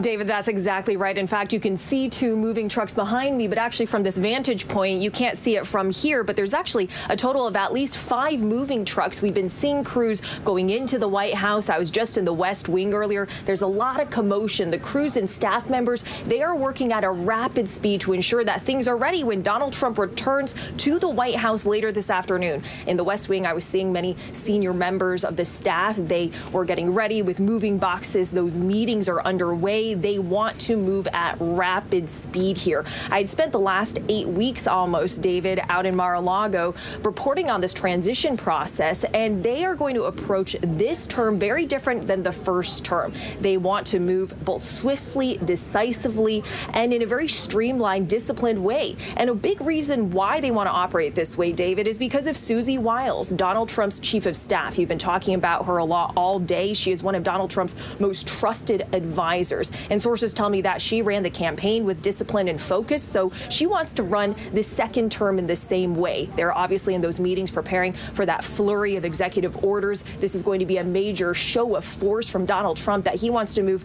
bigger and at a faster pace than that first time around, David. As we can see, the moving truck's right behind Selena Wang there at the White House. And Mary, you were getting some reporting earlier, initial reporting of changes already to the Oval Office. Yeah, to the Oval Office. Not surprisingly, they have moved swiftly to do some redecorating in the Oval Office. It will look very familiar to all of us who have spent time in there and who covered Donald Trump's first administration. Those bright gold curtains have returned behind the Resolute desk, as well as the similar carpet that he had before. He's gone ahead and changed out some of the art already. The portrait of President Andrew Jackson is back on the wall, just as it was during his first term. And also, we have heard from some reports that what was known as the Diet Coke button maybe making a return, a button that Donald Trump could push to let aides know that he needed a refill of his favorite beverage. There is also a tradition in Washington that the outgoing president leaves a letter for the incoming president. Actually, Donald Trump did participate in this when he left 4 years ago, despite not participating in the inauguration festivities or the peaceful transfer of power. He did actually leave a letter for Joe Biden then. Biden never disclosed what was in it, though he described it as, quote, very generous. And we do know that outgoing President Biden did leave a letter today for Donald Trump. We will have to see if he'll disclose what was left in that note, David. Yeah, it's interesting you bring that up. As we get ready to go down to Emancipation Hall, the whole tradition with the letters began with Ronald Reagan. We're going to have a conversation about that here on the backside. Really fun story about that first letter to his vice president who was becoming president. Let's listen.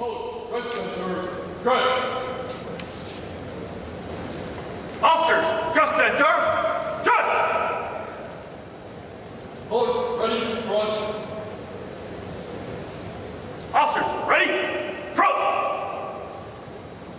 Ceremonial. At ease. Hold, stand at ease. Attack. Ceremonial. At ease.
Martha Redis, this is another sort of change because of the weather. It used to be a review of the troops outdoors.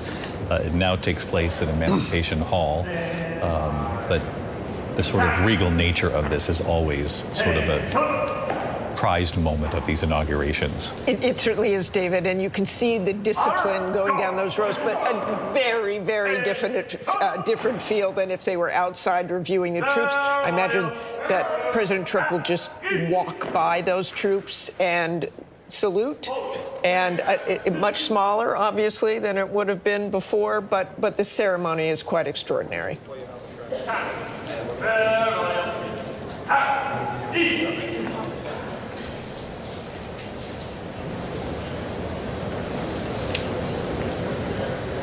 We've seen the military over the past few weeks, of course, at Jimmy Carter's funeral as well, and the dignity and the precision in all of this that I have watched through several inaugurations, and you name it, the military is there and bringing the country together in ways that no one else can.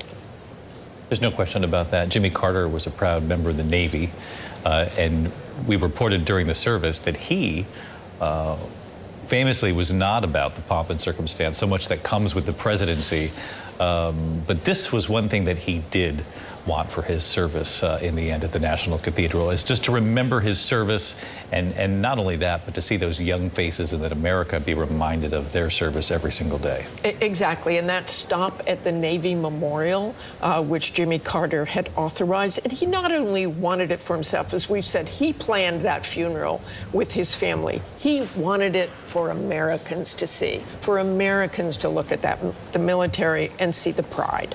And I will say, former President Joe Biden now felt very strongly about the military. We traveled to Normandy with him to honor those World War II heroes who landed on the beaches of Normandy. And President Trump, in his inaugural address today, also talked about the military, feels very strongly about what he believes will be their efforts to bring it back to what it was under his first term. So in that way, both of these leaders have made it very clear that they appreciate and honor our nation's service members. Exactly, and all presidents really do, and you get close to your staff. As we've said, we'll have to see what happens to the chairman of the Joint Chiefs, C.Q. Brown, whether he gets close to him or not, or he may not be the chairman that he wants. That will be up to the president, because they do indeed serve at the pleasure of the president. But this is a very somber, solemn, and yet celebration of this president, and watching these moments and just the silence there, David, a kind of a beautiful moment. Let's take a moment then.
Honoring the troops, not only President Trump, but the incoming, the new Vice President, J.D. Vance, who is a veteran himself, Lindsay. Yeah, J.D. Vance, prior to going to law school at Yale, joined the military.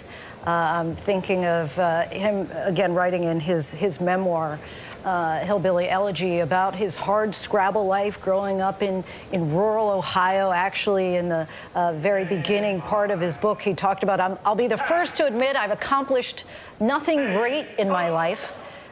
Talked about how I'm not a senator, a governor, or a former cabinet secretary.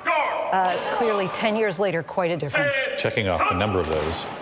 And he served in Iraq. And I've heard J.D. Vance talk about that service, and he downplays it in a way. He was a public affairs officer, says he didn't go into combat, but he certainly was close to combat. He certainly took the risks others take. I've worked with public affairs officers. They're very courageous people.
The President and First Lady Melania Trump making their way right here into Emancipation Hall. This is the first honors ceremony. It's really in place of the traditional review of the troops that we've become accustomed to on Inauguration Day.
Jackson, present, arm.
Sir, this includes first honors.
Ceremonial at peace.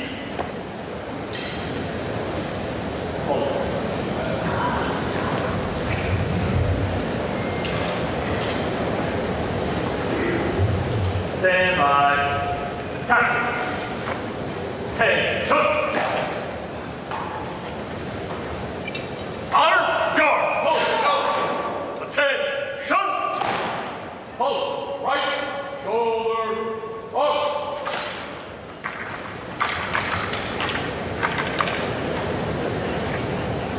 Hold. Ready. Go. Commanders, take charge of your units.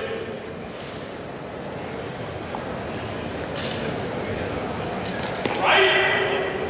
Back. Forward. Forward. Right. Hands. Forward. Left. Right. Up. Forward. Oh! Return. Hold. Hold. Mark. Ready. Down. Right.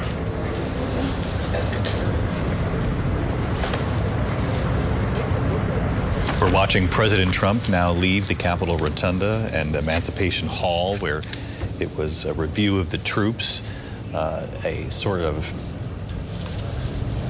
truncated version, if you will, still just as moving and quite powerful, to be honest, but just different from what we typically see during these inaugurations since it was indoors. He's about to make his way with the First Lady to Capital One Arena, and that part of today's program will actually replace the parade route, which we typically see at Pennsylvania Avenue back to the White House. And in years past, we've watched as presidents and first ladies get out of the motorcade sometimes and actually walk along the route. That will not be happening today. Although some people are out there without their coats on today, just their suits. A lot of folks standing around. Don't be fooled, though, by the clear skies. It is a very brisk day in Washington. As we look at these pictures, let's stay with the live pictures, but can we bring in Kira Phillips into the conversation? Because, Kira, you were in the room in Emancipation Hall. Must have been quite moving. It was, and you can probably even still hear the drums behind me of the Fife and Drum Corps. You know, just a little bit of history. The Corps used to, play from sunrise to sunset, David, and served as a primary mode of communications from commander to troops during battles. And just speaking of battles, there's one battle going on for sure that the president is going to deal with, and that is with who he has picked for Secretary of Defense. As you know, you go out into the field, the troopers, a lot of them will say how much they love President Trump. But when it's come to the generals, it's gotten pretty ugly at times, as you know. Trump's last presidency, he tore through 5 defense secretaries, 2 full-time, 3 acting. So now we'll see if indeed Pete Hegseth makes it through confirmation hearings to be his Secretary of Defense this time around. I did get a chance to spend some time with Hegseth, his wife, his family. They tell me it's been a real tough time for them personally, but Hegseth also telling me Trump has had his back the entire way, and Hegseth also saying he believes he will get the votes that will take him to the finish line, David. And we've heard President Trump say in recent days that he was impressed with the confirmation hearings, and in particular with how Pete Hegseth handled himself up there on the Hill. Whit Johnson, you're right there, right, watching this all unfold? Absolutely, David. All of this playing out over my left shoulder here. The president, 47th president of the United States, now inside that armored vehicle, that limousine, the Beast as it's known, with his wife, the First Lady once again, Melania. We saw him speaking earlier with Senator John Thune, now the majority leader of the Senate. And there is a massive security apparatus here on the East Front Plaza. Here we see a number of police vehicles from all sorts of different agencies. And a break from tradition, what we're used to here, this is also where that parade would typically begin. But we know because of the frigid temperatures, that's not happening today. And somehow I can tell you it's managed to get even colder out here today. But this is also, as we see the motorcade start to pull away here, I am thinking about Trump's words just 4 years ago, his parting words from Joint Base Andrews when he said to everyone, "We will be back in some form." And boy, was he right. As we take a look at this motorcade and Trump driving away as the 47th president of the United States, David. Whit Johnson, we really appreciate it. And we heard from Kira Phillips, who was inside Emancipation Hall there, Martha, and she actually talked about the open-ended question, which is, will this administration be different from the first in terms of the relationship with military leaders?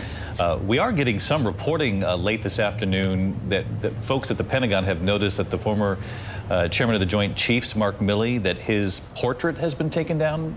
Exactly, and that has been confirmed, David. This is an area of the Pentagon on the E-ring, historic. Every chairman of the Joint Chiefs of Staff's portrait hangs in that hallway. You walk down that hallway, you can see everyone. But this morning, Mark Milley's has been taken down. He has a contentious relationship with President Trump. President Trump has called him names. Mark Milley, on his retirement ceremony, said he did not take an oath to a wannabe dictator. So there has been a back and forth between those two. The Pentagon refers people who are asking why that portrait was taken down. They are referring them to the White House, but we don't know exactly who took it down or who asked that that portrait be taken down. But boy, would that send a chilling message to other general officers who might say, if I cross the president, am I out of here as well? Very interesting. Again, for the Pentagon to say, you got to ask the White House on this one, and the White House is now Donald Trump's White House. And you take a look at that license plate on the motorcade here. I believe it says 4547. Is that the still photo there on the left? Yeah, 4547, made quick work of the math, whoever's in charge of the motorcade license plate there. 4547, as they make their way now to the Capital One Arena. This, of course, replaces the parade route that we have become accustomed to. 4 years ago, we didn't see much of this, and also we were in the middle of the pandemic still. So there were a lot of things about that inauguration that also seemed a little different, obviously. This one, though, even in these very divided times, I think that a lot of Americans watching today, if you're a Trump supporter or if you were perhaps hoping that it might have gone a different way, that there have been moments that everyone, I think, can sort of hold on to from today's coverage, I hope. Those moments of former presidents from both parties showing up. Even watching Senator Amy Klobuchar, a Democrat who ran for president herself, chair the inaugural committee. And let's listen to the cheers here along the route for a second.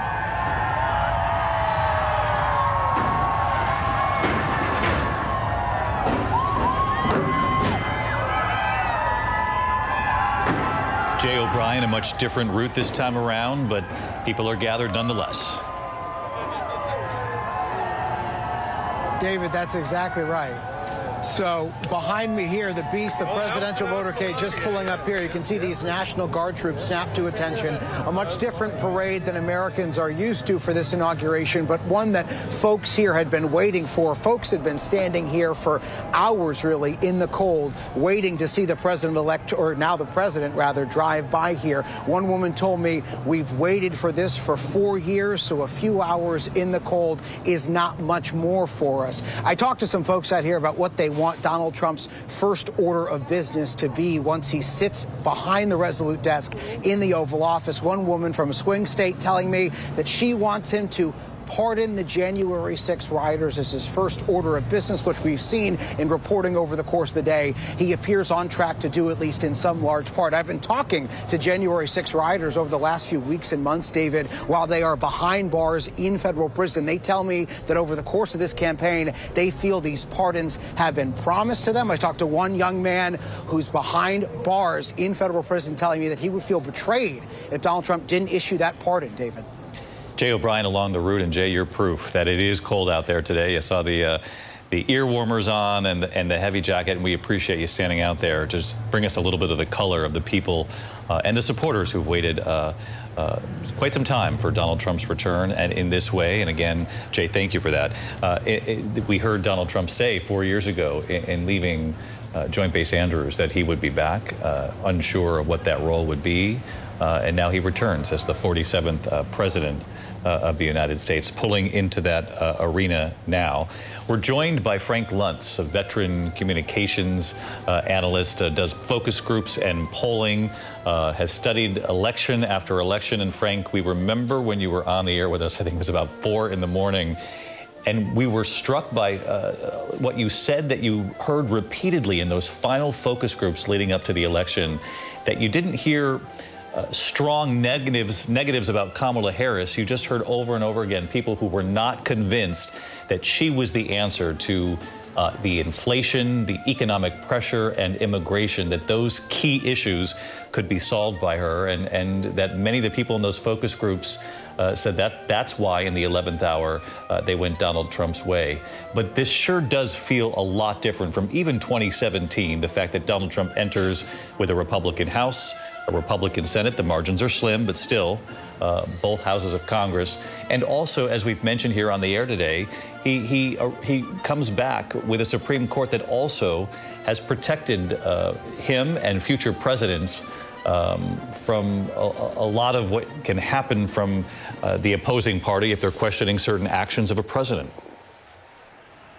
Well, first, I was there in the rotunda, and Republicans and Democrats were sitting next to each other, senators, House members. I would note that the staff of the president sat in front of the House members. I heard a couple of congressmen grumbling about that, but it's such a small venue, and it's a really beautiful way to watch the president get inaugurated. They sit together. They talk together. They did not stand together. Democrats sat on their hands during the entire inauguration speech, and Republicans were repeatedly up. Then we went to this luncheon, the famous presidential luncheon that's been going on since Ronald Reagan. The difference here was that, once again, Republicans and Democrats sat next to each other, talked to each other. You don't see any of the partisanship that you hear and witness online. It's different in real life. But the point I want to emphasize is that I don't know, and I've been doing this now for almost 40 years, I don't know of a time when the president came into power with more authority and greater potential. The Supreme Court is his. The court system is his. Narrow majorities, but they're still majorities. Donald Trump has an opportunity over the next 100 days to make a bigger impact. The challenge for him is that half the things he wants to do, the public embraces: immigration, taxes, budgets, and a whole bunch of the stuff the president wants to do, maybe on the environment, the public doesn't. So that's why the order of what he does over the next 100 days matters significantly, and how he does it. That's an interesting point, Frank, because since you were right there, my next question would be, and I know that you enjoyed actually the bipartisanship of that luncheon. What did you think of the tone struck in the inaugural address? I mean, we were talking earlier on our air that because this was indoors, you had the incoming president and the outgoing president very close to one another during an inaugural address. And in this particular address, Donald Trump did not hold back on taking aim at President Biden, Vice President Harris. And there wasn't that sort of familiar nod at the beginning of his speech where even if you are the incoming president and you have a different set of policies and strategies that you want to implement, usually there is a nod, thank you for your service, and certainly someone like a Joe Biden, 50 years in the public eye and in public service. We didn't hear much of that. I wonder what you made of that in the room. I was expecting it. We didn't hear much of that in 2017 either. I'm reminded of the great Paul Simon song, The Boxer. A man hears what he wants to hear and disregards the rest. If you voted for Donald Trump, you got exactly what you were expecting and exactly what you wanted. If you voted against him, it was horrible, but you knew what was going to happen. I don't think there are any surprises, with the exception of just how broad and how significant the next 100 days are going to be. David? Frank, I believe that you're going to see more. Yeah, please go ahead. You're going to see more. I believe you're going to see more legislation, more change, more true, maybe they call it radical, transformation in Washington, D.C. over the next 100 days than we've seen in any administration since Franklin Roosevelt. Half of Americans are going to embrace it, and half of Americans are going to condemn it, but it's going to be significant. And last question for you, Frank, because you talk about the unity, the rhetoric that you did not hear in the address. I do think you bring up a good point, because on these issues and this action that you suggest will come very quickly, that's going to be interesting for not only us as reporters, but as Americans to watch very closely. Obviously, actions are always more important than words anyway. But one of the things that's kind of remarkable is that even in a polarized country, there is some consensus on some of the key issues that are right at the top of the list. You know, that the economic pressures affecting working class Americans, the middle class, are very real. That even though inflation's coming down, people feel it. And they were telling us that over and over again, that when it comes to the border, people do want a sensible solution. They want bipartisan action that they didn't see until the final months of the Biden administration. That on some of these key issues, Frank, as you point out, that perhaps if you didn't hear the unity today that you were hoping for in action, depending on which issues he tackles first, he might be able to appease, voters, moderate voters, right near the center on both sides. You're exactly right. When he addresses prices and affordability for housing, healthcare, food and fuel, that's doing exactly what the American people wanted and what they were disappointed with the previous administration. When he addresses the security at the border, because it's no longer a Texas to California issue, it's now a national issue, he's doing exactly that. What we all have to become more prepared for is a rhetoric and a language that's a little bit rougher than we may wish, that is a little bit more direct and a little bit more divisive. But these are issues that the public is demanding that we address. Every survey shows it. And Donald Trump said today quite clearly that he is going to leave nothing on the table. This is his time, and he's going to get it done. And that idea, results, solutions, is what the American people are looking for. They may disagree with the method, and they may not like the language, but that's exactly what they want the result to be. Which takes us right back, and this is the final point, Frank, before I have to move on with the rest of the conversation, but it's always great to have you. It just takes us back to what you said on election night, what those focus groups were telling you, which was that you weren't hearing a lot that was negative about Kamala Harris. You just didn't hear anyone who was convinced that she could tackle those top issues, which is how do you bring prices down? How do you make the economy work for American families and working class families? How do you fix the border? They've had a chance to fix the border, and it's still not fixed in the eyes of many Americans, and so it sort of bears out what you were hearing in the 11th hour as we were heading into election night. It does, and you just made the exact point. Fix it. And in fact, I'll give you a single word to summarize how the American people feel. Enough. All caps, exclamation point, enough. You've had enough of the status quo, enough of failure.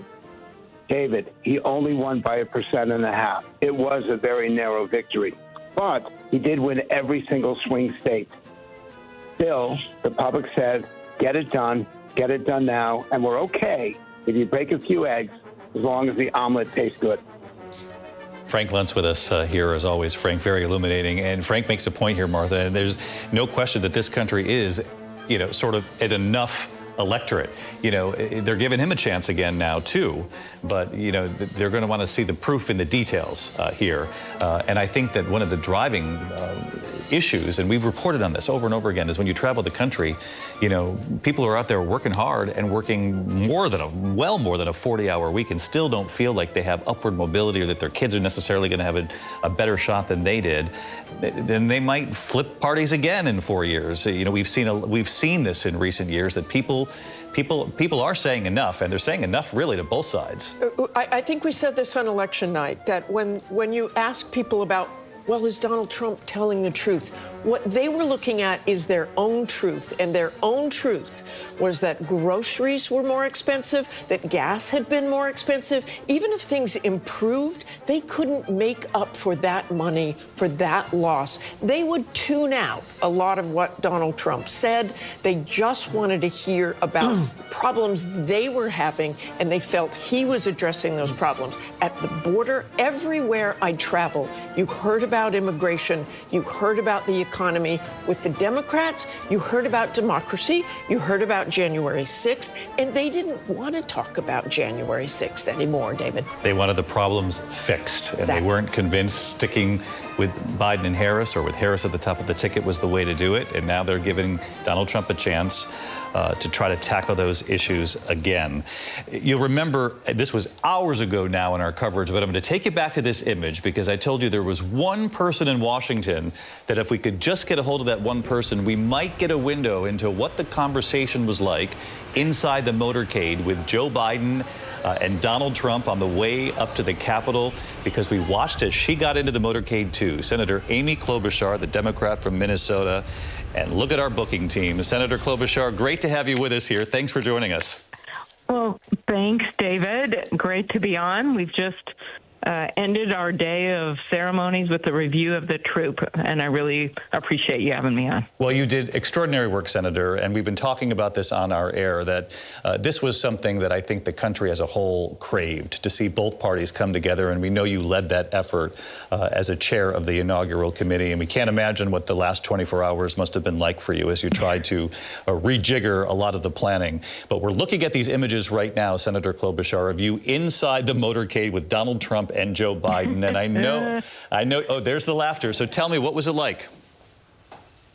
Well, first of all, I think you should know that there were a few of us in the White House ahead, and President Biden and Vice President Harris and Jill and Doug couldn't have been more gracious. We fell behind a little in the schedule simply because everyone was talking for quite a bit. And when we got into that car, I'm not going to reveal every detail except to say maybe we did discuss football just a little bit and some of the games yesterday. And we also talked about the now president's upcoming trip to Los Angeles, and I talked to him privately about that with the Olympics coming and how important that is, and of course mentioned the firefighters in my speech. And we watched the moment when President Biden, the outgoing president, welcomed the incoming President Donald Trump to the White House. Senator Klobuchar, this was something that wasn't afforded to former President Joe Biden 4 years ago, and that the country saw again this time. Donald Trump even said a few weeks ago when he visited the Oval Office that this was something he did talk to then President Biden about, how important that moment is after all, and that he was looking forward to that moment returning as well. How important do you think it is as a nation as we try to move forward from some of these polarizing times? You know, despite what happened last time, I think you could see that Joe Biden decided he's taken the higher ground. He was more than gracious. The two of them, as you know, had worked together on the ceasefire and their staffs. And so, out of this, I hope will become some relationship going forward. I think that President Biden deserves that, and I also appreciated that the entire day we spent with the Trumps, and I think that the country was able to see. I certainly didn't agree with everything he said in his speech. There's going to be a lot of disagreements going forward, but there has to be a way where we can cross the river of our divides and find some common ground when we can. That doesn't mean, as a Democrat, that I'm not going to stand our ground when I must. I'm going to do that. However, when we can find common ground, especially on some of the things you were just talking about costs and from everything from health care to housing to child care, that if there is a way to find common ground, we're going to do that. You mentioned the inaugural address inside the rotunda. It was a far more intimate setting. One of the things that we talked about on air here before you could join us in the conversation at length earlier was as the president delivered his inaugural address, because of the room and the way you moved it indoors, it was as though in almost every shot, right over his shoulder, was the outgoing president, Joe Biden, and the outgoing Vice President Kamala Harris listening to that address. So the country watched that. And what did you make? And did you hear enough about unity? We were also wondering if he would do the customary, thank you for your service after so long in front of the public eye. We didn't hear too much of that. What did you make of that? Well, he did mention unity, but again, he focused on a lot of what he'd ran on, and that is his right. But I do think the fact that President Biden was there, Vice President Harris were there, so respectful. President Obama, President Clinton, Hillary Clinton. We had everyone from the Bushes to Vice President Quayle. And so I think one of the things, as you talked about that room, that I most noticed is because of the change, I wanted to make the point that we have to remember that our power in the room comes not from the people in there, but from the people that put us in there. And the teachers, the construction workers, the troops defending our freedoms, the firefighters in Los Angeles. So I just believe our strength and grit have to match theirs when it comes to democracy. And if you believe that in your heart, and which I hope this incoming administration is going to take to heart. When I remember the words of some of the religious leaders that spoke about Lincoln's words about malice toward none, charity for all. You got to take that to heart then and act on it. So that is going to be part of our job. There's a reason we have the inauguration at the Capitol. We could have it in a presidential palace or some kind of gilded executive office building. And we make the point in our country traditionally that this is three branches of government and that we have got checks and balances. And that is something that, I hope that this new incoming administration will respect.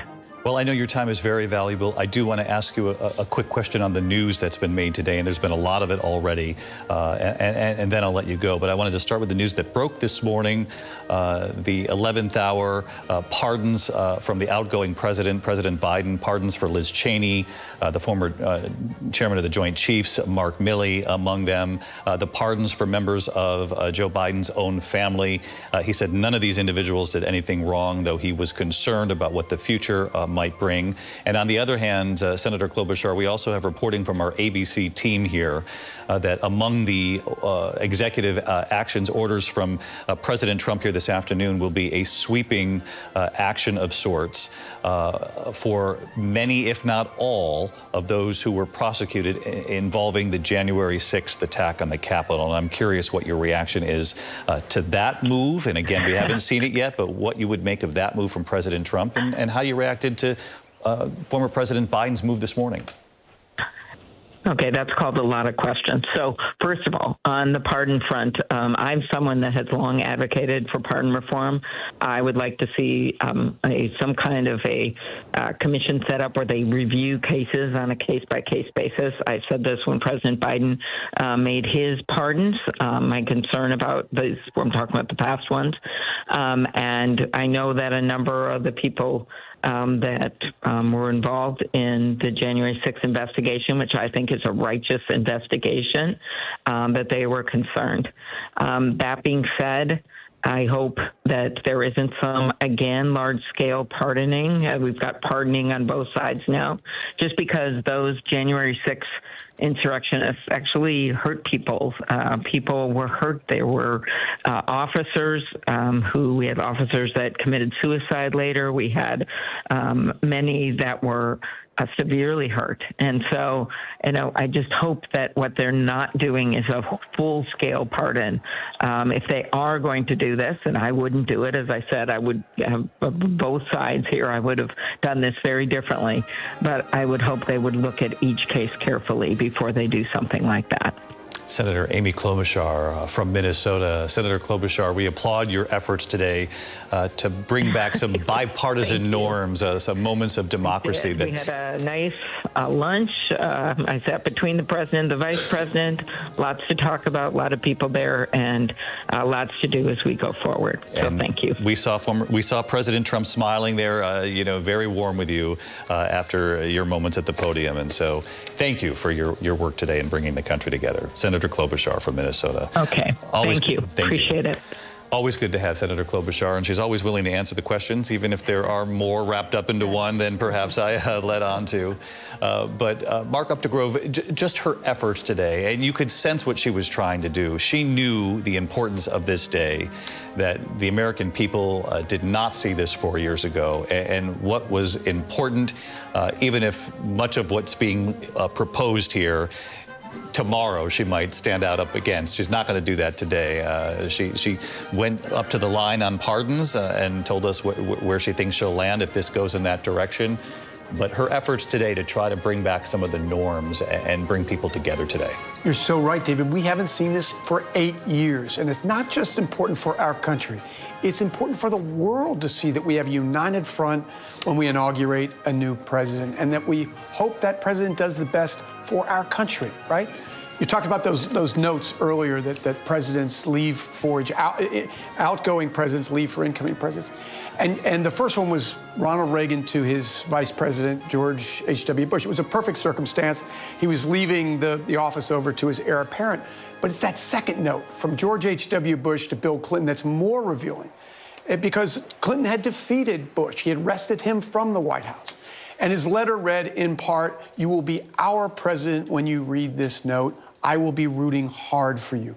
We should all be rooting hard for our president when he comes in. And our nation coming together, thanks in part to Senator Klobuchar, is a symbol of that. It's very important for the nation and the world to witness that. No question about that. And speaking of those letters, we have a couple of them for our viewers at home. It's such a great point, Mark. Let's look at this first, because it all began with Ronald Reagan, as you mentioned. The letter from Ronald Reagan to his vice president, George H.W. Bush, as he became president. And really, it's less what Ronald Reagan actually writes and the stationery that he chose to write it on. Look at this. "Don't let the turkeys get you down," is what the stationery says at the very top there. And he says, "Dear George, you'll have moments when you want to use this particular stationery. Well, go to it. I treasure the memories we share. Wish you all the very best. You'll be in my prayers. God bless you, and Barbara, I'll miss our Thursday lunches, Ron." And so began the tradition of leaving a note in the drawer of the Resolute desk in the Oval Office. As Mark mentioned a moment ago, even more telling was that the tradition continued when George H.W. Bush was defeated by Bill Clinton. Of course, Ross Perot also in that race. And as Mark said, you know, the note was long there. And at the end, he said, "Your success is now our country's success. I'm rooting hard for you." And Bill Clinton talked in later years about how moving that letter was. He wrote about it in his memoirs. And in fact, Bill Clinton and George H.W. Bush became quite connected over the course of many years. Almost became a father figure to Bill Clinton. He would travel up to Kennebunkport, Maine, to hang out with the Bush family. And it was always interesting to, I think he would give George H.W. Bush socks almost every year, right? I mean, there was a sort of an exchange in those great photographs in the end.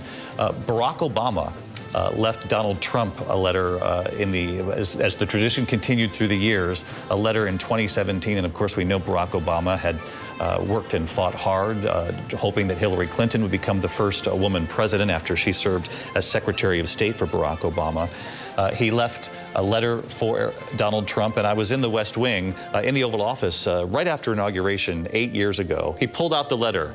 Now, how tempting was that as a reporter to say, to go back to the newsroom and freeze the camera and read every word? And it was interesting because I had asked the president, he said, "No, I'm not going to show it to you," even though he held it up right in front of me there. He said, "I'm not going to show it to you, but it's a beautiful letter." And I asked if there was a line in there that struck him most. He said there were numerous lines, so well written, thoughtful, and in the drawer, he put it in the drawer, which is custom, but he said, "I doubt too many of them were written in this manner." And I was just trying to get more out of him. And I did say, you know, it looked like he wrote a lot more than most presidents write. I mean, that's longer than Ronald Reagan's turkey letter, you know, that said. And he says it was long, it was complex, and it was thoughtful, and I appreciated it. And he later told Barack Obama about that. The question was, 4 years ago, whether or not, you know, Donald Trump talking about the fact that he thought this was a rigged election. The courts had said that's not the case, and many of these were Republican-appointed judges. Bill Barr, the Attorney General, said no evidence of widespread fraud. And even with all of that, Donald Trump obviously left Washington 8 a.m., did not take part in the peaceful transfer of power. There are a lot of questions about whether Donald Trump would leave Joe Biden the letter. And John Carl, we learned that he did. He did. And at the time, the top Republican leader in Congress, who Donald Trump was still talking to, was Kevin McCarthy, because as you remember, the Senate leader, Mitch McConnell, was no longer talking to Donald Trump, repeatedly urged Trump, talking to him every day, multiple times a day, you've got to call Biden. You have to welcome him in as the president-elect. And Trump refused. He said, well, then you must leave him that letter. You've got to leave him that letter. And he did leave him the letter. We still have never seen the letter. It was 2 pages long. It was handwritten. Jen Psaki, who was the press secretary for President Biden at the time, said it was shockingly gracious letter, but he did leave the letter. Never called, never conceded the election, but did follow the tradition of leaving a letter in the Resolute for Joe Biden. And Mary Bruce, you reported earlier on air that Joe Biden has done the same now for Donald Trump. Yeah, not surprising given his participation in the festivities today. But yes, Joe Biden did go ahead and leave a letter for Donald Trump. We'll have to see if maybe he'll share the contents of that one with you, David, the next time that you speak. But there is a bit of a tradition, at least, you know, in the immediate term, to keep those a little bit guarded and held closely. Yeah, you know, still to this day, I remember going back to the newsroom and freezing the camera, trying to get a little bit of what Barack, but I kept my word. I kept my word because Donald Trump did not want to make that letter public at that point. But he was deeply moved that Barack Obama left him such a thoughtful letter wishing him well in his presidency. And David, eventually Trump did reveal what was said in the letter. And the last line in the letter was really a foreshadowing of what would come. Barack Obama wrote, "It's up to us to leave, regardless of the push and pull of daily politics, it is up for us to leave those instruments of our democracy at least as strong as we found them." And given what happened at the end of the Trump presidency, it was quite a prophetic line. Really interesting, Mary Jordan, when you think just back to last week watching the incoming president at the time sit next to the former presidents, and Donald Trump was next to Barack Obama, and a lot was made about the very jovial nature, the warmth between these two men at the National Cathedral. And of course, everybody's been talking about it because his sidekick, Michelle, is not there. Because clearly, I think Barack sees it as duty. It's the office of the president. He was the one elected. He has to come. He's going to be cordial. Clearly, the whole Democratic side seems to be putting on this important visual here about we can, you know, it is one country after all. You know, this is just partisan politics. The bigger thing is one country. But Michelle didn't come, and she has said that, you know, the death threats on her family because of some of the things that Donald Trump said, particularly that her husband wasn't born in the United States and therefore an illegitimate president. I mean, these are not small things that Donald Trump did. But I think the Obama thing is particularly interesting. I think today I'm so struck by Donald Trump is not going to ever be as powerful as he is today because he can't run again, at least if he listens to the Constitution, because you're only supposed to have 2 terms. And we know how early other people start running for office. And so when Amy Klobuchar was talking about, well, the details, the devil's in the details on the pardon, right now he's got so much support. Soon, maybe he'll have a fight with Elon. Maybe some people in his own party will have a problem. But today is his day. Never more powerful. And, you know, it'll be just months down the line when the next person is running for office. One of the first things he did, Mary, when he was elected in 2017 was file the paperwork that he planned on running for re-election. I think you're absolutely right when you say he's no more powerful than in this moment right here. Today might be, and tomorrow perhaps, but these first days of the administration are the most powerful, given the fact that he's got a slim majority in the House, slim majority in the Senate, given the decisions by the Supreme Court on immunity, which we've talked about here. And the question is what he does in this moment. Because as you point out, the Constitution says 2 terms and that's it. So you're sort of dealing with a lame duck status, but certainly with tremendous power at the beginning here. And his people are saying a big 100 days are coming because they know this. They're worried that, there'll be blow-ups in the cabinet, turnover. J.D. Vance is so young, only 40. Does he want to run for president? A lot of the senators we've seen on this today on TV want to run for president. It's an open field, and some other stars and other power centers start arising pretty quickly. And Terry Moran, what do you make of this particular moment, this opportunity for Donald Trump? You heard Frank Luntz talking about it as well, that perhaps where you didn't hear about unity in the inaugural address, you will see in action that actually appeals to moderate voters here in this country, the people sort of in the middle who look back over the course of their lifetime and say, I did vote for a Republican and a Democrat now and then. I'm a moderate voter, and I want to hear someone who's going to tackle the issues and actually solve them. I think that is the source of his power in this moment. Winning the popular vote settles a lot of issues in the country. And Democrats are not just acting out of the goodness of their heart. He stole their voters.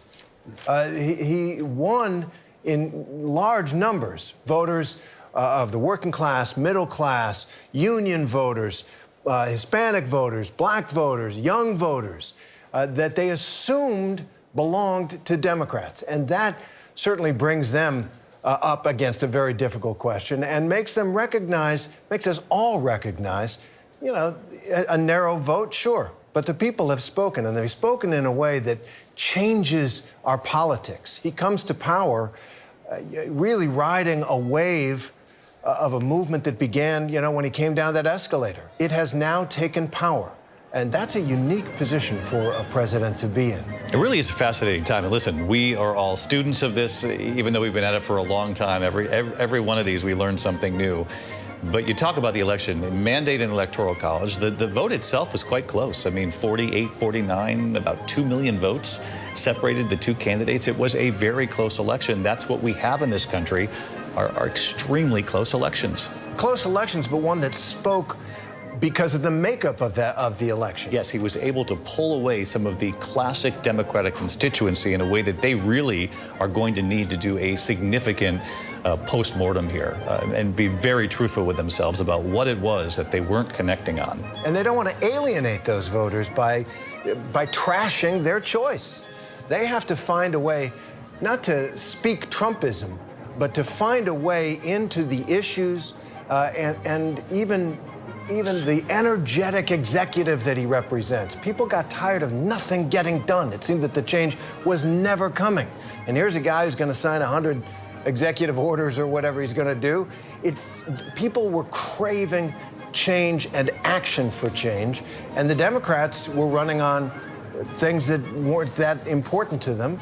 And so now they have to figure out a way of getting some of those voters back. So they can't really trash them. It's so interesting because we go out and listen to voters all the time and travel the country. Martha, you did this extensively, and you heard it from a lot of people, even on Kamala Harris, that they said, she is giving it her all in 107 days. We just don't know that much about her, and we haven't seen what we need to see from the Biden administration. So how do we stick with that? They had questions about Donald Trump. A lot of Americans did not like what they saw on January 6th, but just weren't convinced, Martha, that staying the course was going to fix things either. And that is what the Democrats truly have to look at this point. And as Terry said, they don't want to alienate their own voters. They don't want to alienate those in the middle who may have changed sides because of Donald Trump. But what they have to do is really take a very hard look at what they did during this last election, what they focused on. They're going to talk about DEI. They're going to talk about transgender. All of those things hurt the Democrats during that election because some voters felt they concentrated on that too much and were not thinking about them and what they were going through in their own lives, in their everyday lives. And it's absolutely true. The energy of the Donald Trump campaign, look, he is a guy who is absolutely brilliant at marketing. He knew how to talk to those people, no matter whether they didn't like it all the time. He knew how to connect, David. Well, look what he did after the inaugural address when he went down to his supporters in the next room and he began it by saying, you guys are much younger and much more beautiful than the people upstairs, which is, that's classic Donald Trump, and you heard the laughter in the room. Congressman Tom Emmer of Minnesota, who has been just elected as the whip of the Congress, #3 Republican. Congressman Emmer, thanks for being with us here. Great to be with you, David. We had Senator Amy Klobuchar a moment ago, so this must be Minnesota's day here on ABC. We appreciate your time. And, you know, the theme that she brought to the broadcast, I'm sure, is going to be no surprise to you, which was the absolute importance of America seeing this moment, the kinds of moments today that we didn't see 4 years ago, really from both parties. Watching the outgoing president welcome the incoming president to the White House, and the warmth, even though there is vast disagreement on the issues between these two men, to see some of that warmth today. How important do you think that is for this country, if there's really any hope here at helping to soothe or come up with solutions to bridge this divide? Well, I think we're all ready for unity, David. You know, it didn't just start with the election of Donald Trump in 2016. There are many of us that would tell you it started right after 2000, when the parties just started becoming more and more partisan, the country more and more divided. It's always been that way, but the issue is we are supposed to be able to debate very vigorously and aggressively. And when the debate is over, when one side wins the argument or not, David, we live in the greatest country on the face of the planet. We need to be respectful of one another and tolerate each other's views and move forward. And I think today, it wasn't just about those two guys. I mean, you saw the former presidents, former vice presidents. You saw such a wide variety of people that were there. I think not only were the people that were lucky enough to be in that room hungry for it, I think that's what America voted for on November 5th. It's like, it's time. And Trump said he wants to be the unity and peace guy, and I believe him.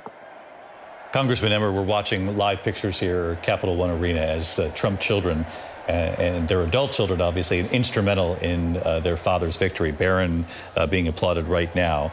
And as we're looking at these live pictures, I wanted to ask you one more question, if I could, which is, Donald Trump has been asked, how do you bring the country together? And one of the things he has answered in the past was, there will be unity when there's success.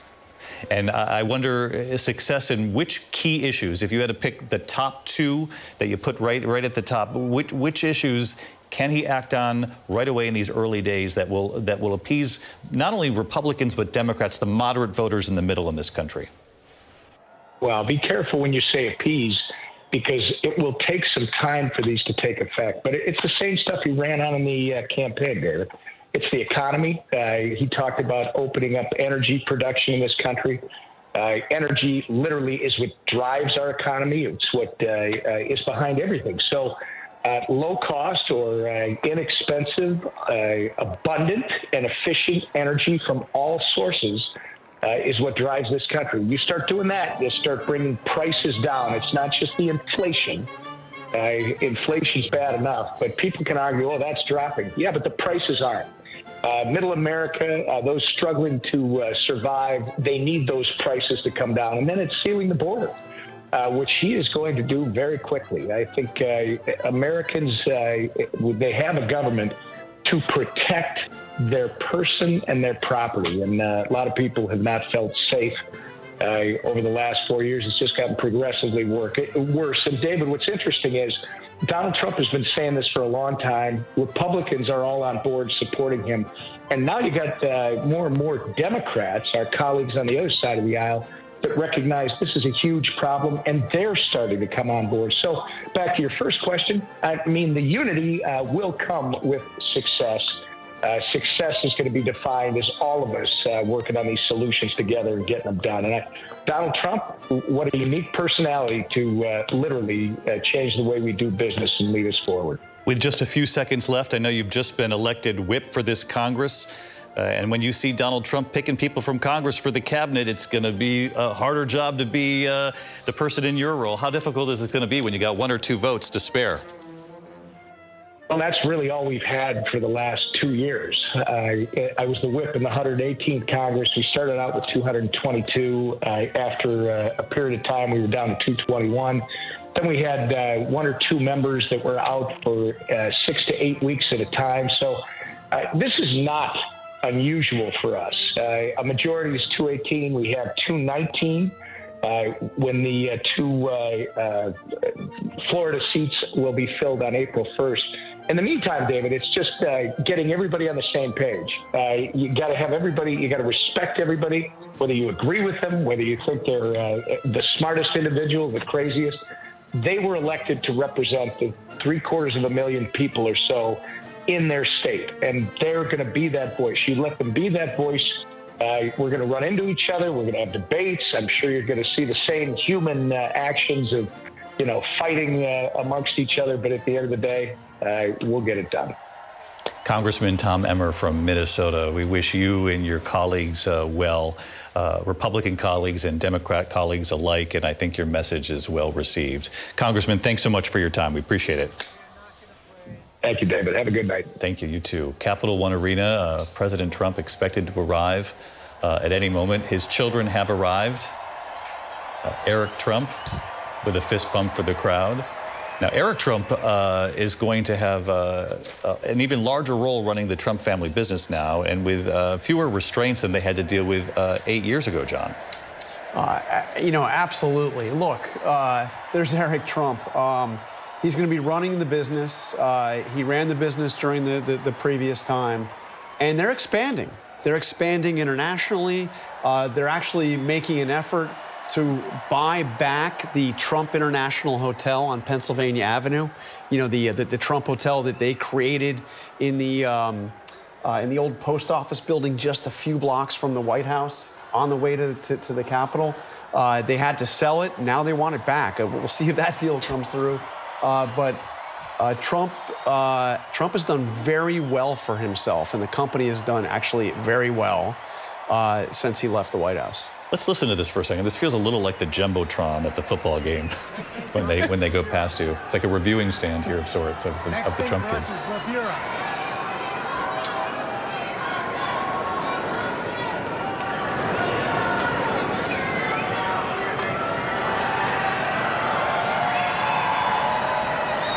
I'm being told by producers they literally are doing a contest to find out which Trump is most popular. Mary. To an extraordinary degree, this president relies on his family. He puts them front and center. There's Ivanka Trump, who had her own desk at the White House last time. She said, this time I've got 3 kids.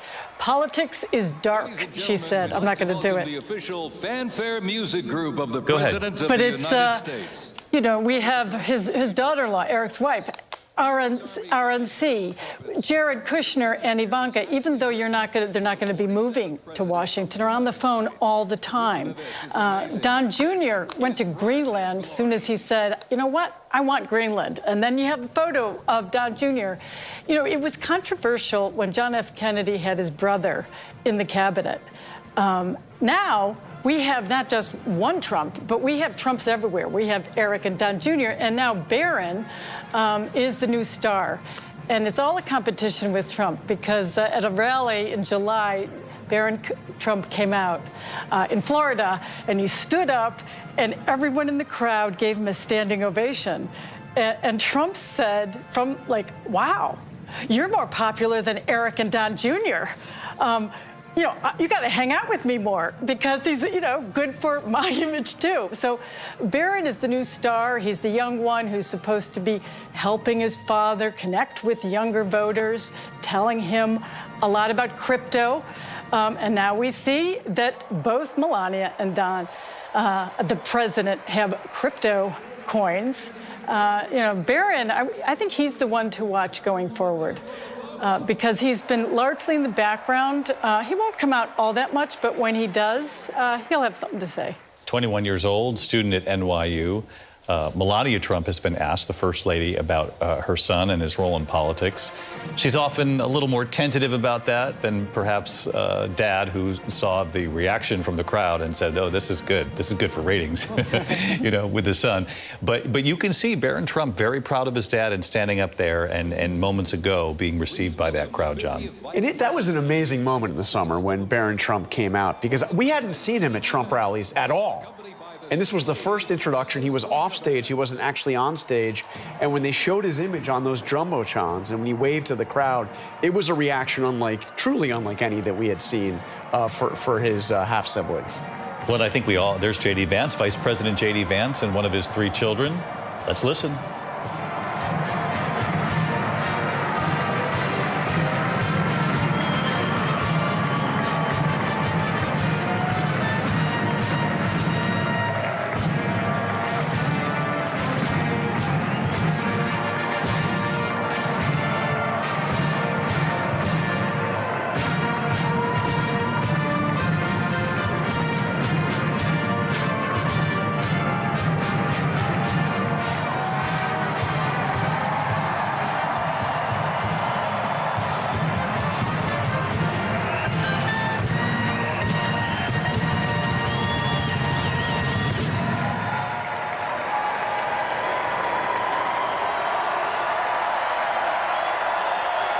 Those little kids, Lindsay, they're very young to be taking in all this. It's quite something for them. 2 little boys, 1 girl. The girl's the youngest, and you see the oldest is 7 years old. And again, this is something we talked about earlier, and that Usha Vance has said, in part, she's taken a backseat, even though this is someone who was a clerk to Supreme Court Justice John Roberts, also clerk for Brett Kavanaugh before he became a Supreme Court Justice. But now she's said that she really is embracing more her private life just to keep the children's lives private. It's interesting, when J.D. Vance did become the official vice president-elect, neighbors in their area said that she went by with chocolate bags and letters of apology for any kind of disruption to the neighborhood that it might cause. Please welcome the 47th President of the United States of America.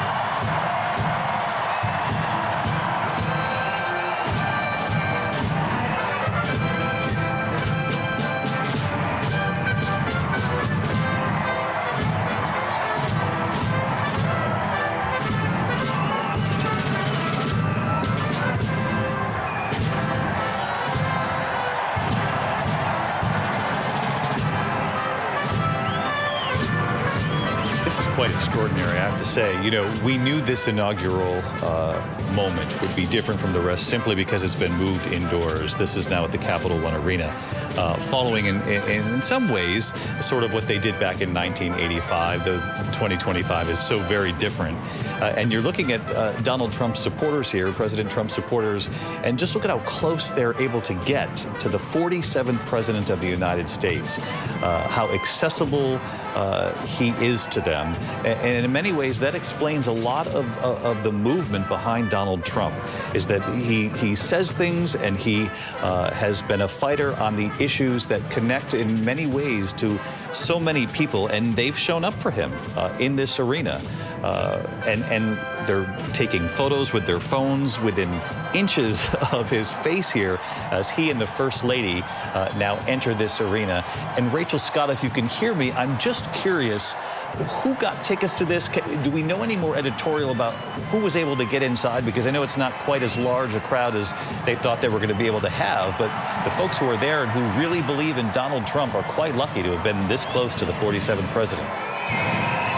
And David, it is very hard to hear you because, as you can tell, this crowd is roaring. They have been waiting for hours for President Donald Trump. I talked to one woman who stood in line starting at 2:30 a.m. But David, you are right. I am struck by just how close these supporters were able to get to the President of the United States. And he is taking this moment in an inaugural parade that has somewhat of a feel of a political rally, David.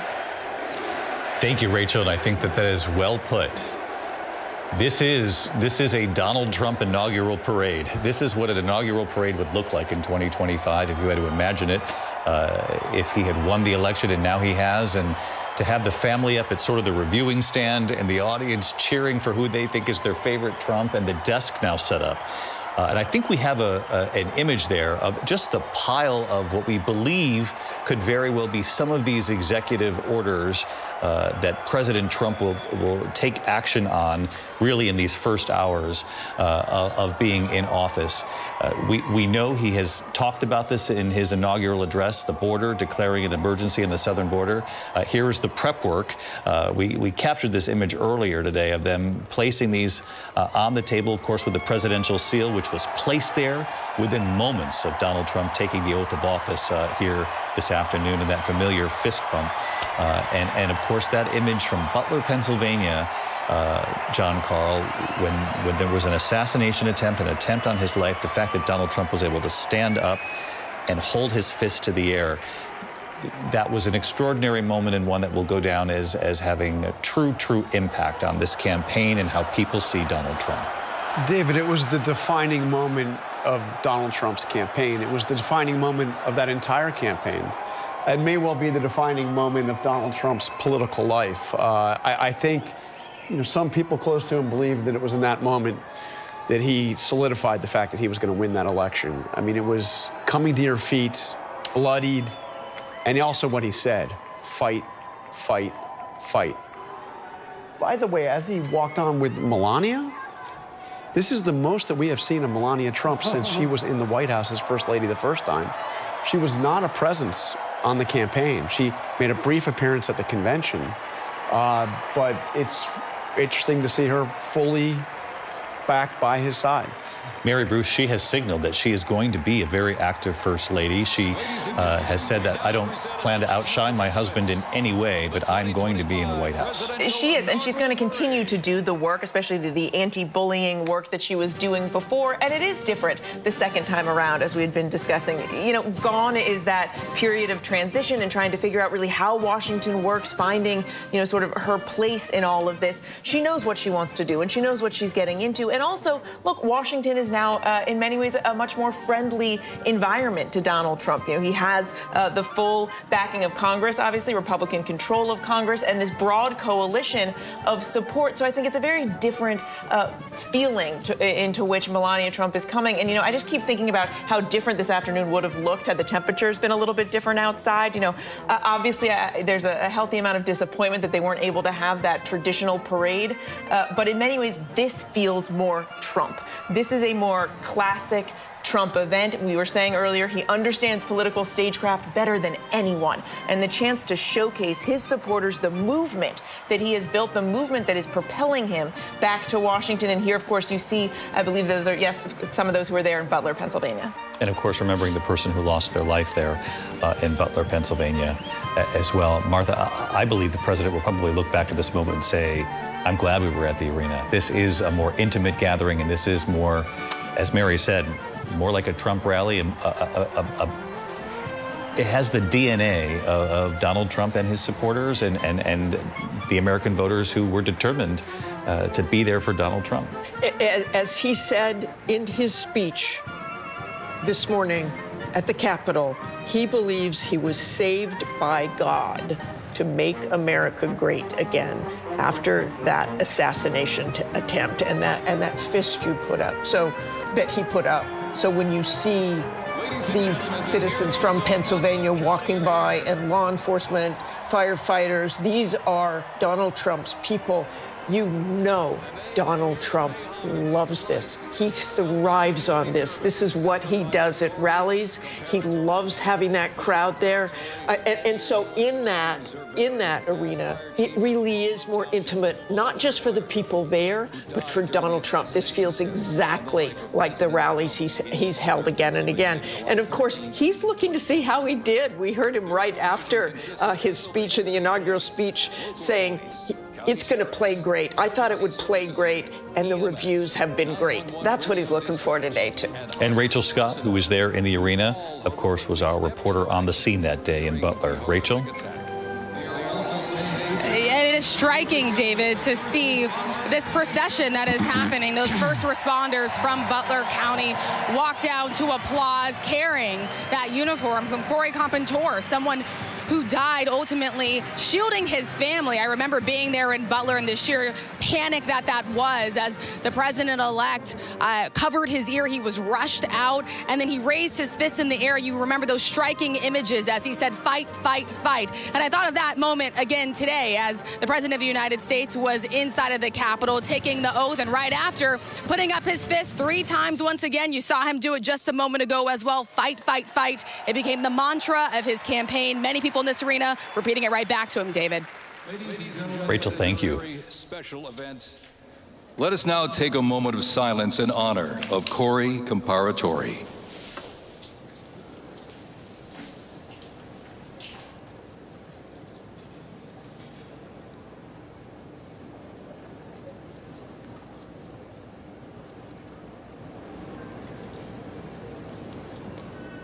Thank you very much, ladies and gentlemen.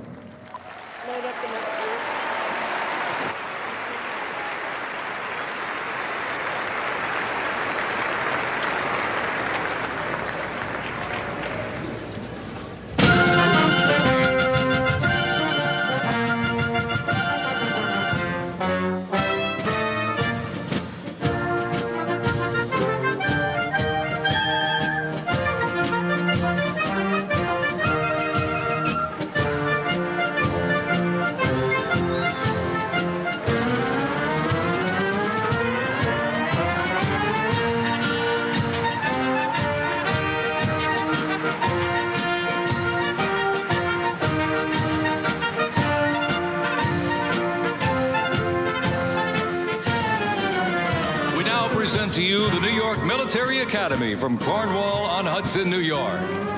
New York Military Academy stands out due to its unique connection to the president himself. President Trump is a 1964 graduate and has been enshrined as one of our alumni of distinction.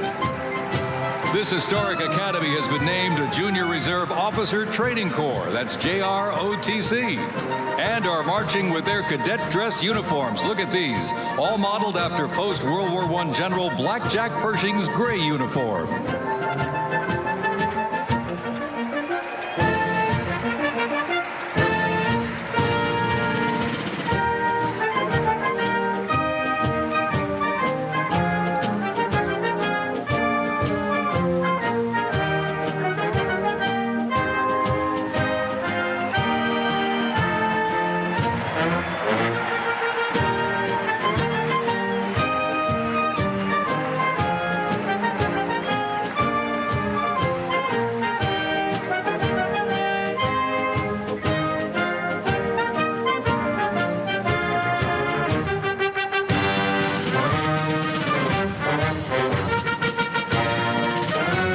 Introducing the Palm Beach Police and Fire Honor Guard unit, representing the town of Palm Beach, Florida.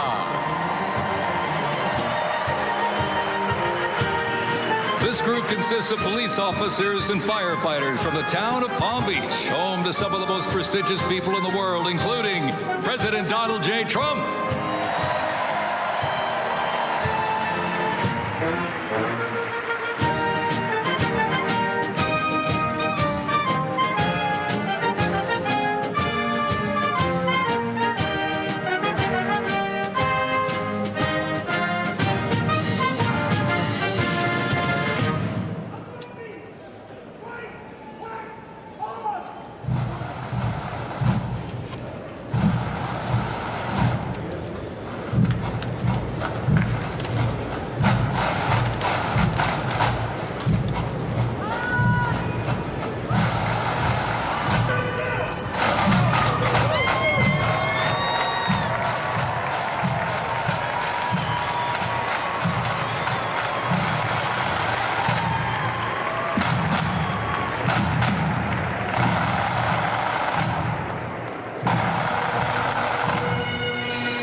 Switzerland, and as of this past December, the band has had the distinct honor to perform at the 75th commemoration of the attack on Pearl Harbor in Oahu, Hawaii.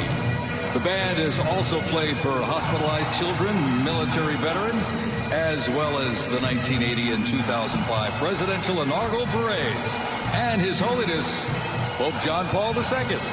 The NYPD Emerald Society Pipes and Drums formed way back in 1960. And you know, they are the oldest, largest police pipe band in the United States, comprised of all active and retired police officers of various ranks and assignments. Listen to those bagpipes. Let's hear it for them, folks.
Here's one that hits close to home for our Vice President. We now welcome the Middletown High School Marching Band and cheerleaders. They're traveling all the way from Middletown, Ohio to proudly represent their school, our nation, and outstanding alumni, including our new Vice President of the United States, J.D. Vance.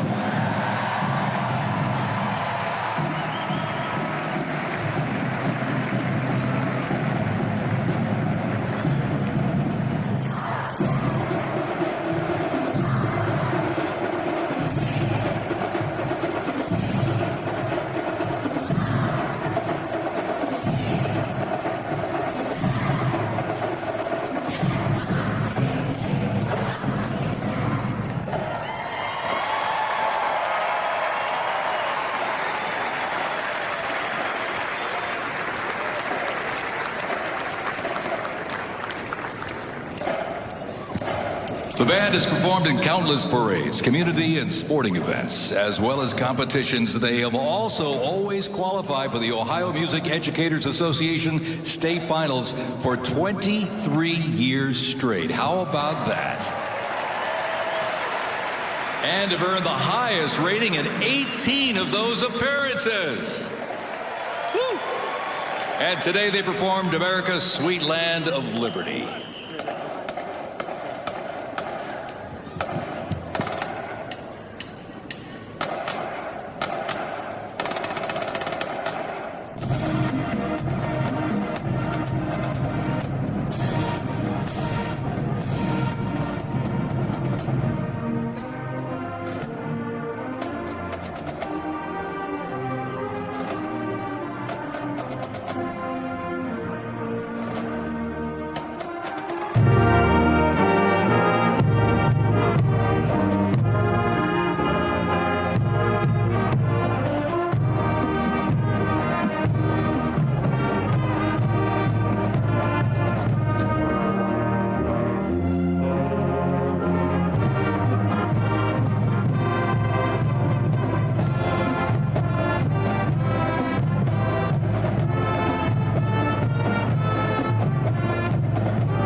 Today, they are wearing their most notable uniforms. What a great photo opportunity.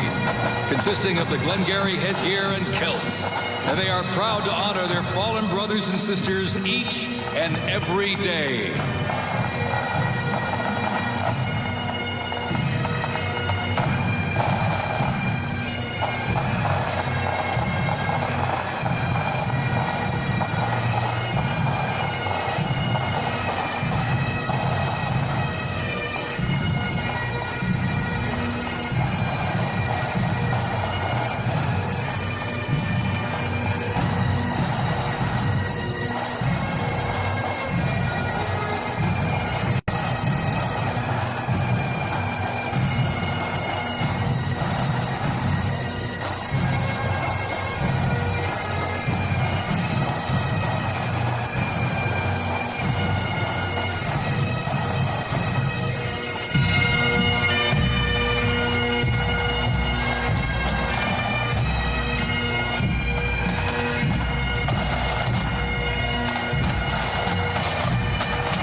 Please welcome the Stewart's Creek High School Marching Band. Traveling all the way from Smyrna, Tennessee, they are proud to represent the volunteer state in the 2025 Presidential Inaugural Parade.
has rapidly become one of Tennessee's premier high school music programs. This band has participated in numerous civic events that honor significant moments in our nation's history, like the 75th anniversary of the attack on Pearl Harbor, Captain Jeff Cuss, United States Marine Corps Memorial Dedication, Chicago Thanksgiving Day Parade, and a Lincoln Memorial performance as well. The Stewart's Creek High School Marching Band, everybody. Make them feel welcome here in D.C.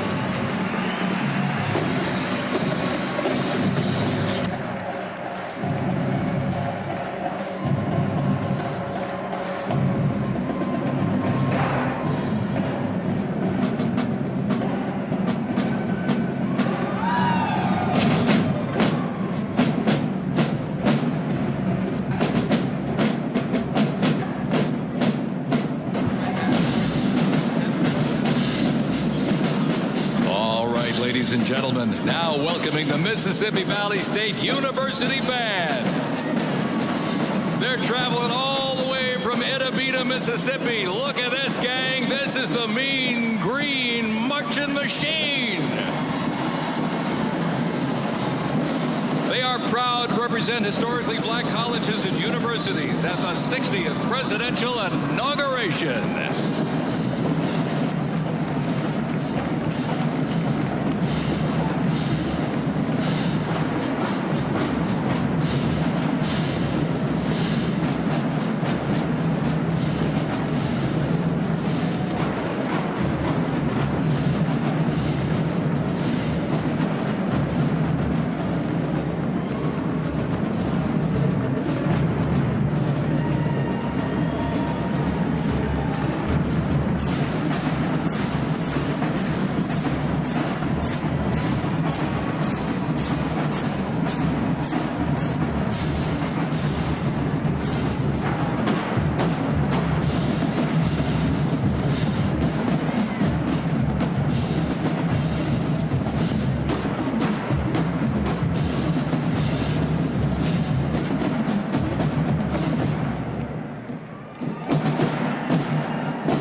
We're counting close to 300 from the Mississippi Valley State University Band.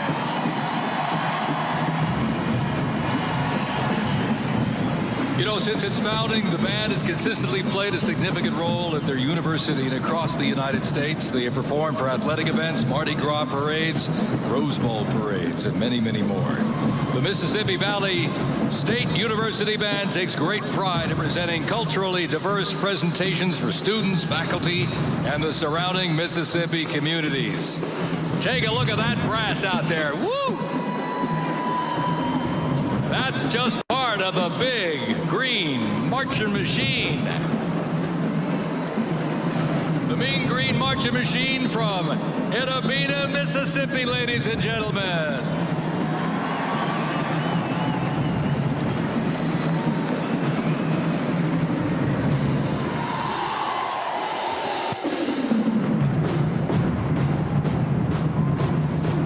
The Capital One Arena here in Washington, D.C., the 47th President of the United States, Donald Trump, there with First Lady Melania Trump and the children.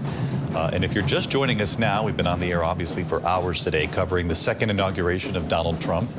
And even before these marching bands, this, of course, replacing the typical parade that you would see on Inauguration Day because of the chilly temperatures here in Washington, really stormy weather up and down the East Coast as part of this system that moved in, bringing brutally cold temperatures.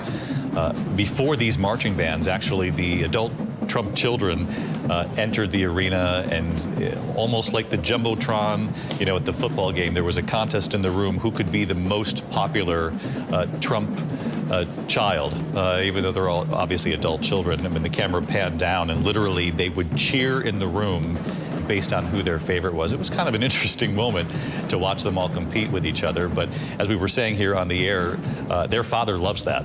You know, he loved it over the summer when Barron Trump made that first main appearance in Florida on the campaign trail, and when the supporters in the rally realized that they were seeing Barron emerge for the first time, they responded, and Donald Trump responded too. He said, whoa, he's more popular than the other kids. And so wouldn't be surprised if Barron takes on a larger role, although we already know he played an important role behind the scenes leading up to this election in helping his father sort of navigate the podcast world and decide which corners of sort of the cultural conversation where he could reach, you know, more young male voters in particular, and they did so very successfully.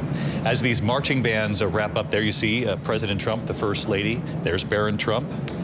And you know, President Trump is quite tall himself, so for Barron to tower over both his mother and his father tells you just how tall Barron is. 21 years old now, a student at NYU. In a moment here, we're expecting to hear remarks for the final time of the day in sort of an official capacity from President Trump.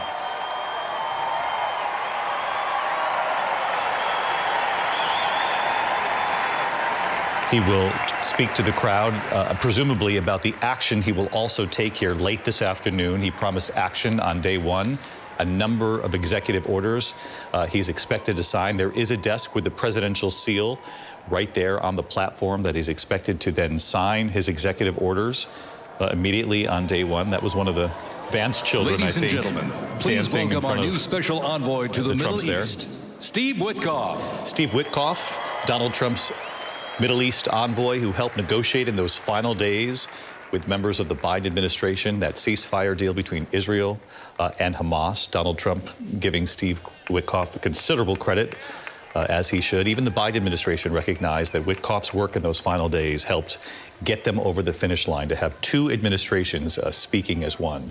Let's listen to Steve Witkoff. Good evening, everybody. I was appointed by President Trump to be the special envoy for peace in the Middle East.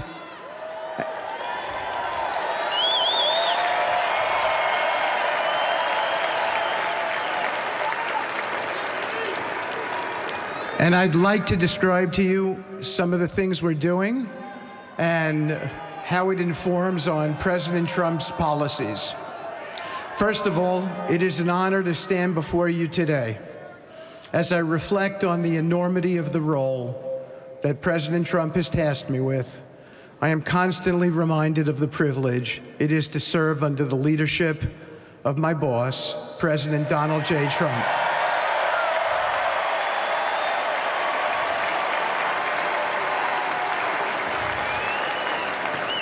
His presidency has provided a clear, bold vision for the Middle East, and it is this vision that guides every step I take in the mission. President Trump's leadership has redefined what is possible in the pursuit of progress and stability in the Middle East. His decisive, pragmatic approach ensures that even the most entrenched conflicts are met with fresh perspectives and innovative strategies.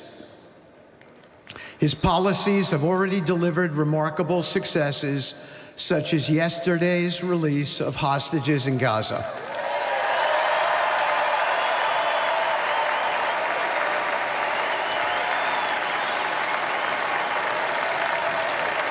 Thank you.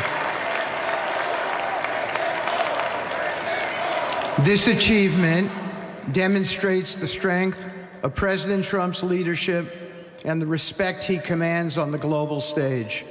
It is yet another example of his ability to deliver results in the most complex and challenging situations. The Abraham Accords, a testament to his vision and determination, have also brought historic progress to the region, transforming old rivalries into new alliances. These agreements are not merely symbolic. They represent a practical roadmap for peace, economic cooperation, and mutual respect across nations. My role, as President Trump has tasked me, is straightforward yet profoundly challenging: to turn his vision into actionable outcomes.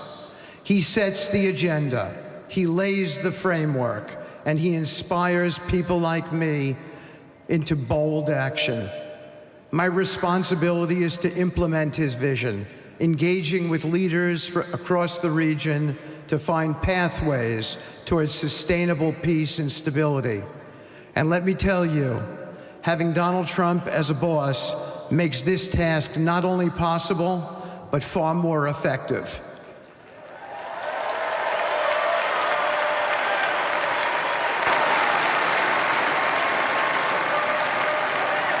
President Trump's reputation as a leader who delivers results resonates far beyond Washington. Leaders in the Middle East know he means what he says. His ability to cut through bureaucratic gridlock and focus on tangible results is the game changer. It allows me to approach delicate negotiations with the confidence that the full weight of the United States is behind me. The principles President Trump has laid out for our approach to the Middle East and foreign policy in general are fourfold, and they are clear. 1, respect for sovereignty. Every nation deserves the right to determine its own destiny, free from the interference of external powers. 2, economic prosperity as a bridge to stability. Through economic partnerships and investment, we can build a foundation for cooperation that transcends historical grievances. 3, courageous diplomacy. Real progress requires difficult conversations and bold decisions, and it is through these that trust is built and maintained. And finally, 4, reciprocity and accountability. The United States requires reciprocal actions from our partners. We are done carrying the financial burden for nations that are unwilling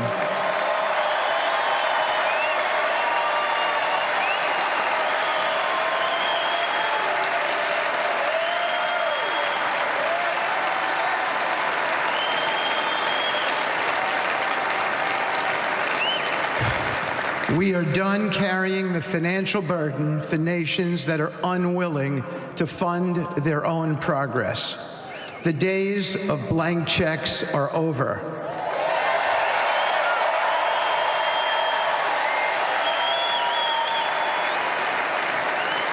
Partnerships under President Trump's leadership must be equitable, and contributions must reflect shared commitments to our goals.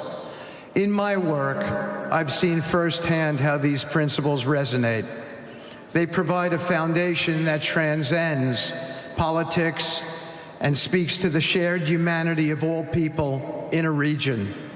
Leaders across the Middle East recognized that this Trump administration is serious about results, not symbolic gestures, but real, meaningful progress that improves lives. Thank you.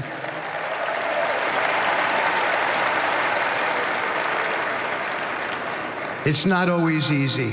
There are moments of deep challenge and frustration. Decades of mistrust cannot be undone overnight. Yet I take comfort in knowing that I am not in this alone. President Trump's clarity of vision ensures that I never have to question what success looks like. His leadership provides the confidence and direction necessary to navigate these complexities. As we move forward, my commitment is to continue the work of advancing President Trump's vision for the Middle East, whether through expanding the Abraham Peace Accords, fostering economic development, or facilitating dialogue between long-standing adversaries. My focus remains on actionable results.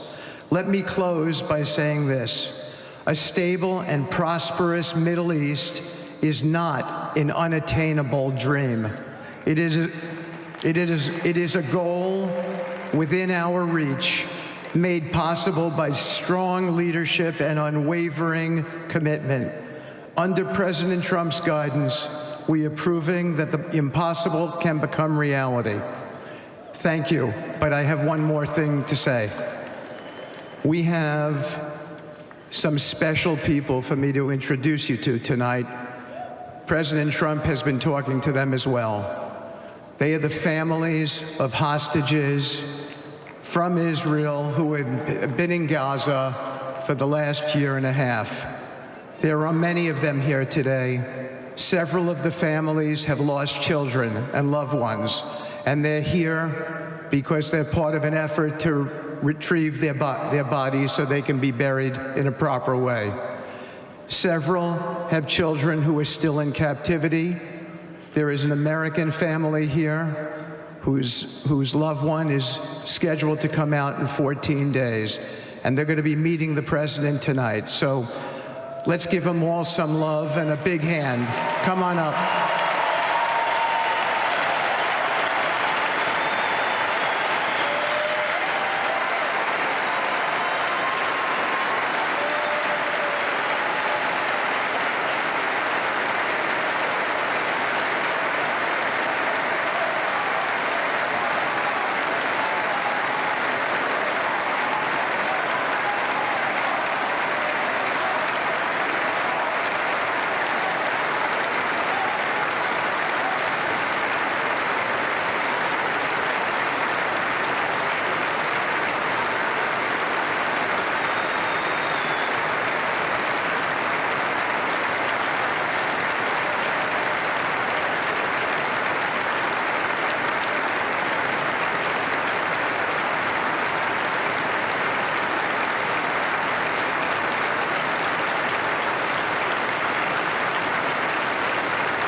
I want to bring in our chief foreign correspondent, Ian Pannell, watching from Israel at this hour. And many of these families have said, Ian, in these last couple of days, that they really do not believe this ceasefire deal would have happened without Donald Trump. Yeah, absolutely. In fact, if you look at one of the statements that was issued by one of the young women who was released only yesterday, she thanked Donald Trump specifically didn't actually mention President Biden. Obviously, President Biden's team had been involved in these negotiations all throughout, and he'd put a deal on the table back in May 2024. But if you talk to anyone here, I'd say, what was the difference between the deal on May 24 and what just happened here? They say nothing on paper. The only difference was Donald Trump. I want to really highlight something that Stephen Witkoff said there. He seemed to suggest that one of the American hostages, possibly two, who we believe to be part of this first phase, would be released in 14 days. Now, we'll have to go back and double-check that, but that would be good news, clearly, for the families. We know Keith Siegel is one of those hostages. He was taken from kibbutz Kfar Aza. We believe that his wife, Aviva, who was also one of the hostages, she was released much earlier, is still in Washington. So I haven't been able to check whether she was one of those on the stage, but an important moment. Of the United States, Donald J. Trump. Ian, panel, our thanks to you. Ian, who's covered this conflict from the very beginning.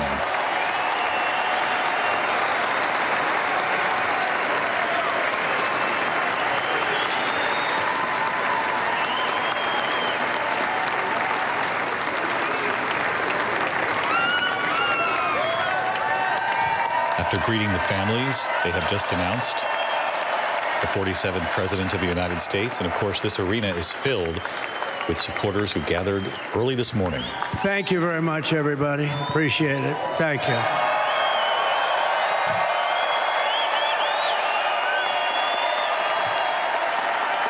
So now the work begins. We won, but now the work begins. We have to bring them home. And, you know, tonight I'm going to be signing on the J6 hostages, pardons, to get them out. And as soon as I leave, I'm going to the Oval Office and we'll be signing pardons for a lot of people, And thank you to Steve Witkoff. He's a great guy. He's a friend of mine. He's been a very successful man. He's a great negotiator. He's a wonderful guy. People love him. And he's got a tremendous power of persuasion. And that's what we need. We don't need stiffs. We don't need stiffs. We got a lot of stiffs. You just had a whole load of them. And to the former hostages with us today, welcome. And welcome home. Some of the folks are former hostages. Not a good situation. The three young ladies that came home yesterday, you saw that. More coming home every day now. They're coming home. But they were hurt. One had her head blown off, fingers on her hand, and her hand indeed was blown off. She was trying to defend herself from a bullet being fired. Do you believe this? A bullet knocked off her hand. I don't know. You look at it, it's a disgrace. We never stopped praying for you, and we're so glad that you're reunited with your friends and families, and God bless you all. And some of them are just saying, no, my son is gone, but please just bring home his body. Right, Steve? Many of you have told me that your son is gone, but bring home his body. It should have never happened. 3 years, it's ridiculous. Should have never happened. Wouldn't have happened. I also want to express my tremendous gratitude to the hundreds of thousands of proud American patriots who came from all across the country to join us in this celebration. It's a celebration of a big win.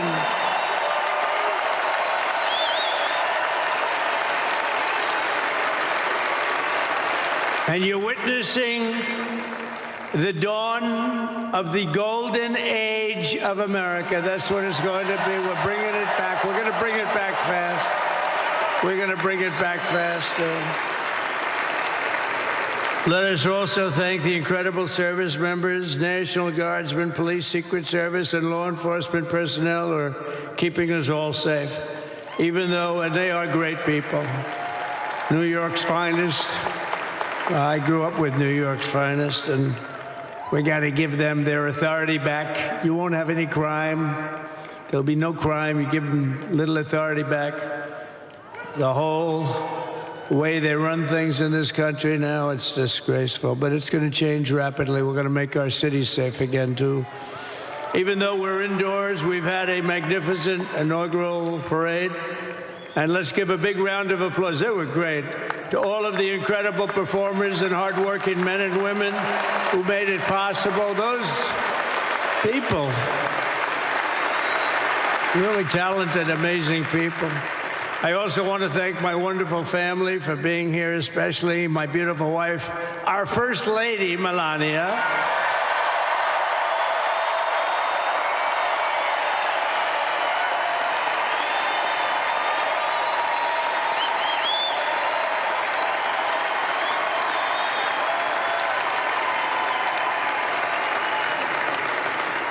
I love our First Lady. And also, JD. How good has JD been? And his beautiful wife, Usha. How good is JB? JD has been great.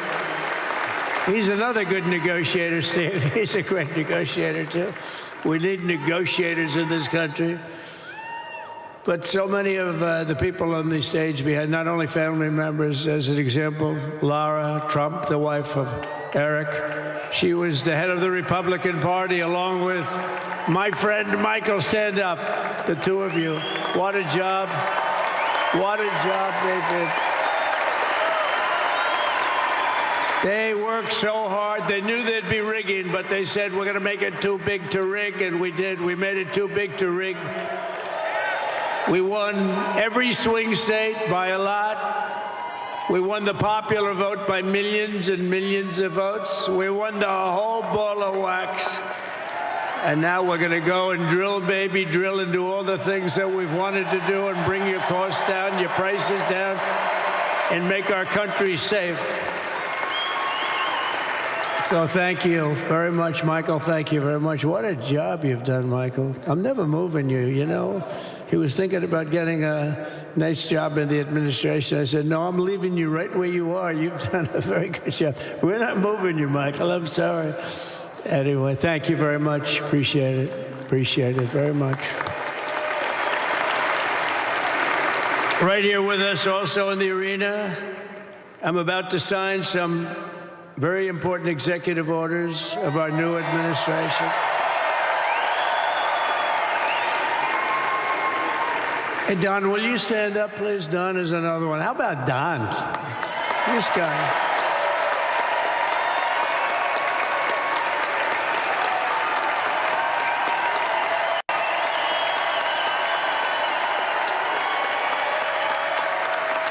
He's a popular one. He goes out and speaks. He gets that big crowd. He's a little on the rough side sometimes, but that's what you want. He's done a fantastic job, and he loves our country. Thanks, Don. Great job. You've done a great job. And Ivanka.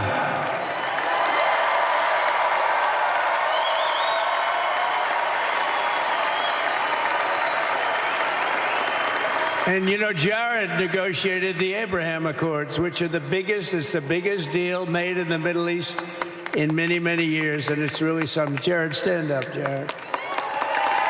The Abraham Accords.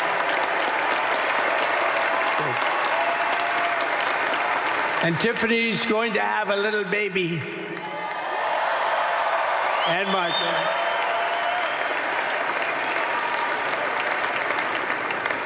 And then I have a very tall son named Barron. Has anyone ever heard of him?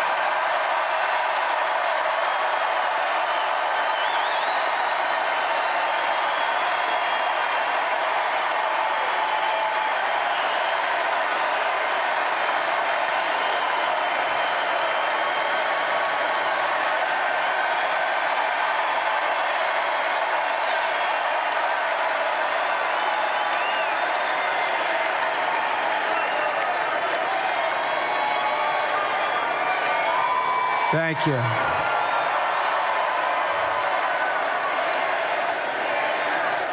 He knew the youth vote. You know, we won the youth vote by 36 points. And he was saying, Dad, you got to go out and do this one or that one. And we did a lot of them.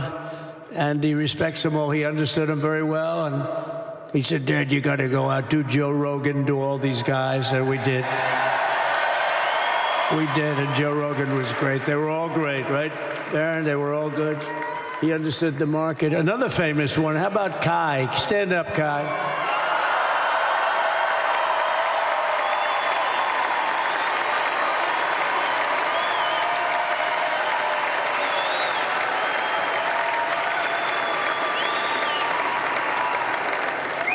Is that Byron Donalds back there?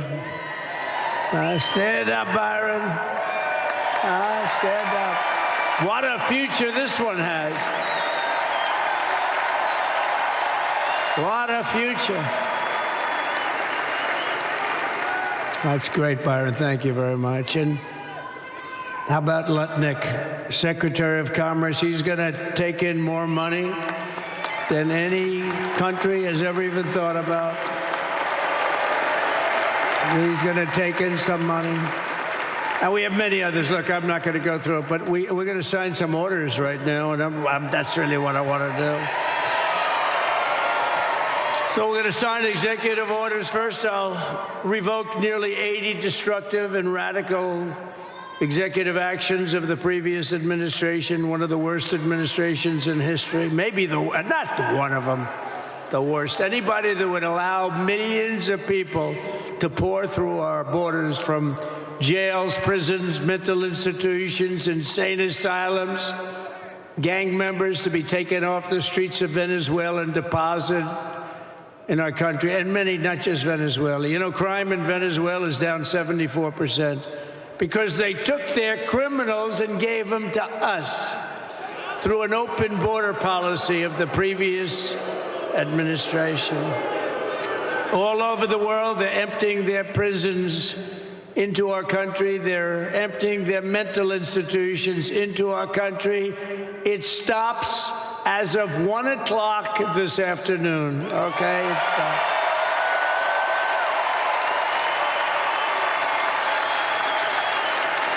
So I'm revoking nearly 80 destructive, radical executive actions of the previous administration. They'll all be null and void within about, 5 minutes? Is that them over there? 5 minutes? And next, to gain immediate control of the vast federal out-of-control bureaucracy, I will implement an immediate regulation freeze, which will stop Biden bureaucrats from continuing to regulate. Most of those bureaucrats are being fired. They're gone.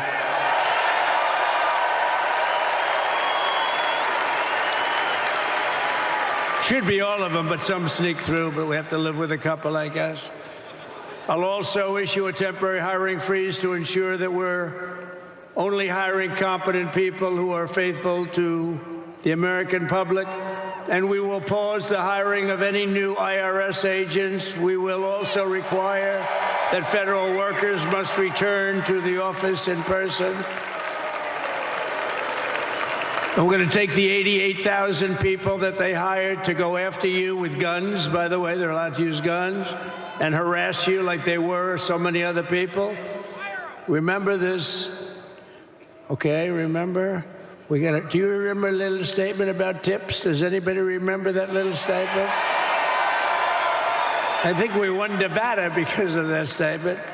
But they went out and harassed you over the tips. In other words, we are restoring control of our government to the people. We're going to take those 88,000. Let's see if they'd like to work on the border, because that's where we want them, really.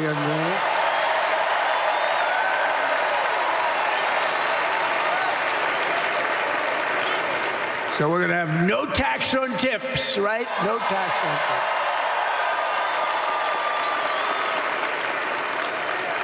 And we may have, like the Speaker of the House, is he here? He's done such a good job. Is Mike here? He's around here someplace. I saw him just a little while ago. Hello, fellas. Look at you guys. Yeah, I know it. He's great. He's doing great. They're all doing good. The Republican Party has never been unified like it is right now. They want to save our country. And we're going to more than save it. We're going to make it greater than it's ever been before by a lot. Next, I'm going to sign a presidential memorandum directing every member of my cabinet to marshal every power at their disposal to defeat inflation and rapidly bring down the cost of daily life. because your costs have gone through the roof in the last 4 years. Perhaps you didn't notice. Does anyone notice their costs are like double, triple, quadruple? You can't buy bacon. Apples have doubled in price. You want an apple, anybody? Pay twice what you did 2 years ago. We'll put more money in your pocket, and we'll bring back the American dream and to reduce energy costs and liberate our economy. So we have more oil and gas than any country in the world, and we're going to use it. We're not going to do the wind thing. Wind, big ugly windmills, they ruin your neighborhood, they ruin you. If you have a house that's near a windmill, guess what? Your house is worth less than half. And did you see up in New England with the whales? You see what's happening? So they had 2 whales killed in about 14 years. Last year and the year before, total, they had 28. So if you're into whales, you don't want windmills either. And they're the most expensive form of energy that you can have by far. And they're all made in China, by the way, practically all of them. And they kill your birds and they ruin your beautiful landscapes. But other than that, I think they're quite good, right? Now, remember when we used to joke and kid when we were kidding, but we don't kid anymore? They want to watch the debates on television. They want to watch your favorite president on television. But the wind isn't blowing, so we can't watch television that night, Gladys. Remember? Gladys, I'm sorry, the wind is just not blowing. We're not watching Trump tonight. But I'm immediately withdrawing from the unfair, one-sided Paris Climate Accord ripoff. The United States will not sabotage our own industries while China pollutes with impunity. You know, China, I mean, look, they use a lot of dirty energy, but they produce a lot of energy. And when that stuff goes up in the air, you know, it doesn't stay there. It's not like you got a wall. We love walls, don't we? Not like you have a wall around and it doesn't. It floats into the United States of America after 3.5 to 5.5 days. It floats across the oceans and it comes right over your neighborhood and it falls into your neighborhood.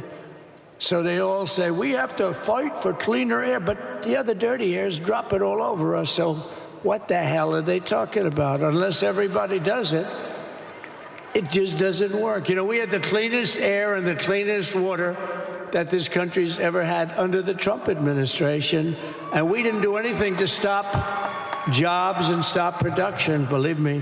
You're going to see a lot of companies come pouring back because tariffs. I always say tariffs is the most beautiful word to me in the dictionary. Then I was reprimanded by the fake news. They said, what about love, religion, and God? I said, I agree. Let's put God number 1. Let's put religion number 2. Love, I don't know. We got to put that number 3, I guess, right? And then it's tariff. Because tariffs are going to make us rich as hell. It's going to bring our country's businesses back that left us. And I'll also sign an executive order to immediately end federal government censorship of the American people. In America, we believe in free speech, and we're bringing it back starting today to stop the weaponization. Oh, do I know about that? These creeps. Deranged Jack Smith. You ever hear of him? Deranged. He's a deranged prosecutor. He's sick. They suck him on me. He's now been reduced to getting on an airplane, going back to The Hague or wherever the hell he came from. We got to get rid of that guy. Hey, was he one of the many people that got a pardon today? Did they pardon Jack Smith? You know, did you know that Biden, while I was making my speech, pardoned his whole family?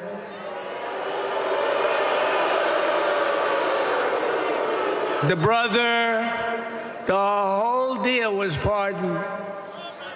Can you imagine that? While I was making my speech. Did everybody hear my speech? Did you like my speech?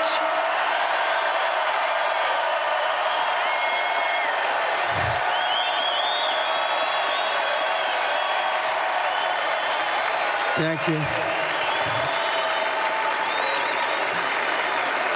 I mean, the only thing wrong with it is I had a lot of tough things to say, and I have some great people that work for me. Sir, this is such a great speech. It's so unifying. Don't talk about Biden with his pardons of his family. We want a unified country. They said, don't talk about the J6 hostages that you're going to be releasing today. Sir, don't put that in your speech, please. I said, but I want to put it in my speech. I said, sir, it won't be unified like it is. It's so beautiful the way it is. And it is getting great reviews. You know, if I put things like that in, I'll get terrible reviews. One little paragraph that's a little bit wrong, the fake news goes crazy, right? So I said, all right, I won't put it in my speech, but you know what? I'm speaking in front of a hell of a lot of people at a place called Capital One Arena, and I'll talk about it there. So we're going to be going over the beautiful Oval Office, one of the great offices in history. Even if it wasn't beautiful, it's the Oval Office, but it is beautiful. And we love the Oval Office. It all starts with the wars start and end there. Everything starts and ends at the Oval Office. We love it. But we're going to go to the Oval Office. We're going to decide we're going to release our great hostages that didn't do, for the most part, they didn't do stuff wrong. You take a look at what went on, and look what happens in other parts of the country. In Portland, where they kill people, they destroy the city. Nothing happens to them. In Seattle, where they took over a big chunk of the city, nothing happened. Minneapolis, where they burned down the city, nothing happened. Essentially, nothing happened. All they want to do is go after the J6 hostages. A 76-year-old grandmother was arrested the other day because she was looking, I think because she was looking at the Capitol or something like that. No, we're not going to put up with that crap anymore.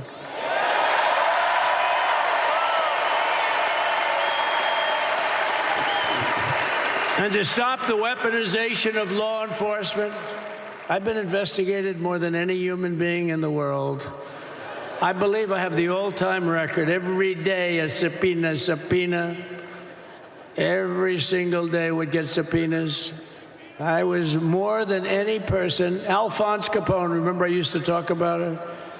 Now, Alphonse Capone, Scarface, he was a pretty rough guy. He was investigated about 1/100th what Trump was investigated. My father's looking down at me, my mother, how the hell did this happen? You know what it is? They investigated their political opponent, the opponent of Biden, and then ultimately Kamala. Has anyone ever heard of Kamala?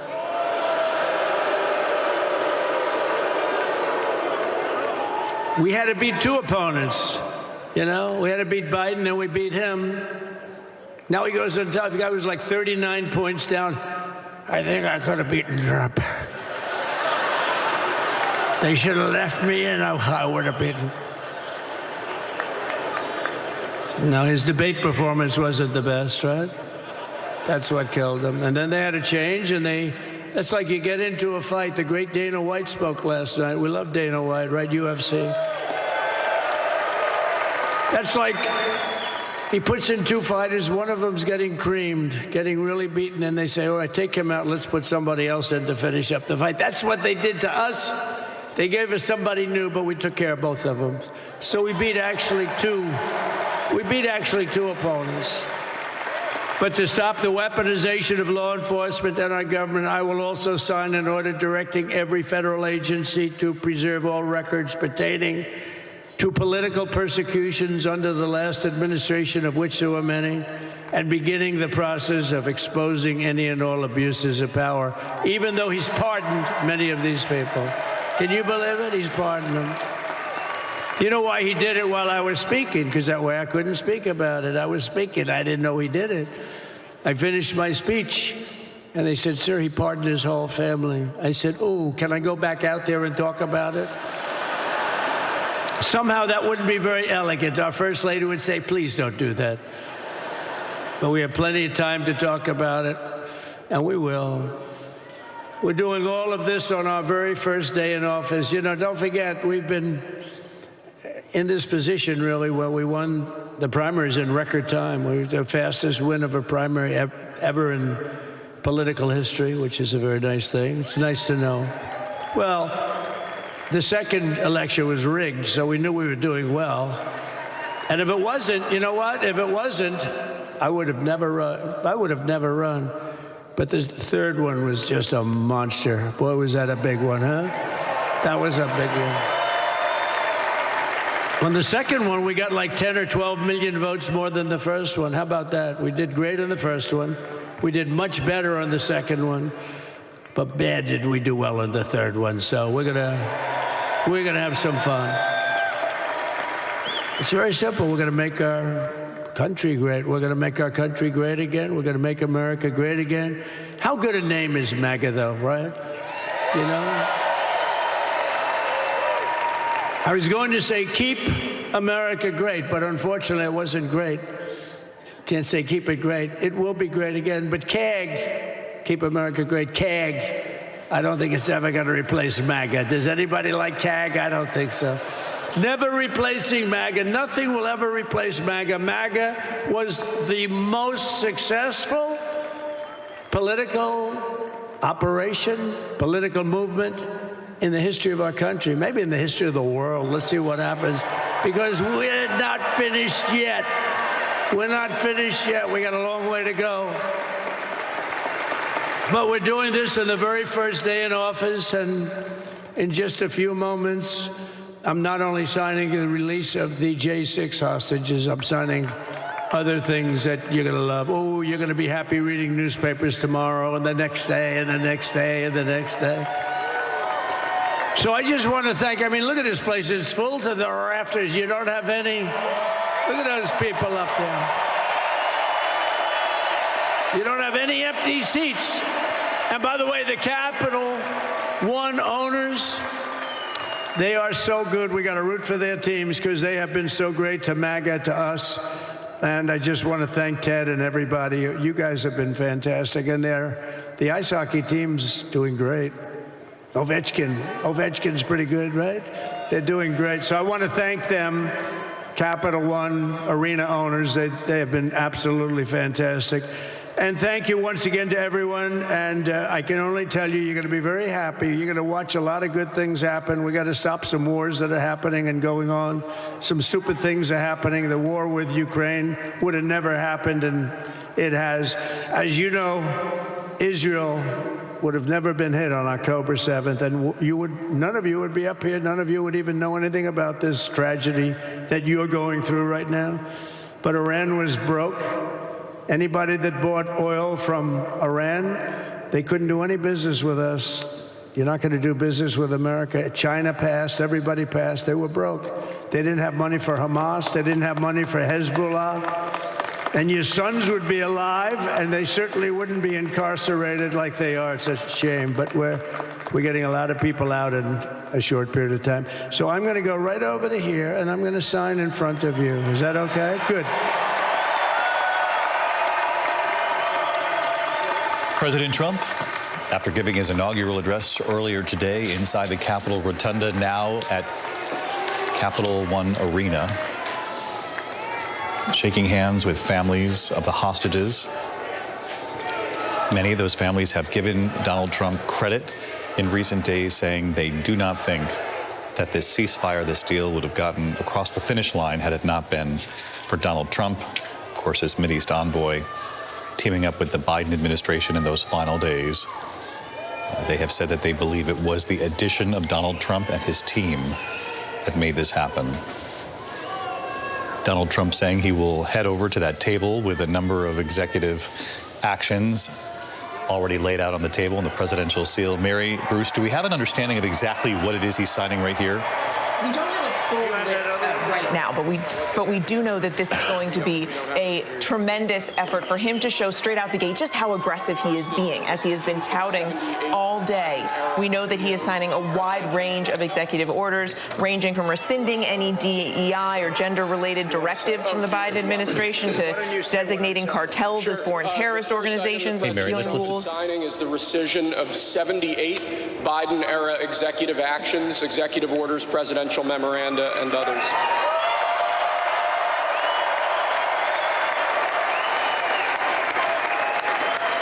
Thank you, sir.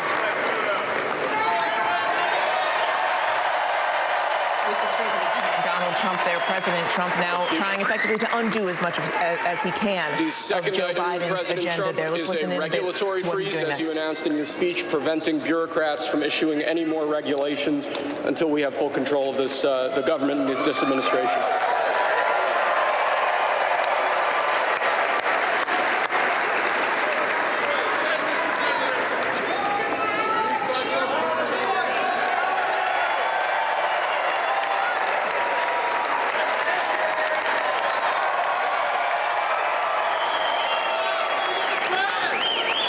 Thank you, sir. Sir, can I have a pen? The next item, sir, is a freeze on all federal hiring, excepting the military and a number of other excluded categories, again, until full control of the government is achieved and we understand the objectives of government going forward.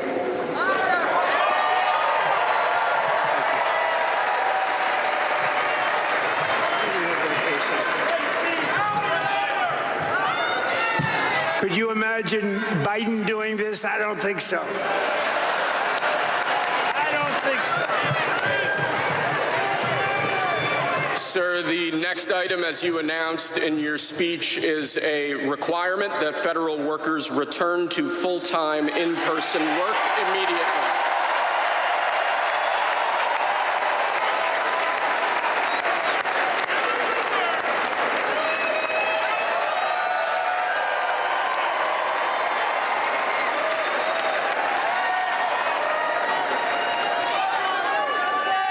Thank you, sir. Next, we have a directive to every department and agency in the federal government to address the cost of living crisis that has cost Americans so dearly.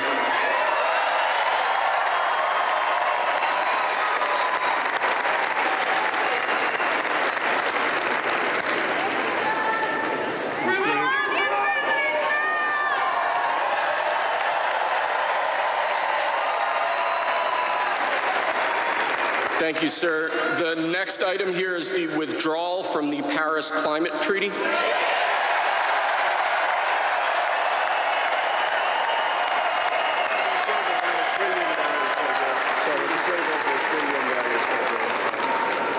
Yes, sir.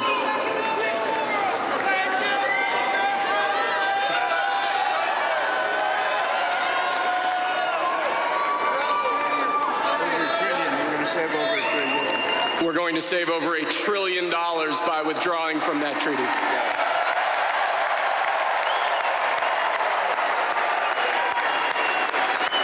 And the next item, sir, is a letter that will be transmitted to the United Nations explaining that we are withdrawing from the Paris Climate Treaty.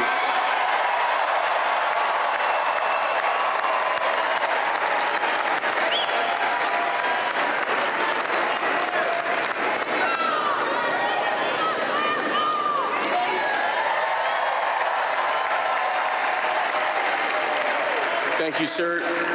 This next item is a directive to the federal government ordering the restoration of freedom of speech and preventing government censorship of free speech going forward.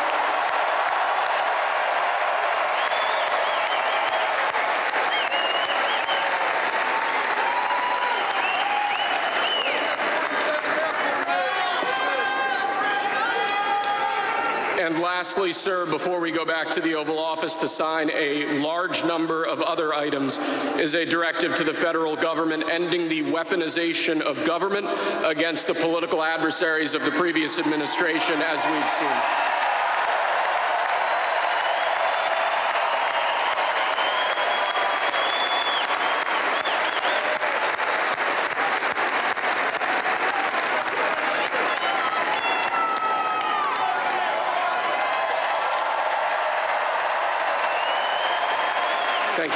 sir. Appreciate it.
And there you have it, what replaced the typical inaugural parade in Washington every 4 years. A sort of rally, if you will, at the Capital One Arena.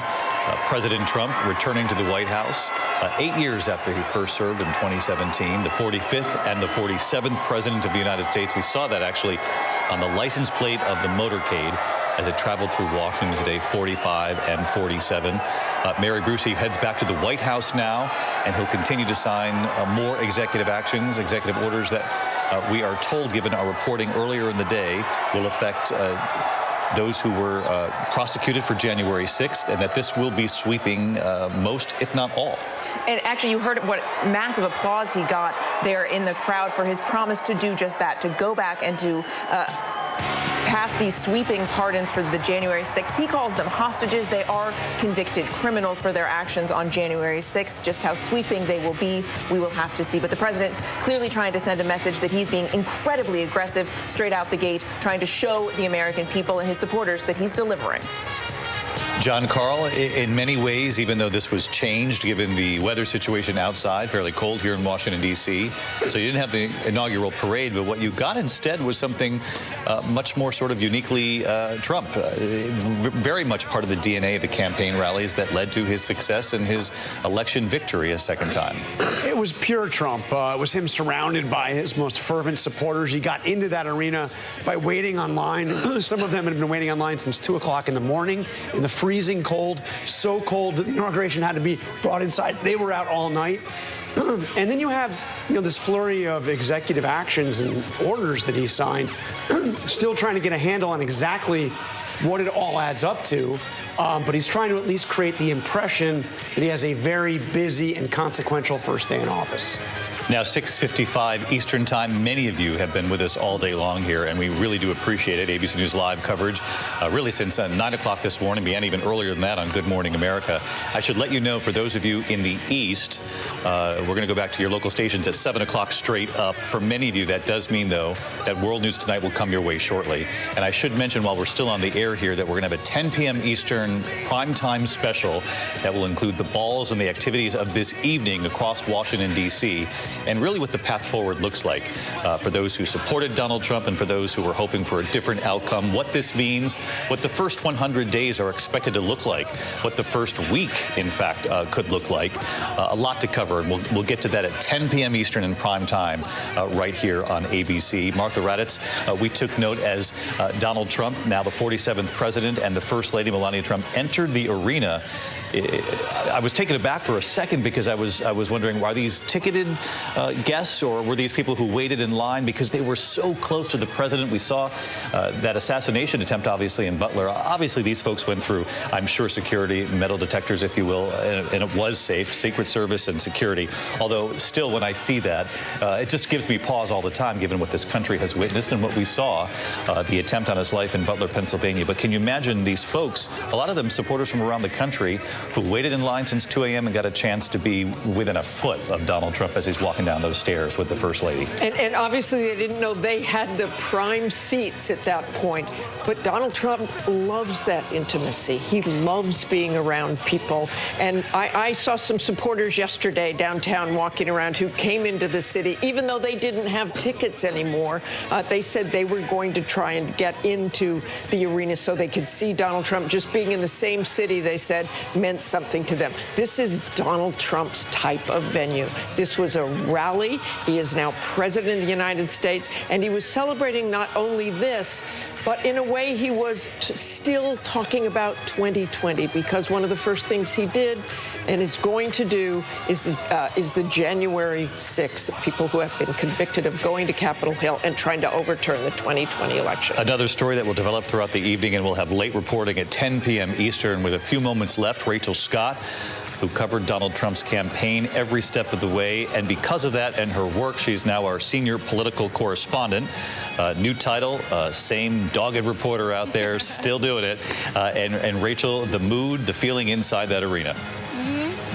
Yeah, and it's fitting that this is the campaign soundtrack that we heard on the campaign trail. President Donald Trump, known as a showman, today he signed those executive orders, passing out those pens. But even his allies acknowledge that most of the work that he wants to get done will have to happen through Congress. David, one note of bipartisanship tonight. We are learning that Senator Marco Rubio has officially been confirmed by the United States Senate to become the next Secretary of State. And David, it was unanimous.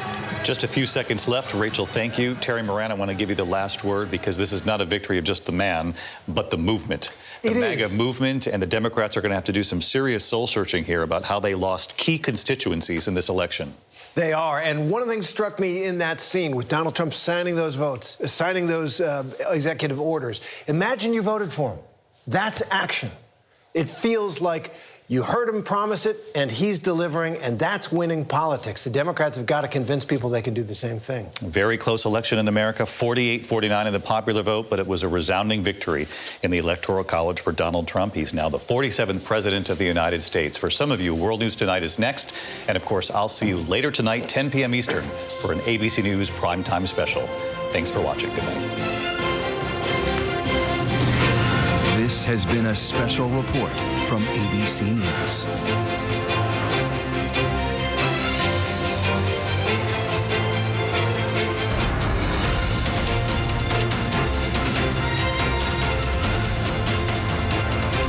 I, Donald John Trump, do solemnly swear.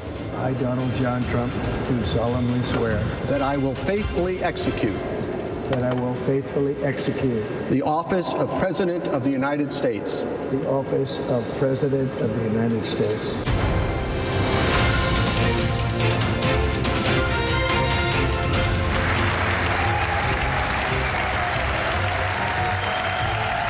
And nothing will stand in our way, because we are Americans. The future is ours, and our golden age has just begun.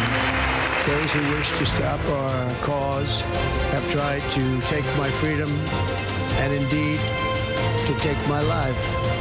I was saved by God to make America great again. We will be working to meet every crisis with dignity and power and strength. Thank you. God bless America. Thank you all. Thank you.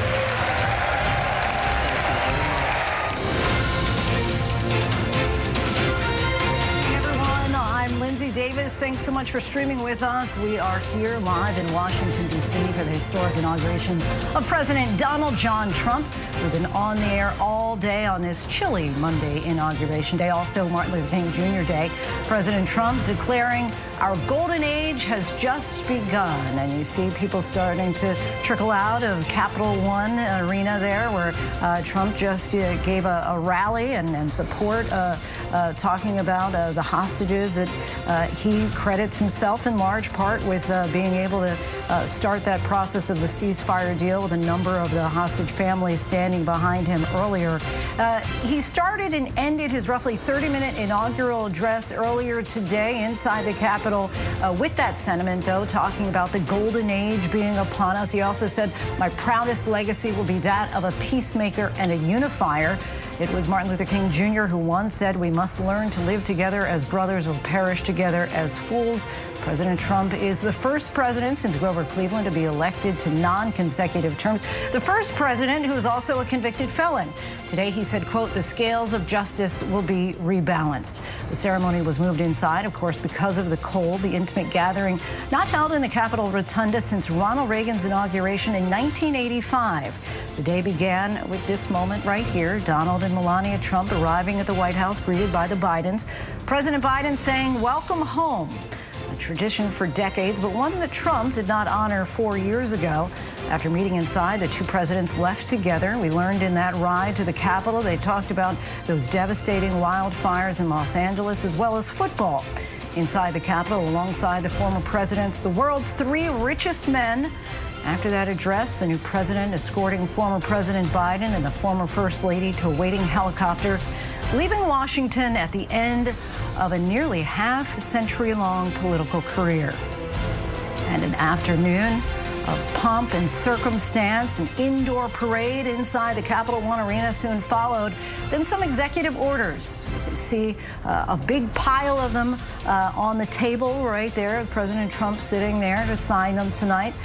It will be an evening of celebration in a few hours for President Trump. The inaugural balls soon to begin. In 2017, Donald Trump's first dance was My Way by Frank Sinatra. And this inaugural day, 8 years later, Trump's fingerprints have been all over the day. Our entire team is standing by to cover this historic day in Washington, D.C., and truly for the country. And an evening to come. We begin with our chief White House correspondent, Mary Bruce. Tonight, America's historic and peaceful transfer of power on full display. Joe Biden greeting Donald Trump at the White House with 2 words, "Welcome home." Polite handshakes between the Bidens and the Trumps, and then the 4 entering for the traditional pre-inauguration tea.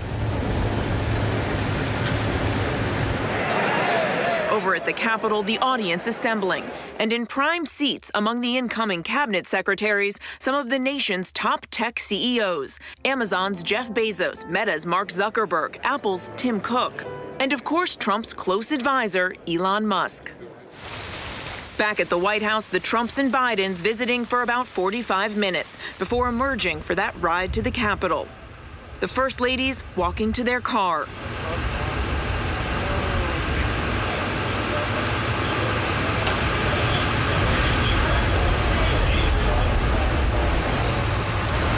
And then the presidents.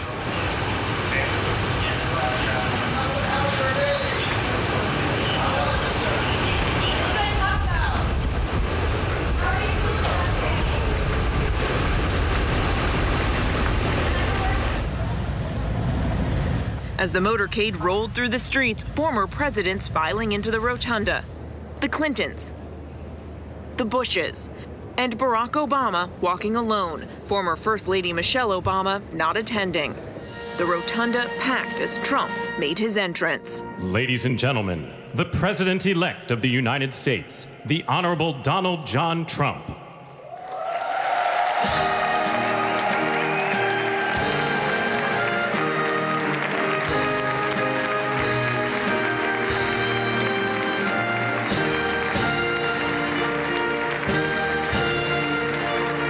Please raise your right hand.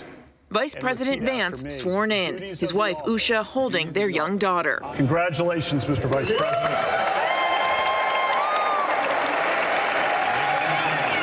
Please raise your right hand and repeat after. And then it was Trump's turn, taking the oath for the second time.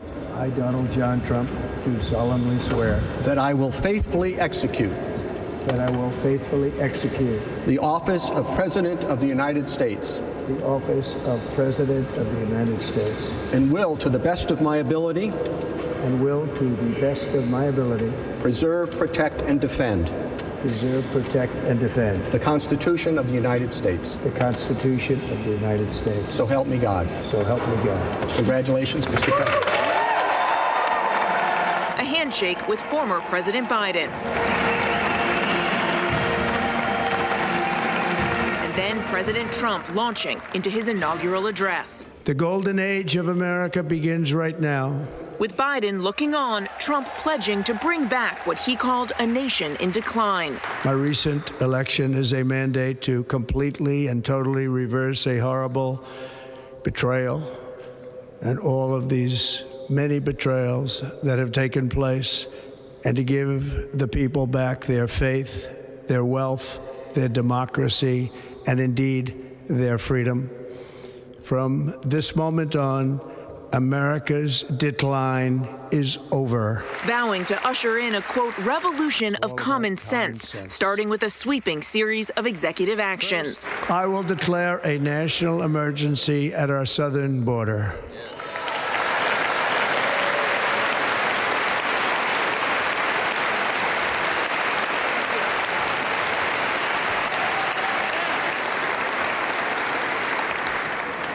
Illegal entry will immediately be halted, and we will begin the process of returning millions and millions of criminal aliens back to the places from which they came. The president with this promise.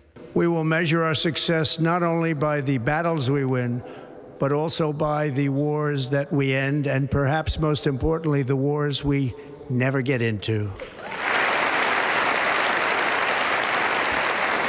My proudest legacy will be that of a peacemaker and unifier. And this vow. Never again will the immense power of the state be weaponized to persecute political opponents.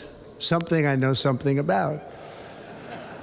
We will not allow that to happen. It will not happen again. His tone defiant. Many people thought it was impossible for me to stage such a historic political comeback. But as you see today, here I am. The American people have spoken.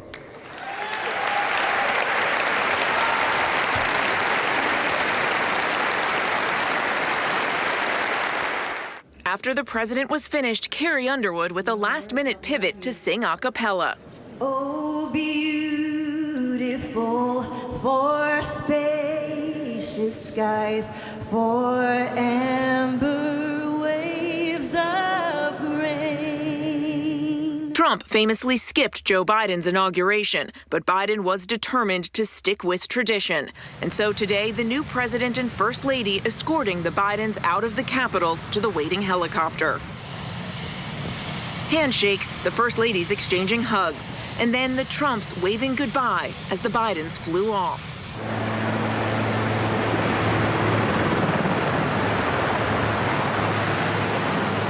But in the 11th hour of his presidency, Joe Biden with some unfinished business. Issuing preemptive pardons for public officials who'd incurred Trump's wrath, including former top health advisor Dr. Anthony Fauci, former chairman of the Joint Chiefs of Staff Mark Milley, and the members of the January 6th committee, including chairwoman former Representative Liz Cheney, writing these public servants have served our nation with honor and distinction and do not deserve to be the targets of unjustified and politically motivated prosecutions. And stressing the pardons should not be mistaken as an acknowledgement that they engaged in any wrongdoing. Biden also issuing preemptive pardons to 5 members of his own family, including his brother and sister, saying, "My family has been subjected to unrelenting attacks and threats, motivated solely by a desire to hurt me. I have no reason to believe these attacks will end." Trump clearly angered by the last-minute pardons. Why are we doing Milley? He was pardoned. What he said, terrible what he said. Why are we helping some of the people? As Trump spoke a long airing of grievances, Biden was heading for the plane and his farewell. It's been the honor of my life to serve as your president.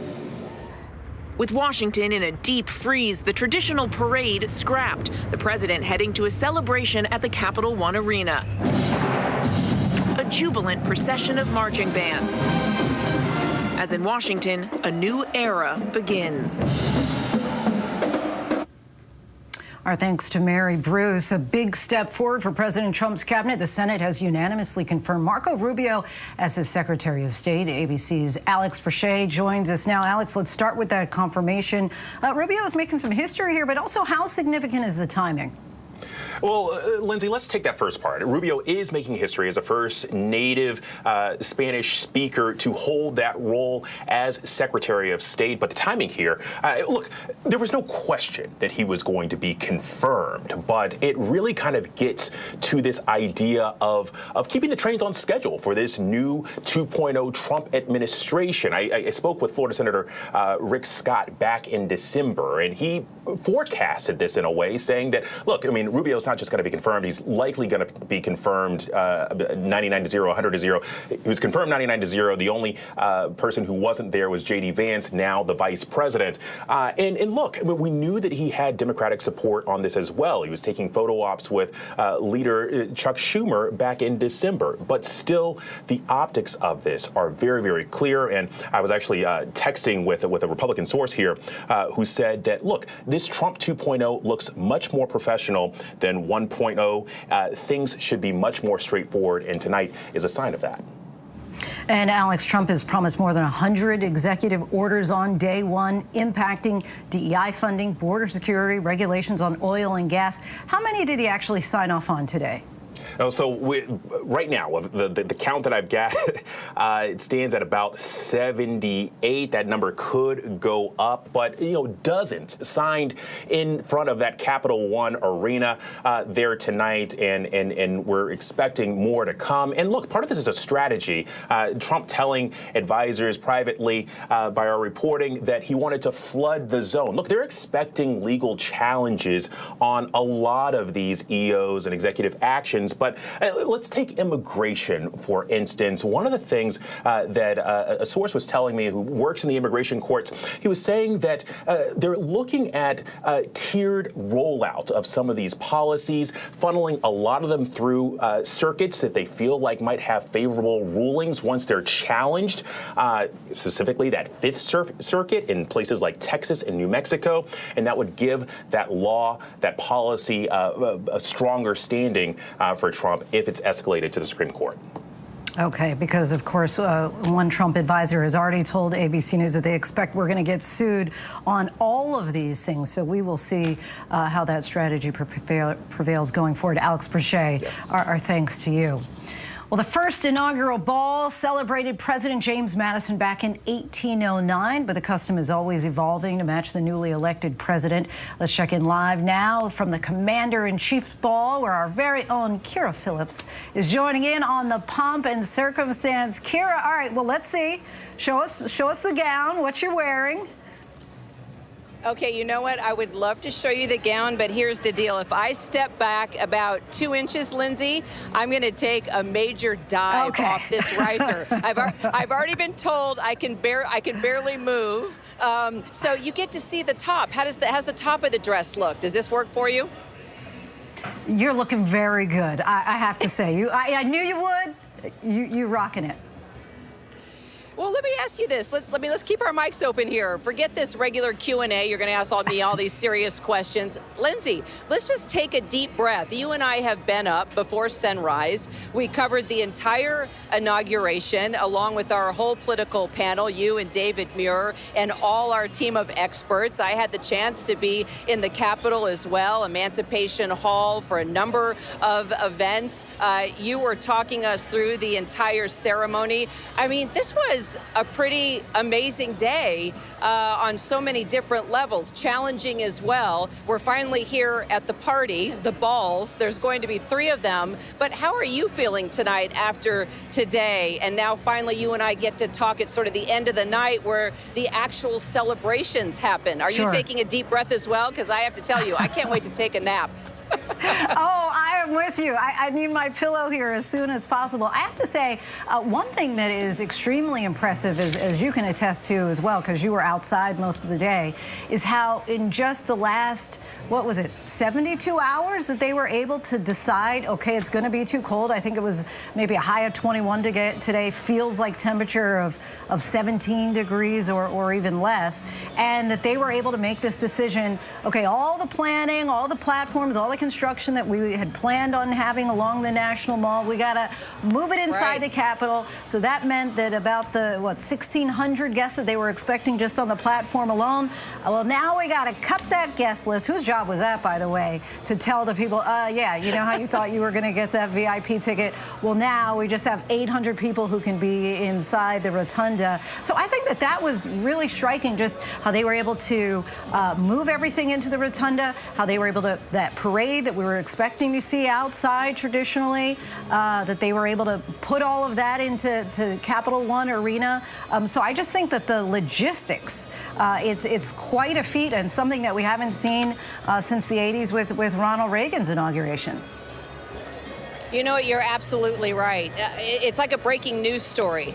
You know, when something happens in our business and how it's all hands on deck, and sometimes we're traveling across the pond to cover a story and everything that goes into that, all the logistics, you're exactly right. And the fact that it went off pretty flawless, if you think about it. All the ceremonies, all the pomp and circumstance, the whole from the swearing in all the way to this point, it's been pretty remarkable that there were no major issues. Matter of fact, one funny little thing, I was asked why the First Lady was sitting down, Lindsay, so many times, why there was always a chair for her on the stage. Turns out, look, the First Lady knows how to dress. She always looks beautiful, and her shoes are amazing. But apparently, her feet hurt so much that they had to make sure as the day and the evening went on that she had a place to sit. So there's a little tidbit. But on a serious note, you know, we're here at the Commander-in-Chief Ball. There are 3 balls tonight. This is the one that is all about our military. And you probably saw that I was there inside of the Capitol for the ceremony, the Commander-in-Chief ceremony, where he addresses all the troops for the first time. It's usually called the review of the troops, but because it was inside, it turned into a special honors ceremony. But just the Army band playing and the drum corps, it was so formal, and it really represented what our military is all about. And many of those same service members will be here tonight, service members from all branches of the military. And the president will come here with the First Lady. They will have their first dance right there at center stage. We don't know what song it will be. We know it was Frank Sinatra last year, My Way, because as we well know, the president does like to do things his way, as does the First Lady, by the way. So we don't know what they'll dance to. We don't know what she'll be wearing. She looked smashing, of course, last year. And then on a serious note, when we think about all the members of the military that are here right now and were a part of that honors ceremony at the Capitol, you know, the president has had a tough go when it comes to his relationships with the generals, in particular.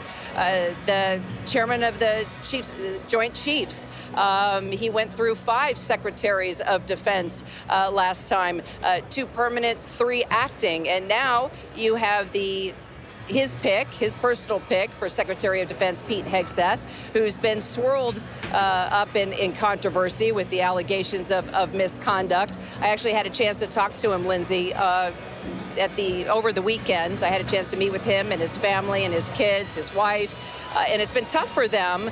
But at the same time, he says he's ready for that fight, that the president has backed him 100% the whole way, and he feels he will have the votes to take it to the finish line. So while this is a night of celebration for the military, there'll be a lot of challenges ahead for the Secretary of Defense, Pete Hegseth, if indeed he gets those votes, along with Donald Trump, who hasn't always had a real good relationship with his military leaders, let's say. Sure, and we've seen a lot of the tradition play out today, a lot of business that's already being taken care of, but at least for a few hours tonight, the party can begin. I can tell you, because Kira, you live here, but I've been staying in a hotel. There was a big party in our hotel last night, and I can tell you, these people who are gathered here know how to party, right? And many people came from all corners of the country. Many of them had anticipated being able to go to the inauguration outside, but certainly they're going to be in there cutting a rug. I'm sure you're going to be right along with them, sister. I already know you're going to be partying as well. Only Kira. if you were Thanks with so me. much. Only if you were with me. We missed that opportunity. Next time. Thanks so much, Kira. And now our senior political correspondent Rachel Scott joins us from the Capital One Arena, where she's been all day, a staging ground today for speakers and bands saluting President Trump and Vice President J.D. Vance. Rachel, certainly a flurry of executive actions expected today and in the days to come, perhaps as many as 200. Of course, Alex Brachet touched on this just a little while ago. What are you hearing about why so many at once? Many people will remember 8 years ago, there was only one executive order taken on day one. Yeah, just a single one executive order that President Donald Trump signed back in 2017. His advisors tell us to expect 200 executive actions, as both you and Alex have already outlined. A little bit of this is the shock and awe, right? That's what Republicans on Capitol Hill promised when President Donald Trump took the oath of office. Also, President Trump, at least when I spoke to him over the weekend, he made it clear that he wants to get busy. He wants to get right down to business quickly. He has been spending months campaigning, promising tons of things on immigration, on energy, on what he wants to change here in Washington and across the country. And so he really wanted to put that on display right away for a lot of his supporters. And so that's exactly what happened here. This turned into the inaugural parade. Yes, it's inside for the first time in decades, but it was unusual to see this, to have the desk right there. President Donald Trump, known for being a showman, he walked right over, sat down. He signed several executive actions already, including withdrawing from the Paris Climate Accord. One thing I will say, though, Lindsay, even President Donald Trump's closest allies on Capitol Hill will acknowledge he's going to need Congress. He's going to need the help of Republicans in both the Senate and in the House to get much of his agenda across the finish line. And Rachel, how are the president and his top advisors planning for the legal challenges that are already expected to come? Even some of his own advisors admit that.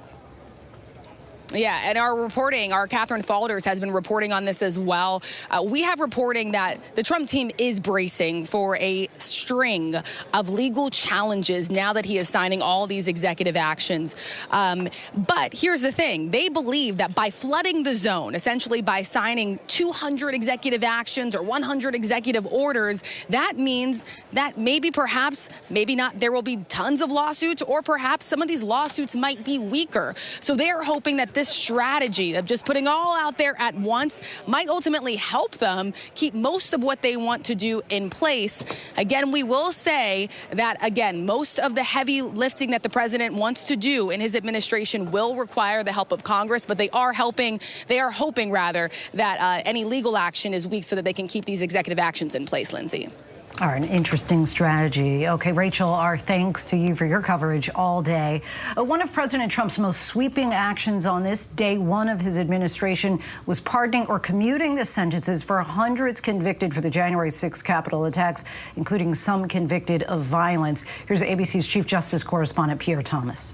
Hundreds of violent offenders went to prison for attacking police on January 6th, using everything from shields to flagpoles, even cattle prods. Tonight, the possibility of sweeping pardons and commutations could put a nail in the coffin of one of the nation's largest Department of Justice investigations in history. Sources telling ABC News, in addition to freeing all nonviolent offenders, the president is preparing to free some or even all of the most violent. Also potentially impacted Oath Keepers founder Stuart Rose and former national chairman of the Proud Boys, Enrique Tarrio, both convicted of seditious conspiracy for plotting to overthrow the government. Trump promised multiple times to free the so-called J6 defendants on the campaign trail, even saluting at a rally while playing a version of the national anthem sung by a choir made of J6 prisoners. At the inauguration today, speaking to the overflow crowd, President Trump again teased the possibility. I was going to talk about the J6 hostages, but you'll be happy because, you know, it's action, not words that count. And you're going to see a lot of action on the J6 hostages. Pierre Thomas joins us now live. And Pierre, we heard him refer to them as the January 6th hostages. At one point, he said that they would be out as soon as today. Is that the expectation? Well, Lizzie, we are going to have to see the details because we want to know for certain if the people that we're seeing actually beating the officers will be included in this group. And until we see that paperwork, we just won't know for sure, Lindsay. Former President Biden also granted clemency for Turtle Mountain Chippewa activist Leonard Peltier. What more can you tell us about that? Well, I can tell you this. The FBI agents, current and former, are livid. They said that this particular man killed 2 FBI agents. They are furious at the very notion that he would be given a commutation. Kash Patel was one of Trump's nominees for FBI director, but earlier today gave what seemed like a rallying political speech. This seemed unusual. Give us a sense of what he had to say, what he was trying to convey. Well, he was conveying, the promise of America and basically saying that he stood with President Trump. But Lindsay, I've covered law enforcement now for 25 plus years. I can tell you, never before has someone affiliated with the FBI seeking the office to be the FBI director ever been in a political rally, anything like that. Right, because typically that office is considered apolitical just by its nature and design. Okay, Pierre Thomas, our thanks to you as always. The Trump administration's legal battles over their immigration policies have already begun. Multiple groups, including the ACLU, have filed a request for a status conference regarding the administration's decision to terminate the use of CBP One app and canceling all current appointments. Maria Villarreal joins us now from the U.S.-Mexico border in El Paso. Maria, let's take a step back here and explain to our viewers what the app is and how it streamlined the process for people trying to go about coming into the country the right way. You know, Lindsay, when the Biden administration took office and, Vice President Kamala Harris was brought in to try and figure out the root causes of some of the immigration issues that we were seeing along the border, one of the solutions that the administration came up with was the CBP One app. At the time, they were having large groups of migrants come to the border, especially between ports of entry. And what the app was supposed to do was basically say, listen, if you come here and you don't do it the right way, you're not going to be able to request asylum. So the app was implemented maybe about 2 years ago or so. In the beginning, there were a number of glitches, technical at first, and then there was some frustrations by the people who were trying to come to the border and request asylum. You know, the administration was only allowing about 1,500 appointments to be set per day, and that really put some restraints on the people that were coming here, hoping to come into the U.S. That said, over the last 6 months or so, agents in the field, as well as people that were having to deal with these asylum cases and appointments, were saying, listen, I think we've got the process down. Now today we have heard and saw for ourselves that CBP One app that was put in place, it was another tool in the toolbox for agents out in the field and also for the asylum system as a whole. That system is now completely down. Listen to one man who actually was set to have his appointment today. Es muy difícil, porque créamelo, nunca en mi vida, nunca, yo quise entrar nunca he querido entrar por otro invadiendo. Siempre he querido hacer las cosas bien, y así se lo digo públicamente. Solo tengo la confianza en Dios, que Dios va a tocar el corazón del presidente Trump, porque sí lo ha hecho. So Lindsay, this man is basically saying that he, wanted to do this the right way. Never did he imagine crossing the border illegally. He wanted to follow the rules, and now the rules have changed on him. So obviously he is saying, listen, President Trump, we understand that you want to be tough on immigration, but we've got to figure this thing out. What do your law enforcement sources say about the app going away?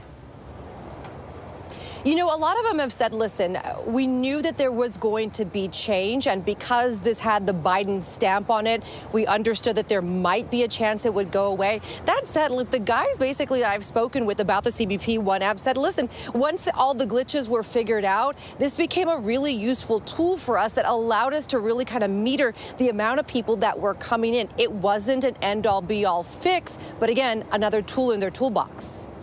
All right, Maria Villarreal from the border for us. Maria, thank you. President Trump is giving TikTok a 90-day reprieve to sell the platform or see it banned in the U.S. Can the president arrange a deal that eases Congress's national security concerns? ABC's chief business and economics correspondent Rebecca Jarvis has more. Rebecca. Lindsay, it was notable who was in that room today with the president at his swearing-in ceremony.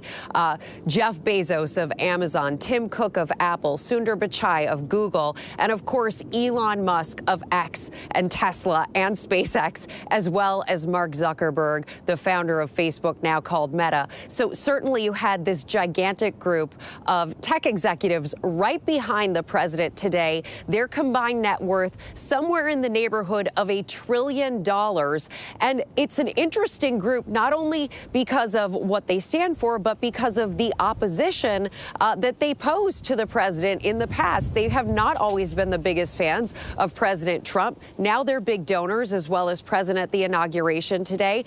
They're also not always and haven't always been the best of friends in the past. You have Mark Zuckerberg and Elon Musk, who not that long ago were challenging each other to a mixed martial arts duel. Elon Musk and Jeff Bezos, both in that space race together, not necessarily arch nemesis of each other, but certainly not the kind of people who would have grabbed a drink together or spent time together in the past. So they are a very powerful group, certainly a show of force today. The big question going forward is how the president, Donald Trump, balances that interest, their group, along with the interest of the American voters who put him in office. And I mentioned this throughout the election, but when Americans spoke to me about what they were voting for, how they saw the economy, well, the jobless rate in the country was relatively low. While economic growth was still coming along, the biggest thing on people's mind is what they were paying at the grocery store, at the gas station. That is going to be the biggest question for President Donald Trump going forward on those voters. How does he impact their wallet? How do his policies make them better off in the future than they feel today? Lindsay? We will likely know soon enough. All right, Rebecca Jarvis, our thanks to you. Still much more to get to here on Prime tonight. Coming up, the oath has been sworn, and now the celebrations are underway. We check in on the festivities live from the inaugural balls in Washington, D.C. But next, our newly sworn-in commander-in-chief, President Trump, is wasting no time in setting the tone for seismic changes in U.S. foreign policy. Stay with us.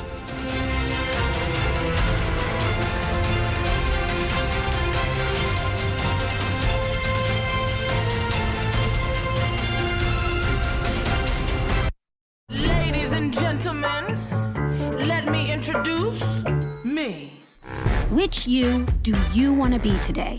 At TJ Maxx, you can afford to turn your closet into a place of endless expression. With the quality you deserve, styles you crave, and prices you love. I'm gonna do what I do. Maxx, what makes you, you. Do what I do. We make magic all day, all day. Ain't got no way. We make magic. It's what we create. I will not stay. Magic.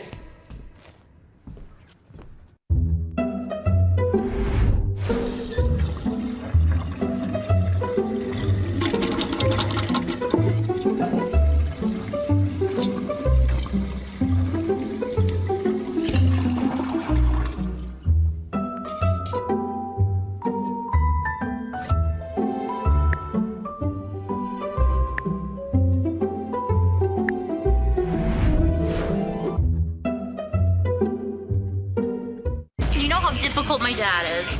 You know, I hear everything from in here. I'm broke and I need a place to stay until I find a job. Can we try to talk to each other like rational adults? You watch the news lately? That's not a thing anymore.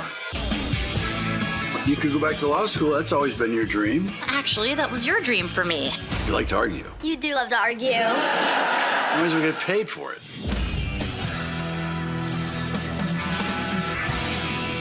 Whenever, wherever news breaks, it's so important to always remember that lives are changed. Here in London, in Buffalo, Uvalde, Texas, Edinburgh, Scotland, from Poland once again tonight. Thank you so much for streaming with us. Ukrainian refugees here in Warsaw. Do you think you'll ever be able to go back home?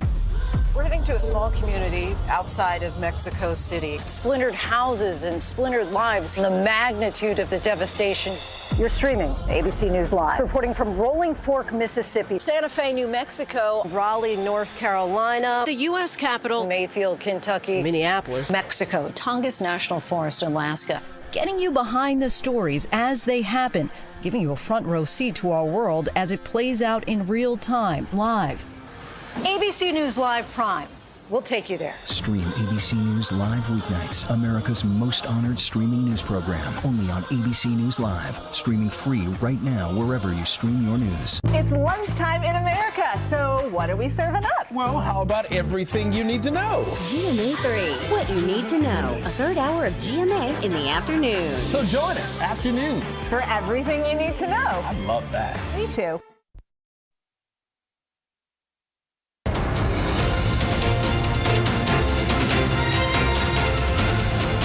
From this day forward, our country will flourish and be respected again all over the world.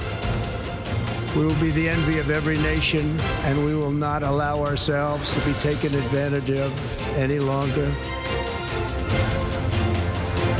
Not only is Donald Trump president of the United States, he is now commander-in-chief in charge of the world's most powerful military, which often at the president's discretion can either engage in lethal warfare or act as a deterrent and a force for peace. How Trump acted in his first role as commander-in-chief during his first administration perhaps will serve as a guide for the next 4 years. Our chief foreign correspondent Ian Pannell has this report.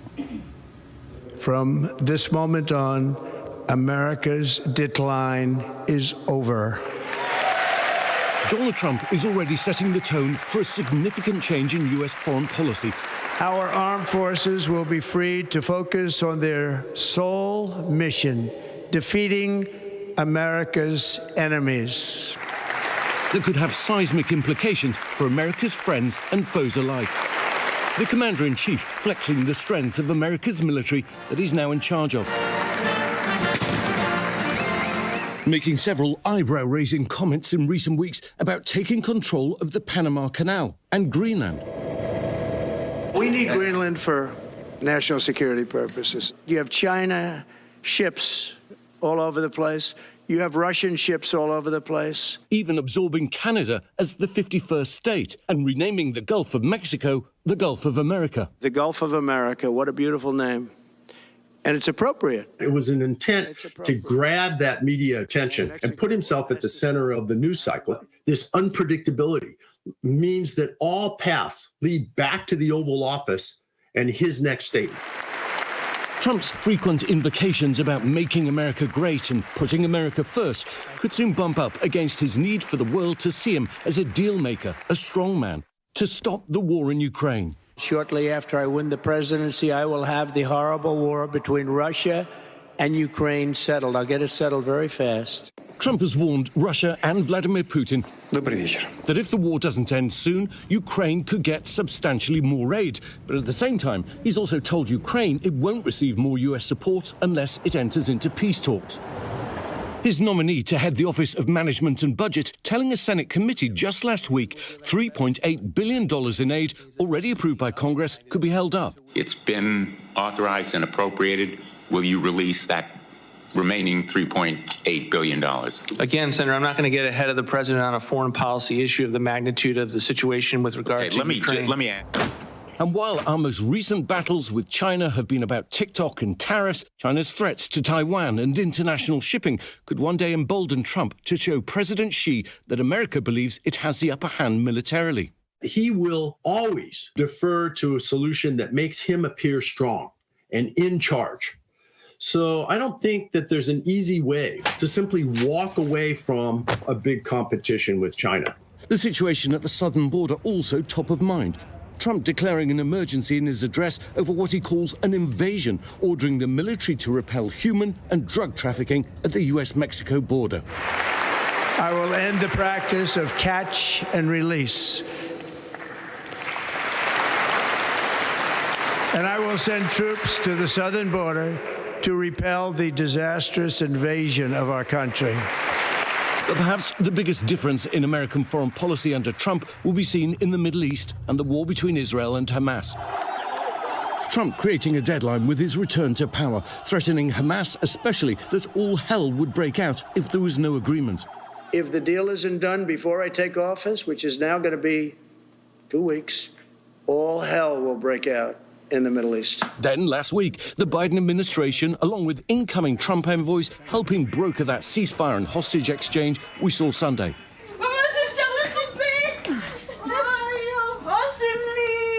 But it's a fragile, tenuous agreement, fraught with pitfalls. In particular, who governs Gaza if this peace lasts? The images on the street betray an uncomfortable reality. It's still the gunmen of Hamas in charge, a situation unacceptable to the Israeli government and likely for the incoming administration. And the Middle East has totally changed since Donald Trump was last president. Hamas devastated and weakened, Hassan Nasrallah in Lebanon dead, and Hezbollah a shadow of its former strength. Bashar al-Assad of Syria in exile. And crucially, Iran and its axis of resistance is broken. And amid this new world order, President Trump wants to try and normalize relations between Israel and Saudi Arabia. The international challenges are immense, and America going it alone may not be a viable option. Ian Panel reporting. Still ahead here on Prime, there will be much to talk about with who wore what today, and that's not a trite consideration when the inauguration gala balls and only a few other events, perhaps like the Academy Awards, have the power to influence changes in the latest fashions. But before we take a deep dive on that, we expect to get a look in on the first ball of the evening, the Commander-in-Chief's Ball. Stay with us.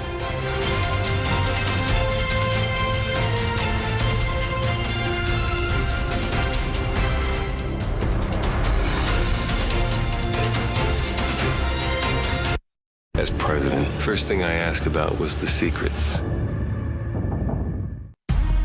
Your inner circle's been compromised. Either you can't see that or you don't want to. Who do you think they talk about? Watch yourself. You're not Steve Rogers. You're right. I'm not. Who do you think they talk about? Talk about us. Stand by for proof of death. You want me? Come and get me! Captain America, Brave New World. Get tickets now. I got a call about a body? We're gonna get to the bottom of this. You don't seem like you belong here. That guy's a handyman. You murdered a 17-year-old. Are you looking for something? We have an emergency. New Trend, Tuesday on ABC.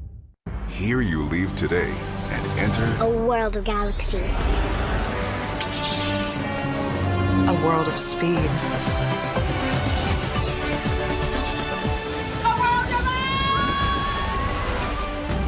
A world of other worlds.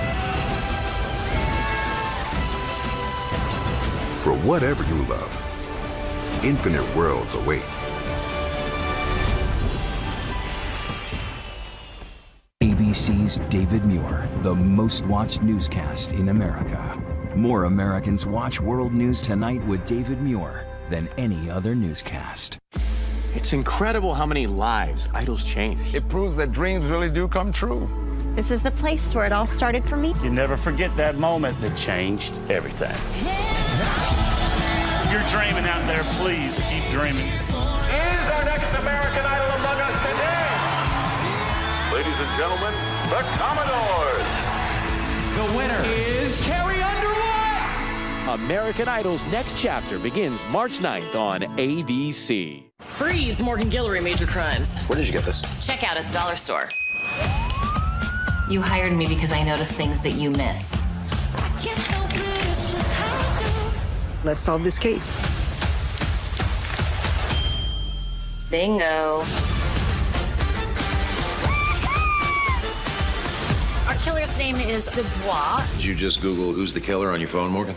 No, I did not do that. Amanda Riley was a mother, wife. Everybody loved her. I heard the words, "You have stage 3 blood cancer."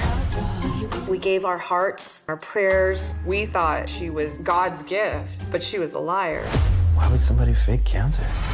There's all these pictures of her in the hospital with IVs, tubing. It was only a matter of time until Amanda's whole world came tumbling down. Oh my God! Scamanda premieres January 30th on ABC and stream on Hulu.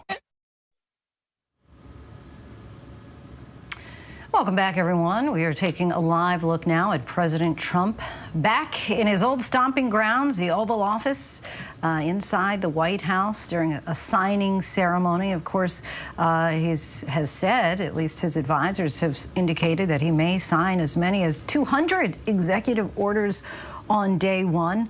He's talked about his priority, of course, on day one for quite a while being to close the border. He's talked about those mass deportations, but a number of these executive orders we're still awaiting to find more about.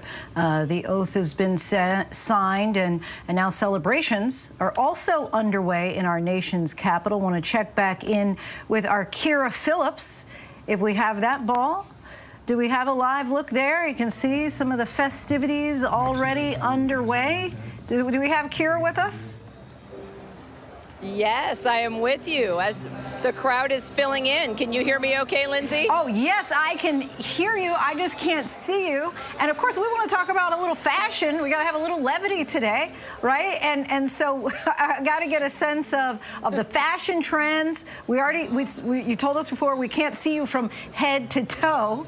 I'm thinking you maybe, you have like shorts and sneakers on really underneath where that cutoff is. But actually, give us I have a picture coming your way. I was trying to get a really good picture, but it's so tight up here. So I don't know if we'll get it to you in time for this hit. Let me know, Diana, if you're able to get it to her. Otherwise, you'll see it next hit. My really fancy shoes and my very creative hemming job. I think you'll be very impressed with what I did tonight. You know how the day has gone, hold on, Lindsay. Kira, we had to be up. Kira, as soon as I get to you, now I got to take it back from you, but we're going to give it back. But we do have some serious business that is going on right there at the Resolute desk. We believe that Donald Trump, as he has said all along, it was a campaign promise that he was going to pardon those who participated in the insurrection on January 6th in the same Capitol where today he took that oath of office. Many believe that perhaps he went beyond those who, as even his own vice president suggested, J.D. Vance had said in recent days that he didn't believe that anyone who took any violent action that day should be pardoned. And so we're still waiting to determine if all of the hundreds will be pardoned. If we can listen in, perhaps we'll gain a little more understanding. You'll find out. It's ridiculous. We're the only country in the world that does this with birthright, as you know. And it's just absolutely ridiculous. But, we'll see. We think we have very good grounds. Sir, people have wanted to do this for decades. Sir, this is a proclamation declaring a national emergency at the southern border of the United States. That's a big one. A lot of big ones, huh? You know what that means, right? President Trump, did President Biden leave you a letter? He may have. Right? Don't they leave it in the desk? I don't know. Oh. What's in there? Thank you, Peter. It could have been years before we found it. Wow. Thank you. Can you stay on the outside? Maybe we should all read it together. Let's read it. Well, maybe I'll read it first and then make that determination. That sounds great. Peter, thank you very much. I may not have seen this for months. Happy to help with the passing of the torch. I did. I left him one in the desk just like this. What did you talk about? Unification of our country. I didn't know that he gave a pardon to his family because he did it during my speech. He didn't tell you in the limo? No, he didn't tell me. No. He did it. They released it during my speech. During my speech. So all I could do was say, "Excuse me, I'd like to come back and speak some more." So, no, we were surprised by that. It's bad precedent, obviously. What are you thinking on tariffs on Mexico, given these actions you're signing on the border? Well, we're thinking in terms of 25% on Mexico and Canada because they're allowing vast numbers of people. Canada's a very bad abuser also. Vast numbers of people to come in and fentanyl to come in. When do you think you would enact those? I think February 1st. Are you planning on giving notice of that? I think we'll do it February 1st. 25% on both, sir? Sir, on each. On each, yes. This is an executive order taking a large number of executive actions to secure our southern border. Okay. Sounds reasonable. President Trump, we remember 4 years ago, Barack Obama had told you that the top threat to the country was going to be North Korea. Did Joe Biden tell you what you think the top threat to the country is? No. Why not? I think we have a lot of them. Right now, I think we have a lot. I think North Korea turned out to be good. I was very friendly with him. He liked me. I liked him. We got along very well. They thought that was a tremendous threat. Now, he is a nuclear power, but we got along. I think you'll be happy to see him coming back. And I think he has tremendous condo capability. He's got a lot of shoreline. Thank you, sir. Are you going to work with countries from South America to coordinate on immigration? About who? Well, immigration in general. This is an executive order. Sorry, sir. I'm fine with legal immigration. I like it. We need people, and I'm absolutely fine with it. We want to have it. We need it because we're going to have a lot of companies coming in to avoid tariffs. You know, if you don't want tariffs, all you have to do is build your plant in the U.S. So we're going to have a lot of workers coming in, but we have to have legal immigration. Do you have a date in mind for when you want to put in on the China tariffs that you talked about? Which one? 60%? No. You're talking about which? Say it again. The China tariffs, the broad China tariffs.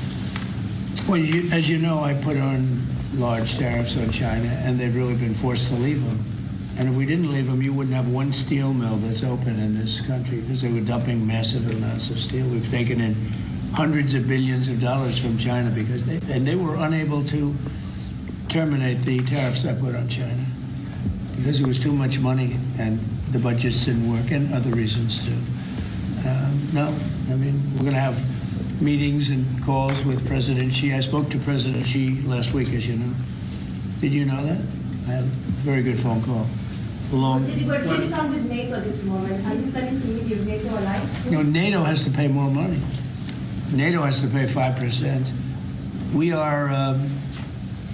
We're in the Ukraine war by $200 billion more than NATO. It's ridiculous because it affects them a lot more. We have an ocean in between.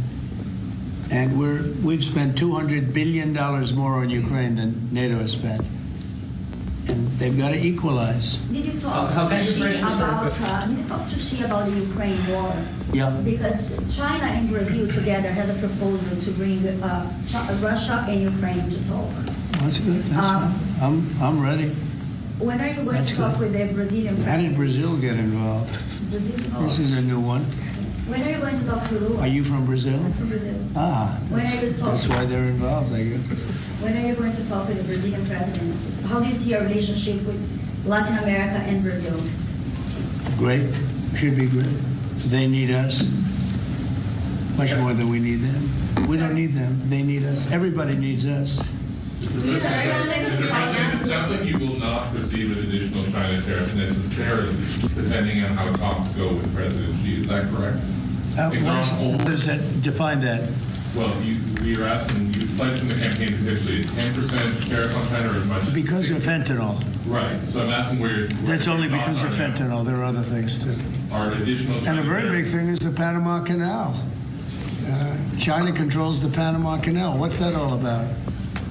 They're not supposed to be good. When Jimmy Carter gave it, which was a terrible mistake, he didn't do it. He didn't give it to China. He gave it to Panama. And China controls the Panama Canal. So are China tariffs? And we're not going to allow that to happen. Are they still on the table, or is that? We're not going to allow that to happen. Thank you, sir. What can we expect of the countries in NATO that spend the least amount of money, like Spain, France, below the 5%? Spain is very low. And yet, aren't they a BRICS nation? What? They're a BRICS nation, Spain. You know what a BRICS nation is? You'll figure it out. But, and if the BRICS nations want to do that, that's okay, but we're going to put at least a 100% tariff on the business they do with the United States. You know what the BRICS is, right? You guys know. Brazil, you know Russia. what I'm saying, right? You know what I'm saying. But Spain is not So it's not even a threat. In fact, since I made that statement, Biden said, well, they have us over a barrel. I said, no, we have them over a barrel. And there's no way they're going to be able to do that. This is an executive order risking relating 100% tariffs, those countries, like Spain? As a BRICS nation, yes. But how They'll have does 100% tariff if they so much as even think about doing what they thought. Can you explain how it's... Which, and therefore they'll give it up immediately. So will China give it up. So this is about reforming the system of hiring in the federal government to ensure that merit is the lodestar of hiring decisions. As per the Supreme Court. Other matters. Yes, sir. Mr. President, this is a big deal. Merit. Our country is going to be based on merit again. Can you believe it? Mr. President, you would say you would end the Russia-Ukraine war on the first day in office. Where do things stand right now, and how do you defend? Well, there's only half a day. I have another half a day left. We'll see. We want to get it done. This is an order creating and implementing the Department of Governmental Efficiency, known as DOGE. Okay, that's a big one. Is Elon Musk going to get a West Wing office? No, he's getting an office for about 20 people that we're hiring to make sure that these get implemented. We have a problem in this country. You sign an executive order, it doesn't get done for 6 months. As an example, when we allow the J6 hostages to go out, it might not be approved under the old days for 2 weeks, 3 weeks, 6 months. You know, they had a good ruling from the Supreme Court, and it's like nothing happened. That ruling was 6 months ago, you know that. And it was like they didn't have a ruling. They've been treated very unfair. The judges have been absolutely brutal. The prosecutors have been brutal. Nobody's ever treated people in this country like that. Mr. President, are you commuting the sentences of anyone who assaulted a police officer on January 6th? Well, we're looking at 2 police officers, actually, that Washington police officers who went after an illegal, and things happened, and they ended up putting them in jail. They got 5-year jail sentences. You know the case. And we're looking at that in order to give them we got to give them a break. But is there clemency in your actions today for anyone? Well, it would be a who part. assaulted That would be a part. The one I'm talking about would be a part of it. Should there be punishment for the people who assaulted law enforcement officers that day? Well, I will say this. They've been in jail for a long time already. I see murderers in this country get 2 years, 1 year, and maybe no time. So they've already been in jail for a long time. These people have been destroyed. What they've done to these people is outrageous. There's rarely been anything like it in the history of our country. And even people that were aggressive, and in many cases, I believe they happen to be outside agitators, but, you know, what do I know, right? But I think they were outside agitators. There were outside agitators involved. And obviously the FBI was involved because Ray admitted the FBI was involved. Didn't he say 23 people indirectly or directly were involved, and it was then 26? That's a lot of people. No, we got to take care of these people have been treated so badly. It's never happened before. What happened in Seattle where they took over a big portion of the city? What happened in Portland where they burn down the city every day and people die? Nothing happened to anybody. But they go after these people violently. I mean, they're still going after brand new people. They found somebody else with a picture. There's never been anything like this. And you know, it's almost 100%. Think of this. Almost 100% of the people are convicted. 100%. It's Washington, D.C. People go into a trial and they say, oh, I have a wonderful lawyer and I didn't do anything wrong. And they end up in shackles almost immediately and jail. No, we're not going to let it happen. About Greenland, you have some interest in buying it, but is there any other option that will satisfy you? About what? Greenland, instead of buying it. Finland? Greenland. Oh, Greenland. Greenland is a wonderful place. We need it for international security. And I'm sure that Denmark will come along. I think it's costing them a lot of money to maintain it, to keep it. The people of Greenland are not happy with Denmark, as you know. I think they're happy with us. We had representatives, my son had representatives, went up there 2 weeks ago, and they like us. So we'll see what happens. But Greenland is necessary, not for us, it's necessary for international security. You have Russian boats all over the place. You have China boats all over the place, warships. And they can't maintain it. You plan to meet President Putin, sir? Who? Do you plan to meet President Putin, sir? I'll be meeting with President Putin. When do you think? I don't know. I can't. It's being Do you set know up. what your first trip might be, sir? So the first foreign trip typically has been with UK. But I did it with Saudi Arabia last time because they agreed to buy $450 billion worth of our product. I said, I'll do it, but you have to buy American product, and they agreed to do that. They bought $450 billion. It was the least reported story I've ever been involved in. And now, where are you planning to go now? Well, I don't know. If Saudi Arabia wanted to buy another 450 or 500, we'll up it for all the inflation. Mr. President, you say you were going to end the war's first day. How do you plan to end the Ukraine war?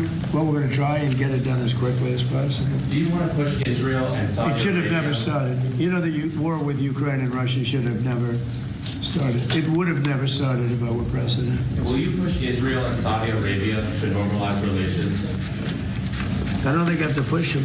I think it's going to happen, but maybe not quite yet. But they'll end up being in the Accords, the Abraham Accords. President Trump, I think Saudi Arabia will end up being in the Abraham Accords. This year? Could be, but soon. Not a very long way. Oh, look at that. It says TikTok. My, what is that all about? First, we have Alaska, sir. This is an executive order relating to unleashing Alaska's potential as an energy reservoir for the entire nation. And what about ANWR? I believe that would be included in aspects of the order. So we're opening up ANWR. On the TikTok piece, President Trump, you and your members of your team now used to warn about the dangers of TikTok spying on Americans. What changed that you're not worried about that anymore? Well, it depends on the deal. I mean, I may not do the deal or I may do the deal. TikTok is worthless. Worthless if I don't approve it. It has to close. I learned that from the people that own it. If I don't do the deal, it's worthless. Worth nothing. If I do the deal, it's worth maybe $1 trillion. $1 trillion. So if I do the deal I'm talking about doing it for the United States. If I do the deal for the United States, then I think we should get half. In other words, I think the U.S. should be entitled to get half of TikTok. And congratulations, TikTok.